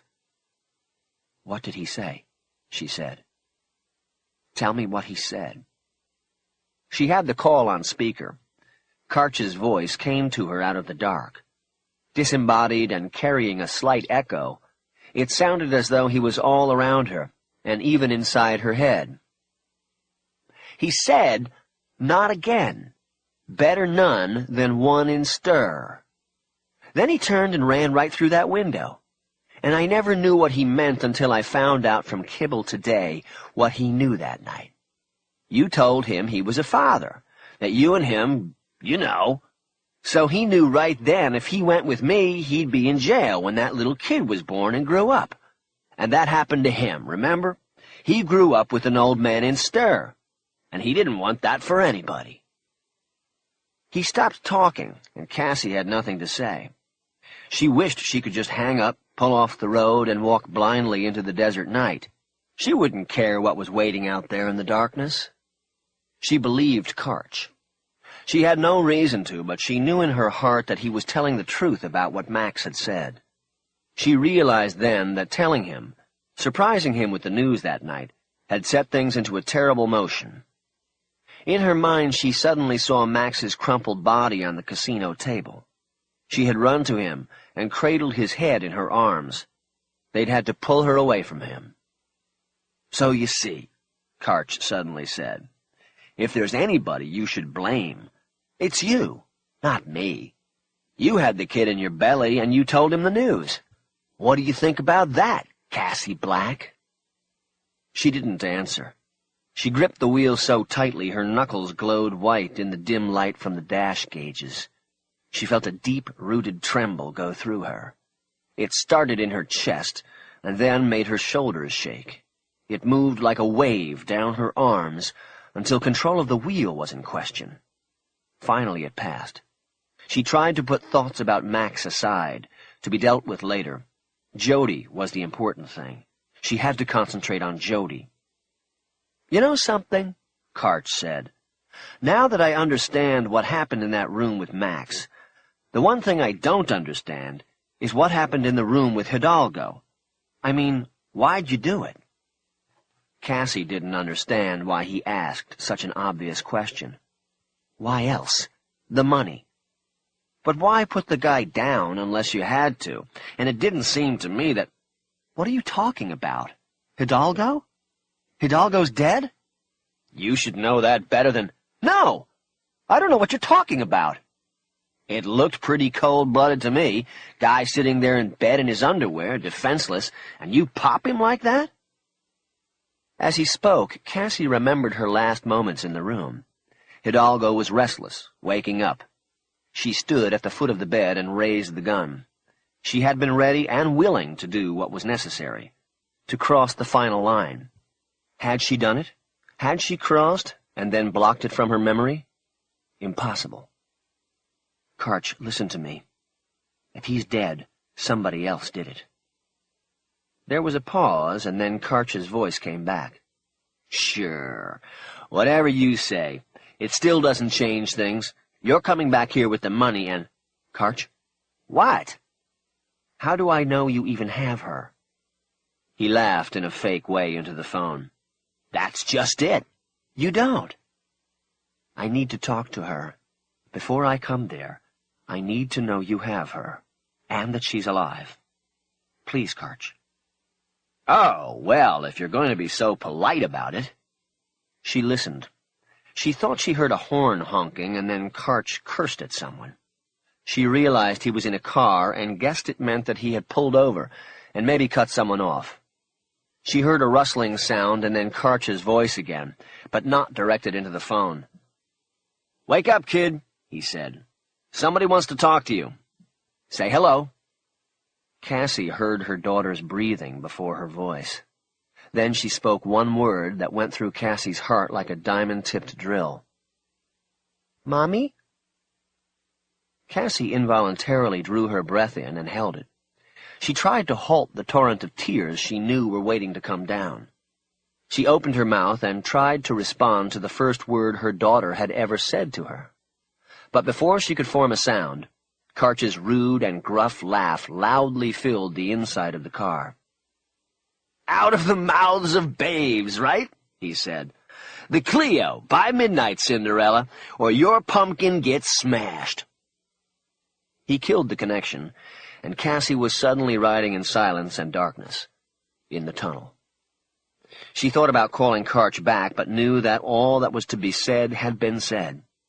She gazed out the windshield at the Welcome to Las Vegas sign as it passed. She had lied to Karch. She was coming in right behind him. It would give her a time advantage, a few hours to get ready, but little else. She had no idea what it was she would be getting ready for. 41. The girl sat up in the back seat of the Lincoln and took in the dazzling lights of the Strip. Where are we? She asked. We're almost there. I want my daddy. Karch turned the rear-view mirror and looked back at her. It sounded like she was going to start crying again. Halfway from L.A., she started crying and screaming for her mother and father. Karch had to pull off in Barstow and calm her. Mostly, he bribed her with French fries and a Coke. He got her to agree to stop the outburst until they got to the hotel in Las Vegas, where her daddy was waiting. The one good thing was that all the crying made her tired, and she slept most of the rest of the way. Remember our deal. No crying and no outbursts until we get to the hotel room and you see your daddy. Okay? I don't care. I want my daddy. We're almost there, he said. You're going to be with your daddy real soon. He smiled, though he knew she would never comprehend the joke.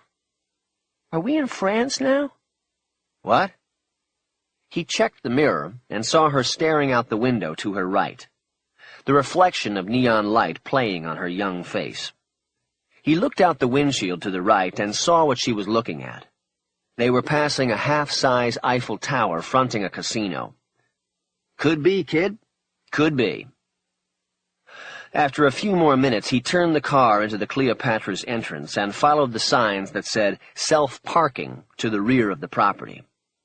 He drove into the west parking garage as he had told Grimaldi he would.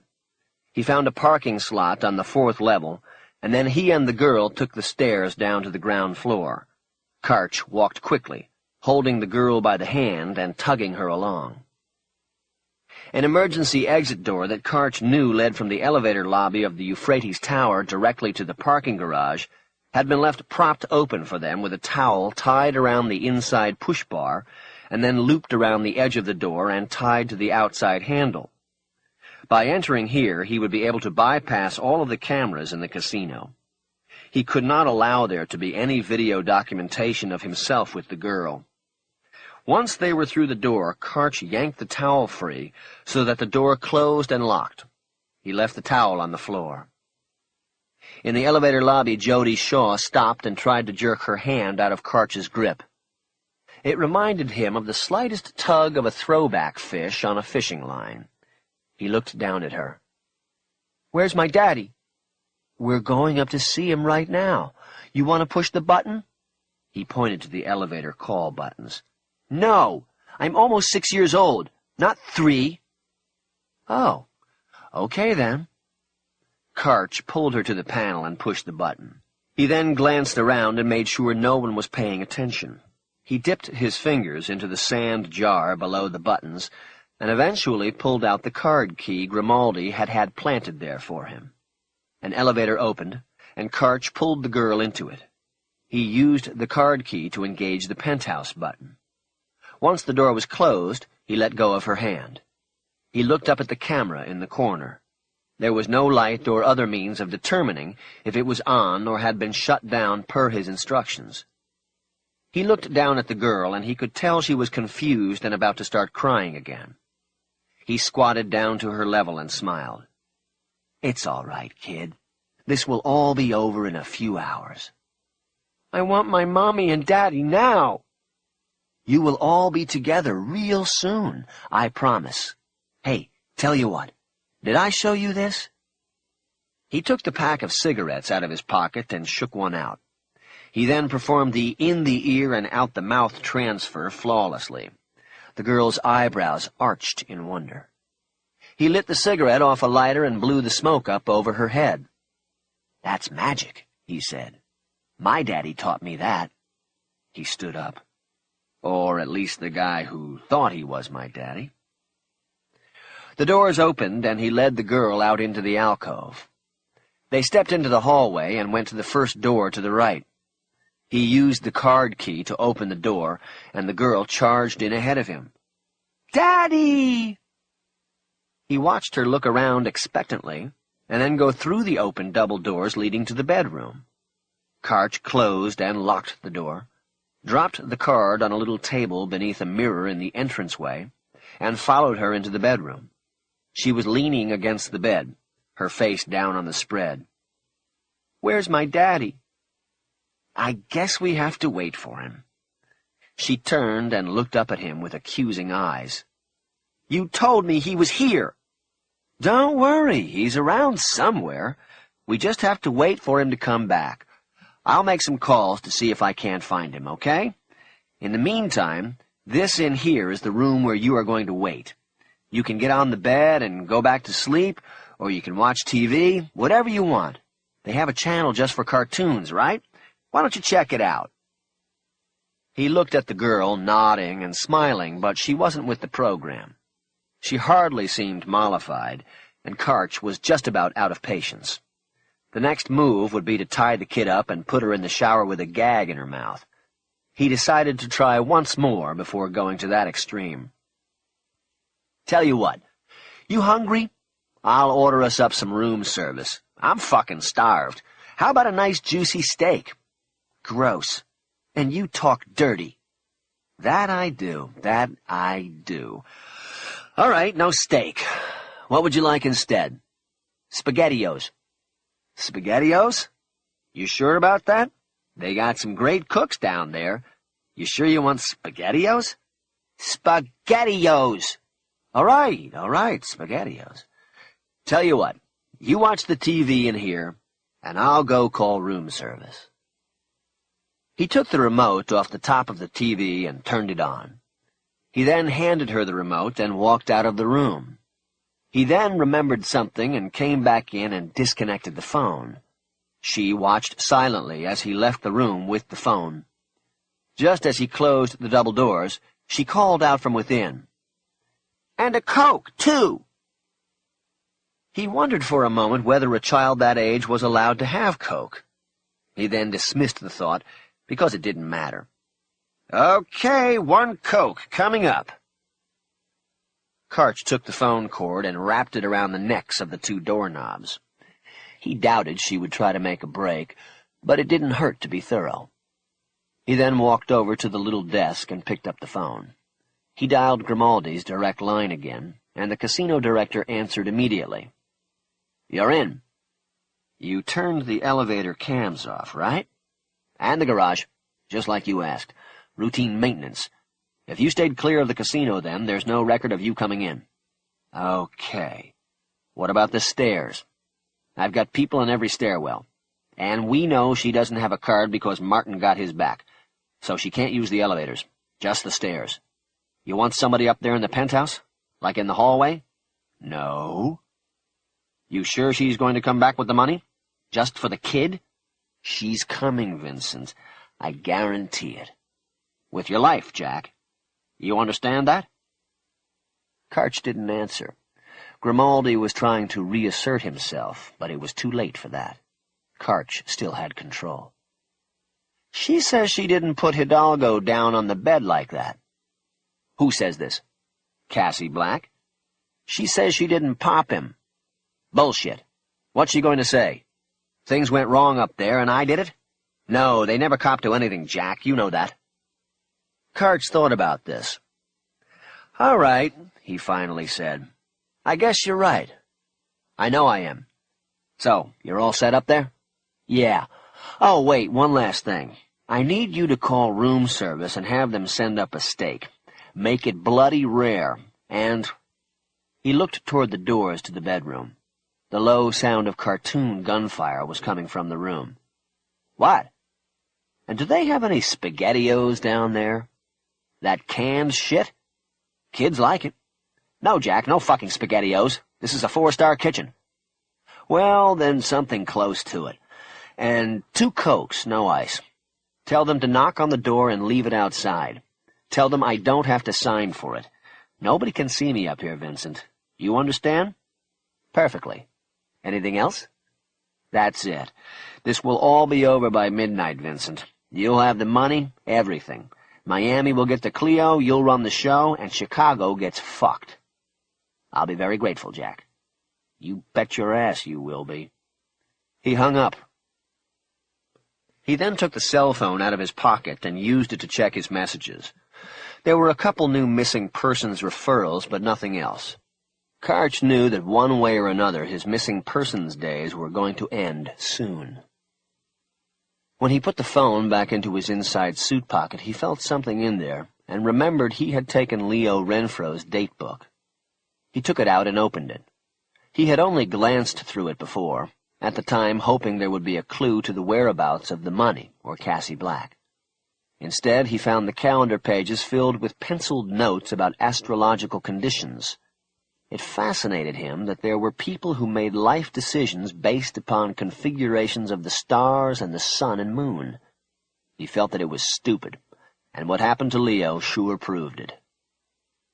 He now paged through the calendar to see what Leo had written about the future he didn't live to see. He started to smile when he got to a particularly large notation, penciled into the block denoting the current date. "Hey, we got a void moon rising tonight," he said out loud. 10:10 till midnight. He thought maybe there was something valid to all of this. After all, he knew the night was going to be bad luck for somebody. He put the date book down and stood up. He stepped to the corner and opened the curtains, revealing the floor-to-ceiling window. He stood back and appraised the view and the glass. He pinpointed the spot where Max Freeling had hit the glass and crashed through. He looked over at the bedroom doors. He heard the signature beep-beep of a Roadrunner cartoon, and he knew the coyote was on the case. 42. Cassie analyzed and reanalyzed everything Karch had said during the cell-phone-to-cell-phone conversation. She was in Vegas now, parked in the Flamingo garage again. She sat with her hands on the wheel, even though the car was stopped in a parking slot. She stared at the wall in front of her and analyzed the conversation once more. At one point, Karch had mentioned the scene of the crime. He also said that when she called after arriving, he would have someone bring her up to him. This meant to Cassie that he was waiting for her in the penthouse of the Clio, in room 2014 to be exact, the scene of the crime. But then she overanalyzed things and began to wonder if the clues he had dropped into the phone call had been dropped intentionally. Perhaps Karch knew she had been lying and was on the road just behind him. Perhaps he knew that she would make a move to rescue her daughter. Finally, though, she dismissed this latter possibility. Looking at it from the standpoint of Karch believing he held all the cards this time, she decided that he had something else in mind when he chose 2014 for their meeting and supposed exchange of money for the girl. One thing that needed no analyzing was the exchange. Cassie knew as an absolute given that there would be no trade. Whatever Karch had in mind did not include Cassie leaving Las Vegas with her daughter. She knew that if she went through with this Karch's way, that she would be going to her death. Karch was a no-witnesses man, and to him, an ex-con hot prowler wasn't worth a second thought. While she was pretty sure that she could and would trade her life for Jody's, she was also absolutely sure that Karch's no-witnesses ethic would even apply to a 5.5-year-old innocently caught in the crosswinds of her mother's fatal mistakes. So, after all the furious thinking, there was no choice. It came down to a given. She had to get back into the Cleopatra and up to the top floor. She then had to get into room 2014 again. Using that resolve as a foundation, she finally hatched a plan from which she hoped at least one person, a child, would come out alive. 30 minutes later, she was moving through the casino at the Cleopatra with a new, wide-brimmed hat on and a determined step in her walk. She carried a matching black gym bag she had also bought at one of the shops at the Flamingo. It contained more cash than was on the entire casino floor at the moment. It also contained the tools of her trade, but no gun. If things worked out as she planned, a weapon would not be necessary. If a weapon became necessary, she knew she'd already be lost. She had to assume the stairwells were being watched. It was the only way up without a key, so she ignored them and headed directly to the Euphrates Tower elevator alcove. She pushed the up button. Before an elevator arrived, two couples walked into the alcove, the male half of each pushing the already lit call button. Cassie needed an elevator to herself. When one arrived, she stepped back and let the others have it, then pushed the button again. This happened 2 more times until she started to think she would never get her own elevator. Finally, she decided to take her chances and got on an elevator with a woman carrying a plastic change cup. She waited until the other passenger chose her floor. Luckily, it was the 6th floor, and then Cassie punched the button for the 19th floor. While they rode up, Cassie checked her watch. It was 10 o'clock. As soon as her fellow passenger stepped off the elevator, Cassie pushed the buttons for the 17th and 18th floors as well. She then removed her hat and hooked it over the camera in the upper corner. She did it in such a way that the hat was held between her face and the camera until the camera was blocked. Her hope was that when the tampered camera was discovered and investigated, it would be written off as a prank. Cassie slipped her lockpicks out of her back pocket and put them in her mouth. She hooked one arm through both straps of the gym bag, then put one foot up on the railing that ran along the side wall of the elevator. She hoisted herself up with her back to the corner and put her other foot on the railing on the rear wall. Braced against the corner, she went to work with the picks on the lock on the elevator's overhead door. The elevator stopped on 17 and the doors opened. Cassie glanced down and out into the empty alcove, and then went back to work on the lock. She was having trouble because of her uncomfortable posture and having to work on the tumblers in vertical alignment. The door closed, and the elevator made a quick jump to the next floor. Just as the doors slid open, Cassie heard the click of the final tumbler and turned the lock. She pushed the door upward and open, then looked down as she pulled the gym bag off her arm. She saw a man standing in the elevator looking up at her. He was wearing a Hawaiian shirt tucked into beltless pants.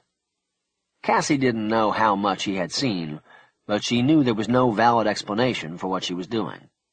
His eyes moved from Cassie to the black hat hooked over the camera. The doors started closing behind him, but he suddenly shot his arm out and hit the bumper with his hand. The doors opened again. "I think I'll catch the next one," he said. "Thank you," Cassie said, one of her picks still in her mouth. She didn't know what else to say. The man stepped out, and the doors closed behind him.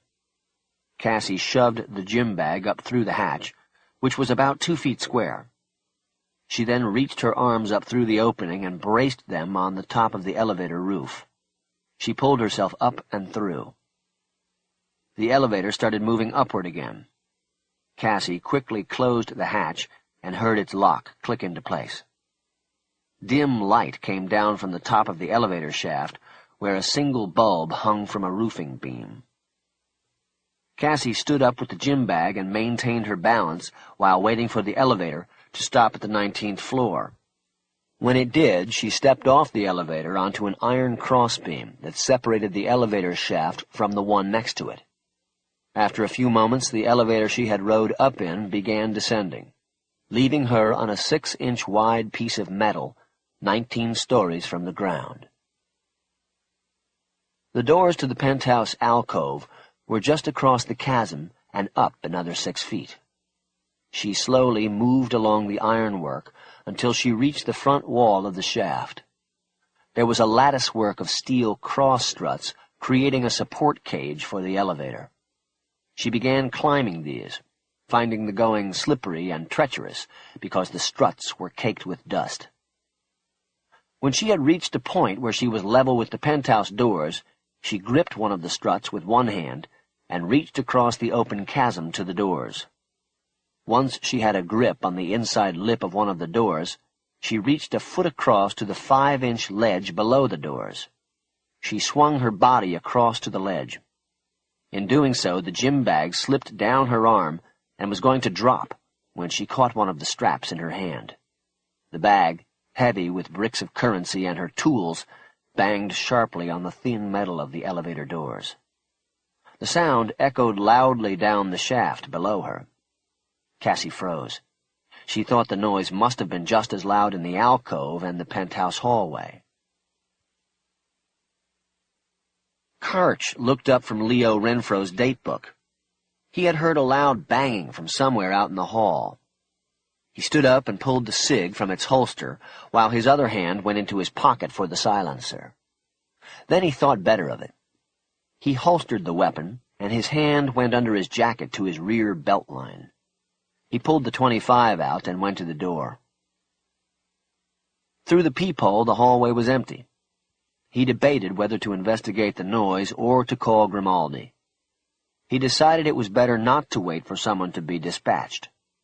He stepped back and grabbed the card key off the entranceway table and opened the door. In the hallway, Karch saw no one. He stood with the .25 palmed in the same hand in which he held the card key. He paused and listened. He heard nothing but the buffered sounds of the elevators from the nearby alcove. He walked that way and stepped into the alcove. Again, he stood still and listened. Cassie gripped the door with taut muscles, her ear pressed to the crack between the panels. She had thought she had heard a door open and close, but then there was no other sound. After a minute, she decided it was time to move. She released one hand's grip and removed a penlight from her back pocket. She flicked it on and put it in her mouth. She then directed the beam over the door's framework until she saw a spring-activated release lever on the upper left side.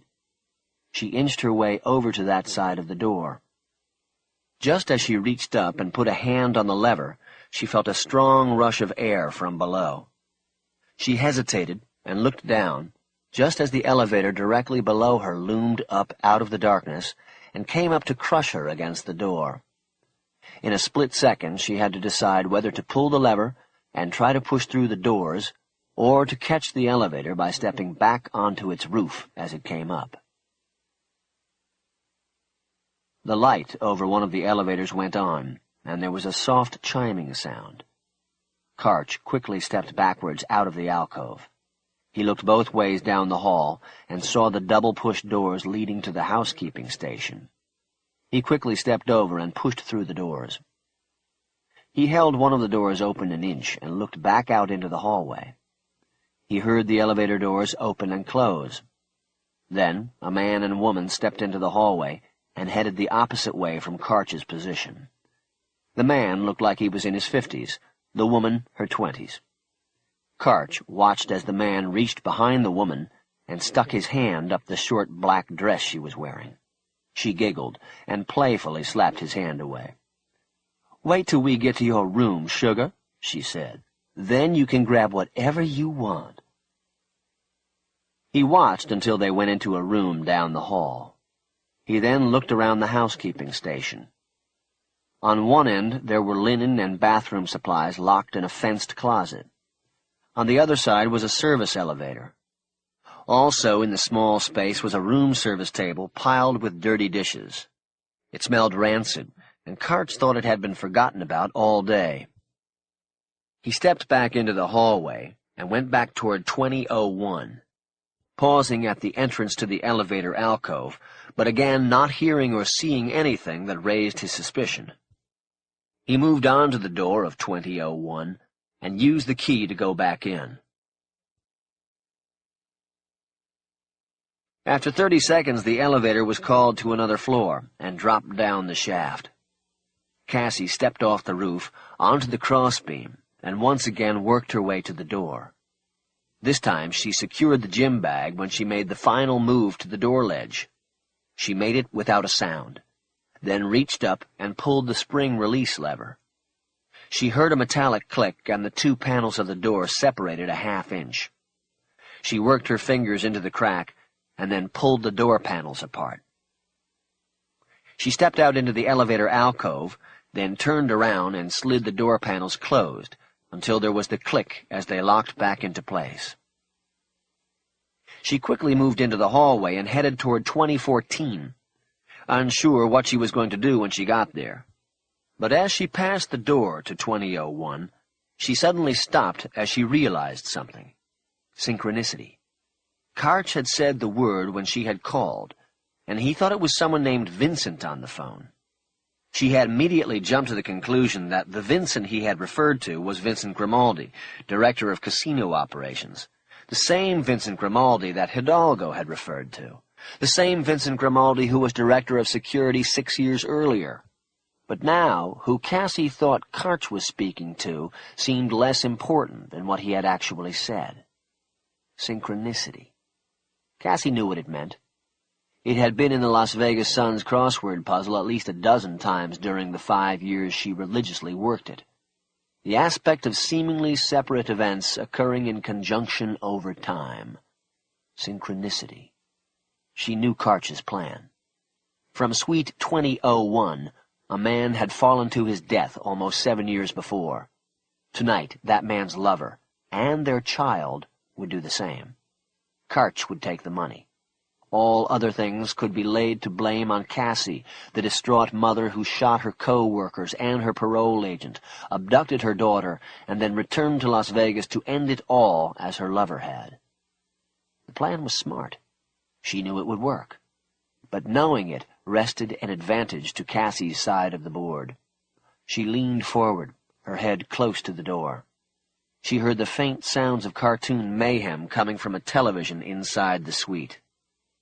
Cassie gently placed a hand against the door and whispered, "I'm coming, baby. I'm coming." 43.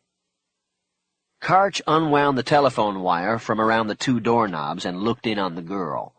She was lying on her stomach at the end of the bed, her hands propping up her head as she fought to stay awake and watch cartoons. "Everything okay in here, kid? Where's my daddy?" Karch looked at his watch. "Soon. Real soon." He closed the door and wound the wire back around the knobs. "More like where's the goddamn food," he said to himself. He walked over to the phone and called Grimaldi's number. Again, the call was answered immediately. "Anything?" Karch asked. "Not on this end." "Did you call in that room service order?" "As soon as we hung up." "Vincent, your 4-star kitchen isn't worth a shit. I'm fucking starving up here."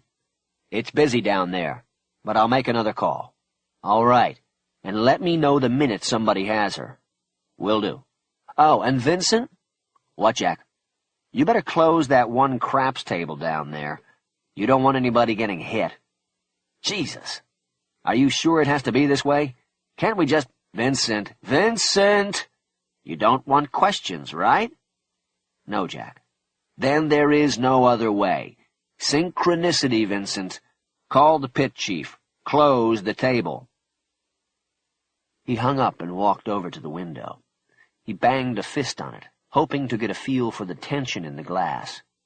He wondered if he shot the glass out first to make it easier, if the Metro investigators would be able to tell that. Would they actually gather the glass and examine it? Probably not, he decided. Too much trouble, especially for what looked like an obvious murder-suicide. He decided the plan would be to shoot the glass out and then immediately drop the bodies, the girl first and then the mother. A classic murder-suicide. In the housekeeping station, Cassie moved the room service table into a position directly below one of the panels of the drop ceiling. She then cleared the dirty dishes to one side of the table and climbed onto the other. The table was constructed with large wheels, so that it would roll smoothly across the deep carpets in the penthouse suites. This made it unsteady as a platform.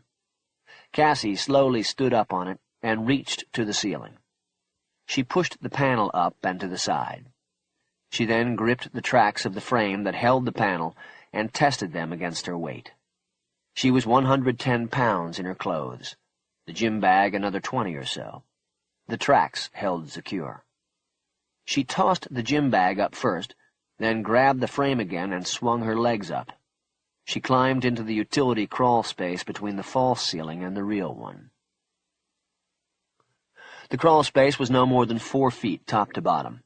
It was crowded with electrical conduits, water lines, and the fire sprinkler pipes. But what took up the most room was the network of air handling ducts for the heating and air conditioning system. Twin return and delivery ducts ran the length of the hallway and branched off in smaller tributary lines that went to vents in each suite on the floor. The main ducts were 3 feet square and large enough to easily crawl through.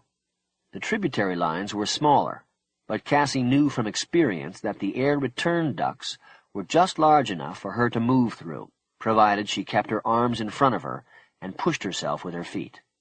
She also knew that if she could make it through, Jody could as well. Her plan had serious faults and difficulties. Noise would be a major factor. Any sound in the ventilation tunnels was magnified by the time it got to the room vents. She wasn't as much worried about her entry as she was her exit with Jody. Keeping a 5-and-a-half-year-old quiet in what was going to be a frightening situation would be difficult. She hoped the cartoons were still on the television and could be used as sound cover when they made their escape. Another problem that Cassie knew for sure was ahead would be the removal of the vent cover once she got to the room where Jody was being held. The cover would be screwed on from inside the room. The difficulty would be in accessing the screws. Her plan was to use a small pry bar from the gym bag to bend the vent slats. She would then reach out with a screwdriver and remove the screws that hold the vent in place. This, she knew, would be laborious and time-consuming. If she dropped the screwdriver, or even one of the screws, the resulting noise could bring Karch right to her. Its success was predicated on her belief that Karch most likely had Jody in the bedroom of the suite while he was in the sitting room. But if she was wrong, and Karch was keeping the girl close to him, then Cassie knew her chances of getting a shot at a rescue were infinitesimal. Despite all of this, she pressed on.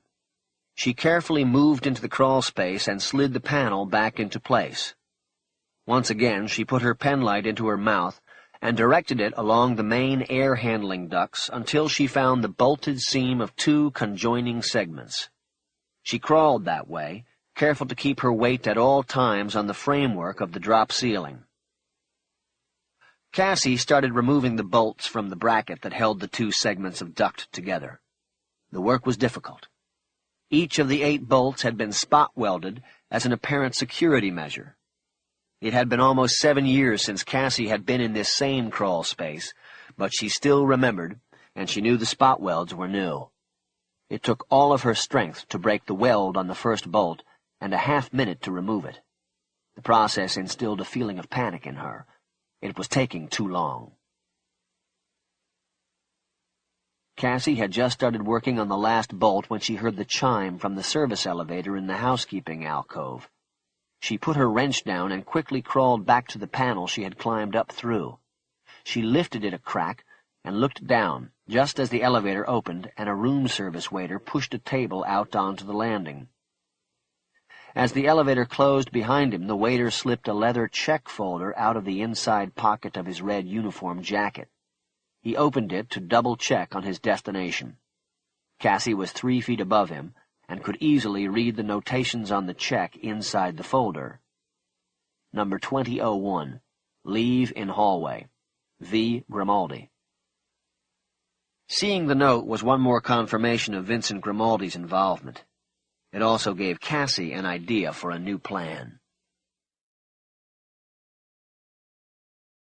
The knock on the door startled Karch from his reverie at the window.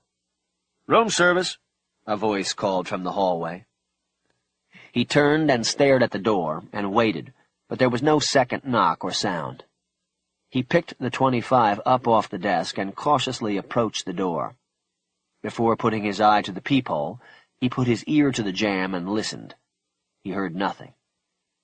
He looked out through the convex view of the peephole. He saw a room service table sitting in the hallway. It was covered with a white tablecloth and was set for 2. A small vase of cut flowers was placed at center. He saw no one else in the hallway. He continued to watch and wait, just in case the room service waiter was waiting by the elevator alcove. Karch had no idea what Grimaldi would have instructed, and if his instructions would have made the waiter curious. After 30 seconds, he opened the door, looked both ways in the empty hallway, and then down at the table. He realized there were no plates on the table. He lifted the tablecloth and looked underneath. There was a warming oven built in below the table. Satisfied, Karch pulled the table into the suite. The table was difficult to move, and he made a mental note to tell Grimaldi the carpets were too thick in the rooms. He kicked the door closed and pushed the cart toward the bedroom doors, putting the .25 down on the entrance table as he went by. After opening the doors, he pushed the cart into the room and beside the bed. "Come and get it," he said to the girl. "I'm not hungry," she said. Karch gave her a look and said, "Suit yourself. I'm starved." He flipped up the end of the tablecloth and opened the plate warmer. A blast of warm air greeted him. There were 2 dishes with aluminum covers. He pulled the plate off the bottom shelf and was holding it with both hands when he realized it was burning him. He quickly brought it up and put it down on the table. "Fuck! That's hot!" He shook his hands out and looked back under the tablecloth at the warmer. A dial on the side of the aluminum box that controlled the gas flame had been turned to high. "Fuckers!" He looked at the girl to make sure she wasn't finding humor in what had happened. She was just staring at him, a note of fear on her face. He realized why. "I know, I talk dirty. I gotta put some water on this." As soon as Cassie heard the water running in the bathroom, she crawled out from beneath the other end of the room service table. Kneeling on the floor next to the table, she took a quick look around to see if Karch had left a weapon nearby. He hadn't. Hey! She turned to Jody and quickly leaned over the bed. She had her ears trained on the sound of the water. The bathroom door was open, and she could see Karch's back in a mirror reflection. She knew as soon as the water went off, she had to be out of sight. "Jody, I'm here to take you away from that man," she whispered quickly. "Good, I want—" Cassie put her finger across the girl's lips. "Whisper, whisper, so he won't hear. Do you want to go with me?" The girl was a fast learner. She nodded. "Okay, then you have to do what I tell you, okay?" Jody nodded again. Karch pulled his hands out of the cold water and looked at them. Both his thumbs and index fingers had red marks. He cursed again. He felt like going down to the hotel kitchen and grabbing whoever was responsible and holding his head down on a hot stove. He went into a short reverie where he envisioned doing it, then realized the person whose head he was holding over the stove was Vincent Grimaldi. Karch looked at himself in the mirror and smiled. He was sure there was something a shrink could do with that. He turned the water off and went back out to the bedroom. The girl was now standing at the other end of the table and looking under the tablecloth. Karch came over quickly, and realizing the 25 was in the other room, brought his hand inside his jacket to his cig. He didn't want to draw it in front of the girl if he could help it. "What are you looking at?" "Nothing." He pulled her aside and then whipped up the tablecloth, ready with his other hand to pull the cig. There was nothing on the shelf underneath on this side. "Looking for a place to hide, huh?" "No, just looking." Karch grabbed one of the napkins off the top and went back around to the plate warmer. He used the napkin to take the second plate out. "So, let's see what we've got," he said. Still using the napkin, he removed the cover from the first plate. It contained a New York strip steak in a pool of still sizzling butter next to a pile of mashed potatoes. The steak was rare, and bloody juices were mixing with the hot butter. "Gross," Jody said. "What are you talking about? This is a goddamn thing of beauty. Now, let's see what you got." He removed the other cover, revealing a large bowl of rigatoni with meat sauce. "That's not SpaghettiOs." "You're right, but what do you care? You're not hungry, remember?" He walked over to the bed and took the pillowcase off one of the pillows. He folded it to quarter size and then put it in his open palm. He used the napkin to push the hot steak plate onto the pillowcase and then put a set of utensils into his shirt pocket. "Tell you what, I'm going to eat out there and leave you with your cartoons in here. Eat, don't eat. I don't care, kid. Doesn't bother me one way or the other." "Fine, I won't then." "Good. Just don't burn yourself on that plate." He carried his food out to the desk, then went back to the bedroom for his Coke and the salt shaker. After he left, he tied the doorknobs again with the phone wire. He then went over to the entrance table and brought the 25 back to the desk. He started sawing through the steak and putting large, hot chunks of it into his mouth. "This is fucking good," he said, with his mouth full. 44. Cassie rolled out from under the bed, put her finger to her lips to remind Jody to be quiet, and picked up the television remote. She slowly raised the volume so that it would better cover their whispering and any other noises that were made. She then walked around the side of the bed to where Jody was sitting. Cassie pulled her daughter into a heartfelt embrace, but noticed the girl's arms were held down at her waist. Jody had no idea who this woman was who was hugging her. Cassie pulled back and put her arms on the girl's shoulders and leaned down close to her to whisper, "Jody, are you all right?" "I want my mommy. I want my daddy." Cassie had thought about this moment for a long time. Not these circumstances, but the moment when she would be close to her daughter, and what it was she would say and try to explain. "Jody, She started but didn't finish. In that moment she decided this was not the right time. The child was already confused and scared. "Jody, my name is Cassie, and I'm going to take you out of here. Did that man hurt you? He made me—" Cassie quickly put her finger across Jody's lips to remind her to whisper. The girl then started over. He made me go in the car with him. He said he was a magician and that my daddy was having a party here for my mom. Well, he's a liar, Jody. I am going to get you away from him and out of here, but we have to be very... Cassie stopped when she heard a sound from the doors. Karch unwrapped the telephone line from the knobs and opened the bedroom doors. He stepped in and looked at the girl lying on the bed, her face propped in her hands. He stepped further in and surveyed the room and saw nothing amiss. "Loud enough for you?" he asked. What? "I said loud." He stopped when he saw her smiling and realized the joke. He pointed a warning finger at her and stepped over to the curtains. He opened them, revealing another floor-to-ceiling wall of glass. He stepped close enough that he could see his breath on the glass and looked down. He could see through the atrium below to the crowded gaming tables.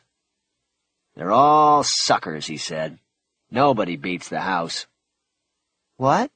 Jody said from behind him. He turned and looked at her. Then his eyes moved to the room service cart and her untouched plate of pasta. "I said you better eat your dinner, kid. You won't be getting another." I'll eat when my daddy comes. "Have it your way." He stepped through the door, closed it, and this time decided the telephone wire wasn't necessary. "Where's she gonna go?" he said to himself, as he returned to his steak. After she heard the bedroom doors close, Cassie closed her Swiss Army knife and got down off the toilet where she had been poised to jump and attack if Karch had come in to search the bathroom.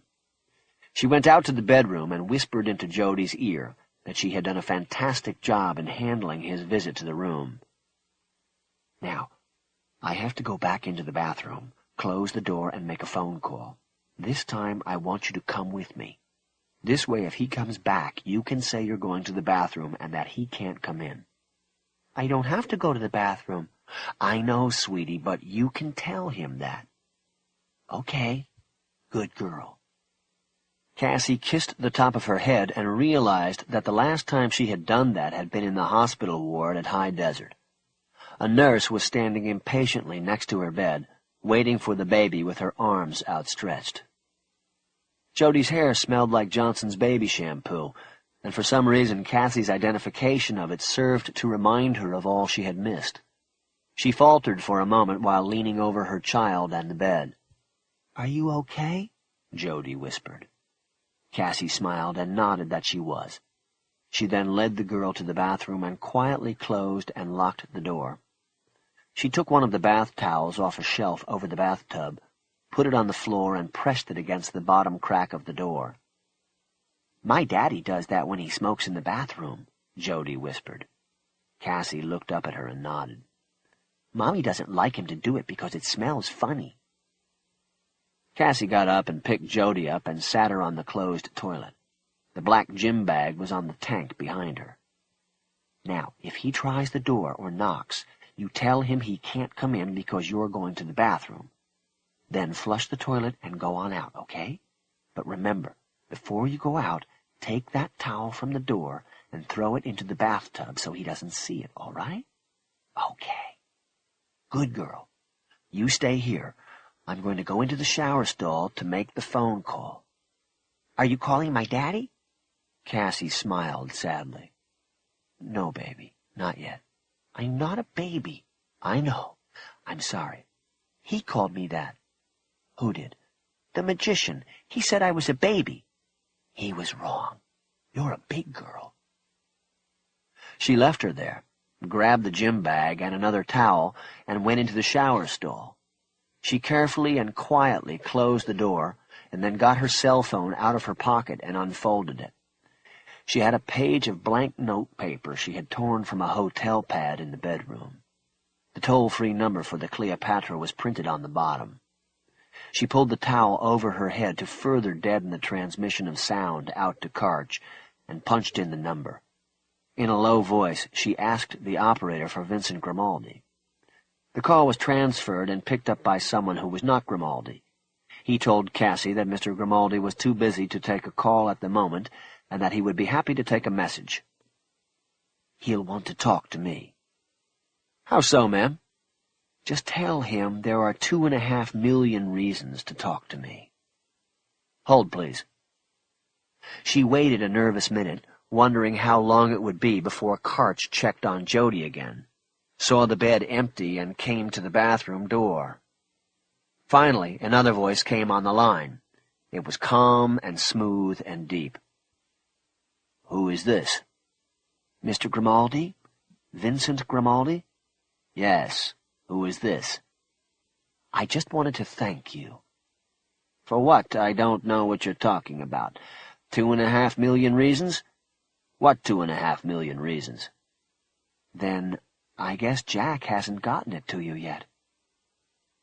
This was met with a long silence. Cassie lifted the towel and looked out through the glass door of the shower stall.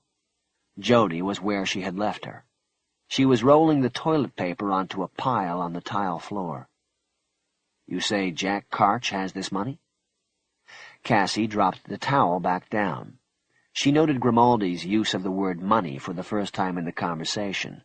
He was getting hooked in. "Well, yeah. I gave it to him like we agreed.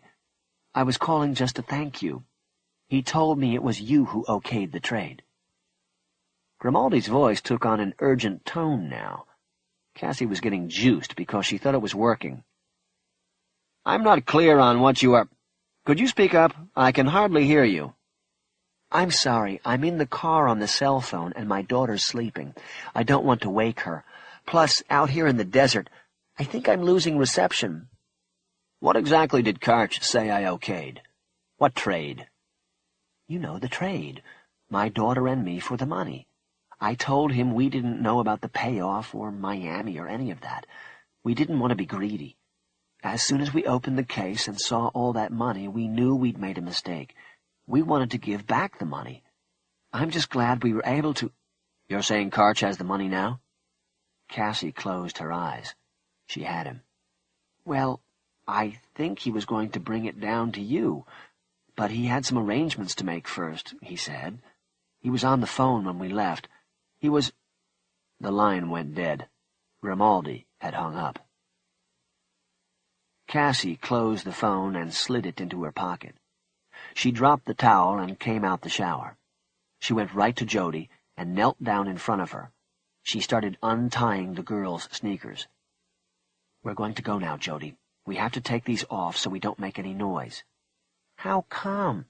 "Because we're going to climb up into the wall and crawl through a tunnel that will take us out to the elevator." "I'm afraid of tunnels." "You don't have to be afraid, Jody. I'll be right behind you the whole time, I promise." "No, I don't want to do it." The girl looked down at her hands, which were in her lap. She looked like she might be about to start to cry. Cassie reached a finger under her chin and tilted it up. "Jody, it's all right. There won't be anything to be afraid of." "No." She shook her head. Cassie didn't know how to budge her. If she threatened her, she would only scare her, and she didn't want to lie to her either. She leaned forward, her forehead against her daughter's. "Jody, I can't stay here. If that man comes back in and finds me, he'll take me away. So I have to go. I wish you would go with me because I want you to be with me. But I have to go now." She kissed Jody on the forehead and stood up. "No, don't leave me," the girl protested. "I'm sorry, Jody. I have to go." Cassie picked up the gym bag and went to the bathroom door. She kicked the towel aside and put her hand on the knob. Jody whispered behind her. "If I go with you, will I have to see that man again?" Cassie turned and looked back at her. "Never again." 45. The steak was a bloody mess, just the way Karch loved it. He had been so hungry, and the piece of meat was so good that he was on the verge of having a religious experience as he worked his way toward the last bite, dipping each chunk that he cut into the mashed potatoes before delivering it to his mouth. Being totally consumed in this process, He was taken by surprise when the door to the suite opened. He looked up, a forkful of meat and potato poised in front of his mouth, and saw a man he remotely recognized entering the sitting room, followed by Vincent Grimaldi, and then his top thug, Romero. The new man and Romero held guns at their sides. Karch put the fork down on his plate. "How's it taste, Jack?" Grimaldi said. "It's excellent, Vincent. You know, you're a little early." "I don't think so. More like a little late." Karch frowned and stood up from the desk. He instinctively knew something was wrong and that he was in trouble. He picked the napkin up from the desk and wiped his mouth. He then held his hands down at his sides, the napkin still in his right hand. Very casual. Michelangelo's David, all the way. "She's going to call any minute now," he said. "But you don't want to be up here when it all goes—" "Really?" Grimaldi interrupted. "A little bird told me she's already been here. Come and gone, as a matter of fact." Grimaldi nodded to the man who had led the procession into the suite. "Check him." The man came over to Karch, who raised his arms outstretched. He held the napkin hanging loosely from his right hand. The man held his gun in his left hand and pointed at Karch's gut, while his right hand went inside Karch's jacket and pulled the cig out of its holster. He then patted down the rest of Karch's body, finding the silencer barrel in a coat pocket. His hands went up under his crotch without hesitation, and he finished by flipping up the cuffs of his pants, looking for an ankle holster. It was a professionally thorough job, but not thorough enough. The whole time Karch watched him and tried to place where he had seen him before. When the search was finished, the man shoved Karch's cig under his belt and silently stepped back to the side of Grimaldi. "What's going on, Vincent?" Karch asked. "What's going on is you fucked up, Jack, letting her go like that. It puts a big kink in my plan. I'm going to have to chase her down now." "What plan is that?" After removing the first three, Cassie loosened the last screw of the air intake vent and carefully pulled the vent forward and pivoted it on the remaining screw. The duct was now open, and the vent hung below it. She then looked down from the room service table on which she was standing and signaled Jody up. The girl climbed onto a chair and stepped up onto the table. Cassie lifted her up, careful not to lose her balance, and pushed her toward the opening into the duct system. Jody struggled and put one hand out and against the wall, stopping Cassie from pushing her in. "It will be all right, Jody," Cassie whispered. "Just go in, and I'll come in behind you." "No," the girl replied in a small voice. Cassie pulled her down into a hug and whispered in her ear, "Remember you told me you weren't a baby, that you were a big girl? Well, this is something a big girl would do. You have to go, Jody, or I have to leave you here."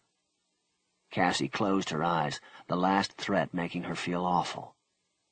The girl didn't say anything. Cassie raised her toward the duct again, and this time she climbed in. As she moved into the opening, her knees banged on the aluminum siding, and Cassie froze. But the stern tones of the voices in the other room continued without interruption. Once Jody had crawled completely into the vent, Cassie handed her the penlight and told her in a whisper to go further in. Cassie then hoisted herself up and climbed into the duct, catching her belt pack on the edge of the duct at first. Once in the duct, she unbuckled the tool bag and pushed it through the vent in front of her. The space was so tightly confining that she could not reach back to pull the vent cover back into its place on the bedroom wall. She urged Jody forward to the main air return duct, thinking she would have room to turn around there and then crawl back to pull the vent cover back into place. But after they were only 12 feet or so into the duct, there was a junction where another similar-sized duct joined it. Cassie looked down this branch and could see light and hear voices.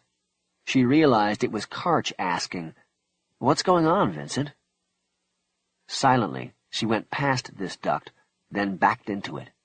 She then turned and slid herself back in the direction of the bedroom. When she got there, she reached down to the vent cover and slid it up the wall and back into its place. She then started backing herself up in the duct.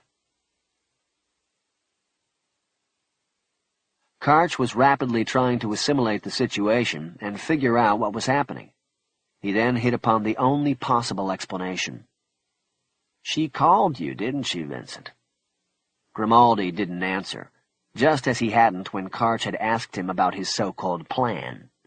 Grimaldi just stared with eyes that seemed dark with anger and hatred. "Look, Vincent, I don't know what she told you, but it's bullshit, okay? She hasn't been here yet, and I don't have the money. I'm waiting, Vincent. She's gonna call, and I'll get her up here. I'll take the money, and she and the kid go out the window. Like I said, synchronicity." As he said the last word, Karch felt an internal falter. He remembered he had let the word slip when Cassidy Black had called. He wondered if that had been enough. Had he given her enough with that simple slip to read his plan and come up with a counter? "Look, Vincent, please. Tell me what's happening here." Grimaldi's eyes were scanning the suite. "What's in the bedroom, Jack?" "Not what. Who? The kid's in the bedroom." Grimaldi nodded to the man who had searched Karch, and the man went to the bedroom doors. He disappeared inside the room, and Karch and Grimaldi just stared at each other while they waited. Romero took 2 steps to his left. Karch guessed he thought this put him in a better position in case he had to make a move in the room. "I'm telling you, she's playing you, Vincent," Karch said. "She's He stopped when he saw the man emerge from the bedroom carrying a black gym bag. Its zipper was open, and Karch could see into the bag. He saw the face of Benjamin Franklin several times. The bag was filled with bricks of $100 bills.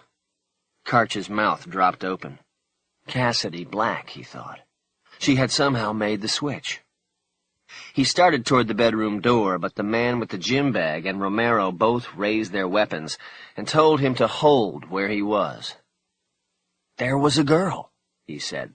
"Sure," said the man with the bag. "There ain't now." He walked over to Grimaldi and pulled the 2 handle straps wide, opening the bag and completely exposing several of the plastic-wrapped bricks of cash. "Vincent, that's not—" He didn't finish. He didn't know what to say, and he could see Grimaldi was intent on the money, not him.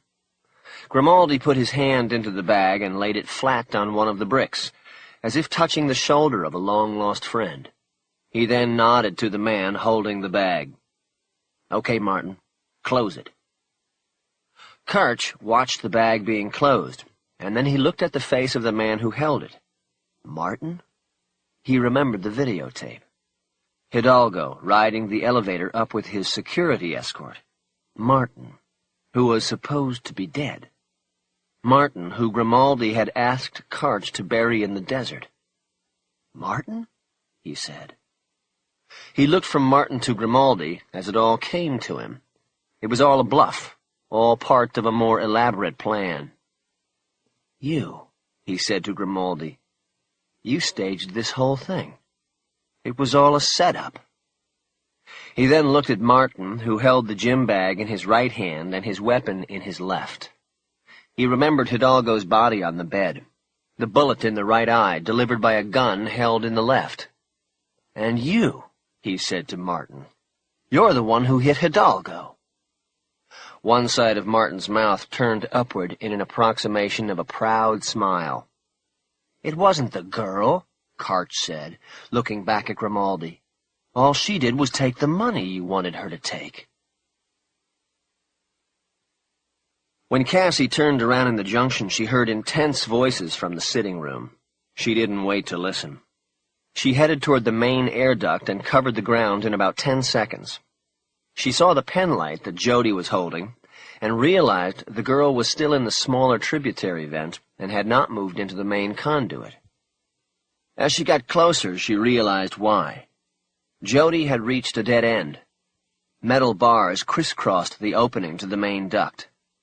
Cassie reached around the girl and out into the larger duct. She felt the end of each bar to determine how they were attached to the wall of duct. She felt the smooth metal weld joints. They could go no further. "What?" Jody started to say before Cassie got her hand over her mouth. She gave the silence signal, and the girl continued in a whisper. "What do we do?" Cassie gripped one of the bars. She shook it, and then braced her back against the upper wall of the duct and pushed on the bar with all of her strength. The bar didn't move or show any weakness in its weld points. Cassie shook her head. The operators of the hotel had put bars in the air ducts, but hadn't bothered to replace the half gears in the deadbolts. It made no sense to spend money in one area and not the other. That was why hitting this dead end was so surprising and distressing. "What do we do?" Jody whispered again. Cassie looked at her innocent and beautiful face in the shine of the small light. She then looked at the bars and realized something. "Jody, you can fit through." "What about you?" "Don't worry about me. You go through. I'll go out and come around and get you." "No, I want to go with you." "No, you can't. This is the only way. You squeeze through and wait for me to come get you." She pushed the girl toward the bars. Jody reluctantly stuck her head between the bars and into the larger duct, then worked her upper body through. She then pulled her legs into the new space and looked back at Cassie. "Good girl," Cassie whispered. "Now you wait there. I'll come around as soon as I can, but I have to wait for those men to leave the room, okay?" "How long will that be?" "I don't know, darling. You'll have to wait. Do you know how to tell time?" "Of course. I'm almost 6. Cassie took off her watch and handed it through the bars. She showed her the button to press to light the face. She then gave the girl her cell phone and showed her how to open it. Jody said her daddy had one, but never let her play with it. "If I don't come for you by 12 o'clock, you open that phone and call 911. Do you know how to do that?" The girl did not immediately answer. Cassie took the cell phone back and showed her what to do. "You press 911, and then this button, the send button. You tell whoever answers that you are stuck on the top floor of the Cleopatra. Can you remember that?" "Of course." "Where are we?" "The Cleopatra. Top floor." "Good girl. I'm going to go now and listen for the men to leave. Then I will come around and get you. Come here." The girl leaned forward, and Cassie leaned her face through the bars and kissed her forehead. She could smell her hair again. She hesitated, and then started backing toward the junction where she would be able to monitor what was happening in the suite. She saw Jody wave to her through the bars, and Cassie had a premonition that she was seeing her daughter for the last time. She waved back, and then blew her a kiss. Grimaldi was beaming as he watched Karch come to an understanding of his scheme. "I was just like Leo and the girl. A piece you used," Karch said. "A piece I used beautifully and that performed beautifully," Grimaldi responded. "And Chicago, did they have anything to do with this?" "That was the beauty of it. I used Chicago, and they didn't even know it. But I knew just the mention of the outfit would get your blood boiling, and you'd go off like a loaded gun. Leo Renfro had markers with some people I know. I bought his paper and sent Romero and Longo over to L.A. to let him know there was a new sheriff in town. They told him they were from Chicago, that they worked for Tony Tercello. He bought it and started shitting his pants. Then they gave him a way out, hit Hidalgo on the hot prowl, and his debt is clear. He went for it. Just like you went for it, Jack." Karch nodded. "Yeah, I went for it. My job was to follow the trail, wipe out all parties, and collect the money. And you did a fine job, all except for letting the girl go.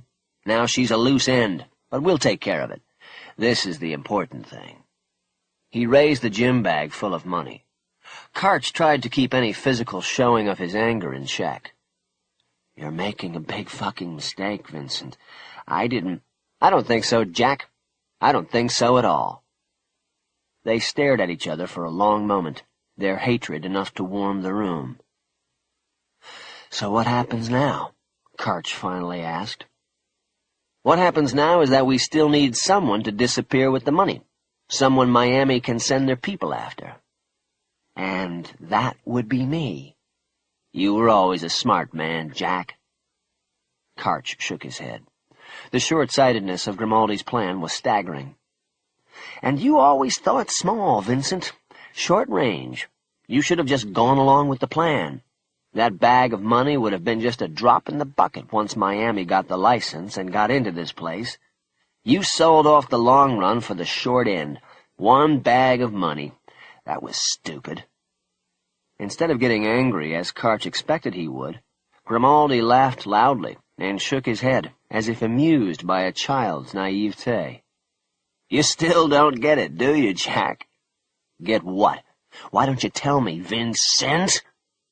Miami will never get the license. Don't you see? There never was going to be a payoff. This is the new Las Vegas, Jack. Miami will never get in here. I set this up from day one. Me, Jack. I called Miami and said they had a problem, and it would cost them $5 million to get it fixed and to get in here. Half up front and half after the license app was approved. They're greedy and they went for it, just like you. Now Karch saw it. A perfect plan. Grimaldi would get away with $2.5 million, and Miami would forever search for Karch. Only he'd never be found because he was about to be escorted out to the desert on a one-way trip. Karch dropped his eyes to the floor. He no longer wanted to look at Grimaldi. You know what your problem was, Jack? Grimaldi asked. He was so full of himself and his success that he couldn't help but turn the knife further. Your problem was that you thought too long range. I know all about you. The looks, the comments behind my back, the bullshit. You wanted to get to me and you thought this was the way. I knew that, and I used it, man. I played you like a fucking piano, and now the song's over. So fuck you, Jack. Tonight you sleep in the sand. We're gonna take the service elevator down, and then we'll use your car. It probably knows its fucking way. You already have the shovel in the trunk, right, Jack of Spades? Grimaldi waited for Karch to respond, but there was only silence in the room. Grimaldi then delivered his last turn on the knife. We'll pick a nice spot for you, near your mother. Now Karch brought his eyes back to Grimaldi's. The older man nodded. Yeah, I know all about it. You and your old man, the favorite spot out there. But here's something I bet you didn't know. I was the one, Jack. I took her away from him. 10 years I was with her behind his back. But she wouldn't leave him because of you. I loved her, and then he... Tell me, what kind of kid helps his old man bury his mother? You sick fuck. I'm going to enjoy this. Let's go. Martin and Romero took 2 steps back and maintained a safe distance as they escorted Karch out of the suite. As Karch walked, his mind grew dark with pain and rage. He concentrated his vision on the man walking in front of him, Vincent Grimaldi. Now Karch knew every last secret. The 4 men moved down the hallway until Grimaldi directed them through the push doors into the housekeeping station. Martin hit the button, and they waited for the elevator. Karch had his head down and still carried the cloth napkin in his right hand like a flag of surrender. Grimaldi saw it and smiled. How was your last supper, Jack? Karch looked at him but didn't answer. When the elevator arrived, Romero stepped on first to hit the door open button. He kept the black hole of his gun's muzzle focused on Karch's body the whole time. Grimaldi then stepped on, passing for an instant between Karch and Romero. It was the instant Karch had been waiting for. He raised his right hand toward Martin, who stood to his side. Martin watched the hand holding the napkin come up toward his face. There was a pop sound as the .25 hidden in the napkin and Karch's hand was discharged. Martin's head snapped back in the same instant, the bullet catching him in the left eye and entering his brain. At the same moment he was falling lifelessly to the floor of the housekeeping station, Karch was swinging his arm over Grimaldi's shoulder. He fired the first shot at Romero too early.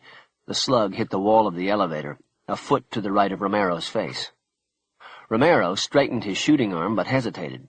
Grimaldi was in his shot. The delay in his action was all the time Karch needed to correct his own mistake. His second shot hit Romero on the left cheek. The third hit his forehead, snapping his head back. The fourth shot hit the soft underside of Romero's chin and went up into the brain. He dropped to the floor of the elevator without ever getting a shot off. Karch grabbed Grimaldi by the tie and yanked him to the door of the elevator. Karch had his foot firmly planted against the bumper so the door would not close. He drove the .25 up under Grimaldi's chin so that his face was angled upward while his eyes looked downward and back at Karch. An evil smile slowly spread across Karch's face. "So, Vincent, how's the short range looking now? Jack, please, be sure to say hello to Mom for me." Karch waited for the comeback, but there was none. "You don't know, do you?" "Know what, Jack?" "Let me tell you a quick story. About 10 years ago, the old man got sick. Cancer. It was shot through him, and the only way he was going to make it was if he got a bone marrow transplant. I wanted to do it, and they took my blood for the match test." Karch shook his head. "No match, Vincent. I told them to do a few other tests, and they did. I didn't match because he wasn't my father." Karch just stared into Grimaldi's eyes.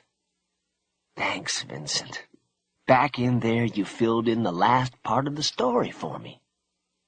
"You mean—" Karch squeezed off 2 quick shots and watched Grimaldi drop on top of Romero's body. He then looked down at the gun in his hand and saw his fingers and knuckles were bathed in blood. He felt a tremendous rush move through him. 3 against 1, and he had beaten the odds. He looked around as if hoping someone had seen the magic act he had just performed and would applaud. And what was more stimulating than the adrenaline blitz of surviving was the release and relief of knowing he was leaving one of life's rooms and going through the door to the next. He reached down and wiped his bloody hand and gun back and forth on Grimaldi's white shirt until they were reasonably clean. He then tucked the gun back into its pocket in his pants and jerked the gym bag out of the dead grip of Grimaldi's right hand.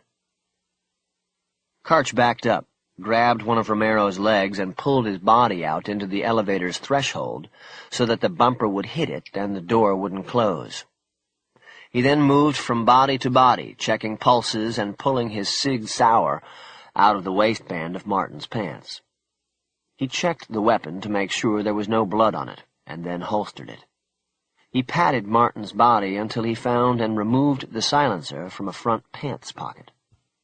Finally, he looked around the housekeeping station and saw in the fenced enclosure there was a large laundry basket on wheels.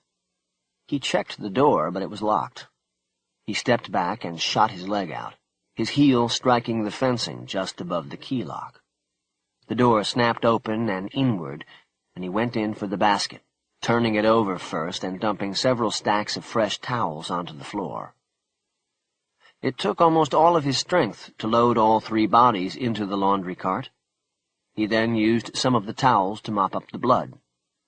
When he was done, he grabbed a blanket off of one of the shelves and used it to cover the cart. He pushed it into the fenced enclosure and closed the door. 46. Cassie heard the series of pops that she knew to be gunfire. It sent an electric chill down the muscles of her back. "Cassie!"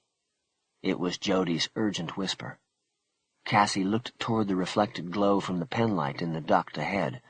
Jody was scared. It was impossible to tell where the shots had come from. She crawled toward the light. Jody was huddled by the bars. She put the light on Cassie as she got closer. "Cassie, I heard loud noises." "It's all right, Jody. It's all right. I'm going to go around now and come get you. You wait right there, okay? You wait for me." "No, don't." Cassie had to put her hand over her mouth. When she did it, she felt tears on the girl's cheeks. "It's okay, Jody. We're almost done. You have to wait here. It's the only way. I will be coming around for you in 5 minutes. I promise. Look at that watch and see how short 5 minutes are. Okay?" "Okay." she said in a small voice. "I'll be here." This time Cassie just reached a hand through the bars that separated them and touched Jody's cheek. She then started pushing herself backwards through the duct toward Suite 2001. When she got to the vent, she tapped it with her foot to push it out of its frame. It swung down the wall on the one screw still in place. She climbed out, feet first, and dropped down to the room service table, carrying her belt bag of tools with her. She took the fact that the table was still in place as a good sign. She went to the television console and was about to turn it off so she could hear better when a voice from behind stopped her. "Nice move getting in here." She turned, and Karch was standing in the alcove leading to the bathroom, which was blocked off by the room service table beneath the overhead vent. He held the gym bag down at his side with one hand and a gun pointed at her with the other. She saw the gun had the silencer attached. He pushed the room service table out of his way with a foot and stepped into the room. Cassie backed up against the television, which was showing another Roadrunner cartoon. Karch smiled, but there was no warmth or humor in it. "The Trojan horse," he said. "The enemy was inside and they rolled it right in. One of the best magic tricks ever." Cassie still didn't say anything. She stood perfectly still and just hoped the television noise was loud enough that Jody didn't hear this. "You know those bars you ran into up there in the duct?" Karch asked. "They were put in after your little spree with Max 7 years ago. All the hotels did it. I guess you could say you did your little part to help make Las Vegas what it is today, a safe place for the gambler and his family." He smiled again. "Where's the girl?" Cassie pointed to the bag in his hand. "You have the money, Karch. You have me. Let her go." Karch frowned as if he was actually considering the suggestion. Then he shook his head. "Can't do it. I hate loose ends." "She's not a loose end. She's not even 6 years old. What possible danger is she to you?" Karch ignored the question and wagged the gun at her.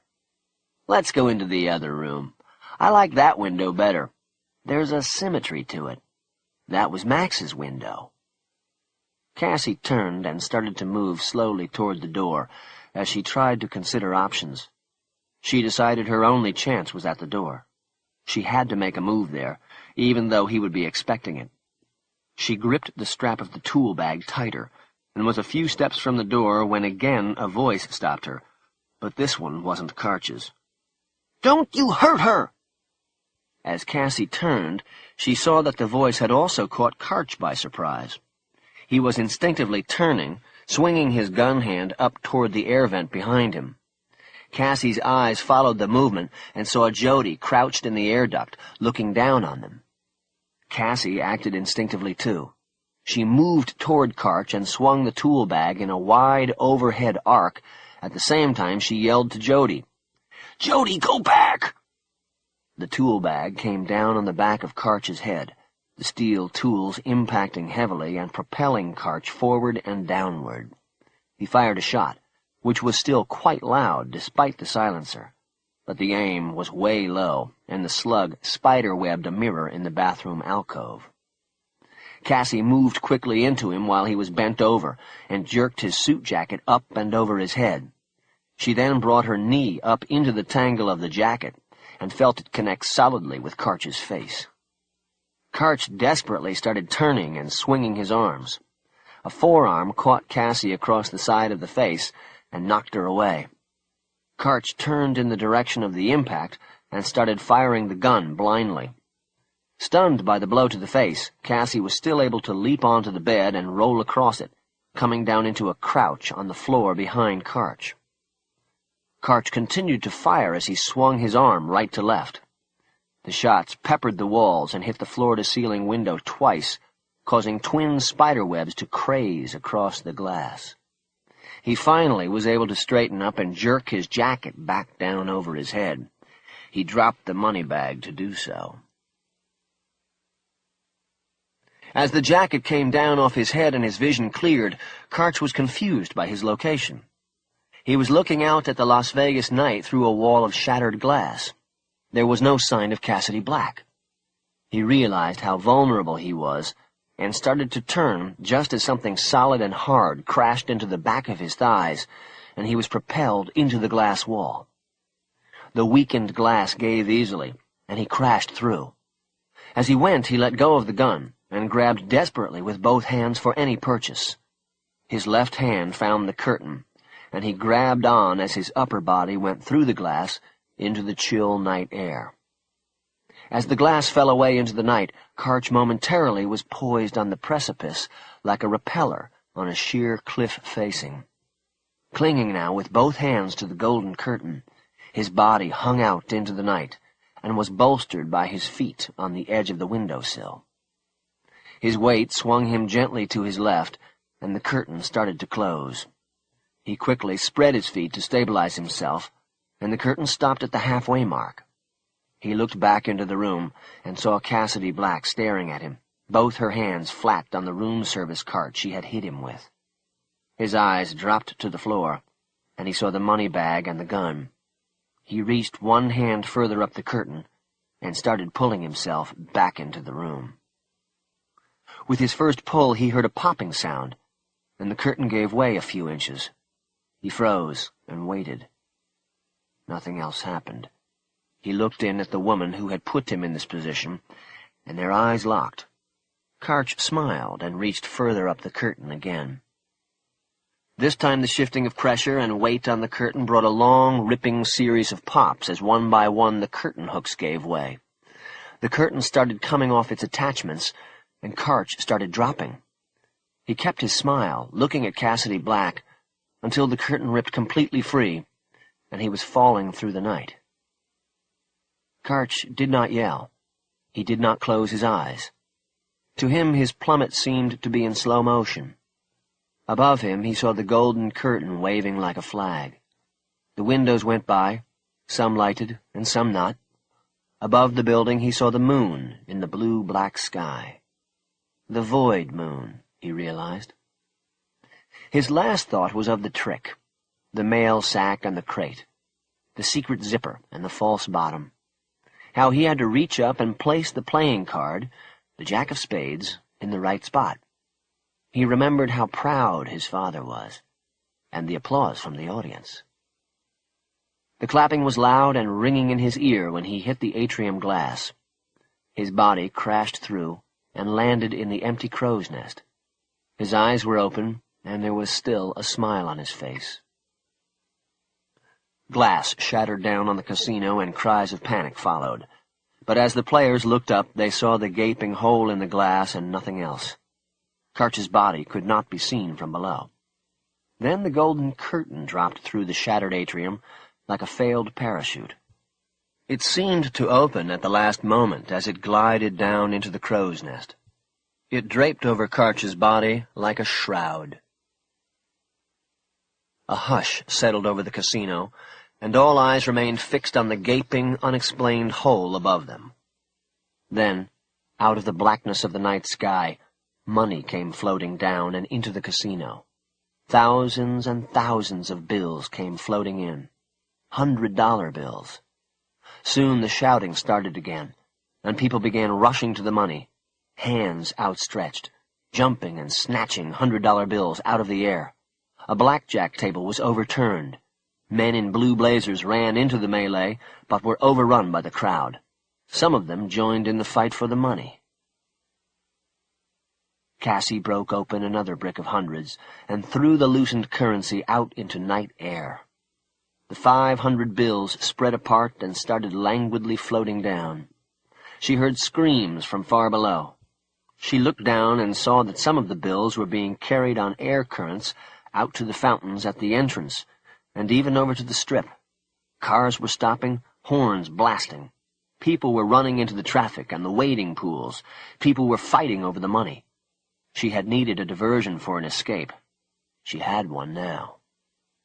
She turned and pushed the room service cart back beneath the open air vent. She climbed up and peered into the darkness. "Jody, it's all right. "It's me, Cassie. We can go now."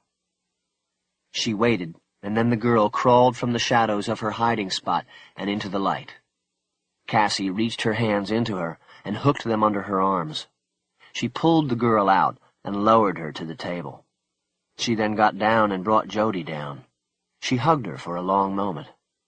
"We have to go now, Jody." "Where's that man?" "He's gone. He can't hurt us." As she turned to lead the girl from the room, she saw on the floor 2 green passports. She picked them up and realized they must have fallen from Karch's jacket when she had pulled it over his head. She opened one and saw her own photo staring back at her. Jane Davis. Clipped to the page was an Illinois driver's license with the same name. "What's that?" Jody asked. "Just some things I dropped." She opened the other passport and looked at the photo of Jody for a long moment. She then closed it and shoved both passports into the back pocket of her jeans. She took Jody's hand and started leading her out. As she went, she bent down and grabbed the gym bag with her other hand. She hadn't kept count, but she was pretty sure there were still more than 20 bricks still in the bag. More than $1 million. She looked at the gun lying on the floor near the open window. She thought about it for a moment, but decided to leave it. No guns. "Let's go," she said to herself more than Jody. As they went through the bedroom, Cassie glanced back into the room. In the bullet-fractured mirror, she caught a disjointed image from the television. It was Porky Pig doffing his hat. He said, That's all, folks."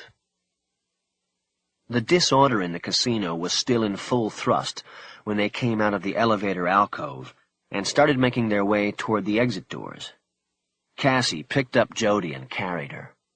They skirted around 2 men who had wrestled each other to the ground as they fought over a sheaf of bills that had apparently fallen without coming apart. "What are they doing?" Jody asked. "Showing their true hearts," Cassie answered. They made it to the exit doors without Cassie seeing a single blue blazer. Cassie turned to push the glass door open with her back because her hands were full with Jody and the gym bag. She glanced back across the casino, her eyes rising above the melee to the crow's nest. She saw one corner of the gold curtain hanging over the edge. Otherwise, it looked empty. The place where the desert is ocean.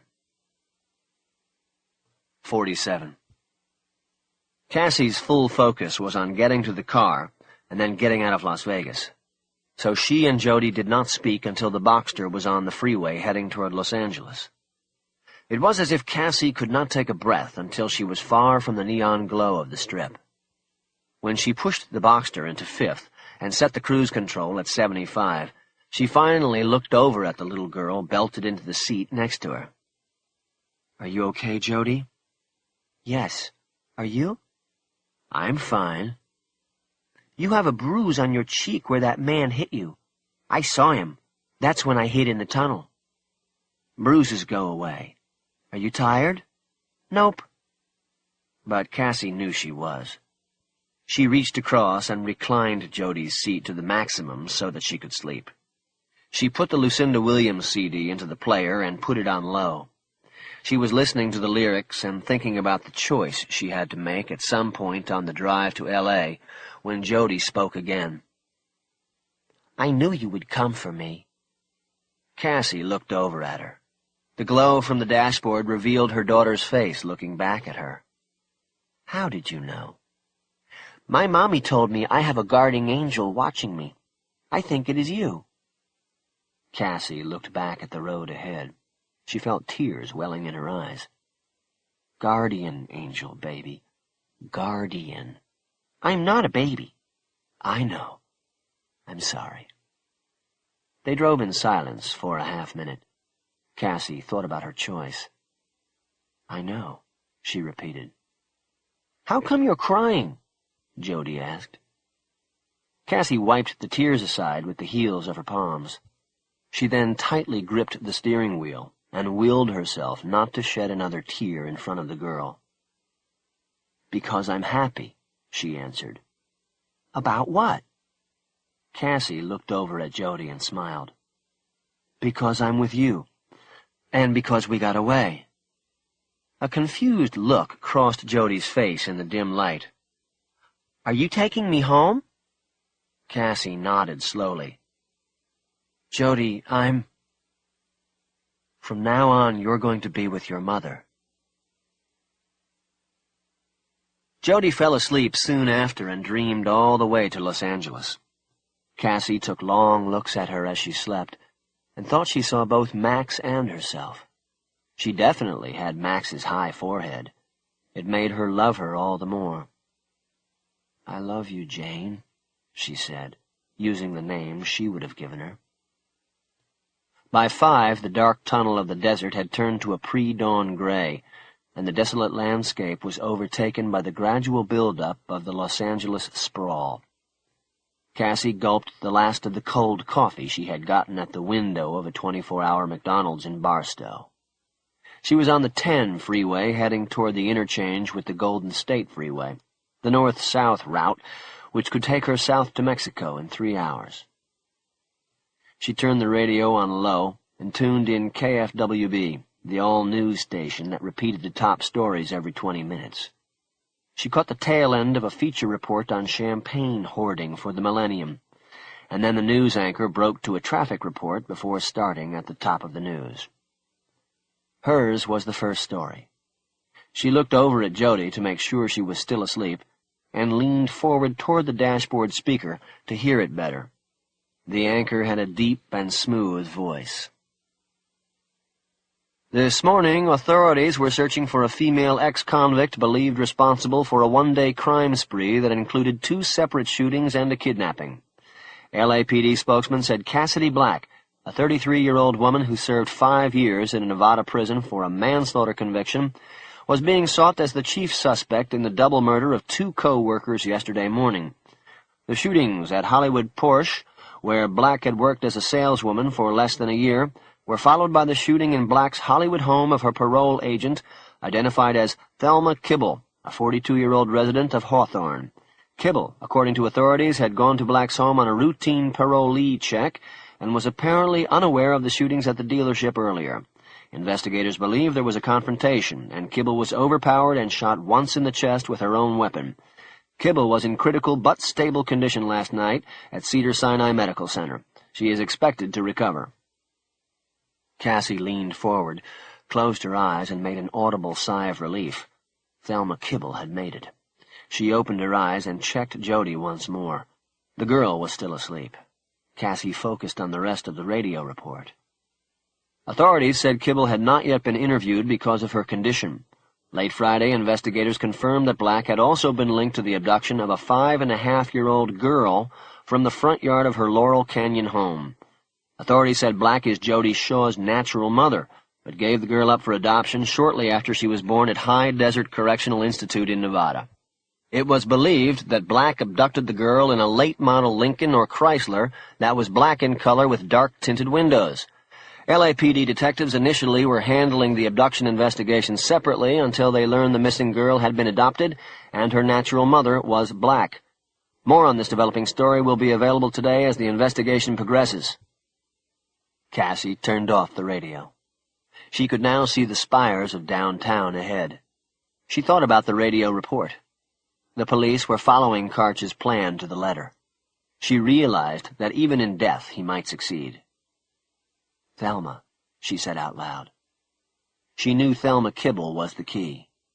If she made it through, she would tell them, and the real story would be revealed. Still, it did not absolve her, she knew. She was guilty. So many deaths, all because of her desires. She tried to push the thoughts and the guilt away. She knew they would always be near and one day would have to be answered. But for now, she had to put them aside. She reached to her back pocket for the passports. She hit the light over the rear view and opened them side by side on the steering wheel so that her photo was right next to Jody's. Her eyes fell to the line marked Employment. It said Homemaker, and she had to smile. Leo's last joke. She folded the passports closed, one inside the other, and held them against her heart. A sign that announced the Golden State Freeway interchange in 2 miles went by. 2 miles, she thought. 2 minutes to decide the future of 2 lives. She looked at the gym bag on the floor between Jody's shoeless feet. Her sneakers had been left in the bathroom in the room at the Clio. The bag contained more money than she had ever conceived of. More than a new start. She knew she could dump the Boxster in South L.A., where it would be picked to a clean skeleton in a day. Take a cab to an auto mall in Orange County and pay cash as Jane Davis. There'd be no connection, no trace. Cross the border and take a flight from Ensenada to Mexico City. From there, she could pick the destination. "The place where the desert is ocean," she said out loud. She put the passports back into her pocket and turned off the light. In doing so, her hand hit the I Ching coins she had hung from the mirror, Leo's good luck coins. They swung back and forth and hooked her eyes like a hypnotist's gold watch. Finally, she pulled her eyes away and looked at her sleeping daughter. Jody's lips were slightly parted and revealed her small white teeth. Cassie wanted to touch them. She wanted to know every part of her daughter. She reached over and moved a strand of hair from the girl's face and hooked it behind her ear. It didn't wake her. Cassie looked back up at the road just as the Porsche approached an overhead sign with arrows pointing out the proper lanes for all traffic heading south. 48. Jody slowly came awake under Cassie's gentle hand. Her eyes opened, and at first seemed concerned as they moved about the car. When they came to Cassie's face, the concern was replaced by a look of trust. It was almost imperceptible, but it was there, and Cassie read it. "You're home now, Jody." The girl sat up straight and looked out the window. They were driving up Lookout Mountain Road, about to pass Wonderland Elementary. "Are my mommy and daddy there?" "They'll be inside waiting for you, I'm sure." Cassie reached up and unwound the string of I Ching coins from the mirror. She handed them to the girl. "Take these, for good luck." The girl took the coins, but the concerned look crept back into her eyes. "Are you coming in to meet my mommy and daddy?" "I don't think so, sweetheart." "Well, where are you going?" "Away. Someplace far away." She waited. All the girl had to say was, "Take me with you," and she would change her mind, turn the car around. But those words didn't come, and she hadn't expected them. "But I want you to remember something, Jody. Even if you can't see me, I'm there. I'll always be watching over you. I promise." "Okay." "I love you." The girl didn't say anything. "And can you keep a secret?" "Of course. What is it?" They were a few blocks from the house now. "The secret is, I have somebody else to help me watch over you, all the time, even though you can't see him." "Who is it?" "His name is Max, but you can't see him. He loves you very much, too." She looked over and smiled at the girl, remembering her promise to herself not to cry, at least not in front of her. "So now you have 2 guarding angels.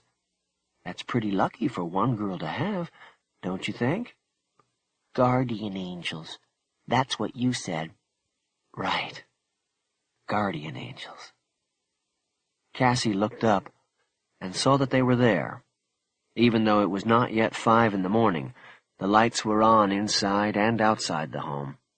There were no police vehicles at the house. Only the white Volvo was in the driveway. Cassie guessed that the cops figured the last place she would turn up was at Jody's house.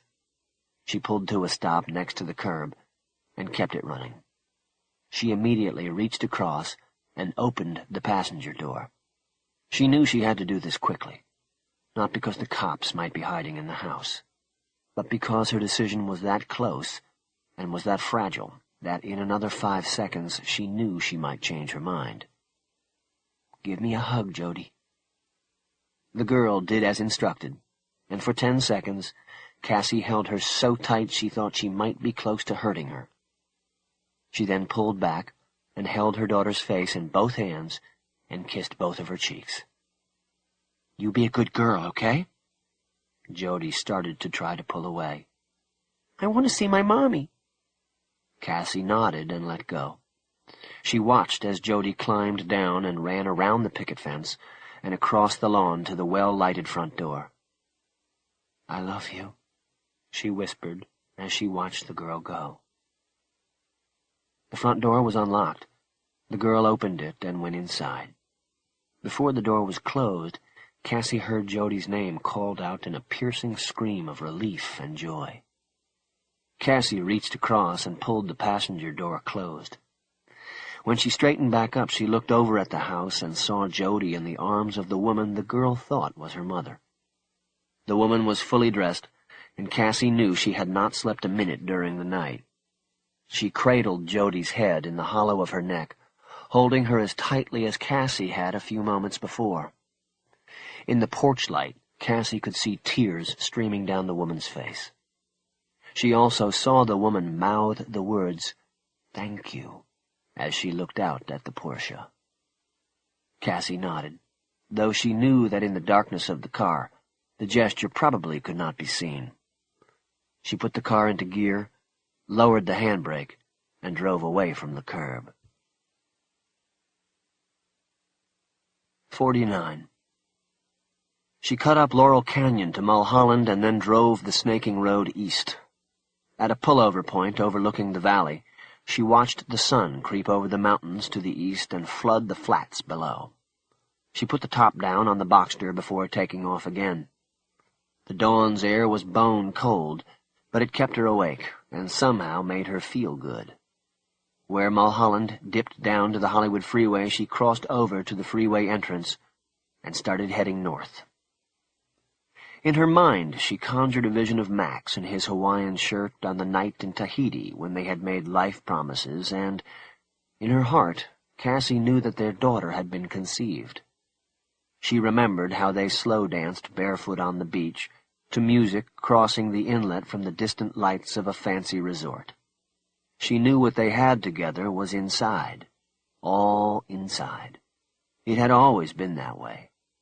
The place where the desert turned to ocean was the heart, and she would always have that. By the time she hit the Ventura County line, she needed to put on her sunglasses. The air was warming up and whipping her hair around her ears. She knew she had to dump the car and get another, but she couldn't stop. She believed that if she took her foot off the pedal and even slowed down for a moment, that everything that was behind her would catch up and overtake her. All the death and guilt would come roaring down on her in the road. All she knew was that she had to stay ahead of it. She just drove.